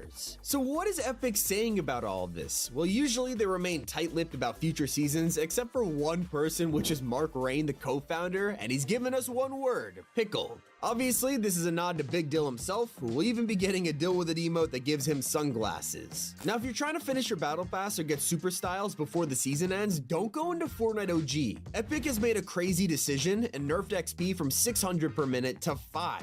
Probably wondering why they would even do this, and that's so you'll play their other mode instead, Reload. Pretty weird considering, you know, OG's a brand new season while Reload has been around forever. And well, OG got a secret update. The entire loot pool has changed. A dozen weapons have been vaulted and replaced with some crazy classics like the Kinetic Blade, Heavy Sniper Rifle, and the TAC SMG. Here's the full list, and there's even more coming, with unvault waves scheduled every week or two. No wonder Epic downgraded the OG XP, they just really want you to play this. No matter what mode you're playing, soon you'll be able to do it while running around as Dom Toretto. Yeah, we already had the Fast and Furious cars in Fortnite, but now they're taking it one step further with the addition of Dom and Han from the franchise. I just can't believe we are going to be able to recreate the family meme next season. That is insane. Speaking of memes, Jujutsu Kaisen fans will be all too familiar with one of the worst translations in anime history. At one point in the show, they were describing Sukuna's domain, but instead the subtitle said something completely different, calling it Malevolent Kitchen. It became a huge joke in the community, and I guess Fortnite found it hilarious too, because in the latest wave of cosmetics, they named this back bling Malevolent Kitchen. In the same drop, we also have Mahito's pickaxe, which has an amazing secret if you wear it with the skin.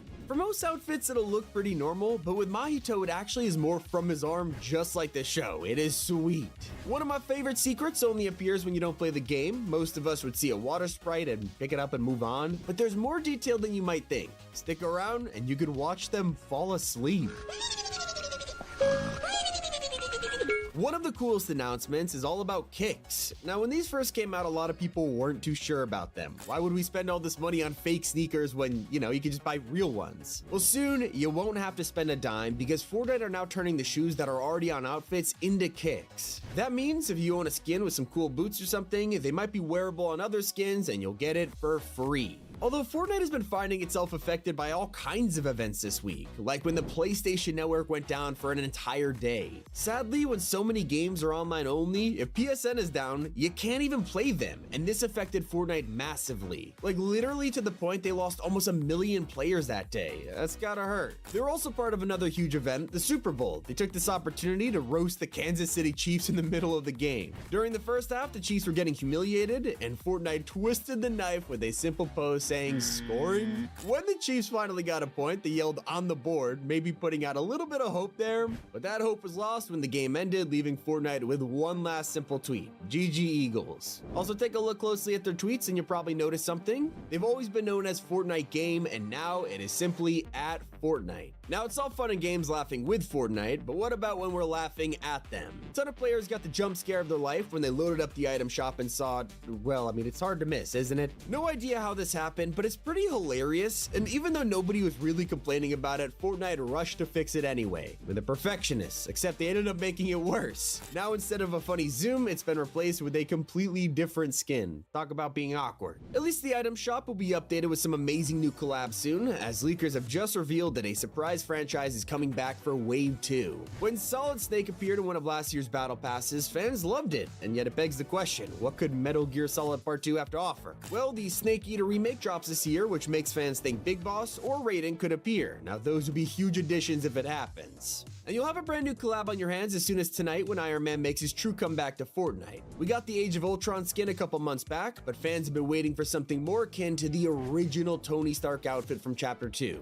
Epic are delivering not just one design, but a whole host of custom options. There's even a Doom-inspired Iron Man skin in here. Sadly, because you're getting so many options for your 2,000 V-Bucks skin, you don't get his back bling included. If you want to pick it up, click the top link in the description or the comment. We made it really easy for you to just buy this skin online. And yeah, you're welcome. Hashtag Epic Partner or something like that. We've also heard from an insider who not only claims Sabrina Carpenter is coming to the game, but they've also been revealing some other insane collabs. Apparently, James Bond is getting his own outfit. Now, I have no idea if he'll just be another generic dude or one of the many actors who have played Bond, but it's sure to divide fans no matter who they choose. The same insider has also revealed that we might be getting a future season named Wrestlers and Gears. So I'm thinking it's gonna be a wrestling season. Now, it could also just be the name of a future mini pass, only time will tell. I think it's safe to say we all need some more money to afford these collabs, and well, hopefully you're good enough at Fortnite to make some cash from FNCS. This year's Globals takes place in France in September, and the prize pool is $2 million. Just hopefully you're not using bot lobbies to get yourself there. That's because Fortnite is now officially clamping down on anyone boosting the rank this way, and have already taken action against players, so here's your warning.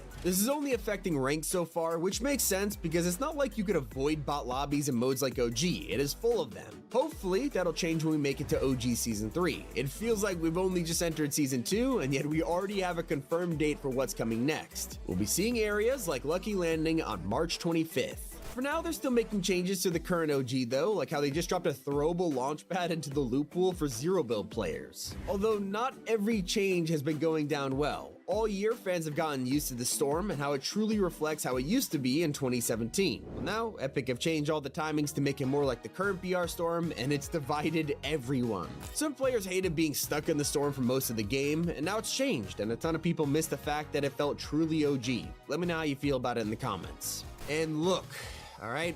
I know I said this word was banned, but it feels like Fortnite's trolling me now because they just had to update the Zapatron again. I mean, the saga's been going on way too long. I don't know what to believe anymore. Is it coming back? Isn't it? Well, as I was making this video, they had to go and change it. It uses heavy ammo and they've nerfed the damage, but it's still not an OG. I don't know what's taking so long, but that's the update. I'm upset about it. You're upset about it. Let's move on. It's been Tommy. Keep it here at Top 5 Gaming. Jeez.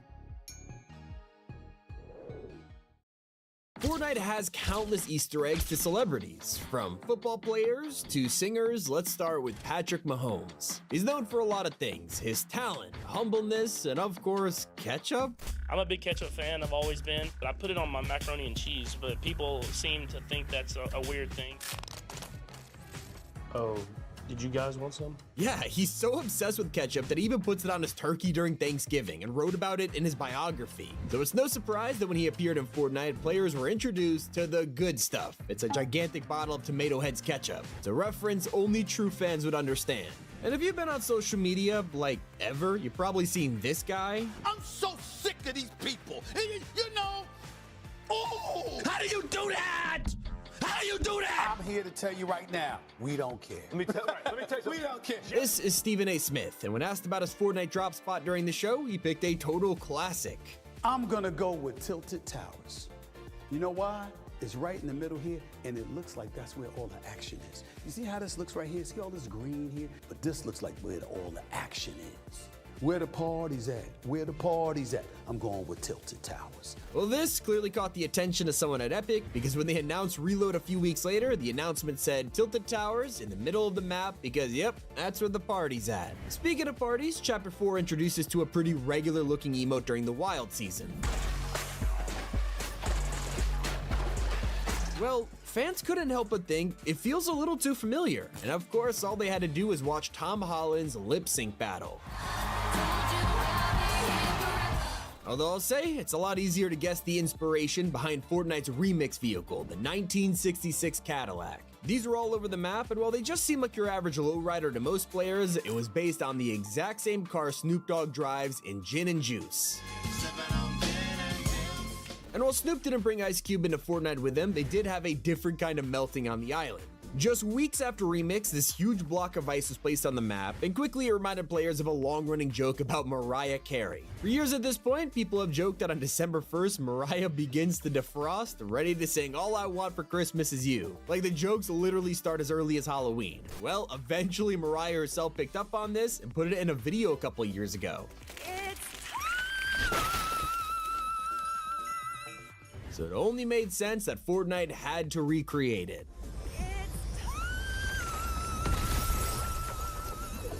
Now, not all Easter eggs are references. Sometimes Epic go all out for a celebrity collab. Like when Eminem finally came to the game in 2023, he had a Slim Shady emote. But pay attention to how most players see it. For the true fans who wear Eminem's outfit, they'll get a hidden detail. Some Easter eggs are left in as heartwarming tributes, like when Metallica took over a bunch of Fortnite modes last year, fans noticed that Loot Island had a secret area. Once it spawned in, they could head to a hidden cave and get 10,000 XP for discovering this graffiti on the wall. Cliff Amal. It's an homage to Cliff Burton, a member of Metallica who passed away in 1986 when their tour bus crashed. It is a great way to remind younger fans of someone they might not have known about. Keeping with musicians, we're back to Snoop Dogg again, where his concert had a heartwarming secret of its own. During the event, most players were distracted by all the visuals and probably didn't realize the important graffiti on the battle bus. This says SYFL, aka the Snoop Youth Football League, a real-life after-school team that Snoop Dogg made in 2005 to keep kids focused on their goals. Not gonna lie, must have been pretty cool to get a shout-out from Fortnite themselves. Keeping with the tributes, when Chadwick Boseman passed away in 2020, it shocked everybody. And with an upcoming Marvel season, fans are wondering how Epic would approach a Black Panther skin. Well, they did it perfectly. Despite the fact it was included in a bundle with other superheroes, the trailer was entirely dedicated to him.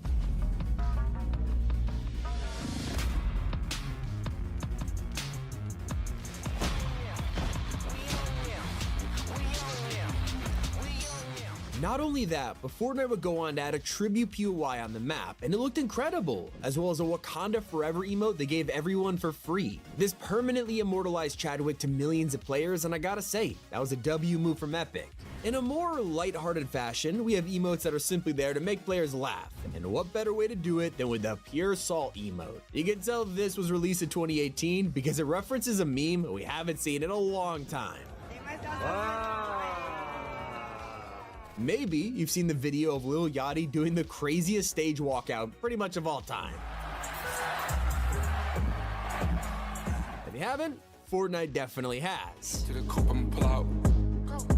We're getting money, don't care about what they on. And when it comes to singers like Ariana Grande, Fortnite added secrets that not even new fans would know about. Like back in the day, Ariana had a mini pig known as Piggy Smalls and made an entire Instagram for her in 2019. While there hasn't been any new photos for a while now, thankfully she'll always be remembered in Ariana's back bling. This became a trend as more celebrity pets made their way to the game, like Lewis Hamilton's dog Roscoe. Now if you remember the Slim Shady emote from earlier, it's not the only celebrity dance that appreciates fans. I gotta say, Messi fans are super dedicated, so it's no surprise they were wearing his outfit when performing the #1 fan llama.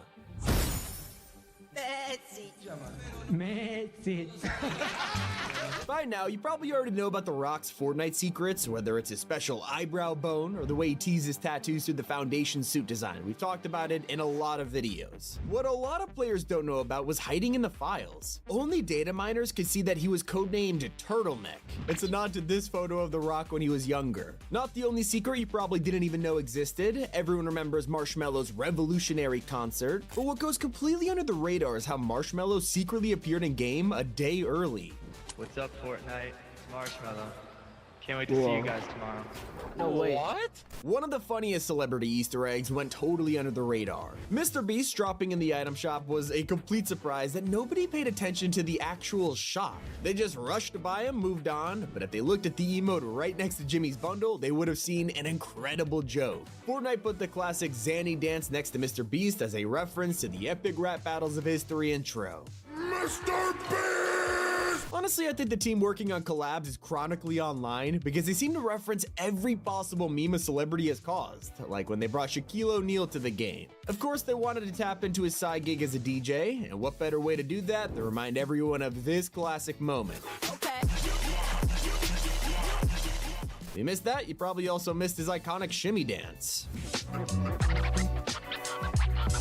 Some references you won't even understand unless you go to a concert. Like when Karol G appeared in the Icon series, one of her backblings was this shark. And while it might seem random, it was the same shark, a part of Karol G's tour concept. Now when you're adding this many celebrities, you gotta remember these are real people with some crazy history. So when Epic added Mariah Carey to the game, she was in the shop at the same time as Eminem. And the two have a pretty rocky relationship. Like they literally made diss tracks on each other back in the day. If you thought Patrick Mahomes' obsession with ketchup was weird, LeBron has an even deeper addiction, tacos. Sure, Mahomes may put it on his turkey, but LeBron loves Taco Tuesday so much that he tried to trademark it. Although I will say he only tried to copyright it so he was protected while using the phrase in his projects, like, you know, making an entire skin dedicated to Taco Tuesday in Fortnite. Now, you probably didn't realize that some super old cosmetics are hidden celebrity moves, like the Showstopper emote. It's over 6 years old, and even back then, Epic were leaving Easter eggs of their favorite idols, like Chris Farley.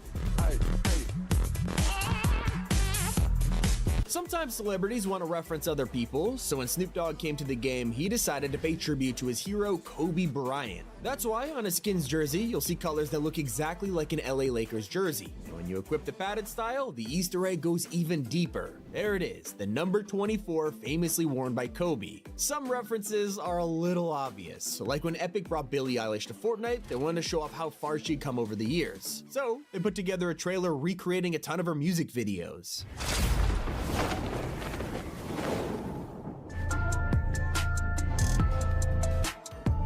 Now, I can't make this video without mentioning one of my favorite celebrity Easter eggs in all of Fortnite. Let's take it back to Halloween 2022 when fans are treated to a surprise horror character, Ash Williams from Evil Dead. There's an insane secret here that only appeared if you talked to him while dressed as Spider-Gwen. It's super random, but he would tell you that you remind him of a wrestler he once knew. Confusing for most people, right? Well, for this to make sense, you had to look at it as if Ash Williams wasn't talking to you, but his actor Bruce Campbell was. The dialogue is a callback to Tobey Maguire's first Spider-Man film, where Bruce Campbell himself has a cameo announcing, you guessed it, the wrestling match. And if you thought that felt out of place, fans of Harry Kane were excited to buy his Icon series, only to realize his backbling was just a storm. It felt really random, but you had to read the name of it. It's the Hurricane.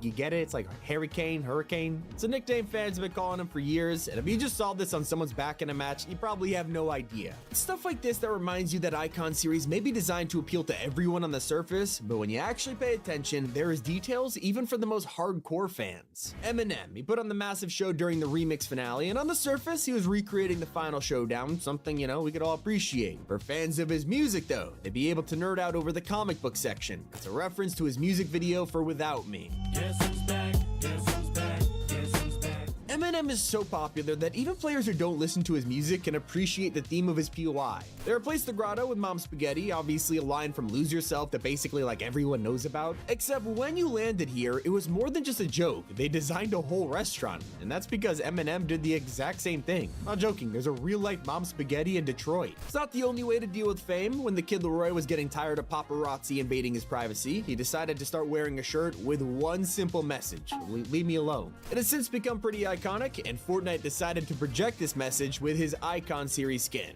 Slightly ripped and faded, which hints he's been wearing it for a long time. I gotta admit, it's a pretty cool attention to detail. While we're on the topic of rappers, the remix season was obviously full of them, except in the trailer, someone was missing. One of these chairs at Snoop's agency was left empty, and all you could see was the number 999. And this is all a touching tribute to the one and only Juice WRLD, whose favorite number was of course 999. And at the end of the finale concert, we turned into a butterfly to watch Juice fade away, leaving one final message. Sometimes Fortnite puts so much detail into these crossovers, they have no idea when they accidentally add a secret. Like when they added Darth Maul, they spared no expense in recreating every tiny detail to the point where they even included this earring. But why? And yeah, this actually appears in the prequel films, and it's because his actor left his earring on by accident during filming, and they just left it. It's just like how they included the mole on Padme's face, something that has become so iconic it's even on action figures and cosplays. It's not just real celebrities that get their own Easter eggs, even virtual singers can too. Like when the Frolic dance showed up all those years ago and fans immediately noticed its resemblance to the Leak dance. Turns out this would come full circle just a couple years later when Hatsune Miku headlined festival, and of course her back bling would be the famous Leak. And that's not the only time they foreshadowed a celebrity for years. Let's take it back to 2022 when the Jug Band emote dropped. It was one of the only times you could play a song with your teammates, and in order to hear the true song you needed a full squad. Only then would it play this.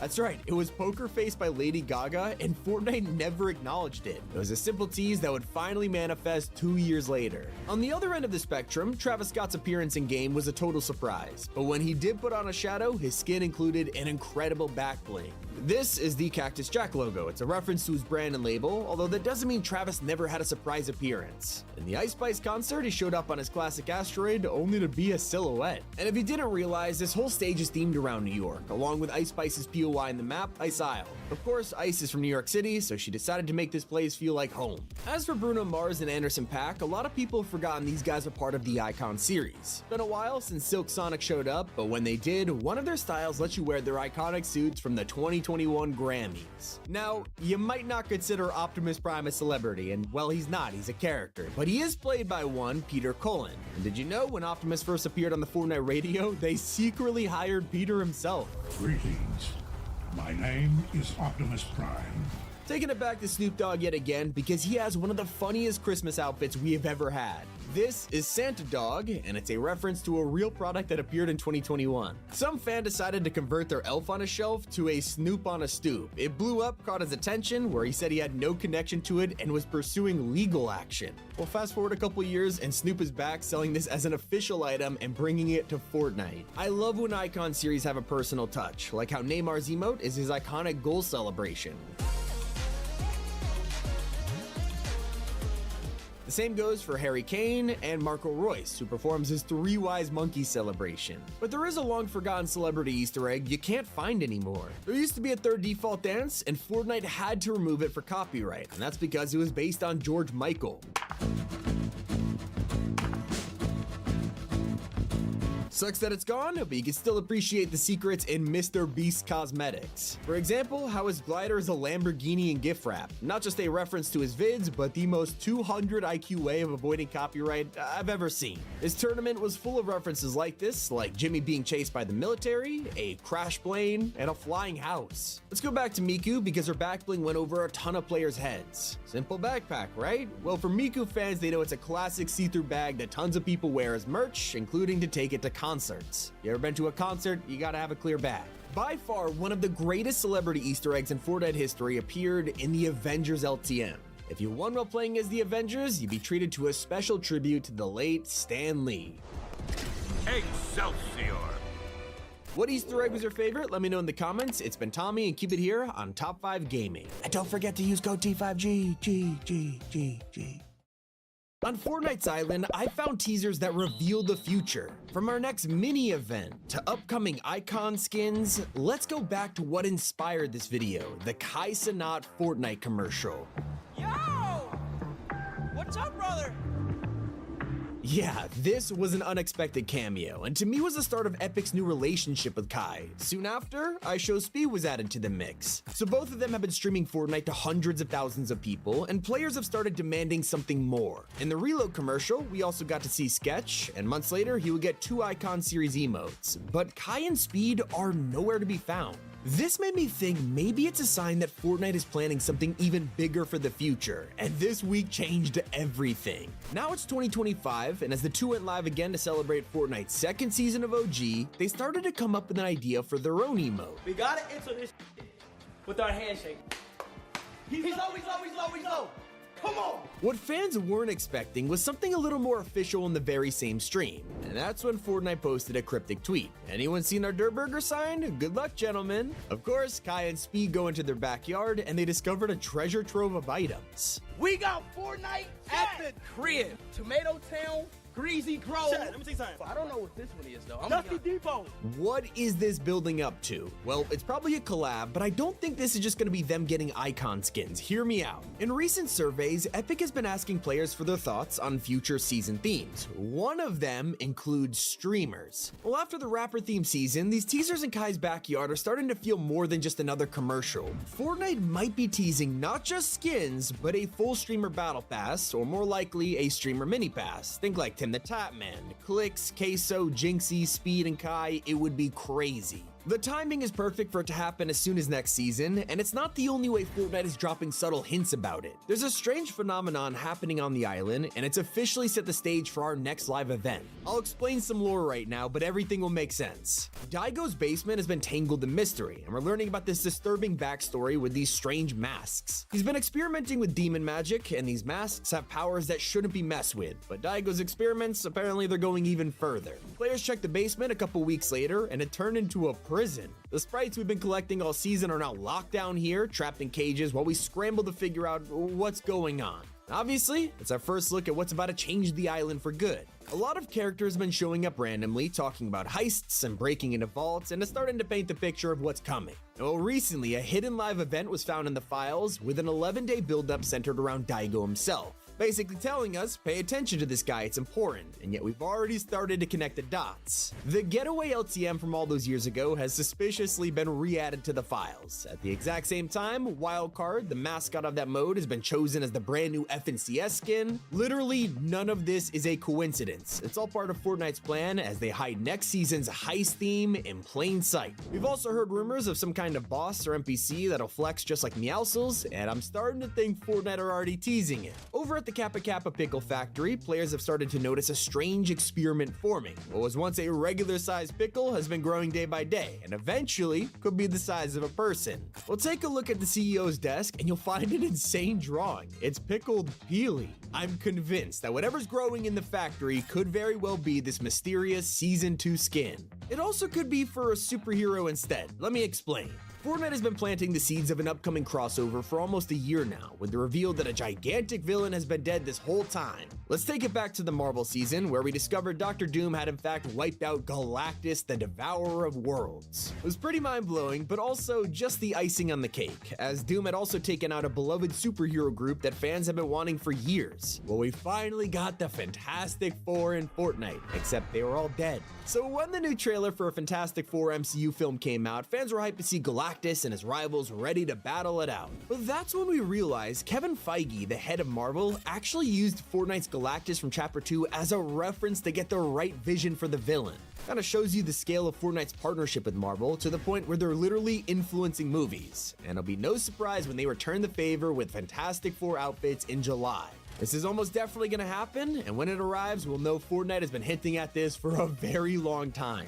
Now, it's not the only way they hit a Marvel collab in plain sight. When the creepiest character in Fortnite history showed up during Wrecked, little did we know he would continue to have an impact to this day. We're just minding our own business when sprays began to appear around the island. It was of a cloaked figure foreshadowed by Hope, who can see the future. Her graffiti was just the start of a season-long story where we spot this hooded villain in multiple artworks and loading screens. A lot of people were asking, who could this possibly be? Well, at this point, we were never expecting it to be a collab. It kind of just felt like an original Fortnite story, but we were all surprised by a cameo. Magneto had shown up on the island, and this took this mystery one step further. Just like The Wanderer, we thought this bunker was totally original, like the Fallout collab happened at the exact same time, so we just connected the wrong dots. Suddenly, everything we knew about the Rex storyline, it was just thrown out the window. Fortnite weren't just building up to next season, they were building up to a Marvel one, and The Wanderer finally revealed himself in the Grand Live event.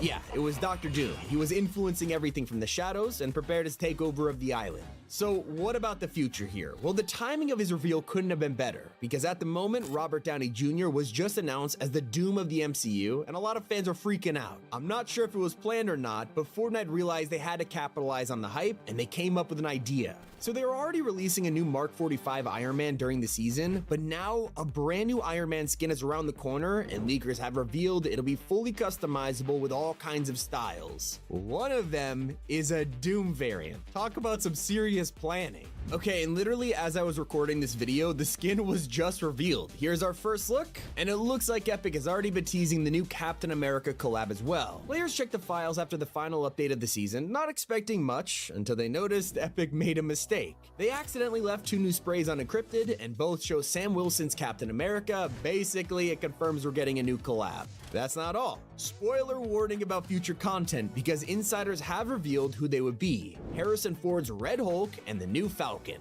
They even threw in the announcement of a DC collab, bringing a new Superman outfit to the game for that movie. So as you could see, they love teasing crossovers, but they've also revealed entire seasons years before they happen. You gotta be an OG to remember the Fox Clan. If you aren't, let me explain. It's one of the longest running storylines in the game, first appearing with Drift all the way back in Chapter 1. Since then, their journey has been expanded on as we got to hear about other members and how they're hunted down for their masks. Hint, hint. We get to Chapter 4, a time when Bamboo started showing up on the island out of nowhere, and while this was a mistake by Epic, it still served as an insane teaser for what was coming. Out of nowhere during that chapter, an entire Japanese Neo City dropped onto the map. We were told it was rifted in from an unknown reality, and we learned it was part of the Fox Clan and River Guard's home. Loading screens would even give us a glimpse of this reality, showing their logo on neon signs, or the contrast between the feudal Japanese villages and the futuristic city. Little did we know, this was our first look at something that wouldn't appear until 2 chapters later. The reality that Mega City came from, it was now an entire map. Chapter 6's map, in fact.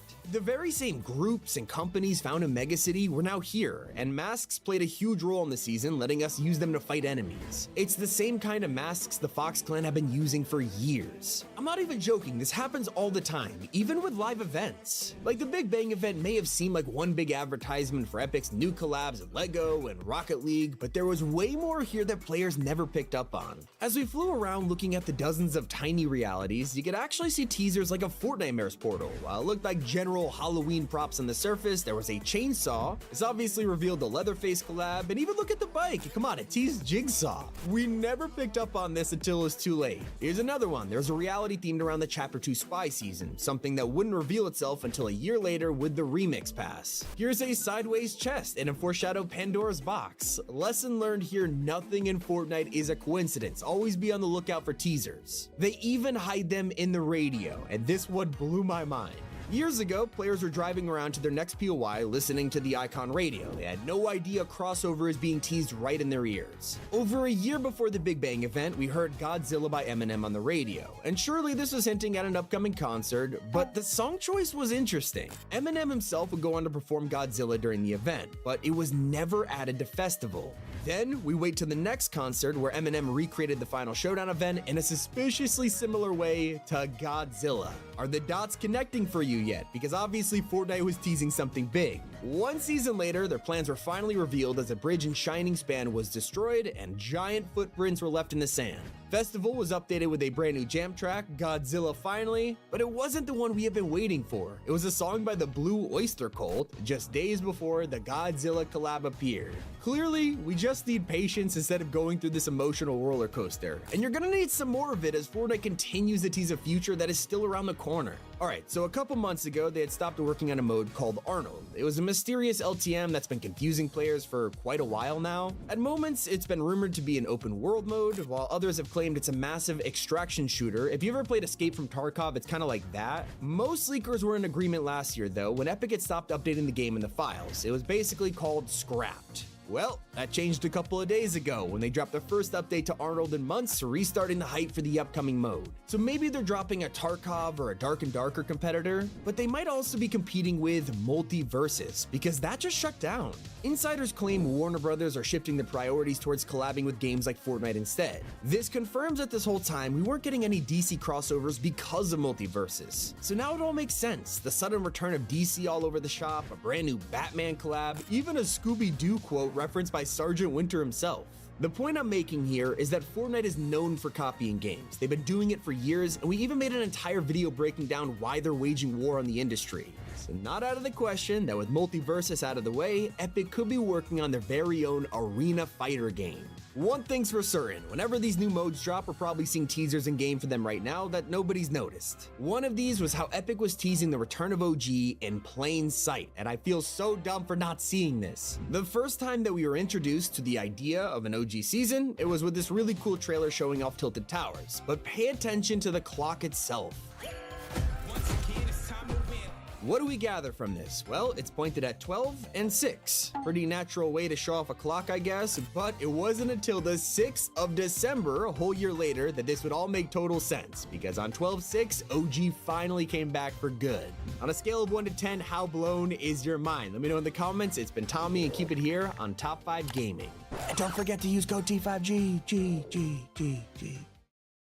Fortnite is building up to our next live event, and it is crazy. Our first look at Season 2 has been officially revealed, and the codename of it is Robbery. Now, that's not really surprising. If you look back at every chapter, there's almost always a season that has one thing in common, a heist theme. Even the Greek God season had Midas and a spy arc in it, which is cool, but in Chapter 6, this will be different. So far, we know of a new chainsaw item, similar to the Ripsaw launcher from a couple years ago, and leaks have revealed that the flare gun and C4 are also making a return. It's looking like we'll use these to help break into bank vaults, and it's very ironic because the first teaser of next season can already be found on the island. In the final update of this season, Goldie has been added as an NPC, and if her existence wasn't enough foreshadowing, the true secrets come when you talk to her as Midas. She'll give you exclusive dialogue revealing that an old friend of Midas is making some power moves, so it gives us an even closer insight to next season's storyline. And keeping with the heist theme, Fortnite is secretly working on bringing back a classic LTM.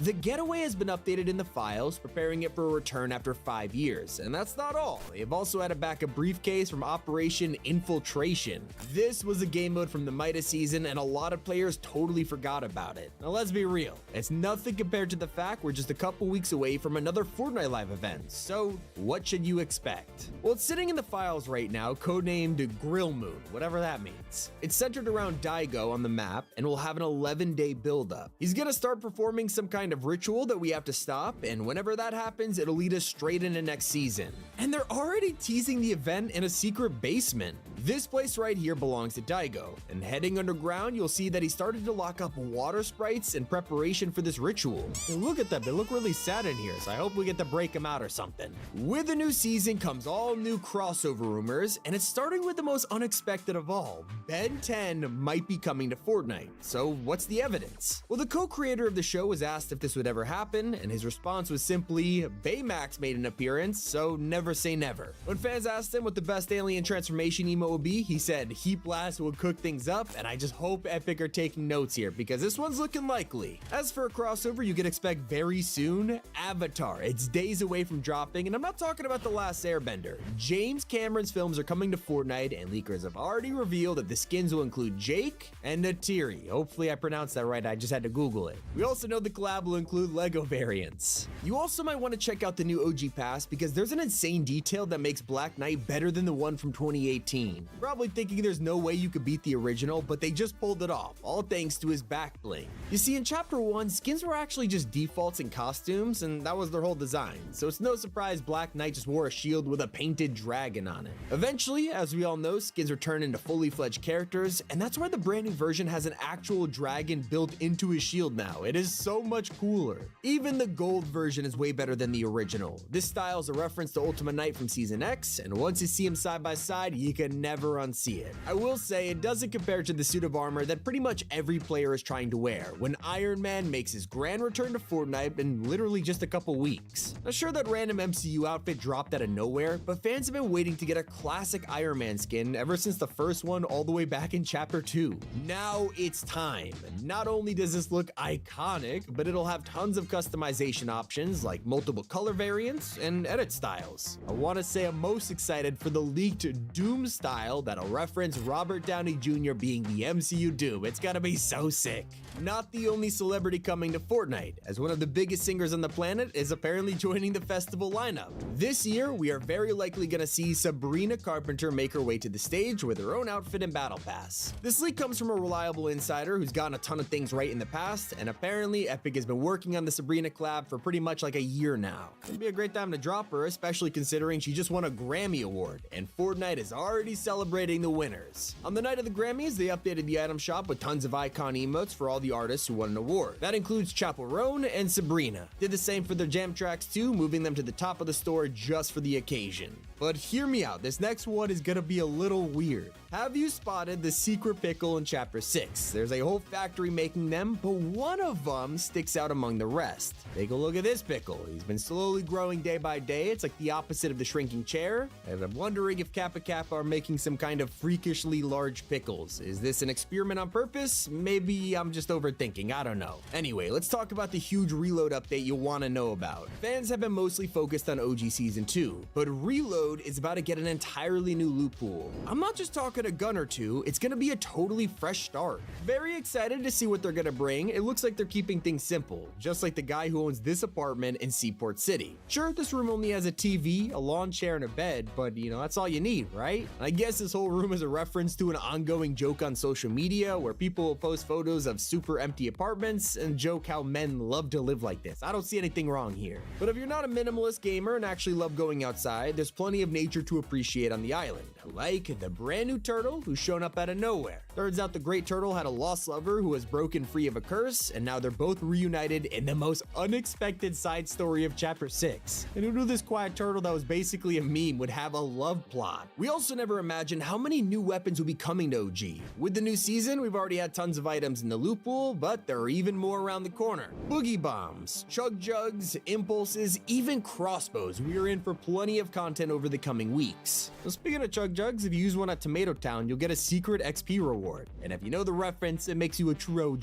10 kills on the board right now, just wiped out Tomato Town. It's not the only hidden quest either. The original Season 2 was also the time that players discovered the joy of rocket riding. So pulling it off in OG gives you a nice 10,000 XP. Now in the most recent update, Fortnite also added shield kegs, and I feel bad because I did trash them for being useless because sprites are pretty much better, right? If only I knew it was so much worse than that. If you throw a keg on top of a car and then shockwave it, it's basically game over, straight back to the lobby. With Fortnite bringing back all the DC skins lately, there's now only 5 that need to come back, and soon that number will be 3 with the return of Batman and Catwoman Zero variants. This is all thanks to Warner Bros. Redoing collaborations with Fortnite, and that's because Multiversus is shutting down. Instead, they're gonna focus more on making crossovers like this happen, which explains the surge in DC, and hey, maybe we'll even get some new ones too. Someone who won't stop coming back though are the Demon Warriors. All season we fought these guys away from the island, especially around Doberman. Well, now he's moved over to Mass Meadows in preparation for the end of the season. And if you help defeat all the waves of demons, you'll get an entire level up token for completely free. It's worth doing. Well, it took half the season to cross the island. At least it didn't take as long for certain skins to release. We all know stories like Turns, who sat in the files forever, but what about one that never even got that far? All the way back at the start of Chapter 5, Fortnite posted this video to showcase the brand new Squabble emote, and it featured an unreleased skin. Nothing crazy, they do it pretty often, but this time the outfit never even made it to the files. A whole year passed, and finally, with the latest update, Recon Raptor was added and ready to release. The same goes for the third car coming straight out of the Fast and Furious movies. We've already got the Nissan Skyline and the Dodge Hellcat, but next up is one of the most popular vehicles from the franchise. That's right, Dom's Dodge Charger RT is coming to the game, and it's encrypted right now. So if you're a fan of the films, want to add it to your garage, use code T5G if you want to pick it up. But that's not the only iconic movie vehicle on its way either, because James Bond's very own Aston Martin is set to arrive in the future. Epic are porting the cars over from Rocket League, including the newer versions, but it's not just the vehicles coming. Leakers have revealed that a James Bond skin is in the works, possibly including variants from multiple different 007s, so who knows, maybe he'll even fit in with next season's theme. He also fitted perfectly defusing the bomb in Ballistic, which is about to get its second update. We've already seen the addition of the drum gun and a few balance changes, but next up is a brand new item, the Molotov Cocktail. It'll work pretty much like the Firefly jars from BR, setting fire to an area, dealing damage, and just catching everyone on fire. Back to BR, there's one secret you can spot on the island right now. All season long, the U2.0 robots have been running around causing chaos, battling gingerbread, trashing offices, and bowling. But now, over at Shining Span, the bridge is being reconstructed after Godzilla's attack, so who better to help than those guys? Right now, one of the most anticipated collabs is the release of JJK. Ever since the first collab hit, fans have been begging for a second wave of skins to drop, and their prayers have finally been answered. Before next season, we'll get 3 new skins, Sukuna, Mahito, and Toji, along with a bunch of items in their set. Unfortunately, I got you in with the good news, here's the bad. It doesn't look like the Straw Doll or Hollow Purple Mythics will make a comeback, but hey, at least we get something. Another crossover nobody was expecting though is Off-White. That's right, soon Fortnite will be collaborating with another fashion brand to bring more cosmetics to the game. Currently, the only evidence of the collab is Octane decals that transfer over from Rocket League, but you never know, they've done entire fashion skins multiple times before. Speaking of the past, Fortnite OG just got a much needed fix that has saved Season 2. When the update dropped, players jumped in only to find one pumping was removed. Apparently, it's been fixed, bringing back the perfect shot, not just for the pump, but also the scoped AR. If you've used this thing at all, you probably noticed how like half your bullets miss. Even while scoped, you still have bloom, and now it's been fixed too, making your shots 100% accurate and buffing damage at longer ranges. Somehow, even the RPG got some tweaks, with the epic and legendary getting a damage nerf and increasing the reload time to be even longer. So if it felt slow before, now it feels like forever. It's almost as long as it's taking for Epic to drop this skin in the shop. It was added in an update much earlier in the season, and to this day, still no release, so it makes sense why players were confused when they loaded into a match only to spot someone with it on Spawn Island. What I'm trying to say is, this bot basically got to try out an outfit early. That's everything we know about the live event, Season 2, and what's coming before, well, Season 2. It's Batami, keep it here at Top 5 Gaming. And don't forget to use code T5G. Fortnite, why did you ruin the pump shotgun? That's right, today we're looking at these secret changes, and what we'll find gets so weird. Like, did you know the oldest skin in the game is censored? And for the whole appeal of it being OG, it's not anymore. After years of waiting, Renegade Raider returned, but look back a few years and you'll realize she was covered in blood. That's right, these bandages have been here since the start, but when it was ported to BR, now removed. That can't get much worse, right? Well, it turns out they're forced to delete an R-rated joke from the game, hoping no one would notice. The Flower Power set is an iconic bundle, so it comes back to the shop quite often. But what if I told you it was part of an inappropriate gag? One of the devs at Epic thought it'd be funny to drop the hippie skins at the same time as the return of the tidy emote. It's that super rare Snoop Dogg dance, so someone put this right next to the hippie set, and if you know, you know. No surprise they rushed to delete it, and it just proves that Fortnite loves to troll us. The longest running gag in history has been the tease of the Zapatron. Sure, this was secretly removed all the way back in 2017 because it was in the game for like 30 minutes, but ever since then, Fortnite has constantly teased its return. And so that's when it was actually updated for the first time, basically confirming it would drop in the new permanent OG mode. We waited the entire season. Yeah, they've joked in the past, but this felt real. And then it finally happened. There it was, the Zapatron was back in Fortnite after 7 years. Except, no, it's still not here. And we're literally in Season Season 2 now. So with that said, I am blacklisting the word Zapatron from this channel. It can't be as bad as the time Fortnite banned us from using our own cosmetics. Anyone who owned Complex's pickaxe in 2022 was surprised when they logged in and discovered a new free style. This lava version looked insane, and considering how often Epic give away free cosmetics, it's not a surprise. And then, all of a sudden, the pickaxe was blocked. Literally no one could equip it. In fact, all you'd see was a giant padlock. It was re-enabled with the lava style gone. It was eventually gave back for free, but you had to work for it. And if you missed out, it was then behind a paywall. This next one pains me. When we all loaded into OG Season 2, the first thing we checked was if we could still double pump. Phew, they didn't get rid of it. But doesn't it feel a little weaker now? Well, you're not crazy. Fortnite quietly deleted 200 pumping and just thought we wouldn't notice. One of the strangest deleted features only existed for a couple of hours. In the latest Marvel season, there were Doom guards all over the island, especially at Castle Doom. So, more likely than not, you'd be fighting them within your first few matches of the season, but most players just eliminated them and moved on. Only a handful of people actually went up to the down guards. If they did, you'd realize there was a new option, which is giving a second chance. This lets you pick them up and then have the guards fight alongside you. Not the craziest thing in the world, so surely this mechanic was intentional, right? Well, within hours, word spread about this feature, and as more people went to try it, they noticed it was missing. We all thought it was a temporary problem, but no, Fortnite straight up deleted it for good. What's funny is, it was the players who forced Epic to ban this next item, and it all has to do with Sabrina Carpenter finally getting Espresso as a Fortnite emote. Right now, there's rumors she's gonna be one of the next festival artists, and I'm sure the devs will be taking notes from their original mistake because they made this emote sped up for no reason. I can't play it because of copyright, but she sounded like a chipmunk and players hated it. They just wanted the original song. So, instead of ignoring everyone, Fortnite decided to disable the entire dance. It was gone from the item shop, and within a few weeks, they brought it back fixed. So basically, the original chipmunk version is an emote you'll never be able to get. There's one question I've been asking myself for a while. Who is the most jobless Fortnite player of all time? And now, we have a way to track it. That's because Epic has removed the level cap. Yes, at the start of Chapter 6, they made it so you could finally get past level 1000, and the leaderboards now show exactly who the most unemployed people in the world are. The reward is this guy who is level 25,000.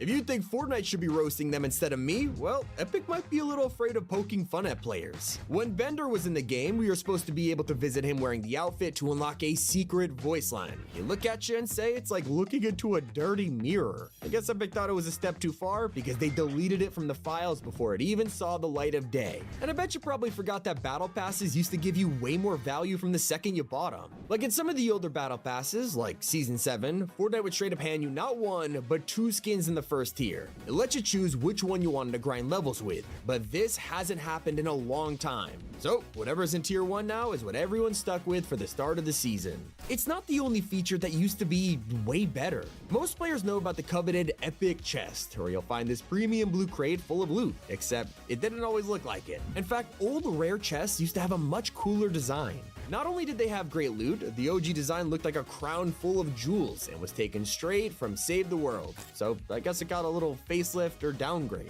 I'm kinda sad Fortnite deleted this next feature because it was insanely fun. In the lobby, while waiting for your friends, you'd be talking away in voice chat only to realize your mouths were moving. Oh my god, the Fortnite characters talk when you talk! What? Yo!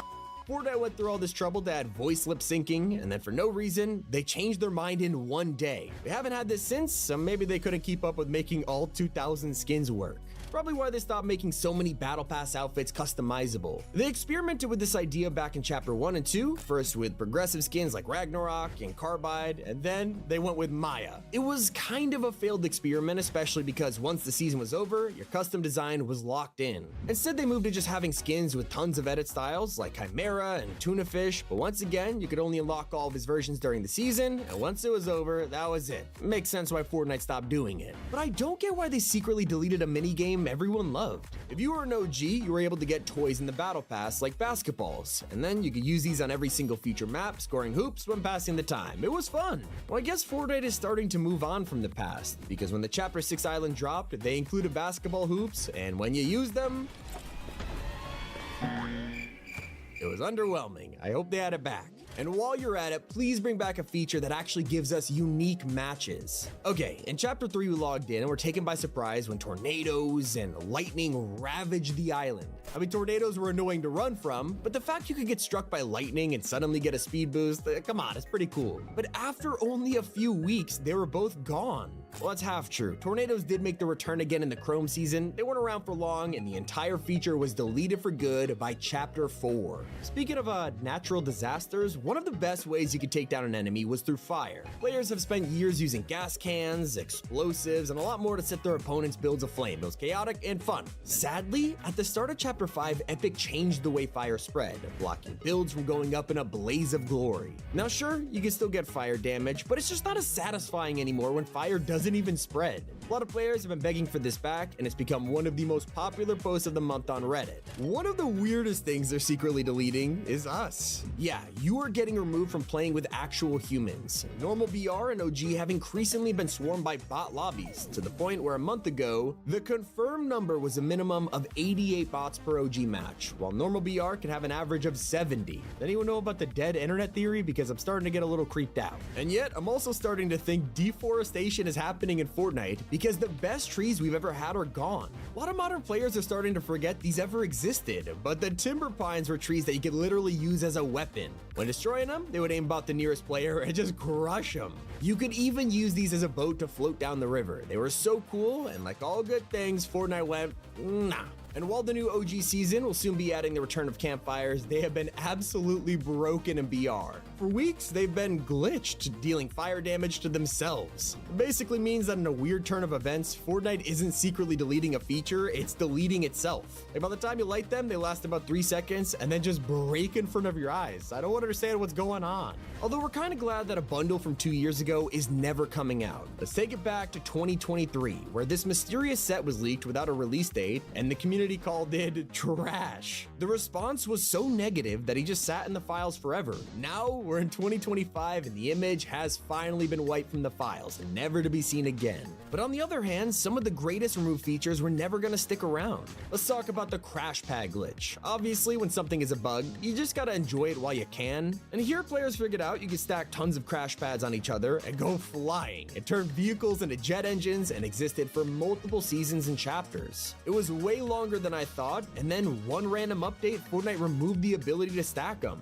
It's a tiny change that led to the removal of one of the most beloved glitches in the game. Did you know they were also forced to delete an entire tournament?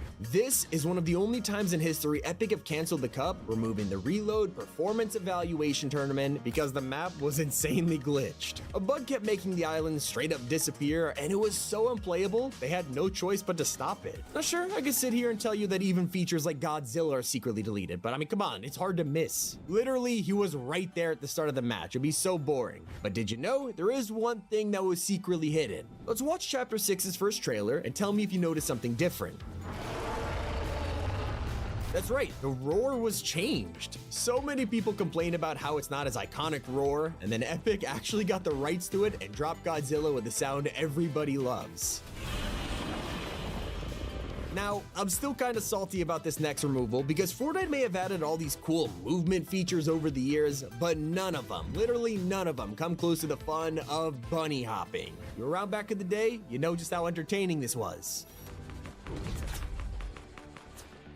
Then we just wake up one day and it's banned. So please leave some comments and supports in the comment section below if you want it back. I, for one, am joining it. We're going way back to learn about the secret default dance. It has been so long since this was in game, it feels like some kind of ancient legend at this point, and I love to include it in these videos. You'd have to be playing for a while to know about the third default dance, which sounded a little too close to an existing song, Faith. Fortnite was under heavy lawsuits by so many people, so they quickly removed it. Click on screen right now to watch our next video. It's been Tommy. If I missed anything, that's why we have a comment section. And keep it here on Top 5 Gaming. The new season of Fortnite OG is here, and Tilted Towers is back. From new items, hidden quests, and our final update of Hunters, here is everything you need to know. Not to beat around the bush, there is one thing Season 2 is known for, and that's Tilted. It hasn't been that long since we last had this in game, but it was never truly OG until this very moment. When you land here, make sure to loot as many chests as possible, because you can now find an item OG players have been desperate to get. One thing has been lacking for like 2 months now: mini mini shields. I mean, who knew we'd miss them so badly? Well, luckily they are back for good and still pretty hard to find.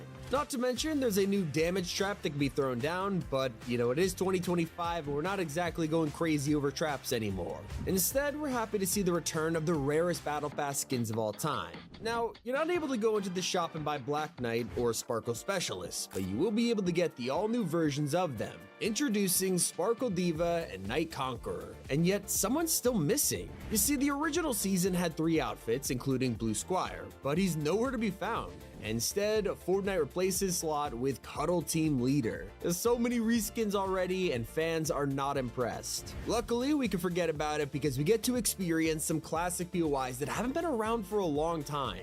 Junk Junction is just as we remember it, as well as Shifty Shafts. This is the first time we've seen Shifty since Chapter 3, and now it's back to its original location. And keep an eye out while exploring the map because there are secret quests hidden all over that'll give you XP without telling you. Soon you'll be able to get a Boogie Bomb, and when you hit enough players with it, just enjoy the XP. For something easier, simply visit the motel at night or go to Umbrella Mine and open a chest. But the best challenge is a hidden reference. When Chug Jugs return, head to Tomato Town for XP, and most of you could already tell what Fortnite are hinting at. 10 kills on the board right now, just wiped out Tomato Town. It also turns out your favorite OG weapons just got even better. If you're lucky enough, you can find the Silence SMG not just in purple, but gold too. Spray and Pray is slowly making a return. Instead of help people pick up a TAC over a pump shotgun, Fortnite has now dropped purple TAC shotties for Season 2. Once you win a game with it, enjoy your new umbrella. As usual, it's just a spray on a regular umbrella, but this time it's themed around Black Knight's medieval emblem. It's kind of a shame the rest of the pass isn't medieval themed at all. But hey, at least we can appreciate something feudal in regular BR. The train has returned on the island in today's update, along with a brand new unvaulted mythic, the Hollow AR.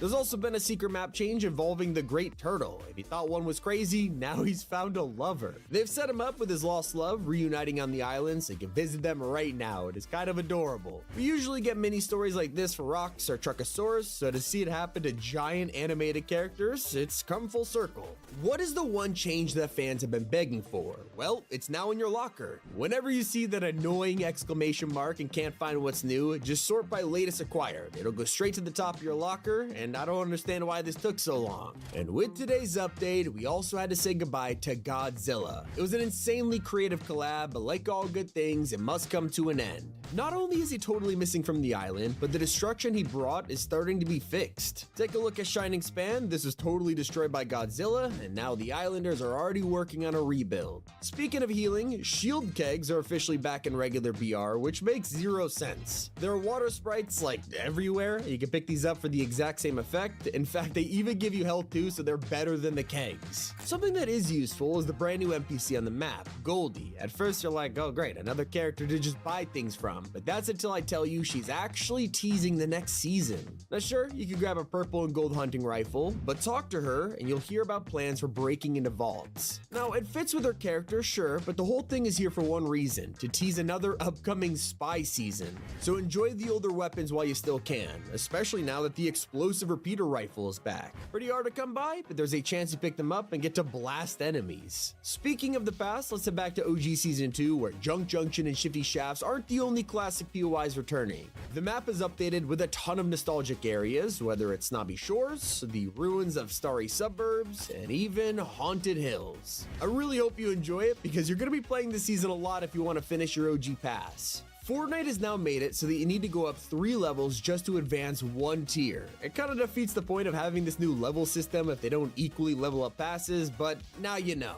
Don't worry, because you'll have 2 months to complete it, with Season 2 ending on March 25th, before we move into one of Fortnite's most popular eras, Season 3. This is where the peak of the game's popularity starts to be introduced. They've also made some hidden changes to the crew. Head to your locker and you'll find all of the latest crew outfits are now granted a brand new rarity, Crew Series. Currently, it's only applied to the past year or so, but I'm sure they'll update it again to include every pack eventually. Speaking of crew, old DC fans will also be happy to hear that Green Arrow has finally received received some love with a new LEGO style. It's not much, but it's left people wondering if Fortnite will finally start working on their promise to bring back previous crew packs. So of course, with this being the last update of the main Battle Royale, it is loaded with new skins releasing over the next few weeks, so pay attention so you know what to save up for. First off, there's the Crow Guard set with 2 crazy new outfits from the survey, followed by another animal, Boss Koji. There's also the monkey people have been begging for, along with a brand new fish warrior, Takumi of the Tides. Very interesting so far, but if casual is more your style though, there's still outfits like Akari,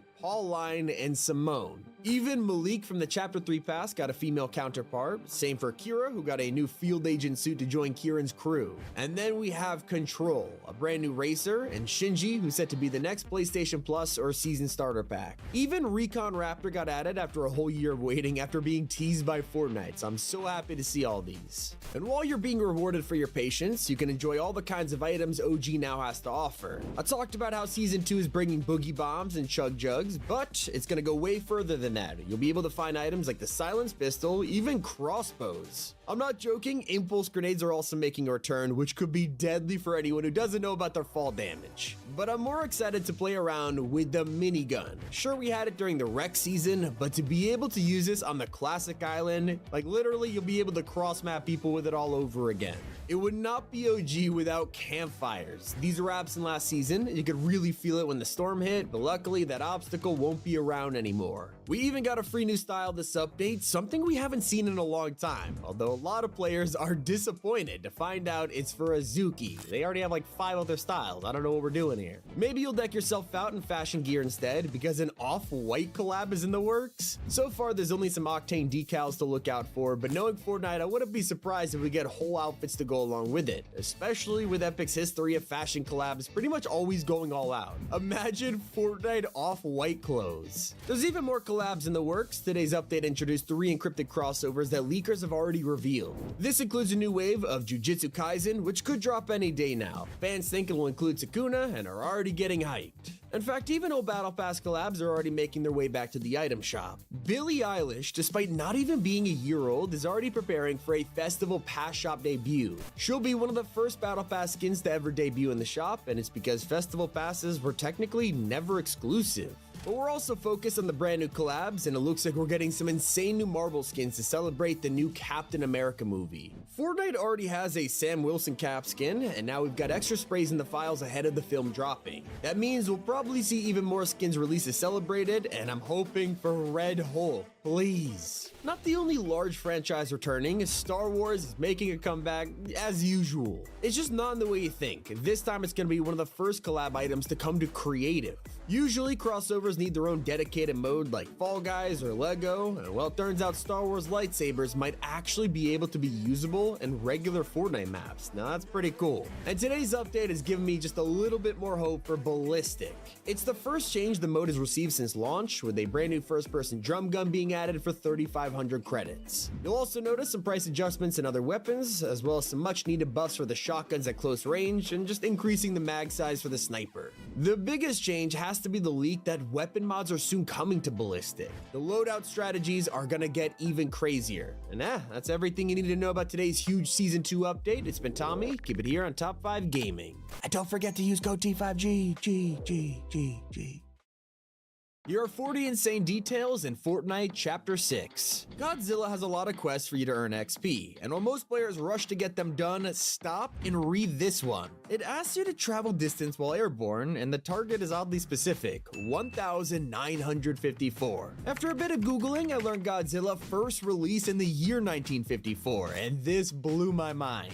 Epic seriously did their homework with the collab, because even the Kong skin is insanely accurate. Most players could tell this was the version of Kong from the latest movie, because, it's hard to miss the giant glove on his arm. But hiding in his mouth, you'll discover his metal tooth. It's the same one that was put in after his fight with Scar King. Now, I have to remind you that Chapter 6 is responsible for banning basketball in Fortnite. None of the hoops work anymore, but that's okay, because you could just make your own. Simply equip the mini hoop back bling and throw a basketball into the sky.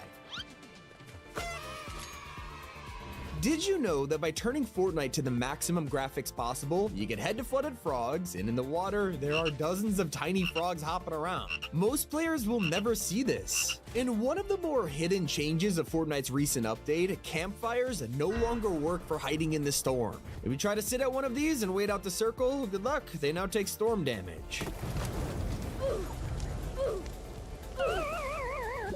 Now, earlier I mentioned how Kong has that metal tooth all because of Scar King. It turns out it's not the only way he's been influencing Fortnite's collab. Head over to the mountains near Canyon Crossing, and there's a big orange handprint on the rock.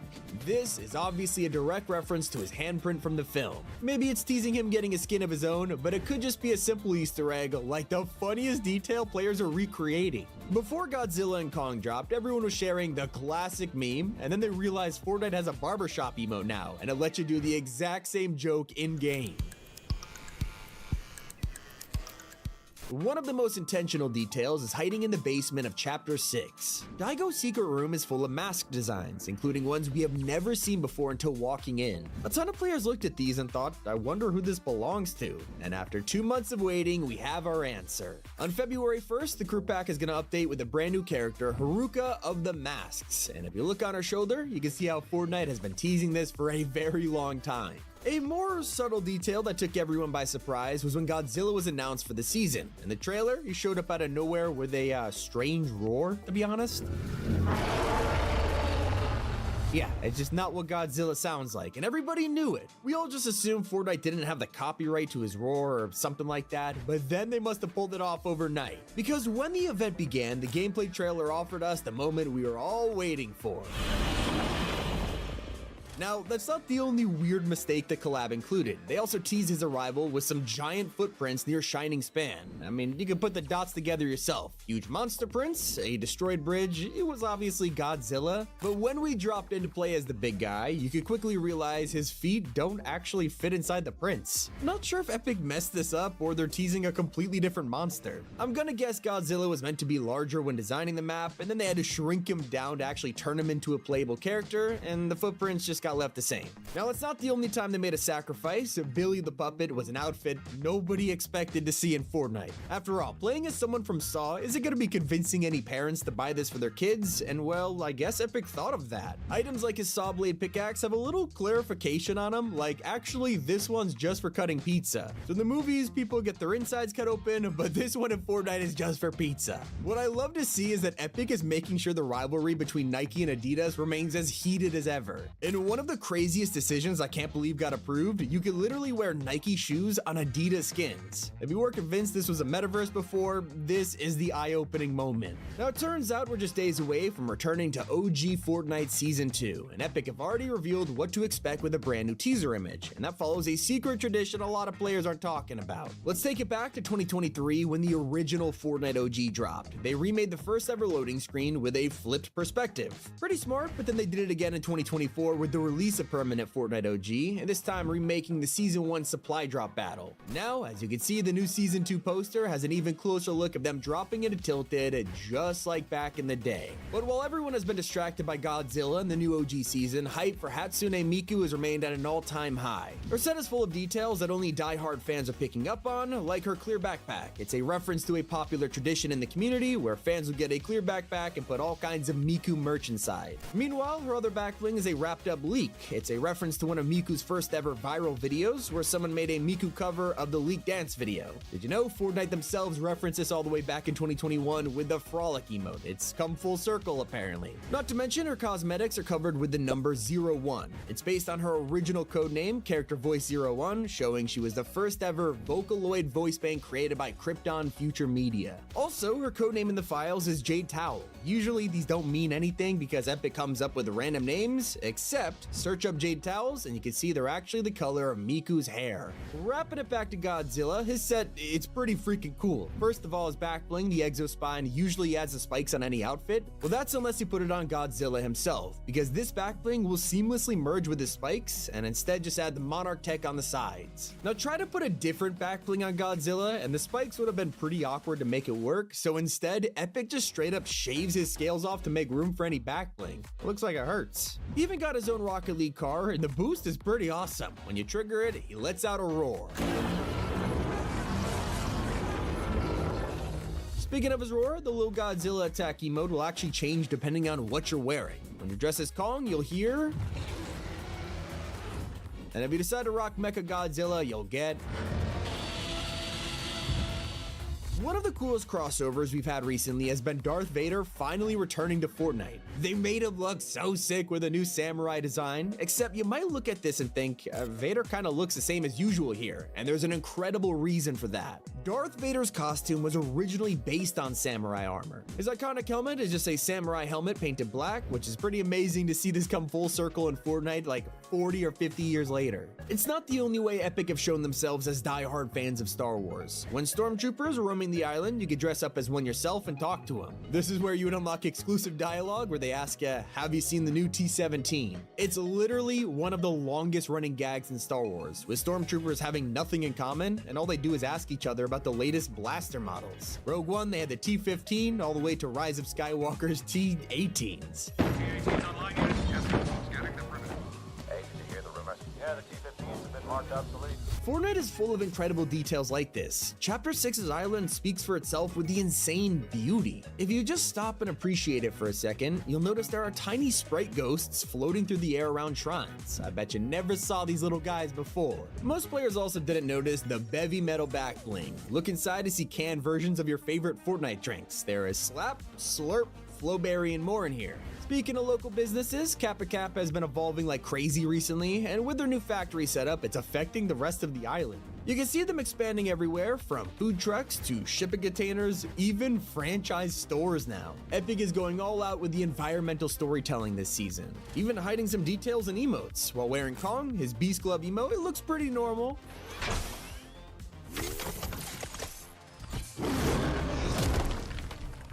But trying this on another skin will reveal it injecting something into their arm.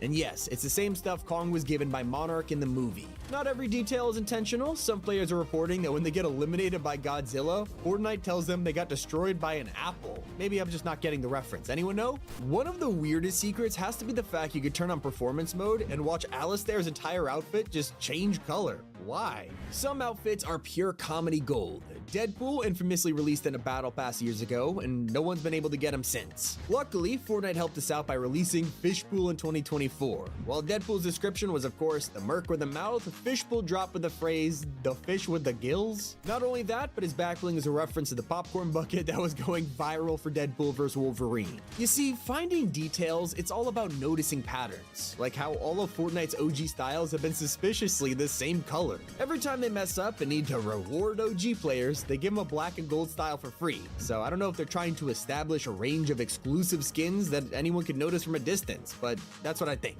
Not the only thing you can see from a distance, Godzilla is, I'm not saying massive here, he's big. He's so big, he usually gets eliminated within a few minutes of appearing. Did you know though, it's actually possible to win as him? You have to claim the portal right before it despawns, and if you do, you'll get a rare Godzilla Royale, something very few players have gotten. You can say the same about crowns in OG.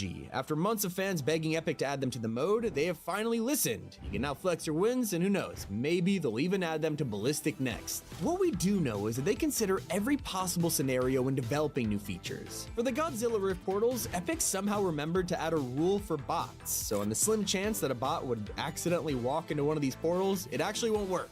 This ensures that Godzilla only belongs to real players. Now soon we'll get to see the release of Gala Glimmer, an updated version of the Elsa skin from all those years ago, but fans think it's a secret reference to a meme. At one point, there was a viral image of an alternate Elsa named Helsa, and now comparing her with Gala Glimmer, I can see why it's a popular theory. One of the coolest crossover vehicles we've got in this chapter has to be the Cyberpunk 2077 VTEC car, especially because it has a secret no one's talking about. Press the horn, and you'll hear an entirely custom sound ripped straight from the game. Comment below an insane detail that I haven't mentioned yet, and maybe you'll be in our next video. It's been Tommy, and keep it here on Top 5 Gaming.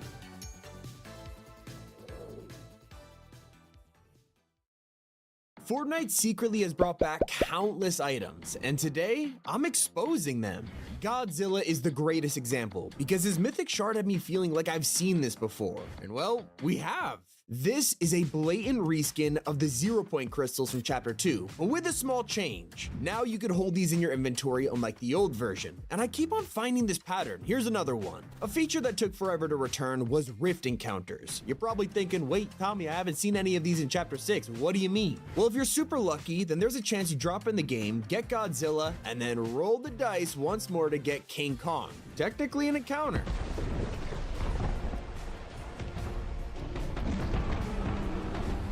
While we're on the topic, have you ever noticed that Godzilla's heat ray seems a little bit too familiar? It's Inception over here, because this is technically a reskin of the Doom Ultra Armor attack. But the OGs will trace this all the way back to the first ever collab item in Fortnite, Thanos' Infinity Gauntlet.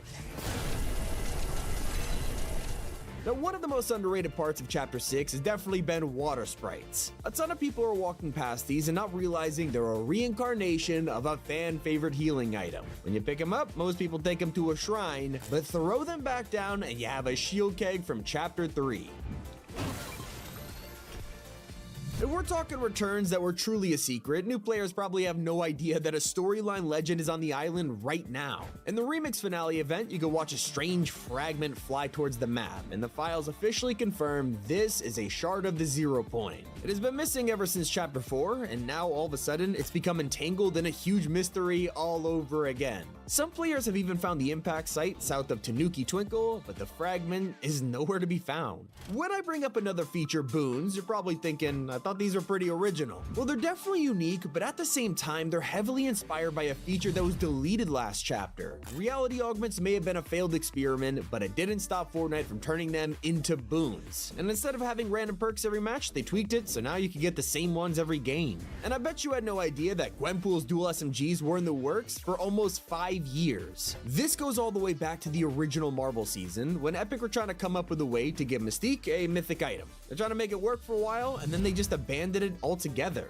Well, that's when they had the chance to pull off a second Marvel Battle Pass, resurrecting the scrap Mystique pistols and turning them into Gwenpools. Now this next one, it's a little less hidden, not gonna lie, but you would only know it existed if you managed to take out Godzilla. If you're the player with the most damage when he dies, not only do you get a medallion, you'll even get an exotic burst quad launcher. Total surprise when we logged in, I mean, yeah, they brought the quad launcher back, but they even turned it into a burst fire. And you're probably thinking I'm talking about the quad launcher, right? It's a little obvious, but that's part of the true secret return, because you gotta pay attention to its rarity. Yeah, this is an exotic, and it's the first one we've seen all chapter. But sadly, even the returns with the biggest spectacles can annoy fans, like during the Remix finale concert. We got to hear Ice Spice perform a song that usually has Travis Scott featured on it. We look to the sky, see his meteor coming straight towards us, and then out of nowhere, a silhouette. The return of Travis wasn't even noticed by tons of fans because of this. But hey, at least his emo came back. Out West was in the shop for the first time in over 1,000 days.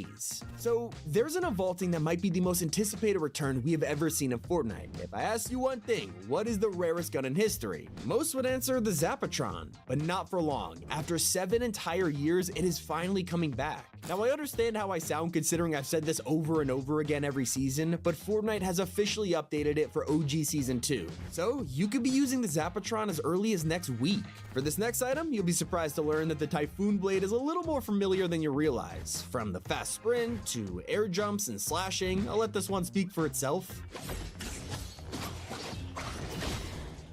So yeah, we've had lightsabers in Chapter 6 this whole time, and no one noticed. The secret collabs go back even further. Remember when the Towhook launcher showed up out of nowhere? It was such a random weapon, and yet we probably should have used it more, because it was actually Spider-Man's web shooters. Think about it, you get attached to vehicles in the exact same way. But why didn't they last long? Well, I guess just because something is inspired by a classic item, it doesn't make it great. But did you know that Fortnite just fixed battle passes from months ago? Ever since Chapter 5 began, players have been complaining about seeing instruments in the Battle Royale pass. I mean, it makes sense. They took the spot of more useful cosmetics like back blings or pickaxes. But with a new update, they just made instruments work as either of those things. So technically, old battle passes just got more cosmetics overnight. Little fun fact, it even adds pickaxes to collabs that totally missed them. Now crossovers like Hobie, Mariah Carey, even Juice WRLD all have a completed set. So you gotta hand it to them. It's pretty amazing that can happen without costing us a single penny. And yeah, on one hand, you have incredible returns like that, while on the other side of the spectrum is things like the Blizzard grenade. Showing you the icon right now, and I bet you can't even tell if this is the Blizzard or the Chiller Grenade. Look at them side by side, and you still don't know which is which. To make it even more confusing, here's the Big Chill Grenade. I'm not showing you the names, and even when I do, you never would have guessed it. Talk about awkward. At least the Nuka-Cola had the decency to get a different model, although with Fortnite giving it totally new animations, you probably wouldn't have guessed it was a repurposed Slurp Juice. Now, no hate for me on this one because, I mean, come on, it was pretty cool. Earlier wasn't the only way the Battle Pass has secretly changed. Ever since Chapter 2, we've had to use Battle Stars to claim rewards. Some of these items could literally set you back like 9 stars, so leveling up felt kind of meaningless, and luckily, that doesn't happen anymore. The classic style of pass has finally returned for Chapter 6, and now, every time you level up, you actually get a new item. The bonus here is you could even turn on auto-claim so you don't have to think about unspent battle stars. Reality augments sadly aren't in the game anymore, but that didn't stop them from being an amazing way to unvault a banned item. Hop rocks haven't been seen in a long time, and that's why the soaring sprints augment was such a refreshing feature when it got added. With this perk, you could basically recreate the classic days of eating a shard in Dusty Divot and just bouncing around. What was once a season exclusive item was now possible again. Then augments got banned, and now we're out of luck. It's not the only time we've been able to grab an exclusive weapon. The mechanical explosive bow was only seen in a handful of seasons, replacing any need for the boom bow. But when Chapter 5 came around, Fortnite made this even better. You'd expect me to say it's just another bow, but actually they replaced it with cluster clingers. Now you didn't have to pull back an arrow or waste time, you could just throw tons of grenades at enemies and it would blow up just like the original item. It is safe to say a majority of BR fans don't really play LEGO Fortnite anymore, and that's why they have no idea that it recently brought back the oldest boss in Fortnite, the Storm King. They took this beloved Halloween character and reworked it into an entire LEGO update, recreating his moveset and design perfectly. In my opinion, it's a pretty good way to introduce the younger audience to a boss we've been fighting for years. Now, not every villain gets to keep their job though. Sergeant Winter has always been the face of Fortnite's Christmas update, like literally every year since Chapter 1. He's been the guy to hand out presents and even drive around on a truck sometimes, throwing gifts at anyone in the area. And that changed in Chapter 6 when he was fired and replaced by Mariah Carey. This one threw me off. You probably weren't expecting an amazing mythic like the Chains of Hades to be copied, mostly because it reminded people of the Blades of Chaos from God of War, and they were so distracted by that idea they forgot to realize it is copied from the Venom symbiote. One of the coolest ways Fortnite has secretly brought back an update has to be the introduction of Wastelander challenges. It is such a shame these never came back because we logged in one day and all of a sudden LTMs like Floor is Lava were possible in normal matches. Take damage when touching the ground? What? Actually, Floor is Lava? Now, a huge inspiration behind this video is talking about flying items in Fortnite. What does Marvel, Dragon Ball Z, and Fortnitemares all have in common? They all have the same item, from the Witch's Broom, Silver Surfer's Board, even the Nimbus Cloud. These have been a get-out-of-jail-free card whenever Epic are stuck on what mythics to add. I'm willing to put my money we'll see another collab remake of this in the future. Don't get me wrong, it's a solid item and does deserve to keep coming back, and the same goes for the Chimera Ray Gun. This was a one-season-only weapon, and fans who missed out really wanted to try it, so for the Futurama collab, Bender dropped in with a surprise, the shiny metal ray gun. The issue with it, when fans got their hands on it, they realized it kinda sucked, and since then, it's never been remade. Now, earlier we saw how they brought back Spidey's web shooters as a towhook launcher, but that's not the full story. Part of the reason no one picked up the towhook is because we already had a better alternative to this classic mythic. Spider-Man swinging was so beloved that Fortnite knew they had to make it permanent. So, they came up with an idea and turned it into an original item. That way, the crossover wouldn't interfere, and thus, the Grapple Glove was born. Let me know if any other item is secretly returned. It's been Tommy, and keep it here on Top 5 Gaming. 50 weird facts in Fortnite. Winterfest has been over for a while now, but when Mariah Carey joined the game, she did something messed up. Whatever you do, do not ask where Corn Peely is. It's almost as awkward as King Kong's appearance on the island. We waited an eternity for the collab to drop, and while you can't become Godzilla, Kong just drops in for 2 seconds and riffs away. To design a collab you could blink and miss, it's crazy. And when we heard the Incredibles were coming to the game, people were so excited to see Elastigirl. The problem was, they legally couldn't name her that. Long story short is DC owns the name Elastigirl, so Fortnite had to secretly call her Miss Incredible, and no one really noticed. A funny detail only old people would notice brings us back to Mariah Mariah Carey. When she appeared in the item shop, Fortnite listed her near Eminem, and if you don't get this, you have to ask your parents to understand. A tiny detail you would never notice is on Shaq's shimmy emote. For any outfit, they smile like this, but when you use it with Shaquille, he replicates the meme. You can try it for yourself anytime you want, but a weird fact that nobody remembers is how sharks had fall damage. Yeah, they somehow accounted for the fact this sea creature could jump off cliffs.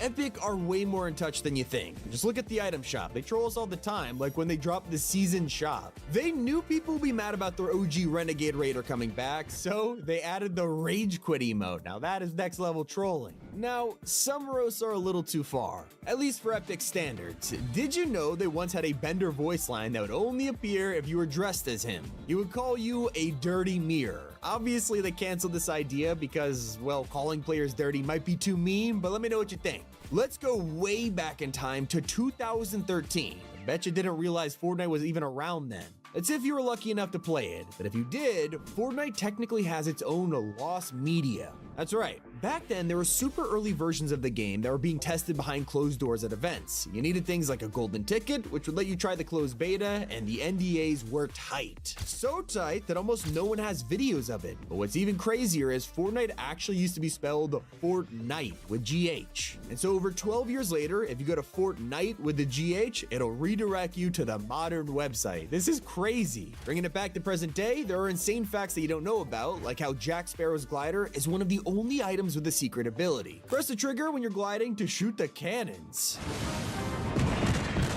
And my mind was blown when I watched the trailer for the Godzilla Kong crossover. Some players were quick to point out that you can spot the Nissan Skyline R32 in this trailer, and it's actually an insane Easter egg. This car is known as the GTR Godzilla in Australia because of its performance. It's a neat little reference. While most people are concerned about how large Godzilla is on the island, I'm more worried about how Snoop Dogg will be able to fit in this tiny box. I mean, who put him in here? Do we need to call an ambulance or something? Another Winterfest secret: when Mariah Carey arrived on the island, you could emote at her NPC for free holiday presents. It's something Sergeant Winter used to be known for. But this was the first time he wasn't available to do it, making it official. Mariah Carey took Sergeant Winter's job. Wasn't the only way they did him dirty. There was a whole quest line showing how Sergeant Winter was actually a bad dude, and Fortnite went out of their way to post a naughty list with just him on it. When confronted about his crime, Sergeant Winter even dropped a secret Scooby-Doo reference on us, saying, "I would have gotten away with it too if you had just been a little less meticulous." One of the most random facts about Fortnite is how Renegade Raider actually used to have blood on her outfit.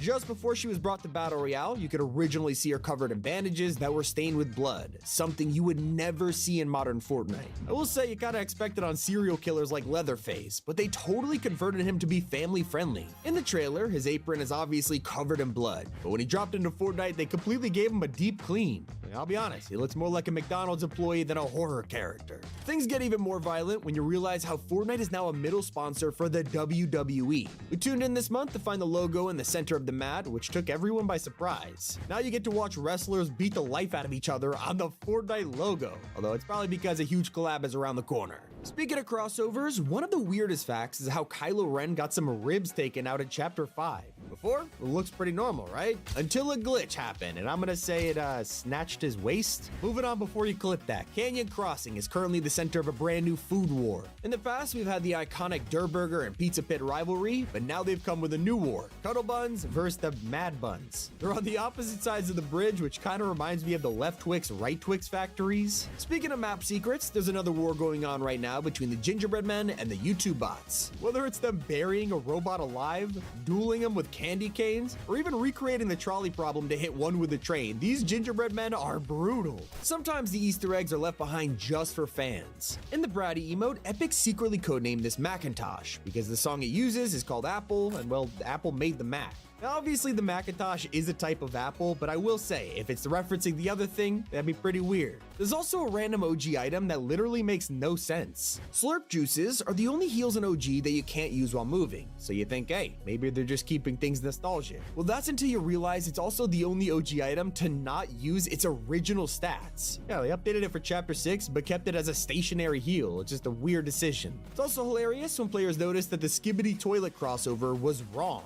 The back bling showed a completely original head that looks almost nothing like the iconic toilet we all know, and there's a reason behind it. The show uses models that belong to Valve and Half-Life, so obviously Epic couldn't get this approved, and they went the creative route. Another fun fact, despite them being best friends for years at this point, it wasn't until the second Marvel season that we finally got a battle pass that both had Agent Jones and Peely included. Weird that it took that long. Just be careful when you put the wrong back bling on them, because there was a creepy glitch a couple months ago where previewing a shop back bling would break Outfit's lobby poses. Look, the results were terrifying, causing them to just stare at you with this really unsettling smile. It's not the only creepy feature on your skins right now, because if you own Mizuki from the Chapter 4 Season 2 Battle Pass, she's currently having, issues? Equip her and take a close look at her face before you realize her eyes are just completely wonky. But there's an intentional reference hidden within Messi's set. If you've been using his emote, you might have felt like there was a different sound when you first bought it, and you're not wrong. And use the emote with any skin, it sounds like this. But equip Messi and use it, you'll hear something else. That's right, it's actually a secret sound referencing an iconic meme from Messi himself. Messi. Even Donald Mustard left a reference to himself in the game, and I'm not talking about The Visitor. Spy Jinx was an old mobile game made by Epic in 2019, focusing on missions and spy bases, many of which got reused in Chapter 2. But even though Spy Jinx shut down, you can still find one part in Fortnite to this day, the earpieces. All of Midas's crew have them and became a staple of the agent skins, with the concept artist even revealing that Donald always wanted them to have a mysterious special purpose. Even with the recent changes to crews, some players have still been able to find the biggest steal of all time. If you subscribed right at the end of November, you could bag yourself both crew packs, 2 battle passes, 2 Lego passes, and the OG pass, all for the price of 1 month of crew. Make sure you'd have to grind them out before the subscription ended, but if you did, you would get 21 skins for $12. Hop in game with any of those, and you actually have a chance of coming up against the Weeknd. Not just the skin, but the real dude. Turns out he actually plays Fortnite often and posts about it online, especially when his skin came to the game and he just got to play as himself. Now I know what you're thinking, but this wasn't just for the collab either. His most recent post was this season getting a win with the platinum icon while using Korra's glider. Really makes you think how many celebrities you might have ran into. Even Mariah probably plays. Speaking of which, she's now in the game alongside her most famous song, which not only gives us a great emote, but the first time Christmas is ever mentioned in the game by name. Usually it's always Winterfest or holidays, but the emote is the first cosmetic to use the actual title. She wasn't the only one added for Winterfest though. Snoop also made a return with the Santa dog outfit, but did you know it's actually based on real life? He sells one piece of merch, which is his version of Elf on a Shelf, and you can even find it in the skin's description. Get ready for Snoop on the stoop. A toy you can find in game though is the infamous teddy bears. They have been around since day one of BR, even appearing in Save the World before that. But did you know there was an extremely rare chance to see a tribute to that? In early Chapter 1, there was a rare chance you could find a teddy bear with a beehive on their head. It didn't really do much except freak players out, but the whole thing is a reference to beehive husks from Save the World.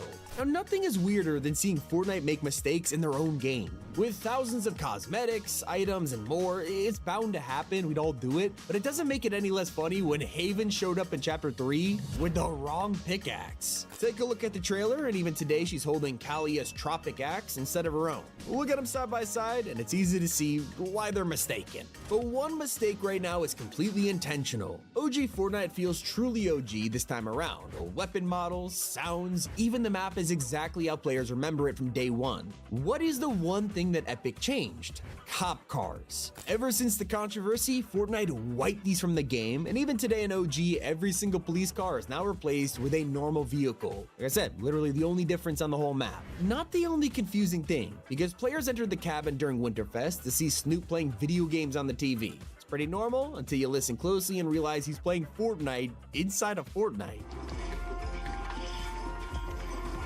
All I'm wondering is, what would happen if he entered the cabin in his game? Last Christmas was even more confusing when you take a look at the collabs we got. Batman and Harley Quinn arrived with new Japanese outfits, which makes sense for the season, so what was weird about it? Well, these got Lego styles, meaning Ninja Batman got a minifigure before the actual Batman skins in the game, despite Lego making loads of Batman content for years. And thanks to Fortnite's own guide, we now know the exact height of characters in the game. According to Epic themselves, they are around 192 centimeters tall, which is almost 2 meters. What I'm trying to say is almost any skin you wear is very much taller than you, including Midas. And did you know he originally didn't have fingernails? Sounds strange at first, but it only gets weirder when you take a look at his newer skin, Ascendant Midas, and find that now he suddenly has them. So I guess the underworld has like a nail salon or something. Now, even when Epic gets the rights to a collab, certain parts just don't work out. Like when we got a new Groot, everyone understood his gamepad backbling was from Infinity War, but this isn't the same one. The one from the movie is a real game called Arcade Defender, so instead, they literally had to make their own. Other times, they will just straight up reuse their own assets. Players have only just noticed that the free woolly wrap we got for a previous Winterfest is actually made for Red-Nosed Raider. If you compare the two, they have the exact same pattern. It's not the only time a cosmetic set got more items years later, because anyone who checked the item shop the past few weeks would have found the new Gilded Scully and Archetype skins. But if these seem familiar, you're not wrong. They were originally added last year, but never released. Instead, we just got their gliders for free in the gifts, and now a whole year later, they came to the shop completing the set. And if you're unlocking the new Godzilla cosmetics, pay attention to the glider animation. Not only does Mothra look perfect, but she also flies straight out of a portal from Hollow Earth, the same universe the monsters are from. Quickfire trivia round. Did you know that Fortnite is already swiftly catching up to the entire roster of Marvel vs. Capcom 3? Like literally they have half of the skins already in game. And also, there's only been one crossover with their own sniper rifle. In the last 7 years, only Mando has gotten a mythic sniper. By the way, here's a cool outfit. This is Recon Raptor, and if you don't recognize him, it's because Fortnite put him in an emote trailer like a year ago, and they just never released him. He looked complete and even had a Fall Guys variant, but no, he's just banished to the Shadow Realm for some reason. Another fun fact, when Platinum Billie Eilish released, she hit a milestone as the 2000 skin in Fortnite. Since then, dozens more have dropped, meaning we now have more skins in Fortnite than years since the Roman Empire. No wonder Fortnite is making so much money, and they're raking in more than ever thanks to their new policy. No more freestyles. For the longest time, we were used to logging in and discovering our favorite outfits now had new designs. That has now stopped. Now most reskins have been separate items you need to buy, even for very basic color changes. Some think it's because LEGO doesn't have edit styles, so they need to do this to make them work in all modes, but I mean, let's be honest, if it makes Epic more money, they're probably gonna go that route. Especially when their Icon series are becoming more popular than ever. For the Remix Finale event featuring Snoop, Ice Spice, Eminem, and Juice WRLD, over 14 million people tuned in to watch. It wasn't enough to beat Galactus for the most played event of all time, but it did break the record for the biggest concert in Fortnite. Pretty cool. Hopefully, we see more in the future. Let me know what you thought was the weirdest fact of all. It's been Tommy, and keep it here on Top 5 Gaming. Godzilla and King Kong have arrived in Fortnite, and they are massive. From new mythics, medallions, and the best ways to use them, here is everything you need to know. So when you dive into a match, you're not going to notice anything, but if you're lucky enough, there's a 20% chance that the first storm circle will bring Godzilla himself. What you want to do is run into this nearby rift and be the first person to make it. That's how you play as Godzilla.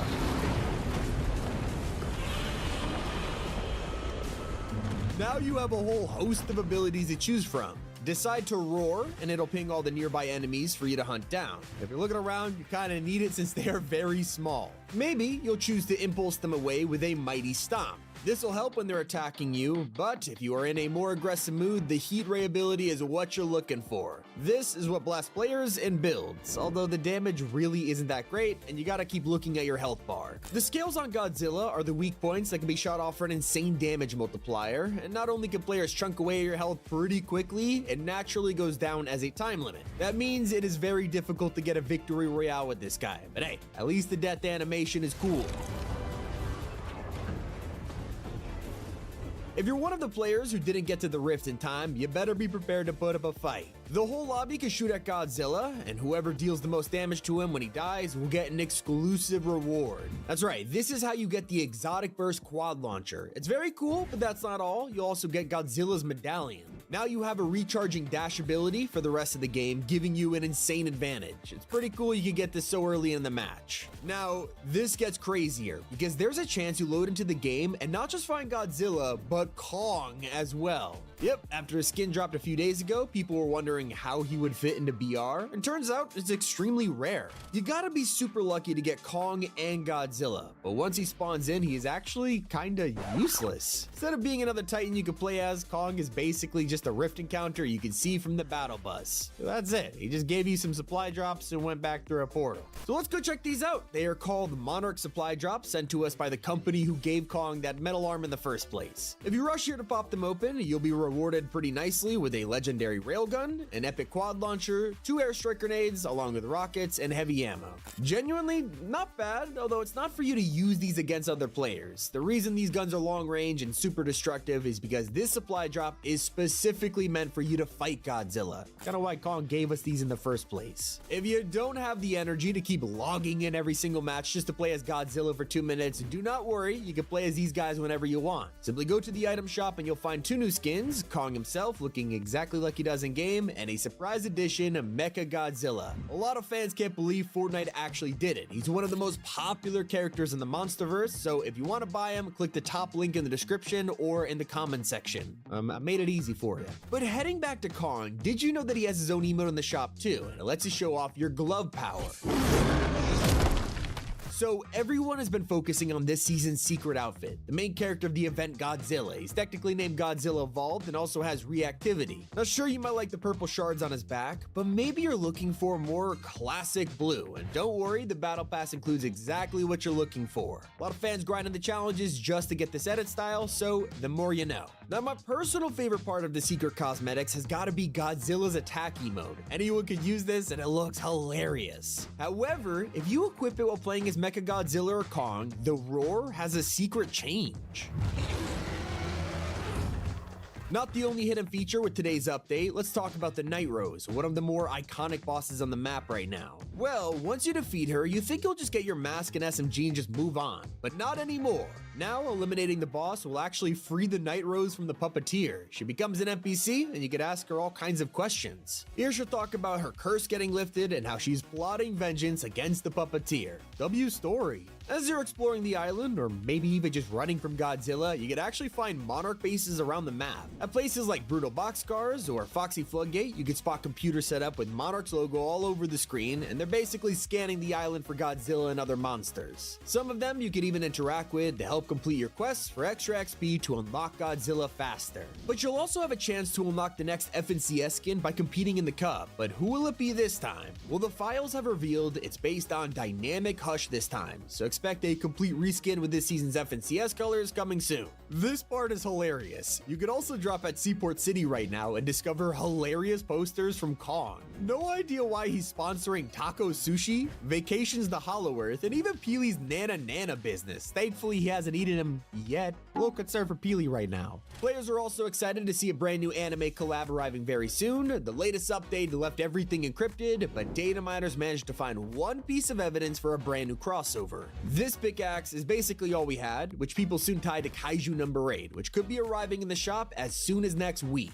And I'll admit, Epic have been going hard releasing so many new outfits this season, both collab and original, and players have been having a blast with how many survey skins have finally come to the game. We are not done yet, with leaks and teasers revealing that both the Monkey and Demon are coming in the next update. Before then, you'll actually be able to get your hands on the real Zapatron. That's right, Epic are officially bringing it back to OG. It's ready and waiting in the files right now to be invaulted at any moment into the mode. Now you might remember when this thing was originally added, it only lasted for like 20 minutes before getting removed. So if Epic really wanted this to be a truly OG experience, just make sure you use it before it's gone, okay? And when leakers checked out the files to see what was hiding in the Godzilla files, they found something very unexpected. For whatever reason, XXXTentacion has an emote in here. It is almost as shocking as the God Tier vault hiding on the map right now. If you go to Flooded Frogs, the water is slightly drained, unlocking a secret hole in the wall. You have to use a void mask to get in here, and once you do, you've just received the holy grail of loot. Soon, we'll be able to mess around with even cooler items like the Wind Grenade. It's an unfinished item that we'll see later in the season, and it creates a mini gust of wind that can launch you in the direction you're looking. I know what you're asking. Yes, you can stack them while flying through the air. It's basically a crash pad that doesn't have to touch the floor. It's gonna be so cool. You're gonna want to to stay off the floor because a brand new trap might be coming later this season. Armored walls are set to return at some point, but alongside them will be a brand new reinforced trap. So it sounds like you'll be able to place spikes down and then reinforce them with an armored wall on top. That's gonna be so annoying. Now, when you have Godzilla on the map, you're hardly thinking about what kind of sprites you want to go after. And as we already know, they changed the Earth sprites to be way easier to find with more per match along with a mini-map icon for each one. Well, I'd suggest looking out for the regular sprites because soon Fortnite is adding more boons to play around with. We're getting a 0-point boon that'll give you 2 dash effects that recharge, which is sort of like a weak version of the Godzilla medallion. We're also getting a fire boon that'll give us a 5% damage increase and a water boon that'll chug splash you for swimming and opening containers. And we're quickly approaching the end of January. I know it's flying by. And when it hits the first day of next month, that means it's time for a new Fortnite crew pack. Leakers have already discovered who we're getting, and this is Haruka, who fits perfectly with the Oni season theme. Although that theme isn't going to be lasting much longer. We're almost a month away from the end of season 1, and next season begins on February 21st. Yet we are getting more content before then. That's all because Fortnite OG season 2 is happening on January 31st. I already showed you the Zapatrons leak, and we've got our first look at the Victory Umbrella, but now that Godzilla's event is out of the way, this is officially the next big update to look forward to. It's everything in the Godzilla vs. Kong event. It's been Tommy. Like I said, if you want to pick up the skins, top link in the description or the comment section, and as always, keep it here on Top 5 Gaming. Fortnite is back after their vacation, and their first update is insane. The OG Zapatron is making waves again, Godzilla and King Kong is ready to go live, and that's just the tip of the iceberg. Here is everything you need to know. So the rarest skins in Fortnite used to be Renegade Raider and Aerial Assault Trooper. Well, if you own the original, the exclusive OG edit styles have been revealed, and you can now transform into a new black and gold design. These are now considered the rarest outfits in Fortnite. But this update has something for everybody with a new massive POI on the island. Let's talk about that Kappa Kappa Pickle Farm. Well, over the past few weeks, it's been developing at a fast rate. So fast that you can now land here and see a huge factory in its place. The only remnant of its past is the house which remains here, but as you can see, Kappa Kappa Pickle is doing very well as a company. And that means that a theory from the start of Chapter 6 is about to come true. Flooded Frogs is a POI that's always been shrouded in mystery, all thanks to the sewers below the water. Players saw these and immediately wondered, does this mean the water is gonna drain? What secrets lay beneath here? Well, I guess we're gonna find out because the POI is indeed draining right now. Now let's talk about the headlining feature of today's update. It's a brand new season for Fortnite Festival, and that means a new artist. This time around, it's a virtual singer, and it's none other than Hatsune Miku. Fans have waited years for this to happen, even Epic's own developers are hyped about it, and if you're sat there wondering who that is, well, you might recognize this song. Yeah, since then she's been very popular, and it's one of the most hype festival skins we've seen in months. You can get her in the item shop or grab her other outfit in the music pass, and she has 3 songs to kick off the season: World Is Mine, Miku, and Daisy 2.0. That's not all. Miku's reign will continue over the coming weeks, as leakers think we'll see another Vocaloid, Tedo, joining the game soon, along with an official Hatsune Miku car. There's already a leaked Octane decal that's been in Rocket League China for 5 years, and it's coming to Fortnite soon. That's along with Miku wheels and an unfinished vehicle boost. And did I mention she has a contrail right now that plays World Is Mine?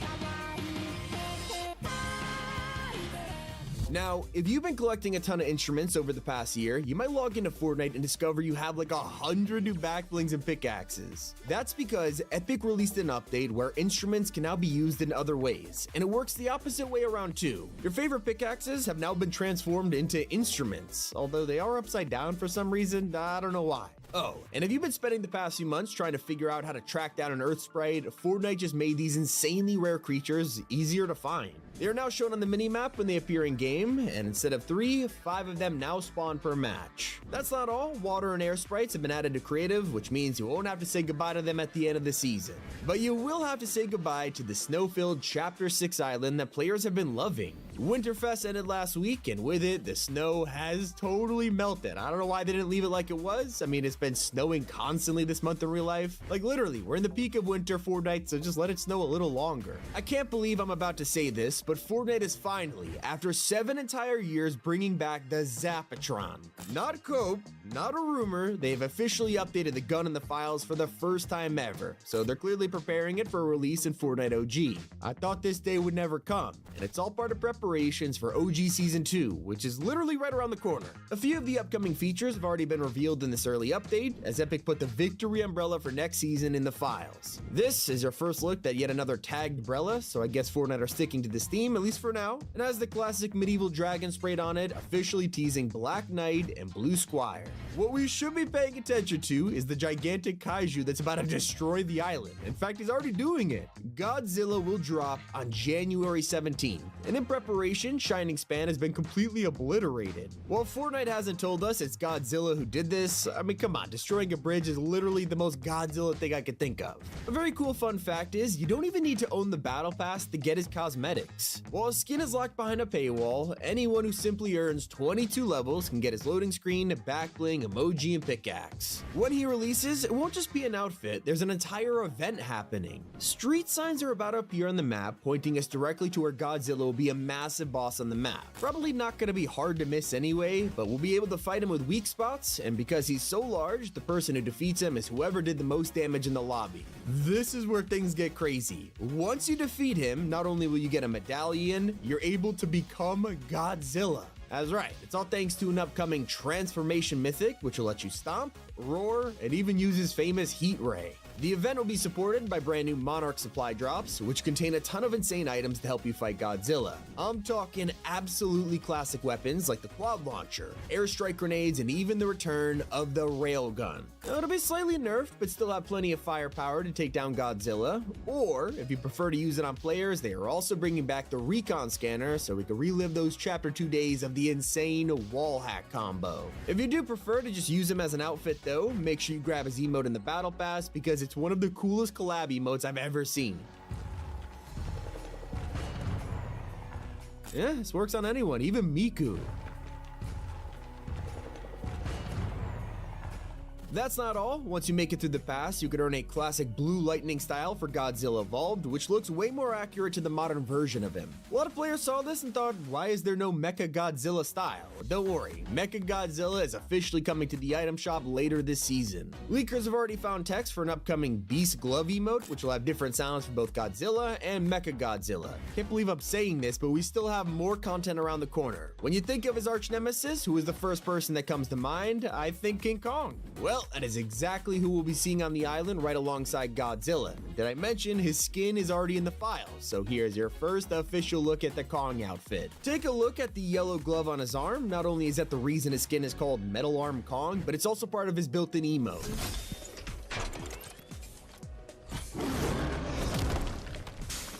And thanks to this other leaked animation, we know Kong is probably going to be another massive boss on the island. I mean, actually, it kind of looks like he's throwing something. Could it be a banana? I'm saying that because there's a leaked boss ability where you transform into a monster, just like Godzilla, except this one is codenamed Throw Banana, and it's part of Kong's mythic abilities. While Godzilla is getting street signs on the map to warn us of the impending danger, Kong is taking a different approach. Instead, posters will be showing up with a more favorable outlook on this guy, showing him lounging on the beach or being friends with Peely, even doing a collab with tacos. And who knew Kong was such a celebrity to these guys? Fortnite's next anime collab has been revealed, and we've all been sitting here waiting for the day Demon Slayer is announced in the game, especially during a season about slaying demons. It was a perfect opportunity, and then leakers revealed the next anime. Get ready for Kaiju number 8. Can't say we weren't expecting that one. Players had a pretty mixed reaction to it on Twitter, and it'll be joined by a new entry into the gaming legends with Devil May Cry. All we know about this is that it's coming, but it's from a trusted insider, and fans were not expecting to hear it happen. Fortnite has a pretty good history of collabing with Capcom, so it makes sense. And leakers even think that this announcement means other Capcom crossovers can return after years, like Street Fighter and Resident Evil. But if you're jumping in and already back on the grind for XP, you'll immediately be met with the brand new screen. The entire menu has been rehauled, with every mode separated into its own tab for easy access. Makes it a lot easier to focus on your current quests rather than see everything at once, and even allows you to check your progress in other modes without switching. One of the quests you'll have to track is the story category. After a month of waiting, it is finally time for the next set to release, along with a bunch of new mysterious items. It looks like we'll be finding fragments of the Zero Shard Meteor and then use them to craft a special blade, so make sure you complete them for bonus XP and lore. The story keeps evolving with the Night Rose boss soon getting deleted. Yeah, in the coming weeks, Demon's Dojo will no longer have the giant boss fight with her for the Mythic Mask and SMG. Instead, she breaks free of the curse, becoming an NPC. You'll be able to talk to her about the lore and maybe even buy the mythics instead, so get him for defeating her while you can. The same goes for DC, which is slowly making its return to the item shop for a very limited time. Each week, we've seen the older collabs return, from Wonder Woman to The Flash, and now it's time for the next batch. Finally, the Batman pack is making a return with brand new LEGO styles. That's not all. Deathstroke, Dreamer, and Batman Who Laughs will all be back soon, so be sure to check the shop daily and maybe use code T5G if you want. At least you'll be able to use your outfits for longer and reload now without being shredded by the minigun. It has now finally been sent to the vault, ready for more new items to rotate in later this week. And if you're hopping back into Festival to play the new songs, there is more than just Miku's instruments on offer. Like I said, your existing pickaxes and backblings become usable, and you'll also be able to pick up some brand new ones like the Shamisen bass, Kintsugi guitar, and even a vending machine guitar. Probably mispronounced that, but it is what it is. We haven't seen the last of Ice Spice or Juice WRLD either, with their own cars on the way. Their decals were re-added this update after being removed earlier in Chapter 6, so expect some new car skins to arrive for them in the future. If you're not interested in cars, you'll probably want to hear about the brand new Peely skin on the way. Thanks to the Kappa Kappa factory taking off, we're now able to explore inside and even find a drawing of Peely as a pickle. Wouldn't be surprised if it becomes a skin someday. That is everything new. I hope you guys enjoyed. It's Tommy, and keep it here on Top 5 Gaming. Time we are playing Odyssey with my friend Bradley. Bradley, introduce yourself. Yo, how's it going? Cool. This stream is sponsored by Epic Games. Today, we are fighting the Storm King. It's the new boss in LEGO Fortnite. Some people have done it, some people haven't, but it has been a journey behind the scenes. We tried to skip past all of the steps to do it, but I will show a video of exactly what we did and then what we have to do. But once again, thank you to everyone who's joining in. Let me pull up the chat. What's up, Crazy, Doggo, Samuel? Thank you for joining in. How we doing?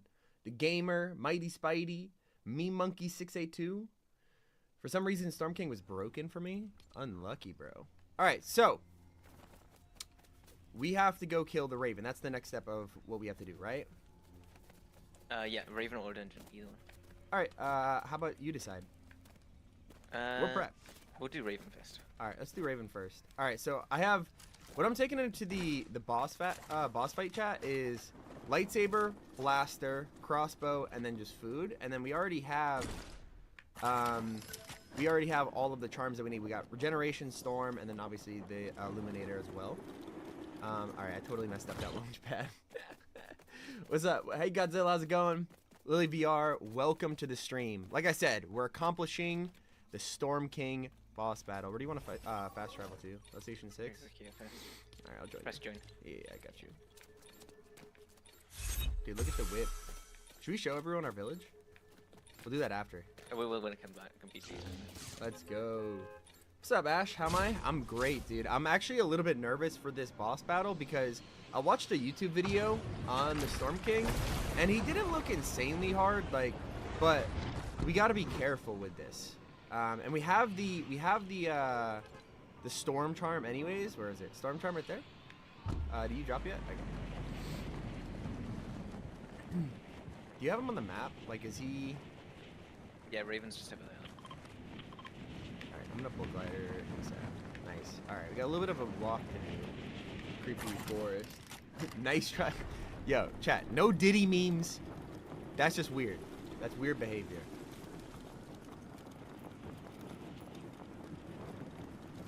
Well, you gotta catch up, Bradley? Just checking the storm. Am I excited for Godzilla? Dude, everyone said that Kong and Godzilla weren't gonna be a thing.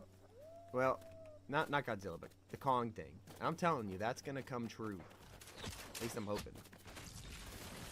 Alright, let's just run past all of these guys. Alright, we got 170 meters to go. Love your videos. Thank you, Shay. I appreciate it, dude. How do I craft a lightsaber? Well, you gotta watch a video. You even know how to play LEGO Fortnite, doggo? Yes, of course. Dude, I have to be able to know how to play if we're gonna be doing the Storm King boss battle.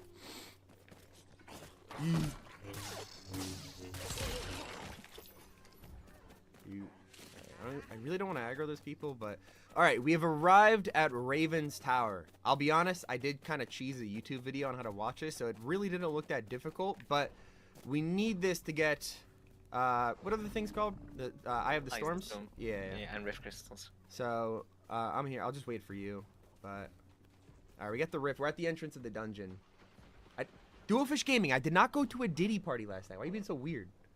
The Void Keeper, what's up? Ghosty, how's it going? Juicebox, hey, thank you guys, appreciate it. Hey, Arcade, thank you for subbing. I appreciate that. I appreciate it. Let's go. Welcome, Bradley. So the Reaper boss that we're about to fight, it doesn't seem insanely difficult, but once we defeat this, I want to play a YouTube video of how to do the Legosity Storm King boss. So that way everyone can kind of see the steps that we're taking. Because we're kind of like, instead of like doing every step, which would probably take hours, we're going to try to keep it a little simple here. And just kind of do the end part here. So we're almost done with this boss.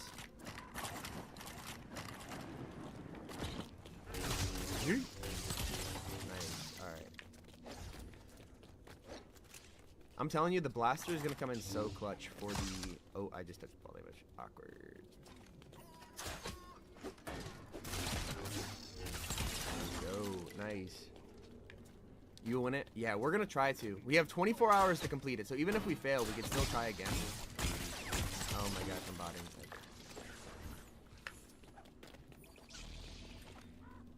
And so it's gonna be a tough one, but I think that we could do it. I think that it shouldn't be insanely difficult. I'm just taking unnecessary damage at this point. Yeah, what type of those plants? Yeah. I don't think you have to like avoid it. Or,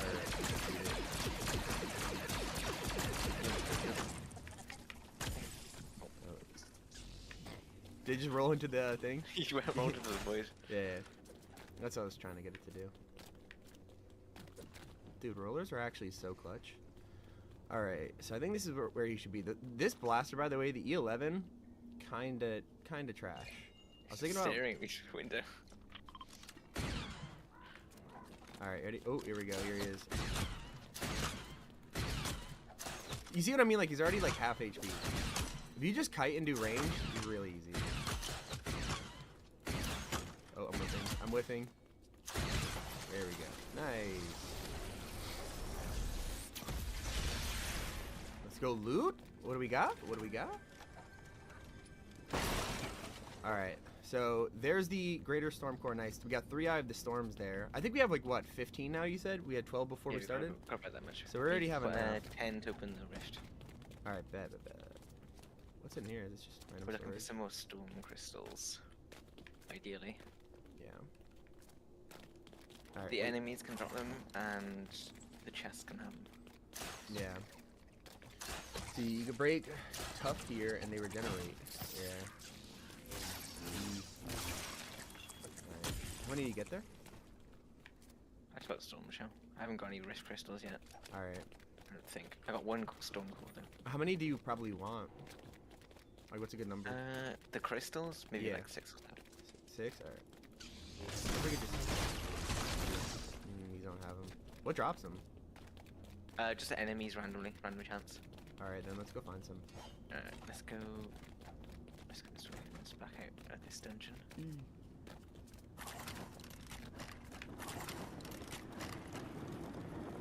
Oh, I hope I make this. I hope I make it. I'm good.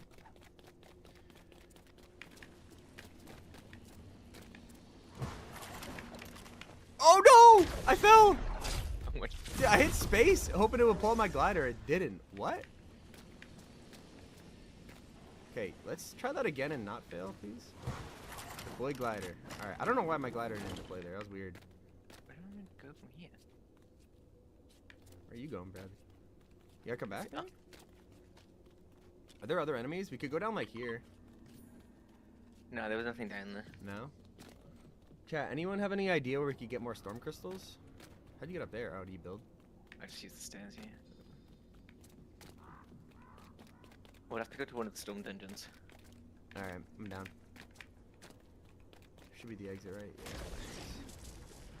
All right, yeah, we gotta find more storm crystals before. Let's go. Other islands, yeah. It's okay to be trash because it's a trash can, not a trash can. That's a good saying right there. I like that. I'm a trash can, not a trash can. Do we have a bus station nearby? There's one at the storm village just over here. Okay. Maybe we could try to just quickly glide over there, you know? Or we could just like probably jump from this mountain right here. We've also should have enough Eyes of the Storm now to upgrade the village, so we can activate the final phase. Let's go. Yeah, we do have to go back and upgrade the village. And maybe we should show chat around, you know? Jasper, we'll show is them this how you upgrade the pre-recorded? village No, dude, we're actually live. Top 5 Gaming live? Crazy? I don't stream often, and when I do, I always lag, but I think I figured it out this time, which is good. Crunchy, are you gonna stream more often? That's kind of one of my goals this year, is to start streaming more often. But I don't know, I make a lot of YouTube videos, so it kind of depends, I guess. Let's go. I haven't played Lego Fortnite since it really came out. Would you say the new content is worthwhile? It's definitely, it's different from when it first came out, right? I was hoping that they never added PvP between you and your friends, right? Yeah, they added it. It's a setting to. Oh, no way. I got it turned off to make it. Yeah, you're lucky. There's a lot of new content. I mean, if you like other survival games that have boss battles at the end, I mean, this is very similar. And I don't know, I really did want to just check out the Storm King boss battle because I've completed the others, and so I wanna see how difficult this is. Come on, glide. There you go. All right. This is the Storm Village. Welcome to the Storm Village. So this is kind of like one of the key pieces here. Where's Ruckus? Ruckus. There he is. Coral Ruckus, a survivor. You must be tough as a tornado. Here to stop the Storm King. He has wormed his way into the rift at the heart of this world. All right, cool. Nice consuming. Blah, blah, blah, blah, blah. So this is how you get to him, is the Tempest Gateway. But someone or something has it sealed tight. We could really use your help. You've done it again. Look at that. Your hard work means our base camp is ready to level up. All right, let's upgrade it. You looking around?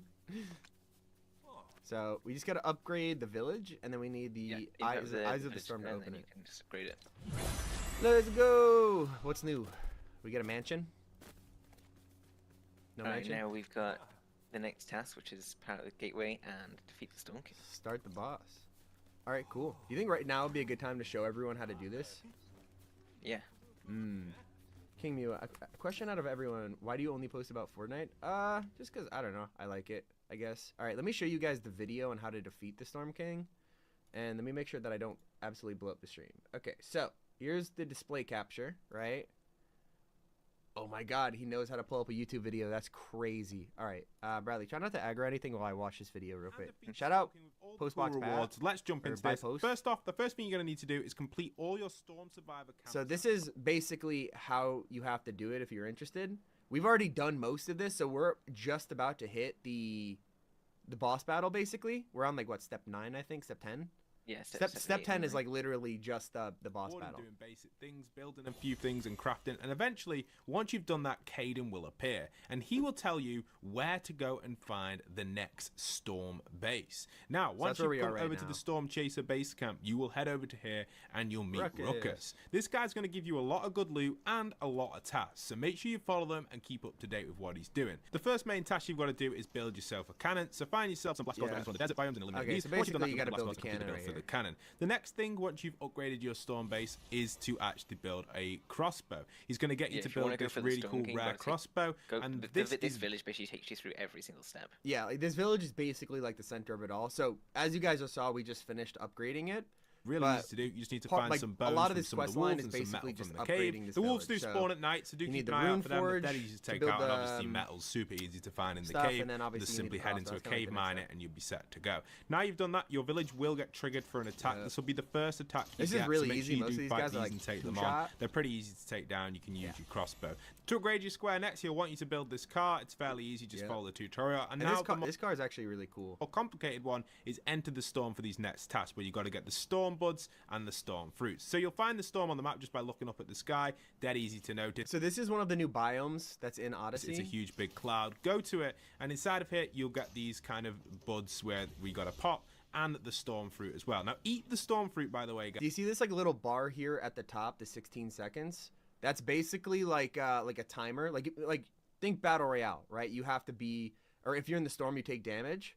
So you can use the storm fruit and other things to basically give yourself longer in the storm to kind of complete this. But you need to make sure that you're consuming these because it runs out. Because what it does is it extends the amount of time you can spend in the storm. Now you've done them, you can upgrade your square again, So and just now keep you've got to collect an upgrading item of the storm. Now, to get an item of the storm, you have to go back to the storm. I recommend building the storm charm. These the storm charm is literally necessary to do this boss fight. Because I think the charm that we have, Bradley, gives us what, like 10 minutes in the storm, something like that. It gives us an extra minute or so, I think. Minute, yes. You do get a chance because this allows you to So spend you see how longer now his timer's like a minute 45, so you just don't need as much storm fruit. You're still probably gonna need them, but in the storm. All you gotta do is find one of these creatures with an eye, take them down, and this fella will drop Yeah. it for you. You can get the Eye of the Storm from him. Now you've got that, you can see the time's extended from our charm, and we can get out of there and focus the Jaw of Steel task. Now this one's a little bit more complicated because you've got to go to a rebel outpost. So I recommend using one of the fast travel methods with the battle bus, getting one of them, head over to a rebel outpost. Isn't it crazy to look at like a Lego video game that's built in Fortnite and just seeing stormtroopers there?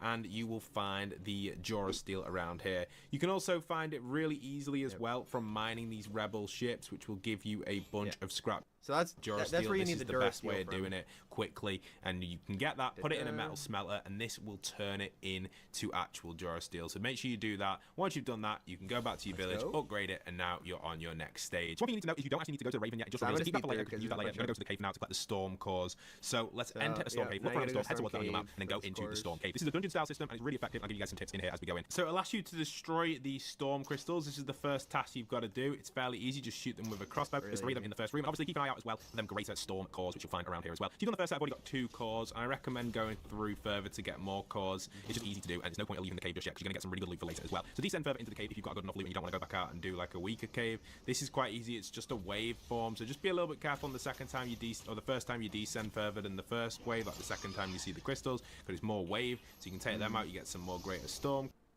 Storm King effect is not active in the Storm King fight. No active timer there. Yeah, no, you are right about that. So once you actually get to the now boss you've fight, got the you don't option need to descend further. But this walking time again, up there, it's just the same as helpful to before have. with the 3 crystals. Break that, and then again you can descend even further, which is going to be a wave system again. So just fight the waves off again. It can be a little bit harder the further you go in, but you can just do it quite easily. And you keep repeating this, and you're going to be getting better loot. And then eventually you're going to get down to the Storm Thunderlord. Now this is a mini boss, it's not a mega boss, and you can defeat the Thunderlord.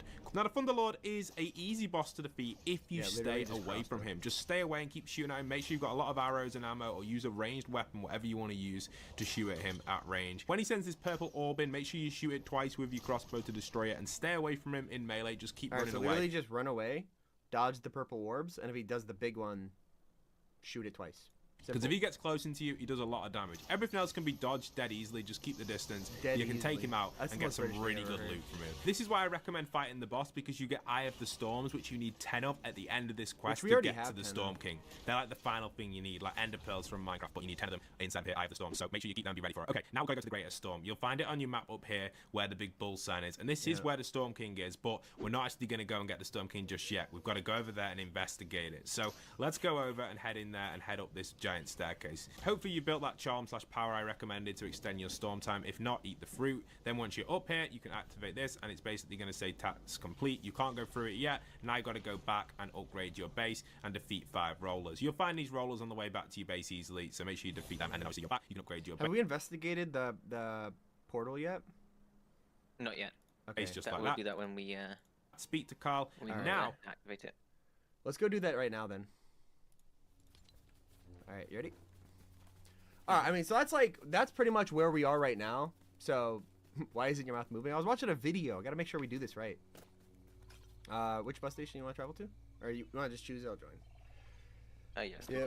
Try live streaming a battle royale reload so you can learn how good you are. I'm not great. I normally play 0 build though, because I just am trash at building. But yeah, I mean, I do have good aim. I play like other games like Counter-Strike and stuff like that too, so pretty cracked.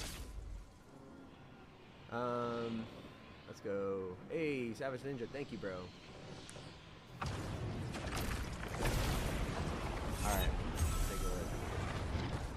obviously think less driving.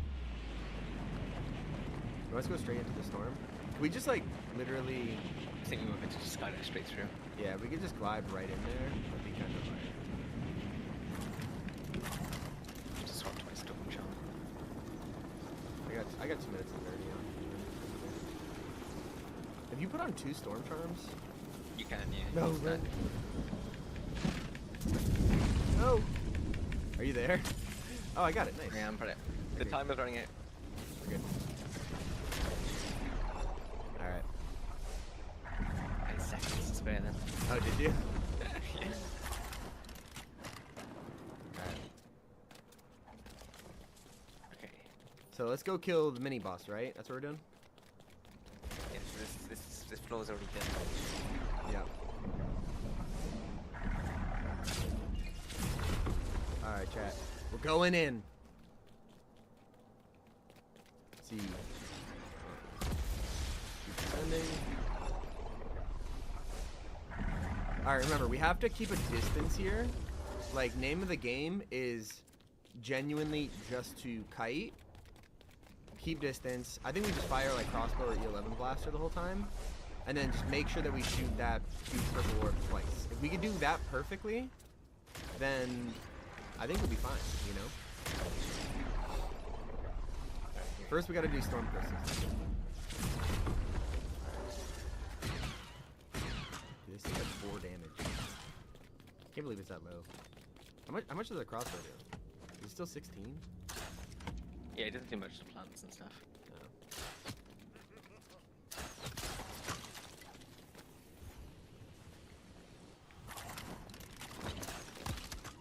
Oh, just took all damage. GG. Okay. Wait, what? Yeah, I'm trying to break in here. You just like it. Alright.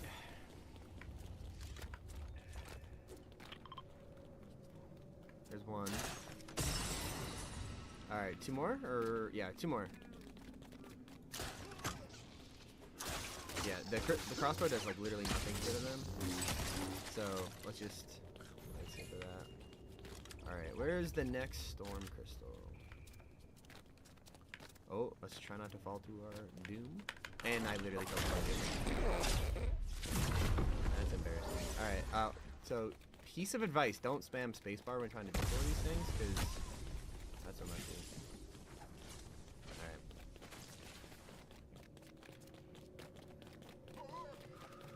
Alright. Alright, is there someone behind us? There is, hang on.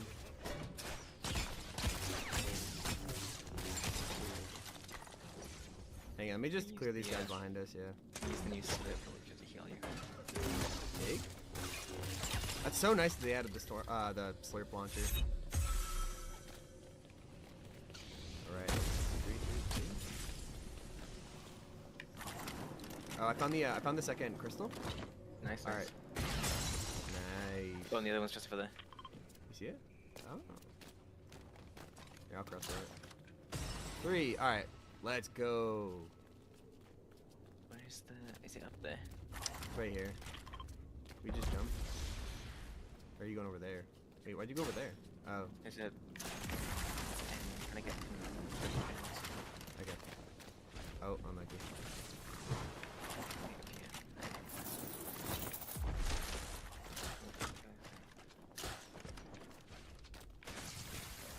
Alright. Oh, I found it. It's in here. You got it? Wait, where'd you go? Yeah, there's entrance in here. Alright, nice. There we go.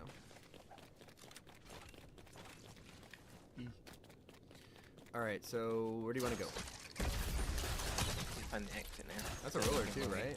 Do we need to kill 5 of them? Alright, no, we already done that one. Just need... Have you got any rift crystals yet? I have 1. Okay, nice. Dude, he's attacking me from behind. That's so weird. Alright, let's go down here.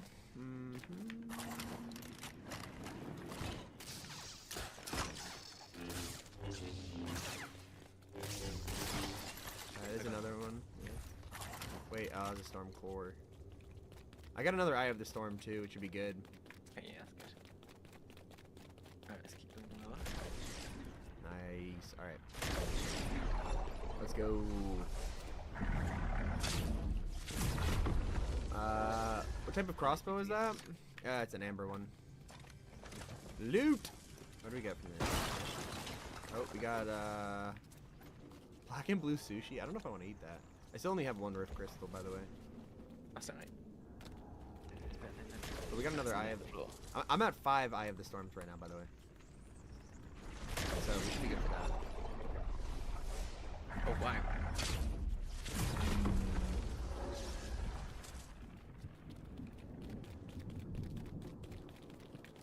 Alright, let's keep going down. Chat, how many of you guys have actually beat the Storm King?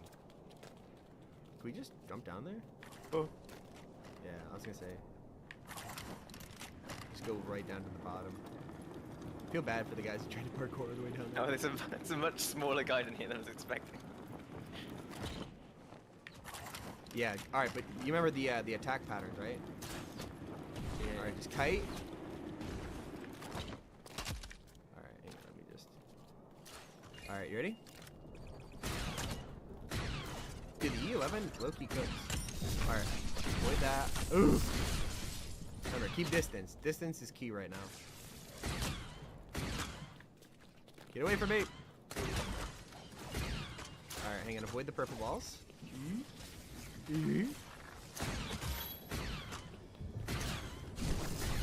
Remember, the big one, you gotta shoot it with a crossbow twice. Oh, my 11's broke.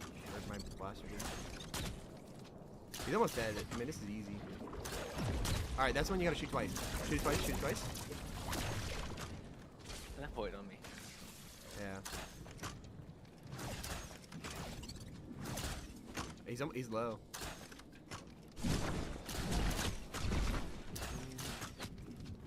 Should be like 1 HP. Nice. Yeah. There we go. Alright, we get. What sword is that? Oh, we got an amber sword. Ooh. I didn't get any more storm crystals from here. Weird. Sorry, I meant a rift crystal. There's a storm room tomb, sapphire spear, and an emerald crossbow. Well, we need this. Big. If I read this, we'll get some more enchantments. Nice. All right. Nice. Force 2. Alright, that's this dungeon complete. Next step done, chat. Here we go. Took 6 times to actually defeat him, Crimson. Yeah, I'm hoping that we could do it first try, but chances are it might take a couple. He's got to learn the attack patterns. I watched a video, so I kind of have like a decent idea, but we'll have to see. All right, we gotta go upgrade base. Bone's gone in this area now, so we're free to just roam around. Yeah. Do you want to even fight these guys, or should we just try to get to bus travel? We need to get to the bus station, which is over here. There are only storm guys in the way, then they drop those crystals. Yeah. It's the rollers, right? Any of the enemies have a chance of dropping the crystals. Oh, perfect. Okay. All right, I have 2. Chances. How many do we need? I've got 1, so we've got 3. So we can make 1 legendary weapon. Nice. Oh, why did that just send me? Okay, whatever. Unlucky. Let's go. Legit almost beat Storm King alone. To do it solo is crazy.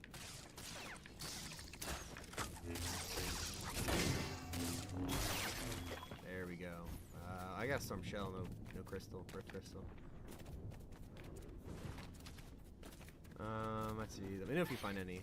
Oh, little lighters. Yeah, just silk on them though. Let's see. We gotta look for the rollers. Oh, there's one right here. Look at the shield trick when he rolls at you. All right, 2 more arrows to do it. Nice. I think is that it? No, I just said my storm shell. All right, we'll keep going. You said we needed 5 of these things? We got, it's 3 per rift. So we got 3 already. Okay. We should try to at least get you one too, you know? Alright, 1 shot. Is that it? I didn't see it.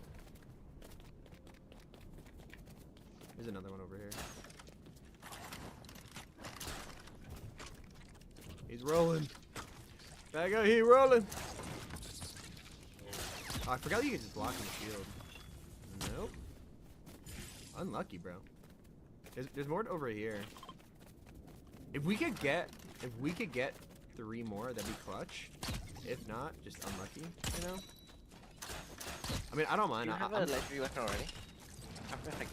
I don't know if it's legendary. I mean, we have the lightsaber, obviously, but everything else is just epic. Okay. Yeah. Alright, I'll just put the E11 back. Oh, you have one. You have one at the top. The sword. Am I blind? The Ember Sword? It's not legendary yet. It's got like the empty purple bar. Yeah. Wait. The one in the middle. Top middle. Top middle? What, the Ember Sword? Oh, yeah, with it says rifted. Oh. So as you do damage, it'll increase its rarity, and then you'll get it to legendary status. Let's go, beasts. Let's get it. Anyone else play Odyssey? Dude, I don't know. It's definitely worth a try. Like it's a solid weekend game. Like you could do a lot. You could do a lot. It's worth the try. In my opinion, it is. If I were to rank all of Fortnite's modes, Odyssey is definitely up there. I think like we played Brick Life a couple days ago, and that's still a really fun mode. But it's lacking some updates that could make it so much better that I guarantee that they're working on. So here, let's kill this last roller right here. Oh, shield didn't block it. Brute.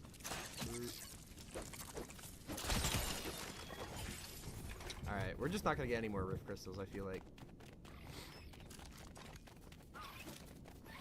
So maybe we just go back and upgrade the sword. How do you feel about that? Yeah. I genuinely, I might just use the lightsaber anyway. So if you want the legendary, you could have it. Hey, sorry, you have one. You have a legendary one already. That's the rifted one. Oh, okay. Then GG. Then let's get you one. Let's go.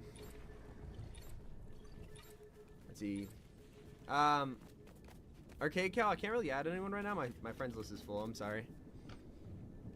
Let's go. Damn. No idea you play Lego? Well, here to surprise you. Oh, I forgot to join you. Unlucky. You going to bus station B? Yeah, bus B. Push B, mate. Alright. Give me a second. I'll be right behind you. Just gotta wait for you to, or for the bus to reset. What's up, Sherlock? How's it going? Do you like the new Fortnite modes? I do. I think my favorite right now is Ballistic, just because I play like Valorant and Counter-Strike and stuff like that. So, this is a really good mode. How long does this flight last, bro? Alright, there we go. Alright, 1 sec. I'm gonna be 10 seconds. What's happening? Meme King, we're fighting the Storm King. We're just gotta go back to base real quick, and then we're gonna go battle him. And hopefully do it first time.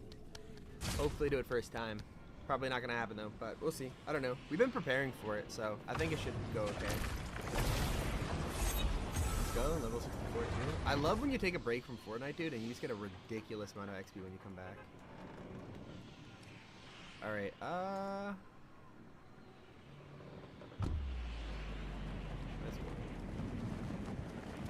Are you at base camp right now? I can't see it. Yeah. Oh, okay. Just took a second You can see what you're doing. Yeah. Welcome home, chat. Here's our base. We got a little farm over here. Yep. Plenty of food to go around. Got the llama statue. Look. Look. Obviously, we are going to pet him. Yes. And the chicken loves us. We got Han Solo. I love that they named all of the farm characters after Star Wars stuff. Hello, Mr. Guernsey. Ooh, 1 wood? Wow, talk about being cheap, bro. Talk about cheap. Do you have those Rift Crystals? Yeah, you need them? Okay. There you go. What else? We got Mr. Durburger himself. Or Beef Boss, I guess. Whatever you want to call him. Chewbacca! That's my sheep. Alright, if you come over here. Come to me. Use the legendary forge. Alright. Take this sword. Oh, is Is it the one that do you just upgrade that, or? And then take these 3 rift crystals. Yeah. Okay, you already give it. All right. So let's go here. Wait, is it this one? Yeah, apply. So we apply the rift crystals to begin upgrading the item's rarity. So epic. It should get us the rifted one. Nice. Okay, so do you need it? Do I have both of the rifted ones? Maybe, yeah. You only need one. You can I use know, one at a but time. do you have the other one? Did I drop it to you, or do I both of them? No, I both of them. You have both of them, yeah. Just drop one. All right, you can take that one. Yeah. Thank you. Yeah, I'm a nice guy. Let him have him. Han Solo, what are you doing? Relax. Let's go. All right.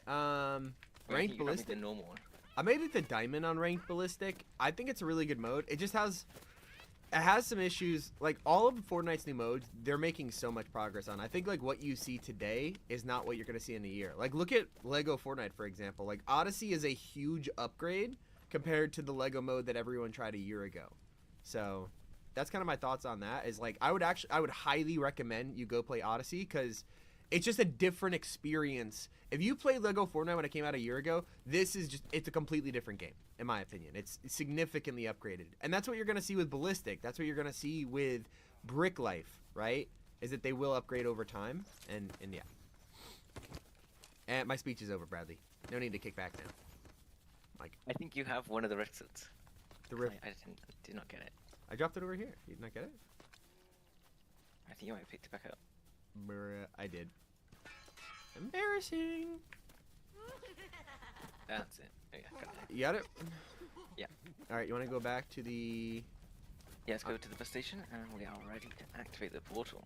All right, it's time to start the boss battle. Here we go.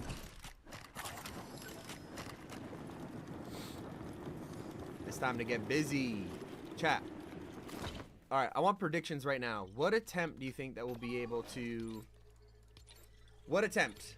First attempt for Storm King? We haven't beat it yet. Press cancel, press cancel, go ahead. Cancel? What? Oh. E. Alright, wait, what? You missed something? Yeah, I forgot one of the potions. Unlucky. I think we could do this. I think we could do it like maybe first or second try, something like that, but we'll have to see. If we do it first try, there's got to be some type of reward for that. I don't know. Maybe an icon skin? Epic Games? Dude, the Midsummer Midas skin as Lego form, it looks pretty sick. I wonder if Fortnite is ever gonna put my locker bundle back in the shop. That'd be fire. I'd appreciate that very much, Fortnite. All right. Here, let me join you. All right. Attempt number 1. I think we could do this in the first or second try. I've seen some of the fighting. Bradley, are we playing survival or expert? This is just survival. Yeah, so just survival. We're trying to make this doable, okay? Donut Monster, L player, L game, L stream, Bo. Honestly, you're not wrong. You're not wrong. Jump, by the way. I'm gonna go.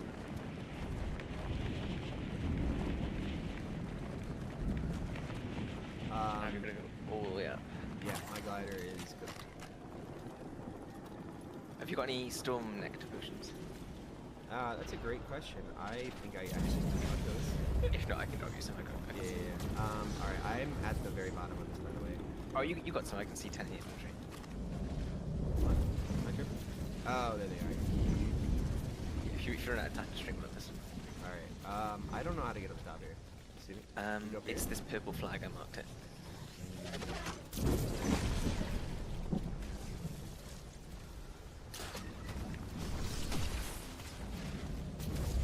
We could probably just take these guys and just keep running.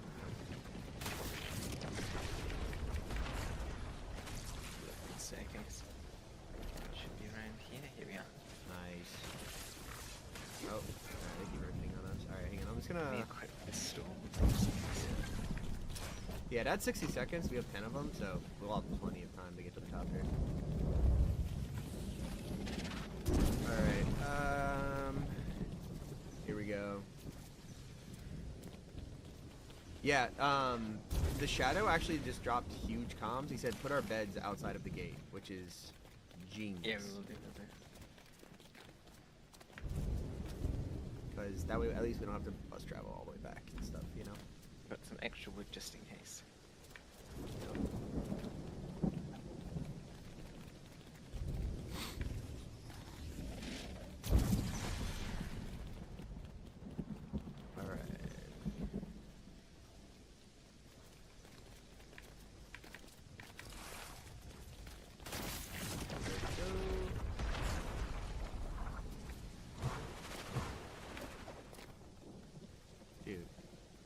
Why so many stairs?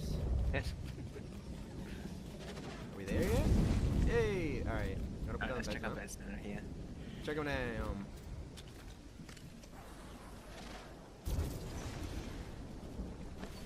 Yeah. Take a little break. Alright.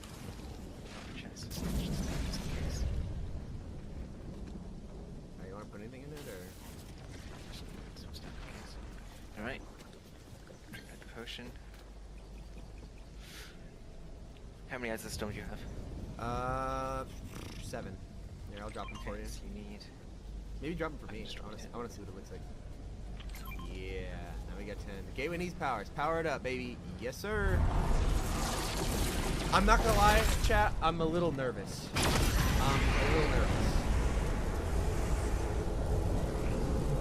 All right. Here we go. Shout out to Epic Games once again for sponsoring this stream. We have 1 hour to do this. Are you ready?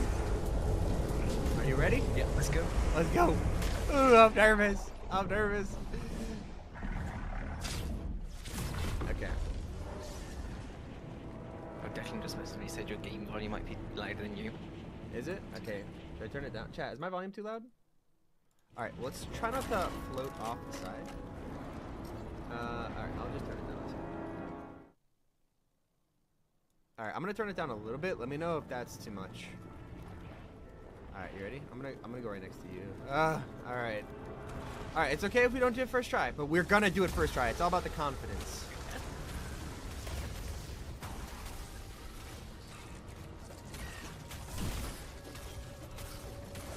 Spawned his gun. Yeah.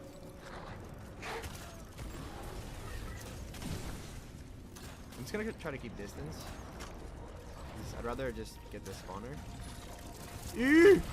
Okay, can I not avoid that one?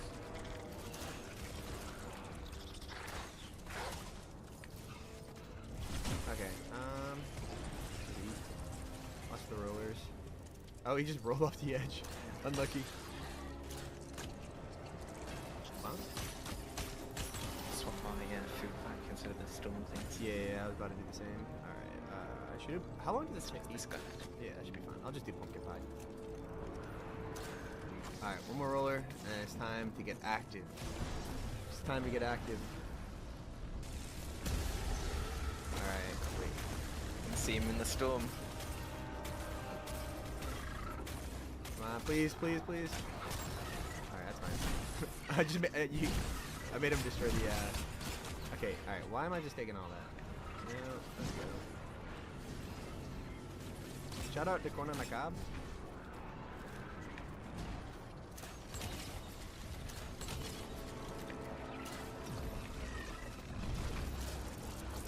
I don't know how to avoid that one.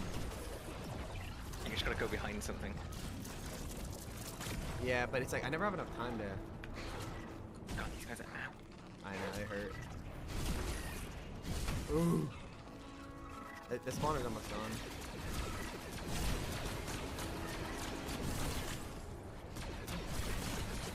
Alright, if this is any indication of how hard the boss battle is gonna be, we might be cooked. Like, what can I go behind to Guy avoid can that? take damage. You think you have to blow up the, this spawner? Down, sorry. Can I hit a trapper shot? Thank you. Alright, we have one more crystal to get. I'm gonna heal up just before. Yeah, same. Alright, he might be spawning now. Oh, you can swap your storm charm back for a regen down there as well. Oh, smart, smart, smart. Where's my charm? Where's the charm? The health charm? Alright, I'll just... The health charm, yeah. Oh, I'm not catching.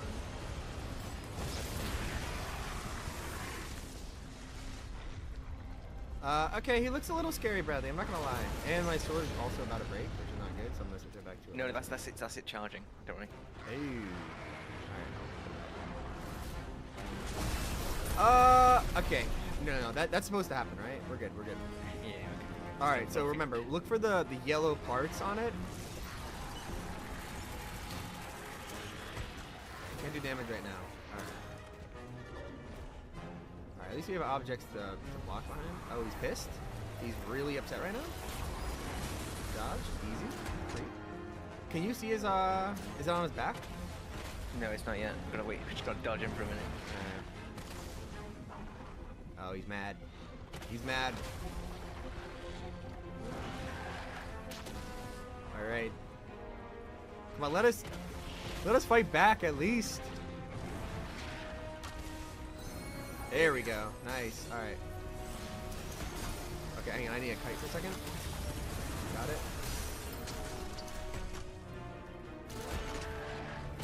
Oh, okay, that hurt. It hurt. Eat the pumpkin pie. Oh, wait. I didn't realize he was stuck. Nice. Alright, one phase down. That's not bad. That's not bad. Light work. No reaction. Light work, no reaction. Here we go. Oh, he's going to try to do his thing on me again. Alright, focus crystals now. Just try to keep it out of range, and then if you could just kind of keep an eye at him, then we should be good, you know? I'm just trying to...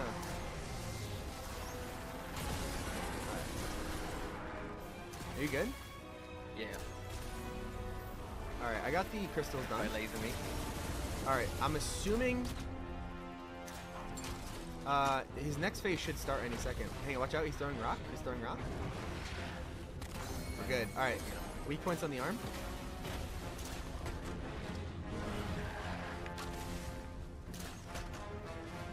Alright, we gotta just do some damage here. If we can just get that arm stuck again, that'd be free. Dude, he swings so much, it's hard to hit him with a crossbow.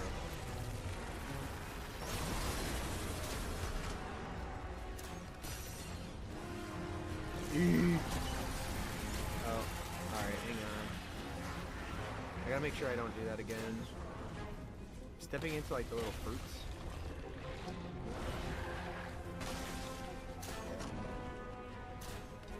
It's about halfway. Just you gotta stop moving. Wait. Oh, he did it. He did it. There we go. Slam him, Bradley. Slam him. Nice. Perfect. All right, hang on. I'm gonna eat a pyro quick.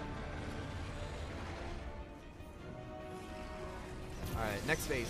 Here we go. Okay.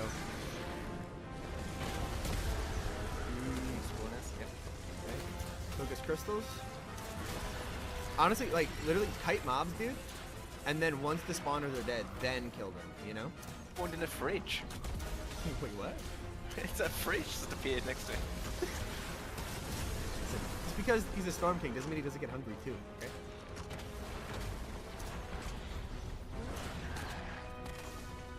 You got the last crystal or no? Can't see Yeah, I got it.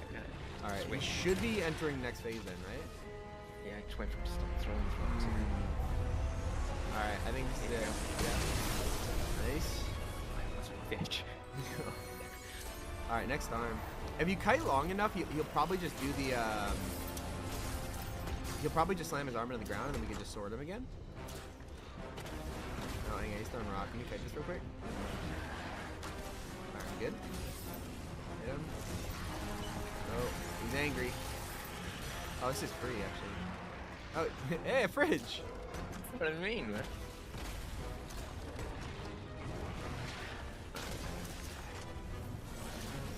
Oh, hang on, laser. Ooh! Nice. Hang on, we got damage. Rock, here we go. Oh, hang on, that kind of hurt. Well, actually, I didn't even take damage. Okay, take it. One more, Bradley, come on, let's go! Alright, hang on, it's Horn. Alright, so now we gotta fight. Yeah, he should fall down, and then we just go in with swords. I'm ready for it. Ready? Go. Nice, perfect. Alright, here we go. How are you doing on health? Are you good? Yeah, I'm good. Alright, nice. The bench? You wanna sit down? Or toilet? I don't think I want to sit down right now, bro. I'll be honest. Alright, this is Sky. Watch for the falling rocks. Don't get hit by him. He should go into next phase soon. Yeah. Alright, focus crystals. Alright, this is kind of the hard part that I'm a little bit worried about, but if you can just keep eye up. I almost got one down. Ooh! Okay, we're good. That could have been very bad. Try to focus. We got one more crystal over here. One more.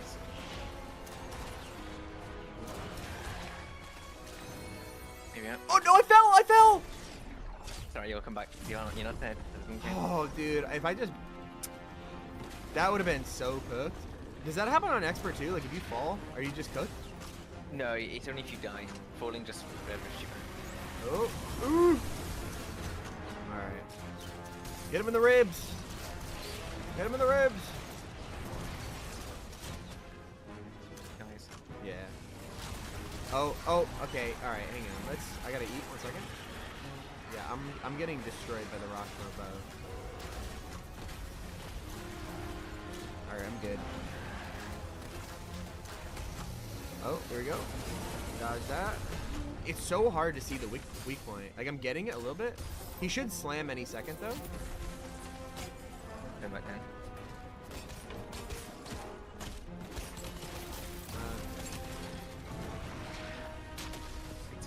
Yeah, me too. Alright, I'm good. He looks like he's about to slam. Yeah. Dude, I'm missing by like an inch. He's almost there, Bradley. Let's get it. 2 more shots. Watch above. Let him cook. Okay, ow. Good. Alright, watch above. Hang on, he's going for whatever laser move this is. Okay. Alright, just stay alive right now. We just gotta wait for the weak point to come back up.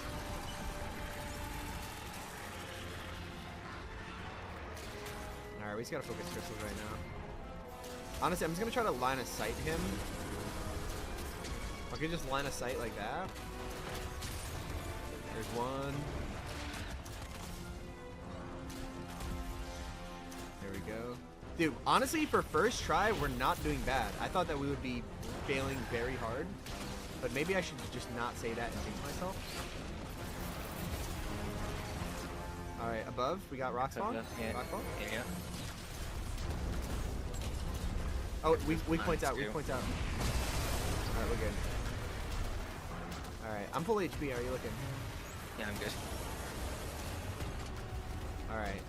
1 weak point down. We just got 2 more phases of this. And then we still have the other horn, and then it's... Dude, we might be able to do this first try. That'd be crazy. I'm really hoping that we get the Cyclops pickaxe. Yeah. You good? Alright, let's go. One more phase. Oh, he is pissed.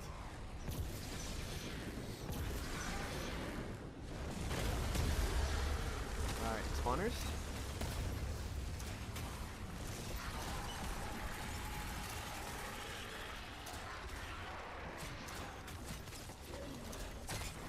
Why does he just spawn? Ooh! Why is he spawning just random stuff? Like a toilet? I don't know where it's going from. Let me just casually go sit. I don't want to sit down right now. Ones with the swords are actually good. What, like they hurt? Yeah, like they swing fast. Yeah, I know. I tried blocking. Ooh! I tried blocking them and just trying to outsword them, but they swing so fast that it's probably better to just stay range with them.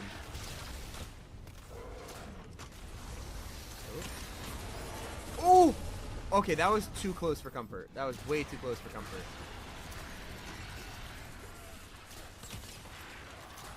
Bro, why is there a TV?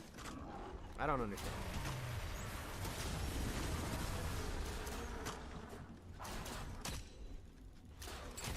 Alright, we're looking good. Just... Oh, okay. Ow, that hurt a lot. I'm eating my pumpkin pie, Bradley. Help! Help me! All right, watch above. Oh, dude, there's like 100 of them above me. Here we Oh, are. we got it. We got it. Okay. One more. One more. Nice. Okay, now we just need the horn, and then it's him. That's it. We can do this.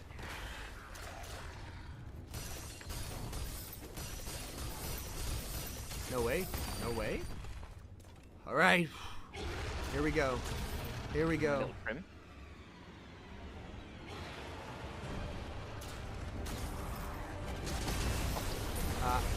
Okay. Oh, he just made the arena that much smaller, bro. All right, this is kind of the part that we gotta lock in. All right, watch things above. Oh, he is so mad at me, bro. Yeah, there we go. Just keep watching above. That's easy. I'm gonna try to get rid of these corners Yeah, before we hang get on, over. he's about to electric beam me. Focus spawners. Let the dude just. Ouch! Okay, hang on. All right, hang on. We need to eat pumpkin pie here. This is start. I felt. We can redeploy, no problem. Yeah. All right, dude. I'm literally already out of pumpkin pies. I'm half HP right now, so I just gotta play. You just try to take aggro, and I'm gonna heal up, and then if we can just keep rinsing back between that, we should be alright.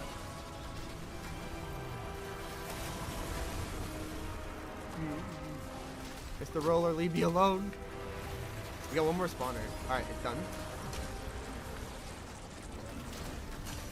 I'm trying to. Oh, I'm staying in the damage. Oh, wait, no, we have another spawner. Alright, spawner dead. Relax, guy. Take out the big guy right here.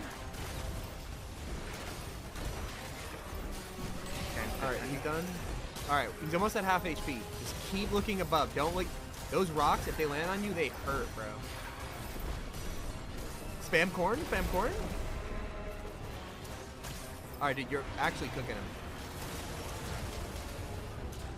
Dude, first try. Chat. First try. Ooh! Okay, I got hit by a rock. I'm okay, though. Come on, finish him off. Go in, finish him. Finish him!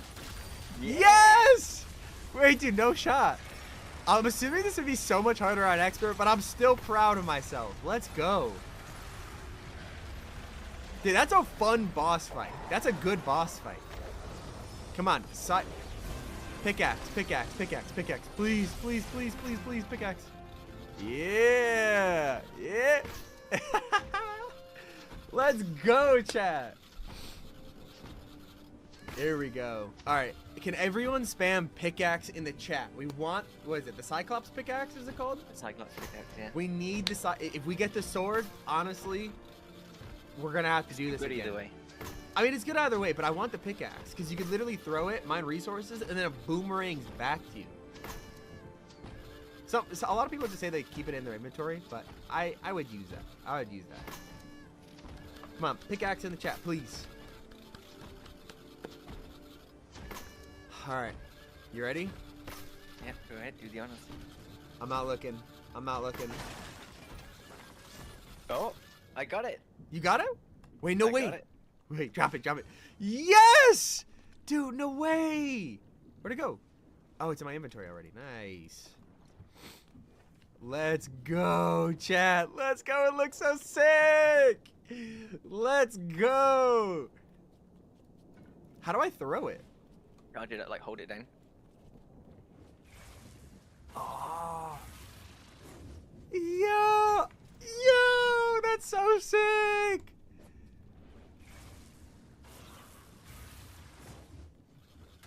Dude, no shot. I wonder if I can, like, farm any of this stuff.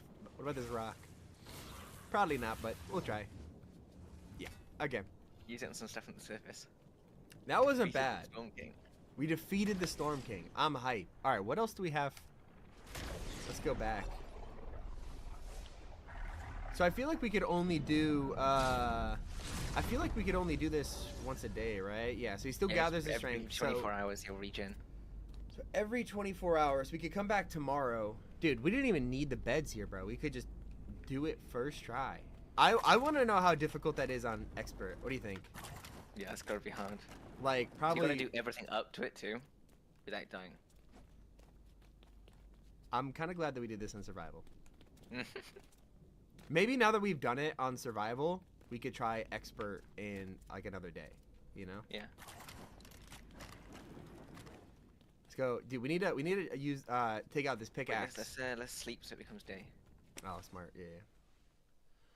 Dude, I can't believe we did it. Once again, shout out Epic Games for sponsoring this stream. Lego Odyssey is actually, I would vouch for it, chat. It's pretty fun. Is it 24 hours in real time?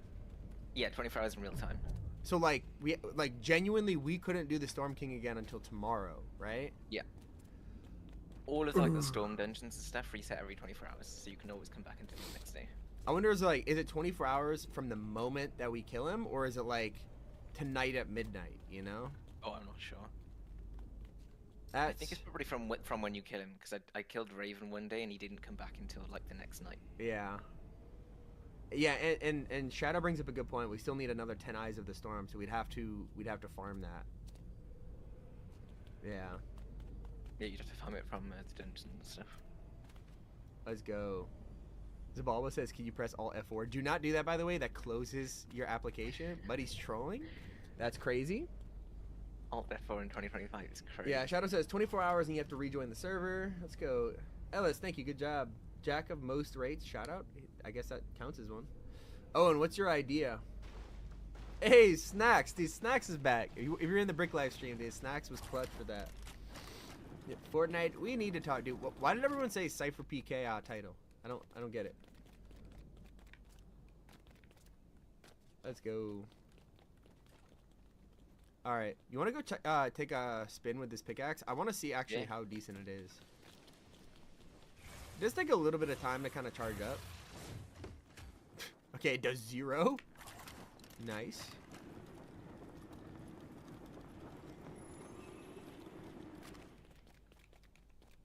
Dude, I'm kind of like... I was expecting us to be here for like 5 hours to do that boss fight. You know? There's a brute down here. Oh. Oh. Where is he? Bruh! Oh, he's in the rocks. My glider just doesn't work sometimes and it drives me nuts. Bro, what is that guy doing?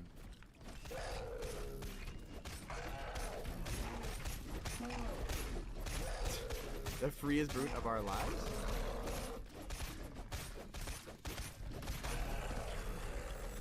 Alright, brute scale. Nice. Alright, let's take this bad boy for a spin. How good is this actually? Like, I think it's better against rocks than enemies. You can try it. Yeah, I just want to see. I'm not expecting it to do damage. Like, it's just clutch that you can kind of like throw it. I think if you charge it up to 3 as well, if you catch it and like instantly throw it again, it keeps the charge. So you haven't got to charge it up to 3 every time. Oh, I see what you mean. Yeah, I mean, it is absolutely terrible for damaging enemies, which is to be expected, to be clear. Oh, dude, I just smacked it for 21. Alright. Yeah, if you want to win for enemies, you need the blade. Mm-hmm. Alright. You want to head back to the village, or anything else you think we should do could be fun? The storm village, and we finished. Let's go. What do you think we get for where's it? the bus station over there? Oh, we should have just jumped from the top there. Whatever. Alright, let's go complete this quest and figure out what our rewards are. Hi Tommy, a while back I killed you in your box PvP map, but I wanted to say GG because I was on your map. I appreciate you playing it, my boy.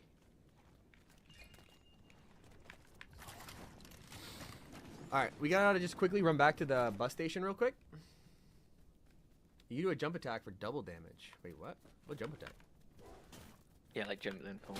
Ah, that poor chicken. Poor chicken. Yeah, I'm a bit morbid like that. Snacks. Unfortunately, me and Bradley are just playing in our duo world. But maybe another time, brother. Maybe another time. What's up, Stormy Plays? What's going on?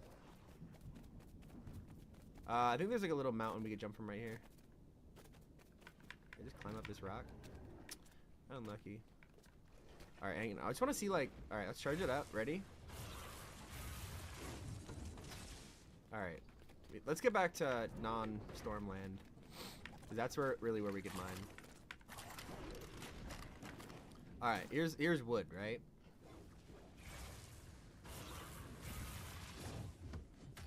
Zero. Alright, we need to get out of here. We need to get out of here, clearly.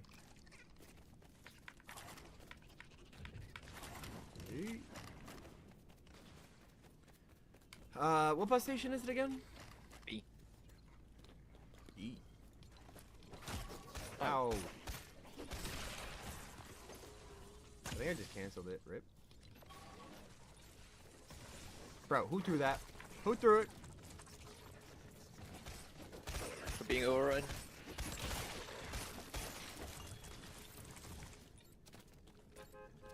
Alright, let's go. Alright. Can I please do a custom game? No. Can you add me? My name is JuiceBro999. Retail, I'm not adding anyone right now. Sorry, bro. What's up, Max Speed?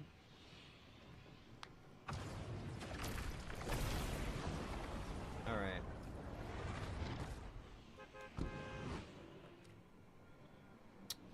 Let's go.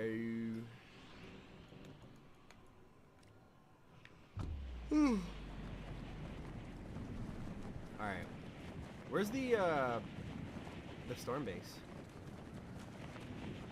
Oh, I think I want to try and stick some rocks on the pickaxe. Oh, true.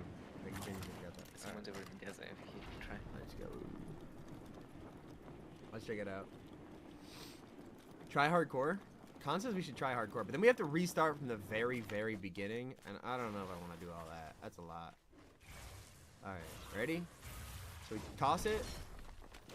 And it's just like, the fact that it auto goes in your inventory is so nice. And like, because think about it like this, right? You need a quick farm, right? So not only can you just throw it, but when it comes back, just throw it again. And just keep throwing it. Oh, I'm not close enough yet. So I just collect a bunch of cactuses. It doesn't work on cactuses, but it works on a stone rock. Only works on rocks. Why is it not charging up? That's a geyser. I don't think I can farm it, can I? Let's try use it on some like obsidian or something. There's some over here. Yeah.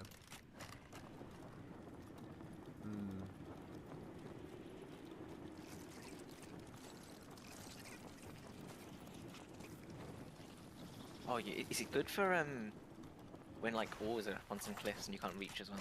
Yeah.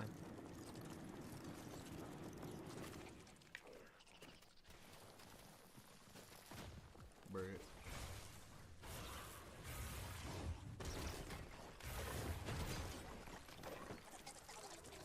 Dude, you can literally just like... I mean, it's helpful, like, just kind of whipping it back like that. That makes it really easy to farm with. Oh, here, come over here. Oh, hang on, I got a ruler on me. You found obsidian? Yeah. Nice. Alright, it's on a perfect example point, too. Is it unreachable? Yeah, it's unreachable. Big. Alright, let's check it out.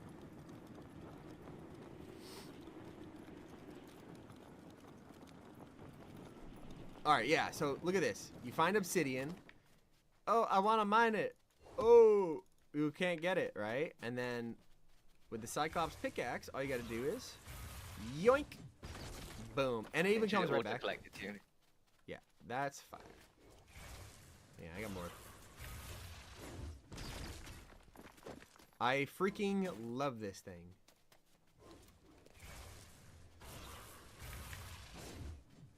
Oh, I can't reach that.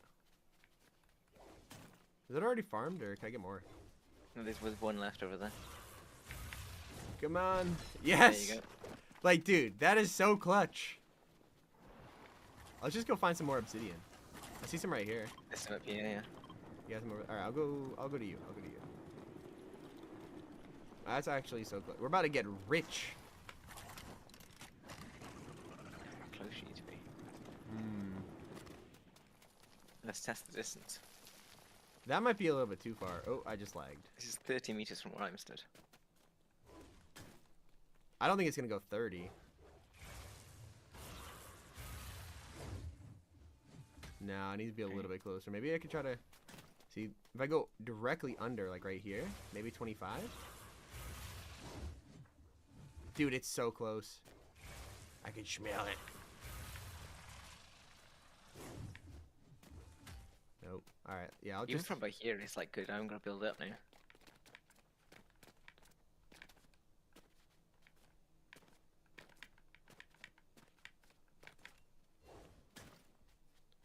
I feel like it's just one of those things where it's like, sometimes it's easy to forget bringing wood, you know? Yeah. And it's just so much faster to throw it back and forth.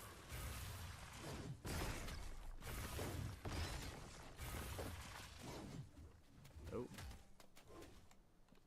Oh. Sometimes I misclick, don't I? Don't get the exact throw. Like, chat. We're already at 50 obsidian.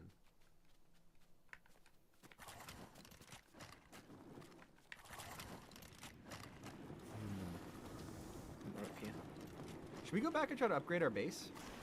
Yeah, on the stone village. Yeah. Let's head to... Yeah, and then we can bust them. Alright, let me just finish mining up this obsidian. I just wanted to bring some back to base. Oh. No,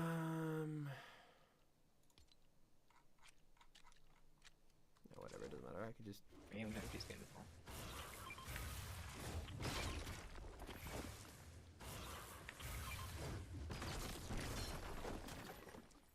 Alright, I got all I need. Ready?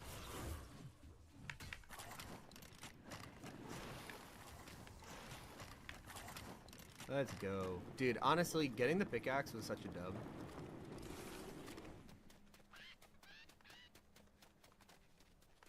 And then we can easily come back another day to get the sword. Pet him, pet him. Don't hit him with a pickaxe, pet him. I'm really trying to avoid my primal urges there. Oh, unlucky. Dude, sometimes my glider just doesn't show up when I hit a geyser. It's weird. Like right there. Oh, it's because you ran out of stamina. Dude, I've been trying to figure out this entire time why it wasn't working. Yeah, it's because you ran and then you no stamina for the glide. Yeah. That's not my smartest moment. Let's go. Do you already know that Lego Fortnite has 2 buttons disabled? What buttons? Yeah, I know we don't need much obsidian, but it's always good to just have it just in case. Dude, I gotta stop running out of stamina going on these freaking geysers. Alright, let's keep going. Go farm Ruby and Sapphire. Was the fight worth it? Dude, we got the Cyclops pickaxe, so yeah, absolutely, totally worth it.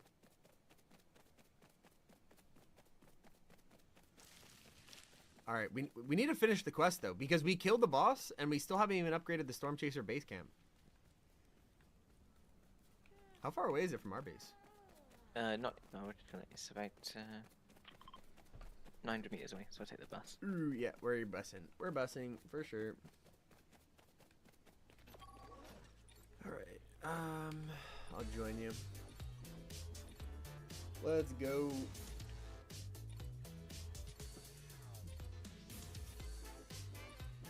You should do a part 2 and get the Thunderclap blade. That's actually not a bad idea. Look at be gaming. It's my birthday soon. Can you wish me happy birthday? Happy birthday, bro. What's up, Levi? Hi, Erica. Dude, I can't believe that we successfully did this Storm King boss. First try. Bradley, I would say that we're a couple of gamers. Wouldn't you agree? Absolute gaming. We're gamers. Alright, do we talk to Ruckus? Or do we just straight upgrade this? So we can finish the village. What's the final edition? I actually haven't YouTubed this part yet. We get a new boat. A boat?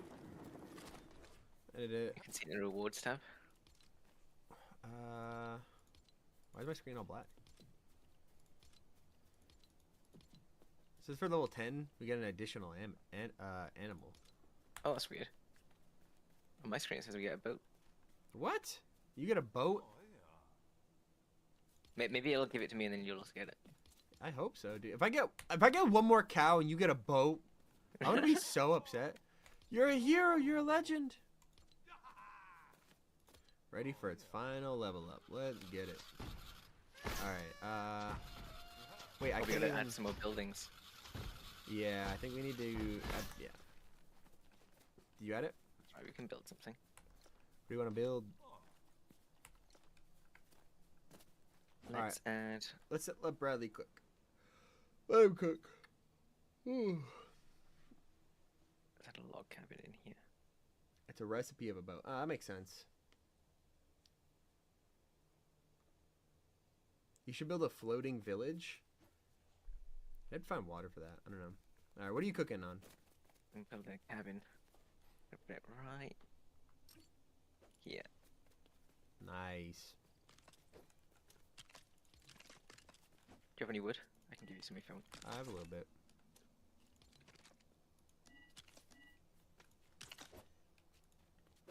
Get a little floor going. How much wood do you have? I got 50. I got 21. Yeah, I can. If you got an axe, if not, I can give you one. You can go grab some. Here. Yeah, I don't think I picked one up. Or did I? No, I don't. I didn't have one here. I'll go farm wood if you want to start building.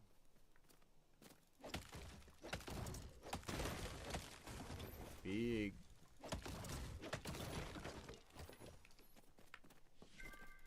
All right, a couple more stages to do. I want this boat. Yee.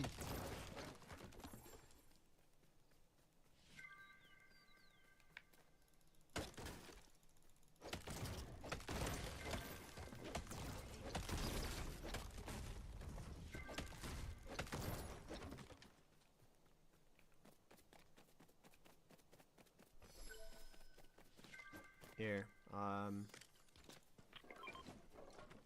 I dropped 70 wood over there if you need it. Thank you. Love what you've done with the place. Is this bedroom or a bathroom? Look at this master bath. Wow. Looks great.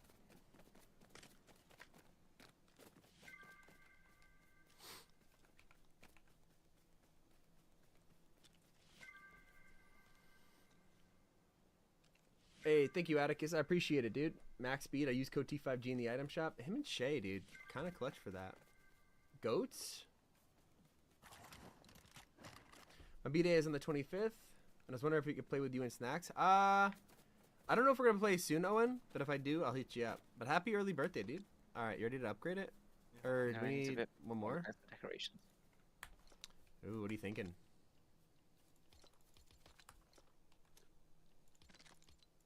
So what we got here. Well, I kind of dropped you on my wood, but maybe just like slap anything down, you know? Yeah, just slapping some paintings in. Picasso? What else can we have? We can place a storm sign on the wall. Yeah, So let them defeat know. the Storm King. Yep. We should have a trophy room. Let's put it in here. Let's put it in here. Trophy room. Right on this wall, right here. Oh. My bad, my bad. I didn't mean to hurt your home like that. Yeah. Put a fancy bed in here too. Yep. Yep. Just because we're sleeping good, knowing the Storm King is defeated. Yep. Smart.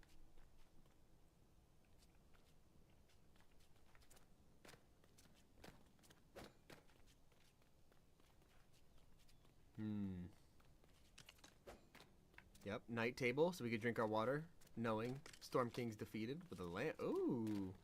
We got upgrade available. Buddy's cooking. Do we do it? Yep. Let's go. Alright, time to upgrade to level 10. Upgrade, you ready?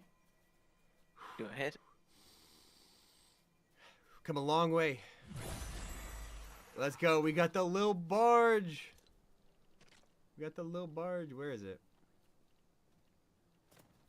Be under utility? This one, I think. Wait, what? He'll find a way to come back. He always does. missions listed in your journal. Already decided to do next. You earn your place as the greatest storm chaser of all time. Let's go. You can build a jukebox? Right, if you open your journal, you can see our final quest here. Now 98% more buoyant. Should we go check out the little barge vehicle for completing it? Or yeah. Is there any other things that you think that we should do throughout this stream? Anything fun? Maybe some objectives to complete? Oh, they got some good milestones here as well for you to keep going. Defeat the Stone King 3 times, the 100 Eyes of the Storm. 3 times, bro. 100 Rift Crystal. Ooh. We can do the top 3 for sure. What do you want to do first? Let me see what the barge requires. See. Oh, yeah, we're gonna need some extra stuff from the base. Yeah. We can go back if you want.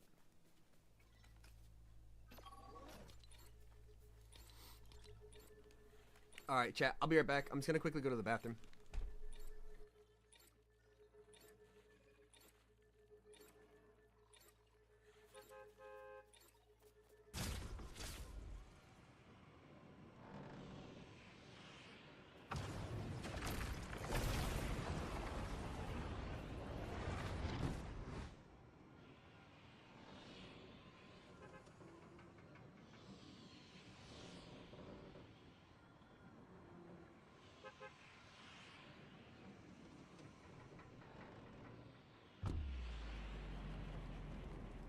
UV Brute shows up, hopefully not.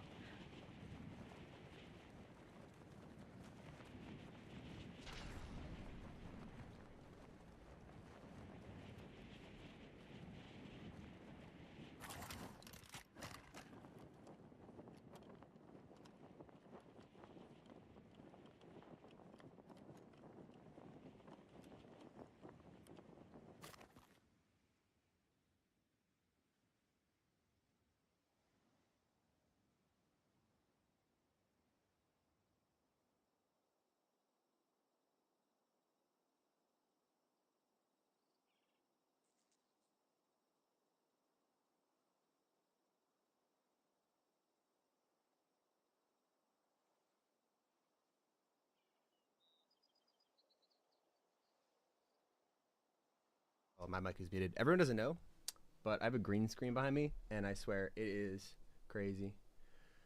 All right, dude, I can't thank the bus driver. I was going to the bathroom.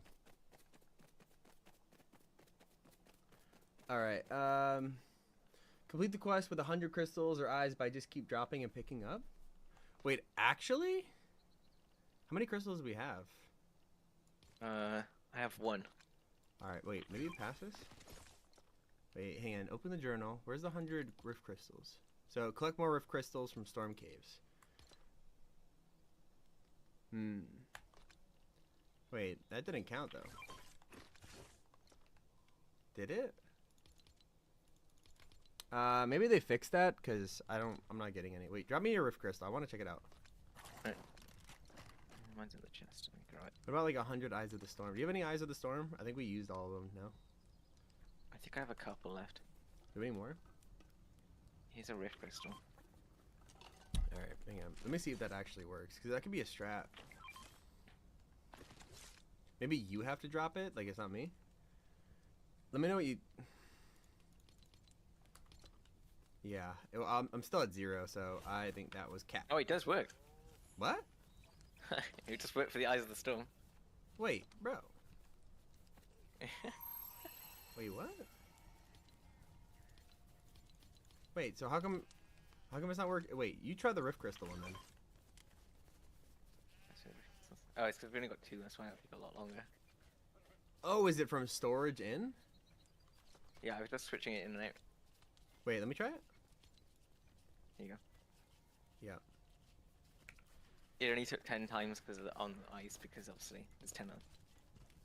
I just want to see if it's gonna work in the journal. I still get 0. I don't think it tracks the progress retroactively. Oh, it says 30 now. 32. 34. 36. Wait, it's actually working? It's working, it's working. Okay, we're gonna cheese some quests right now. So you can't just drop it. You gotta. Let me know when you get the quest done. It's on 60, 62, 62. Okay, wait. Stocks. 70.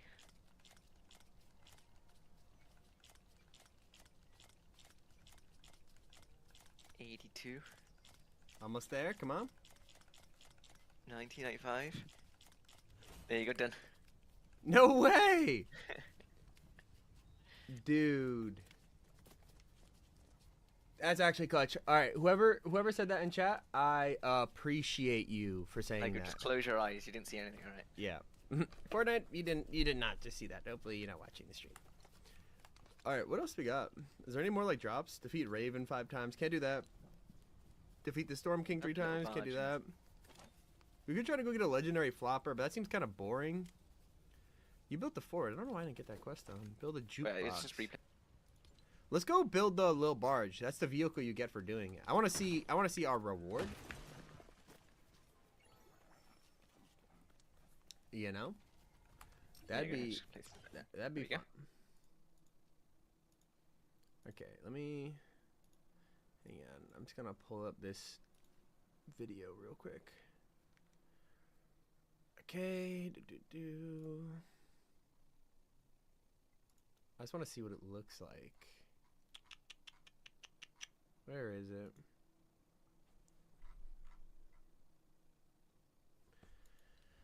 All right. Let's go.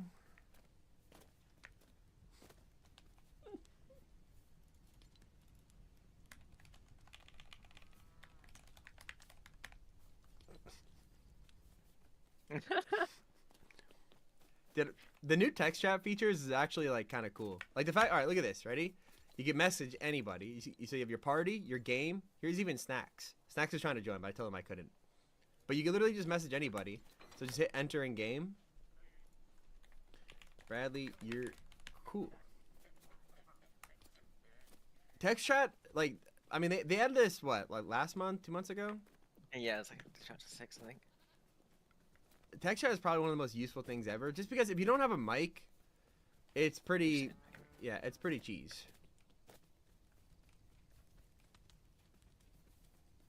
All right. Let me just empty some things so we can collect some materials for the boat. All right, let me know when you're good. We need to go craft a boat. Who gonna carry the boat? I'm gonna carry the boat. Guys, I can't add anyone who's watching stream. I'm sorry. Not happening, boys. But Sky, if you keep spamming it, it's definitely not gonna happen. Let's go. We gotta wait for Bradley until we craft.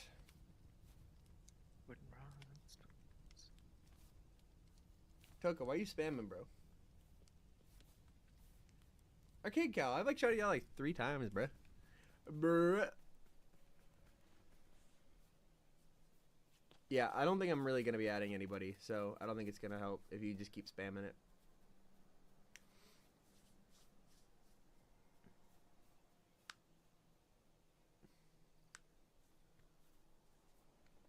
What's everyone doing on their weekend? You guys got fun weekend plans?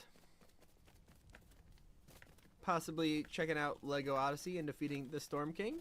Potentially. If your inventory's filled, then so the stuff in this left chest. You got extra room? Nice. Yeah, we shouldn't need any of the storm fruit nectar now. All right, hang on. I gotta, you know what? I gotta depot my obsidian that I got. Do that. Don't need the rift crystals. I don't know why I have eggs. I don't need the granite. Don't need the brute scale. No feather. Keep my meat. Don't need storm fruit. Don't need the storm charm. We're not going in the storm, right? No, no. I don't know why I have black and blue sushi. Alright, I'll just transfer that. Transfer the granite. Alright, that should be good. I Okay, and then you can take. Yeah, let me organize my inventory. This. Do we need the cord? Wait, let me make sure that I have. Okay. Alright, so what do I need specifically? I'm giving you them now. Alright, we got the wooden rods. We don't need silk for it, do we? No, not silk. Okay. 47 wood. Get the wood.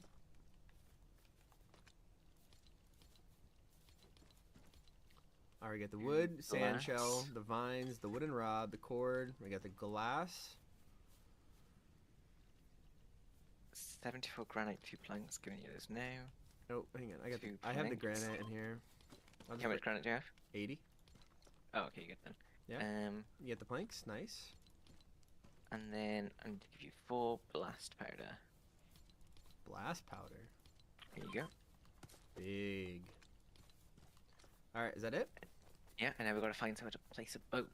Alright. Time to go ride the boat. Probably over here is best. Alright, we could... I don't think we need a bus travel to that. We could just... Let's go run there. Dude, LEGO Odyssey is genuinely so much fun. Once again, shout out Epic Games for sponsoring this stream. Because I am having a blast. I can't believe... Dude, I can't believe that we actually beat the Storm King in our first try. I mean, how much more difficult do you think it would be on Expert? Like, well, you'd have to get like all of the stuff we had without dying. Yeah, and having to deal with like more difficult enemies. I actually haven't played on Expert yet. Is it more difficult? Like, the bosses have more like all of the enemies. I think they nerfed some of the stuff since. Yeah. Like originally you could have like no armor. Yeah. So like when you put the charms on, you didn't like take any less damage. But I think they gave them armor now. Yeah. You want a the real main challenge? problem was the fact that everyone was like storm enemies, so they all did like twice as much damage. Someone said if you want a real challenge, go to the Frost Star Wars caves. What do you think about that? We can try. I don't know if I want to do that. You know? Expert Gennaro Lopez says Expert's easy. Yeah, Expert's not too bad now. It was harder when they first dropped it. We drop beds in or do we? We're really gonna restart in an hour. That's alright, we have plenty of time. Alright. Should we drop beds and wait till daytime? It's been so it's not nighttime.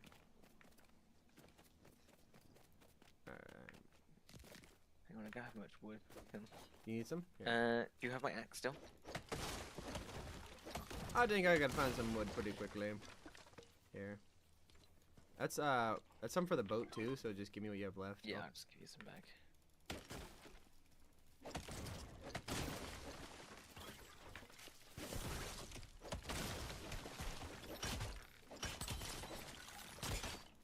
Not wood, but axe will do. Alright, I'm just gonna get some extra just in case. How much wood extra do you have? That's alright, I got enough now. Oh, perfect. Alright, let's check out the boat. Let's check out the boat. Alright, where would it be under? Build and then vehicles. Why am I not seeing vehicles? It's like the second tab under builds. Oh, it's under toys. Wait, vehicle parts? Or under builds? No, this is the builds and then there's like a second section here, yeah. Alright, here we go. Let's get it like in the water. Okay.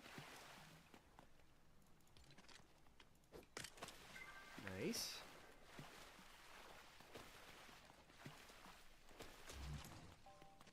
What is this? Is it this one? Or did I just mess that up? That's right, I think.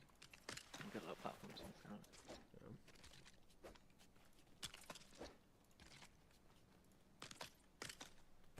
What's that part? Is this one? Nice. Stage 2 complete. We're going into retirement, Bradley. I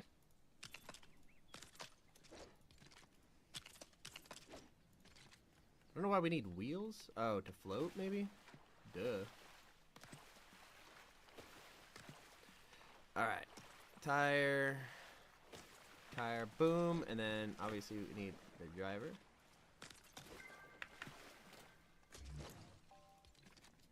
Where did this thing go? Oh, right here, right here. Let's get some rails for safety features. Not bad. Battery. Alright, half slope. Where does this thing go? Is it underneath? what's underneath. Alright, the boat's coming along, bro. One more rail. Alright, 2 more stages. Not bad. Tommy, if you could choose your real name, what would it be? I like the name Tommy. I'm happy. I'm happy with the name Tommy. Where does this thing go? There's some bits underneath.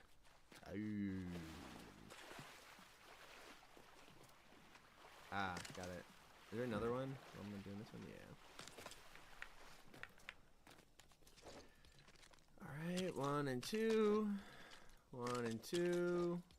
And then we need the rocket. Alright, 1 more stage. Here we go. Get some headlights on this puppy. More rails. And then finally, I think it's just the under part. Alright, we're done. Check it out. Wait, oh, do we need to power up the wheels? No, we shouldn't do it because we can just use the... Yeah, we can just use the... Let me see if it's... Yeah. Oh, wait, what? Wait, Sorry. let me drive the boat. Let me drive the boat. Yeah, here you go. Use the buttons on the bottom right. Oh. Alright, we gotta... Alright. So one button is forwards. You gotta turn the forwards ones off. Oh, so you gotta press it one at a time? I see. Yeah, yeah. Alright. Could back this puppy up. Now I gotta use F. Let's turn off C. Then, alright. Alright. We're driving the boat.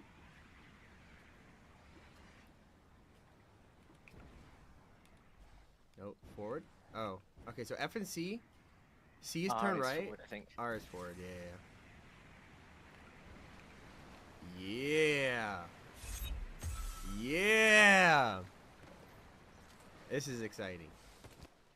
Yeah, you chill. Don't worry about it. I'll turn left. We could go anywhere. We're on vacation. Dude, my character looks so excited.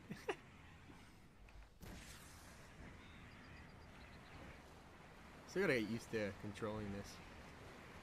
Where do you want to go? Should we go to Hawaii first? Bali, perhaps? See if you can go down the river. Is that to the right? Yeah, to the right. Oh, Can you handle the rapids?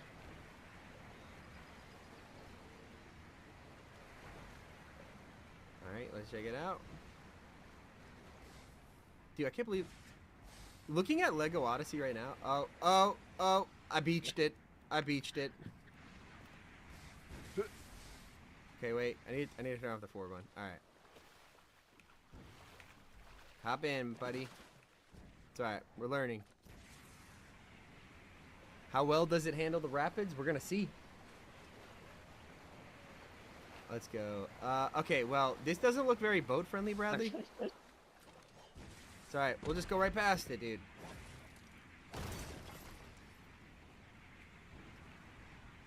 Ooh. Clear the way. Clear the way. Hop in. I think we're good. Uh-oh. No, we're good. We got it. Not gonna beach it. Not gonna beach it. Okay, well, the bridge might be an issue. Oh. Okay, this might be an issue. Can we destroy that? I think we're gonna fit. I don't think we're gonna fit. Can we go alright? Oh, we can't destroy this, can we? What about with the Cyclops pickaxe? It's alright. If we can't fit, we'll make us fit. Oh, I hit the boat just broke a bit. Oh, did I hit the boat? You broke the boat. No! Sorry, we're gonna fit.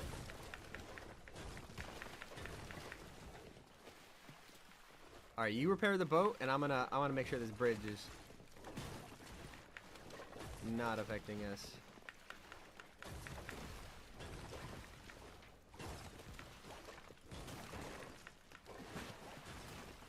There we go. I don't even know why I'm hitting it. I could just charge it up.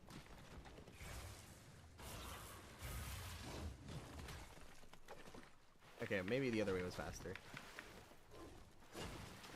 Okay, I'm really doing my best not to destroy the boat, but I feel like I'm not doing the best of jobs.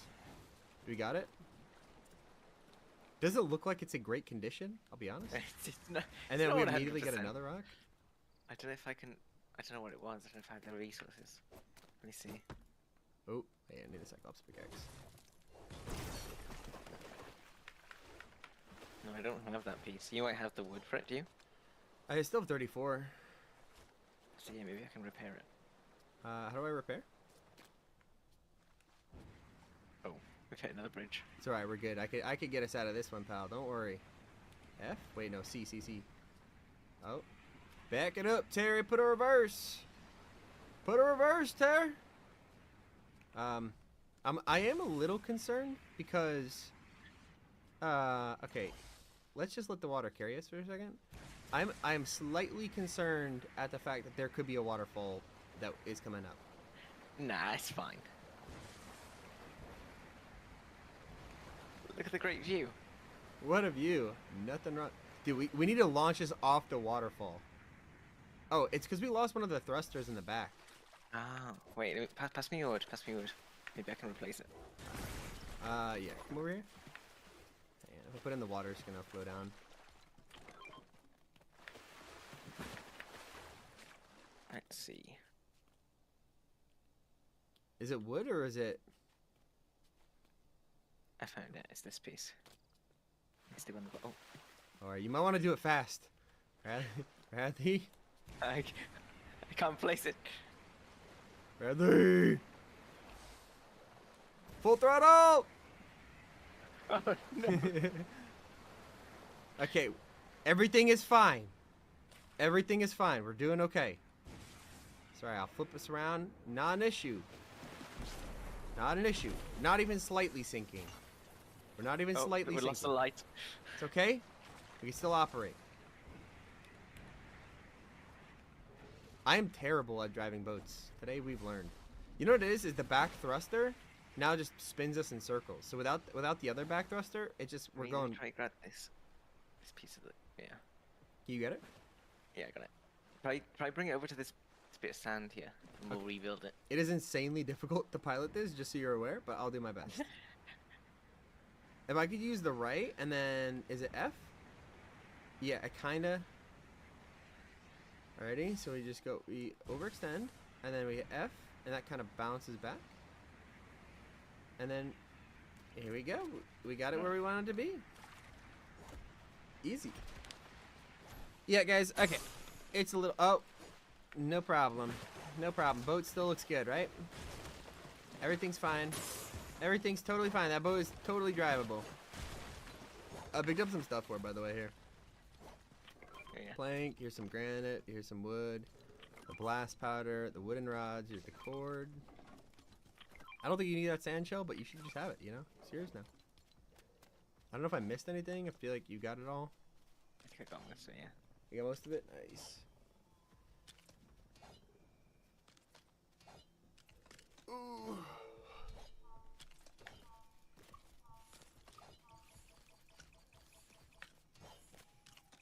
Alright, it's looking good. Alright.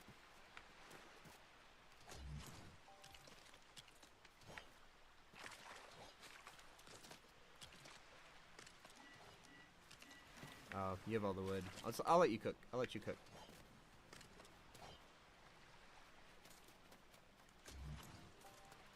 Alright, it's the thrusters that we really need. Oh yeah, I'm missing one of the torches. Did you have it? Yeah, I think I do. I have 17 torches, actually. Okay. There's a basilisk over there. Just let's not aggro that. We need to get out of here right now.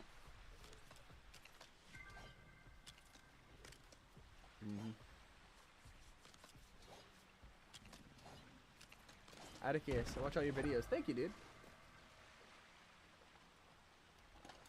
I know, we're trying to fix the boat, okay? Let me drive the boat.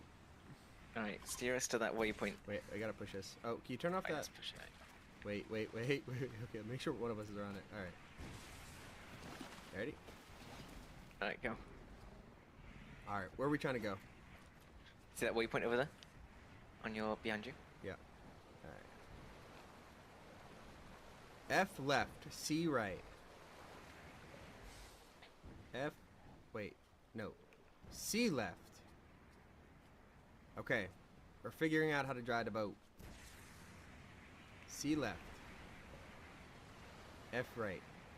See, it's confusing because F goes right, but it's on the left side of the thing, you know? I feel like it should be F.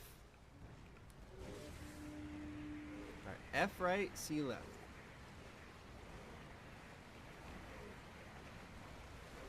We're going. Alright, thrusters, carry us. We're navigating.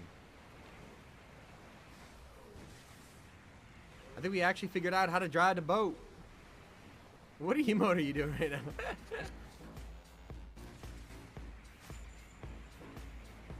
Making progress. Let's go.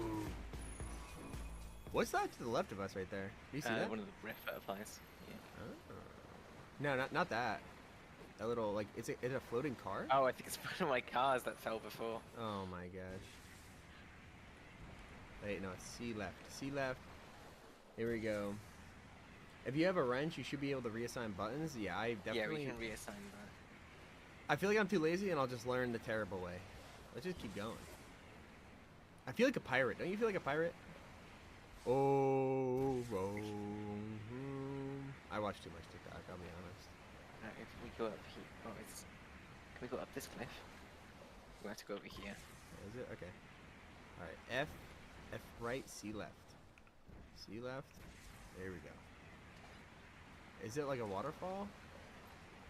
No, I get the land. There's no way back up the waterfall where we came from. Unlucky. Uh-oh. Dude. Speaking of pirates. Yeah. Let's go kill him. We're the better pirates! So you have a Star Wars blaster and you have a wooden stick. Unlucky. Oh, we got more blast powder. Kind of need that for whatever. We should just go explore. You know? Sharker, yo, tell me, how we doing? Dude, I'm doing great considering we killed the Storm King boss.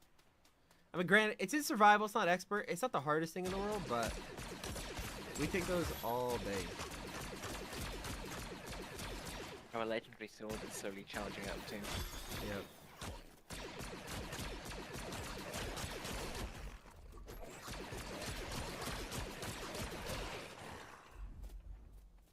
Dude, look at the sneak mode. We're sneaking.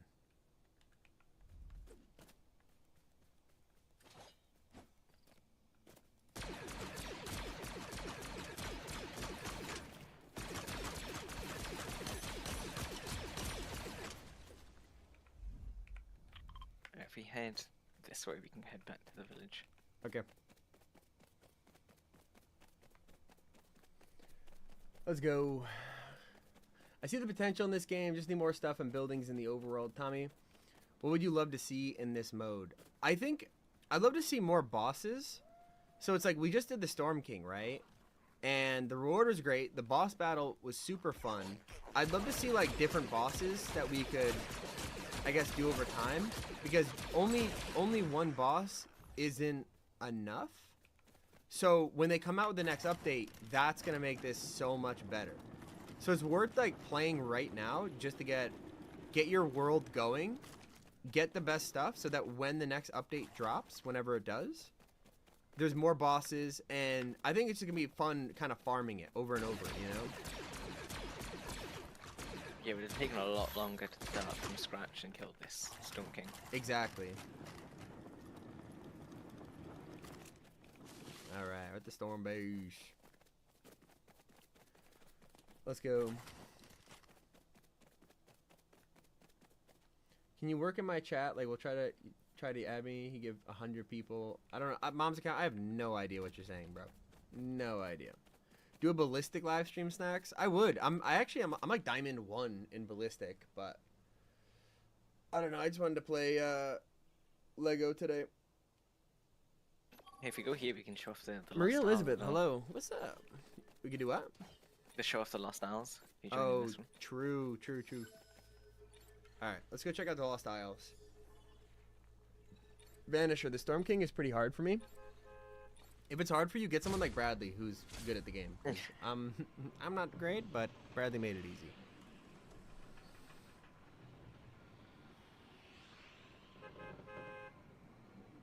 Let's go. Plastic one in rank. Plastic one. Bro said he's plastic one. One thing that annoyed me in Ballistic was lots of team levers. Did they fix that in like bronze and gold lobbies and stuff like that, chat?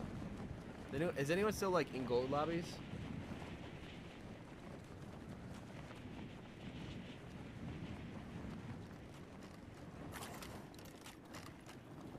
Tomato tempo. Why does that tomato look so freaky? Check it out. But yeah, I get what people mean with like the content, like because obviously these expansions, like the Lost Isles and now the Storm King, it gives a lot more content to do. Dude, that's what I'm saying. People don't understand how different this game is with Odyssey compared to just like the Lego Fortnite that we all played on day one of its launch. You know, like, and as more expansions come out, the game is just only gonna get better. Like, truth be told. And the best part is you don't have to start a new world when they update it either. You can do it all in your old world. And the same one. This is a world from when the mode started. Yeah. Yeah, it's best to start grinding now because, like, what's gonna suck is if you're 3 or 4 expansions in, and then it's like there's a lot you're gonna have to do. Whereas if you start now, it seems a lot smarter, you know. And you're not gonna have a Cyclone pickaxe, so it's like, and it takes a full day. So you want to make sure that you like, you know, you're gonna want the sword. It's like, dude, the fact that I could just left click, and just like be like, all right, I want to. Well, it's more for rocks, but you get what I mean. Like, let's say I just want to like left click right now and farm the rock, you know. I think the next update is March 10th because that's when the Lego Pass ends. That makes sense. Yeah, that would make sense, yeah. Wanna go check out the Crystal Islands up there? So far away. Which ones? These. Yeah, let's go. Let's check it out. Is that a cannon? Did you put that there? Yeah. You wanna go in it? Maybe. Can you turn around so it faces the I can't turn it, I can only go up and down. Yeet.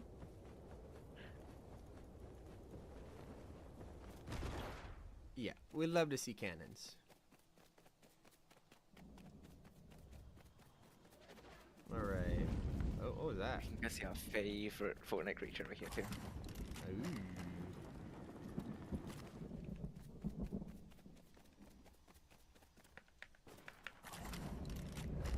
Let's check it out.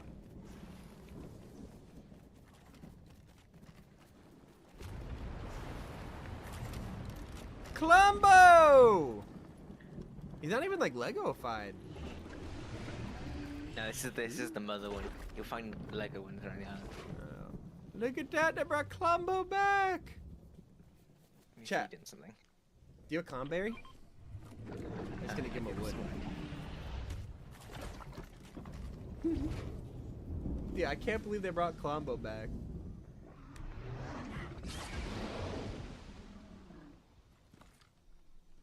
Oh, he gave us a gift. A red rock. That's exactly what we needed. Should we give him a Clomberry?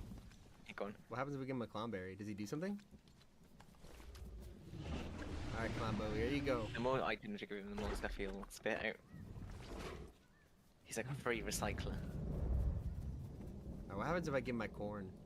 Here's some corn, Columbo. There's 46 corn. Buddy just inhaled 46 corn on the cobs in 2 seconds. You'll give us a good reward for that, watch. You think? Oh, yeah. Oh. Oh! Hold up. We got a stink gland, mahogany, 2 essence, and a red rock. Well, for 46 corn, I don't know. What if we give him his own stink glands back? I don't know if I want the stink gland. Infinite recycling.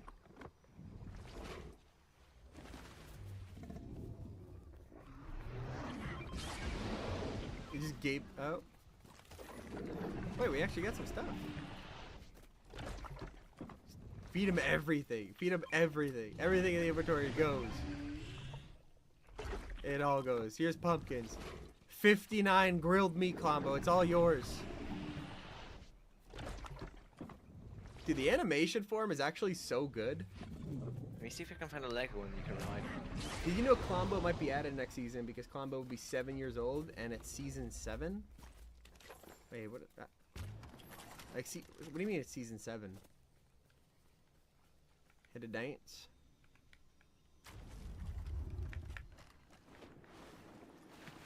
Dude, his biome actually looks so nice. Yeah, these islands, they did amazing with them. What's that? I haven't been to this island yet. Take some of these cranberries, and if you find another combo, you can ride him. Wait, what did you just say? How many cranberries do we need? Just a couple. Like, you think 3 would be good, or should we get more? Yeah, 3 will be fine.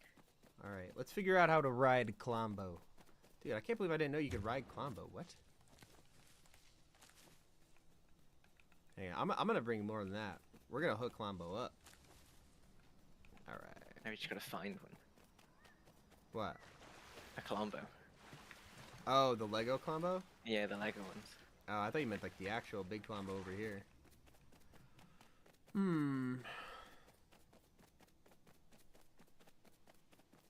I found a cow. Getting closer? Question mark.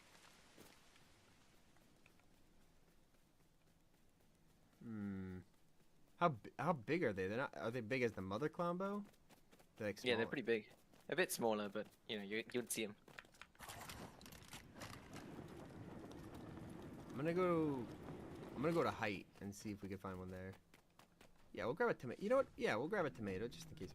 Oh, wait, I think I found one. You got one? No, not a Klombo. Oh, I think I aggroed him. Uh-oh. Not good. Where are they? Come on, that would be the perfect way. Oh. I'm hearing something. Can't find one. I'm finding tons of cows, though. There's gotta be a Klombo around here.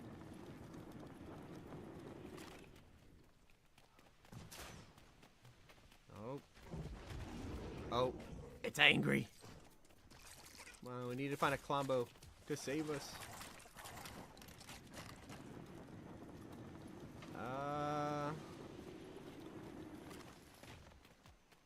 Do you see one anywhere? I don't. Not yet. Found Keely, found wolves. Oh, yeah, I found a lot of wolves. Oh, the tomato people, too.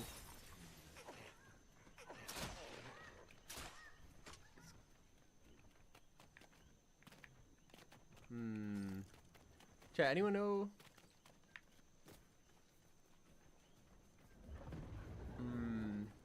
Kirk, we already defeated the Storm King. That's not a combo, is it? Is that one of the basilisks or whatever they're called?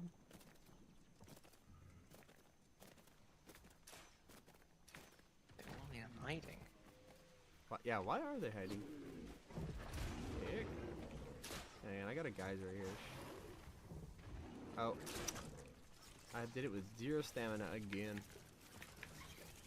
Right, let me get out of here.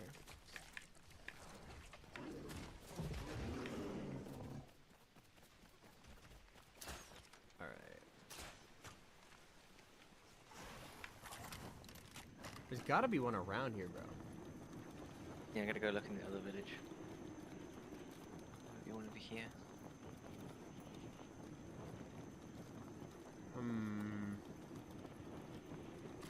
All I want to do is ride a Klombo. That's all I want. How'd you get that pickaxe? That's a cyclone pickaxe. Yep. Cyclone pickaxe. That's what you get for destroying the Storm King. You could also get a sword, but you could only destroy him once a day. So tomorrow we have to go get the sword.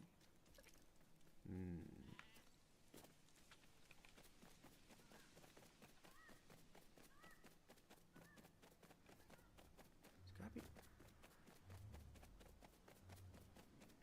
I'm looking, bro. I can't find it.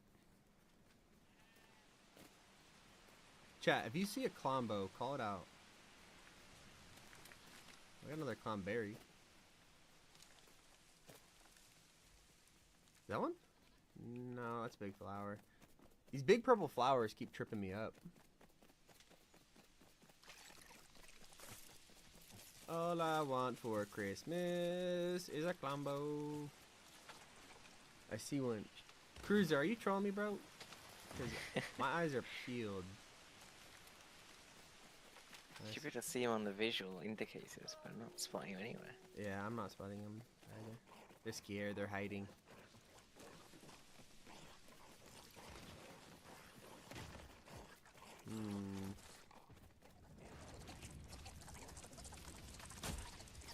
Eee. This roller's trolling me, bro.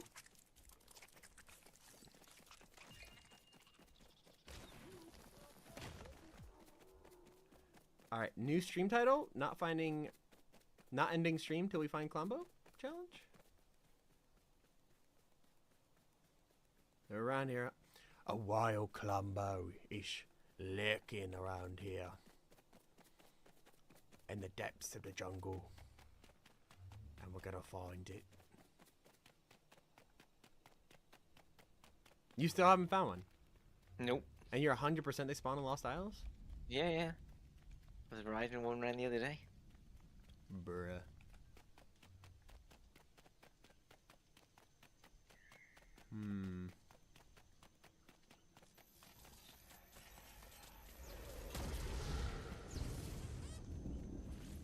Okay, I got an evil tomato guy on me.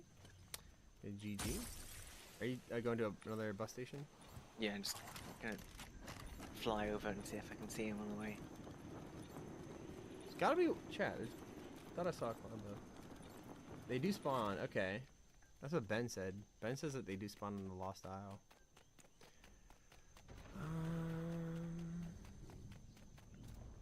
Dude, all I want is a Klombo.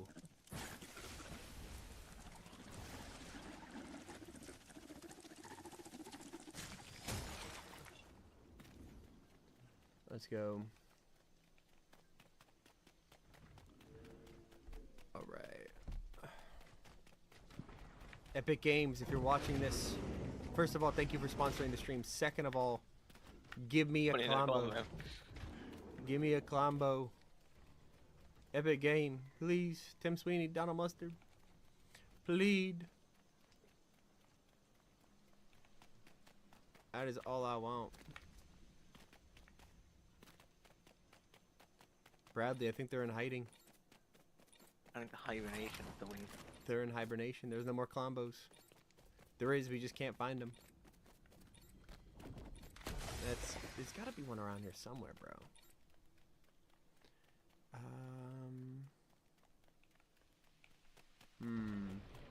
Like, if I was a Klombo, where would I be? Next to sheep? Maybe. I think they're usually in like the open areas, not the jungle, but I can't find them anywhere. I'm in the plains right now.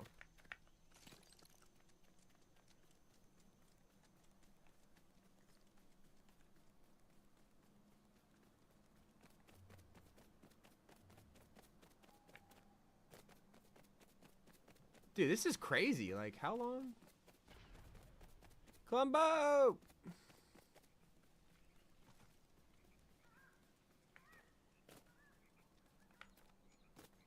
I don't know if we're gonna find one.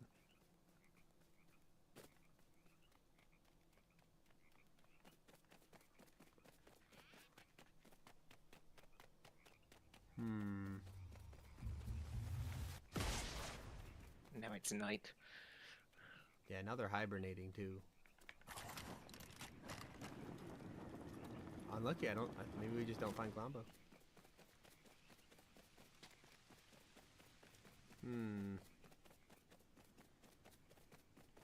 Bradley, I think we might have to abandon our search.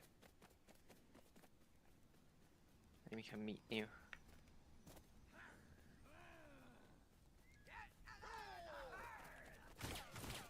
There's pirates in the wall. Wait, what was that over there? It was not. It was glowing. That doesn't look like Klombo. Yeah, it was the wolf. I knew it. I knew it. All right, come meet up. Come meet up.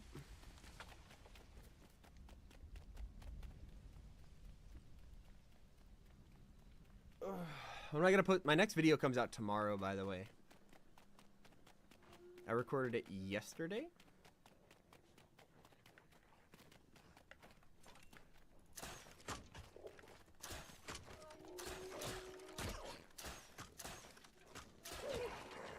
All right, that was a great session, Bradley. We defeated the Storm King. We defeated the Storm King. We got the Cyclone pickaxe. I'm feeling pretty good about it. I'll be honest. I'm feeling pretty good about it. I've been told I need to show off the Lego pass. I need to show off the Lego pass, okay? That's perfect. You wanna go check it out real quick? Hang on. Pull up my stream. We gained a lot of XP too, so we should get a lot. Let's go. 100 V-Bucks. Check out the Lego pass. 30 rewards. Can we claim? Let's enable auto claim. Yeah. Yeah. That's what we need to get done. So we'll start out with the Raven Team Sid outfit on page 1. Page 2, we got Raven's Abode. Nice. Throwback to the tower where we killed Raven earlier. Here's the third one. Or is it the Apothecary? Or is it the last one? We get the main stage, bro. That is fire.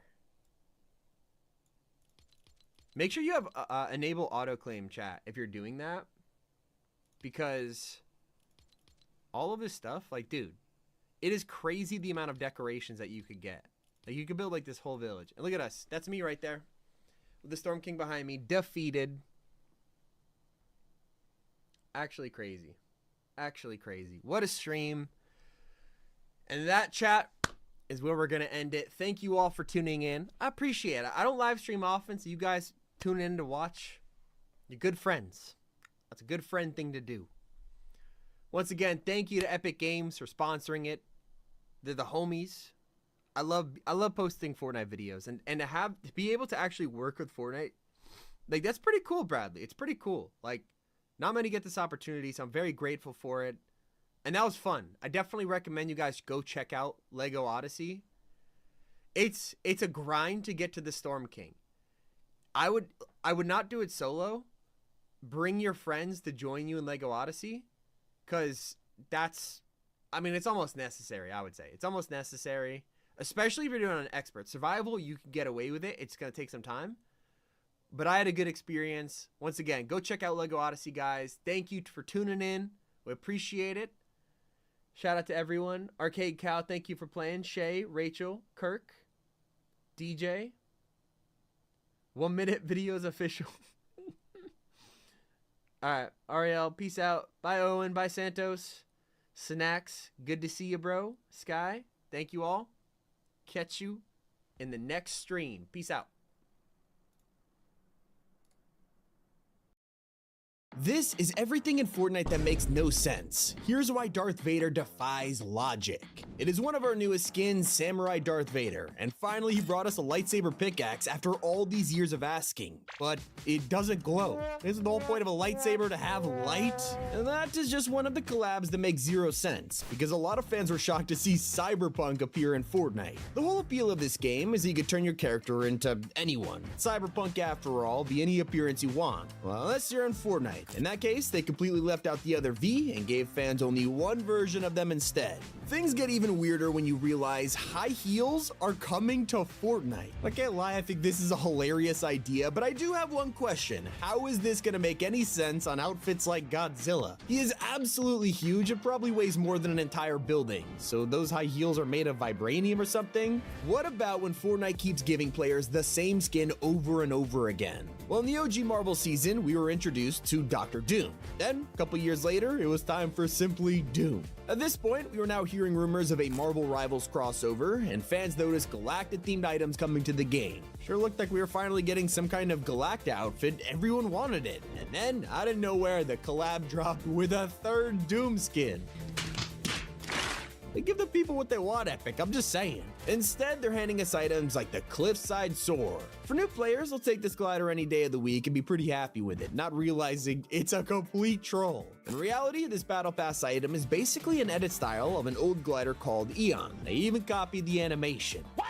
Now let's head back to kicks, because these have been such a polarizing feature, especially for skins that make 0 sense. When you put kicks on 90% of outfits that already have massive boots on, Fortnite doesn't replace them. Instead, it just throws the kicks over the outfit, which means a majority of Fortnite outfits are wearing 2 pairs of shoes at all times. It is pretty funny when you think about it. And so is the brand new Hope outfit. Once you notice this mistake, you will never unsee it. She has some pretty amazing bonus outfits that you can unlock when you level up, letting you get styles like the red version, except they don't make any sense. Despite the fact her hair color changes, her eyebrows remain the same. Now I'm never gonna stop noticing it, even though it's the pickiest thing in the world. She's not the only one with a weird design choice. Jade has been causing fans to look twice, all thanks to her unconventional outfit. Players think it's pretty odd that Jade chooses to wear a full fit, including a jacket, and then mix it with armor. Like, why even bother wearing armor when you got a mini skirt on? Bruh. Chapter 6 has also been confusing players in the battlefield. They logged in for Winterfest, and all of a sudden, the chiller grenade was back. It makes sense, well, until you get closer and realize it's not a chiller, it's the brand new Blizzard grenade, yet it looks exactly the same. Not even joking, Epic has now reused this grenade for 3 different items. And I think one of the funniest ways Epic has cut corners is when they introduced the first one pump in years. Imagine it, you log in, find an incredibly rare shotgun, and discover it officially does 200 headshot damage. Wow, very great, you're thinking. Sign up to shot, get ready for an ultra satisfying one pump. It doesn't do it. Like, it just doesn't make any sense. It even says 200 above their head, but they're still standing here staring at me. Well, Fortnite actually decided to fix this one, but still not as surprising as... I mean, Skibidi Toilet in Fortnite. Can't even believe I'm saying those words. In fact, I didn't think Skibidi Toilet would ever appear in a top 5 gaming video, period. Now, not only is it part of the item shop, it's basically part of the Fortnite canon. There's gotta be some way to explain why Skibidi Toilet is on the island. Maybe some kind of Skibidi portal? Was he brought here to fight samurai or some kind of Skibidi enemy? What if this sells so well we get a Skibidi part 2? I can't do this anymore. All right, let me pull myself together here. Let's talk about how the OG Pass was a total bait and switch. When Fortnite OG came out with the new chapter, everyone realized that its Season 1 Pass was a complete recreation of the actual season shop from the old days. But new versions of Renegade Raider, Aerial Assault Trooper, it felt like a way to get the skins we missed out on. Well, that's until a month into the season when this pass became absolutely useless. As we know, Renegade and Aerial both dropped in the item shop, and everyone who just spent weeks grinding their OG Pass now had to grind another 2 million XP just to get what they wanted in the first place. Talk about an oof. Now, I've been meaning to get this one off my chest for a while. Can we please talk about the bus driver? He is everyone's favorite faceless character. We all should thank him before you drop. It's just a polite thing to do. But wait a minute. Whenever it gets to Fortnite's birthday, you end up wishing him a happy birthday too. Very sweet, innocent, but let me check something right now. The bus driver, he's 7 years old. We've been hitching a lift from an actual child. I think we need to call somebody, report it or something. Maybe even to Officer Mike Lowry. But I'm pretty sure Fortnite got the wrong guy. This skin was released when Bad Boys 3 was coming out, and it was meant to promote the movie. Except this is Mike from the first film. Well, what is he doing here? Now, when the holiday season comes around, which celebrities do you think of? Maybe Mariah Carey? Well, there you go. Maybe Ariana Grande. Yeah, she's here. But if you were thinking Shaquille O'Neal, come on, you're lying. For some reason, despite giving us a skin already, it wasn't long before he arrived as Santa Shaq. A lot of players were also confused that our free Winterfest skin was another crossover, Snoop Dogg. Made a little sense because his Snoop on the Stoop character is hilarious, but at the same time, no one would have guessed Christmas 2024 was about to be taken over by Snoop. At least he's doing his job by spreading the holiday spirit, unlike some outfits that are doing the opposite of what they're known for. There are plenty of superheroes in Fortnite, and the funniest part, they're not good people. Sure, we have Spider-Man, Batman, anyone you could think of, but when is the last time you saw these guys whip out an assault rifle and start blasting anyone in sight? When you think of it that way, Fortnite becomes a pretty morbid game. Batman doesn't kill, huh? And think about it. Aang from Avatar is the definition of a pacifist, but someone must have pushed this guy over the edge. And I've only had to use violence for necessary defense. And I've certainly never used it to take a life. Less destructive items should be things like the porta bunker. I mean, what else could you possibly need this for other than defending yourself? Throw down, take shelter, maybe use the tires to rotate. After all, tires have historically been able to save you with 0 consequences. Well, not the tires on a bunker. These ones are specifically made to send you back to the lobby. Also, can we talk about sliding? In Fortnite, you could do this. Do not try this in real life because sliding on your knees down a road would absolutely shred them. It must be so painful, yet our characters do it with ease. It's also pretty funny when you think about all of the things a down player could do. Like, these guys have been shot multiple times, they're fighting for their life, but there's plenty of time to hop on a zip line, use a launch pad, even grab an item from a vending machine. All that effort instead of, I don't know, getting up. Let's rewind the clock for a second all the way back to when the IO was still here. I've been thinking about this for years now, and I still can't think of a reasonable explanation. You know when they spend months drilling through the island to fight a war? Well, it makes sense because they were on the other side of it when it flipped. Except, why would they spend all that time drilling when they just showed up with blimps and planes anyways? Can someone explain this? And while we're discussing these choices, let me ask you another question. Which do you think would be more destructive, a sniper bullet or an RPG to the face? Should be obvious, but not in the Fortnite universe. Welcome to Battle Royale, where a sniper does more damage than a missile blowing you up. In fact, this entire map is just straight up weird. You can jump off a bridge or even a mountain, and as long as you land in a bush, you're fine. I don't know what the bushes are made out of, but probably pillows. When you think about it, nothing in this world makes sense. After all, we're now running around as a sentient piece of bread. Not only is the bread shaped like a dog and wears clothes, he's somehow buff and doesn't get moldy.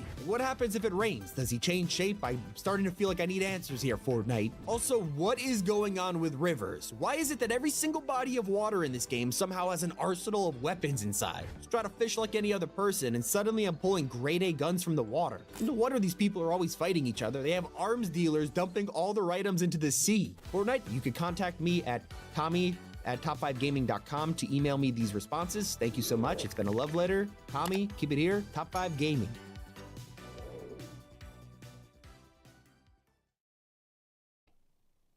Cooking is occurring. Lego Brick Life is out. Thank you to Epic Games for sponsoring this stream. Today we're becoming a millionaire. This is one of the only modes I haven't checked out in Fortnite, and I'm so excited to do so. I also learned how to stream. Look at this. I got chat in the corner.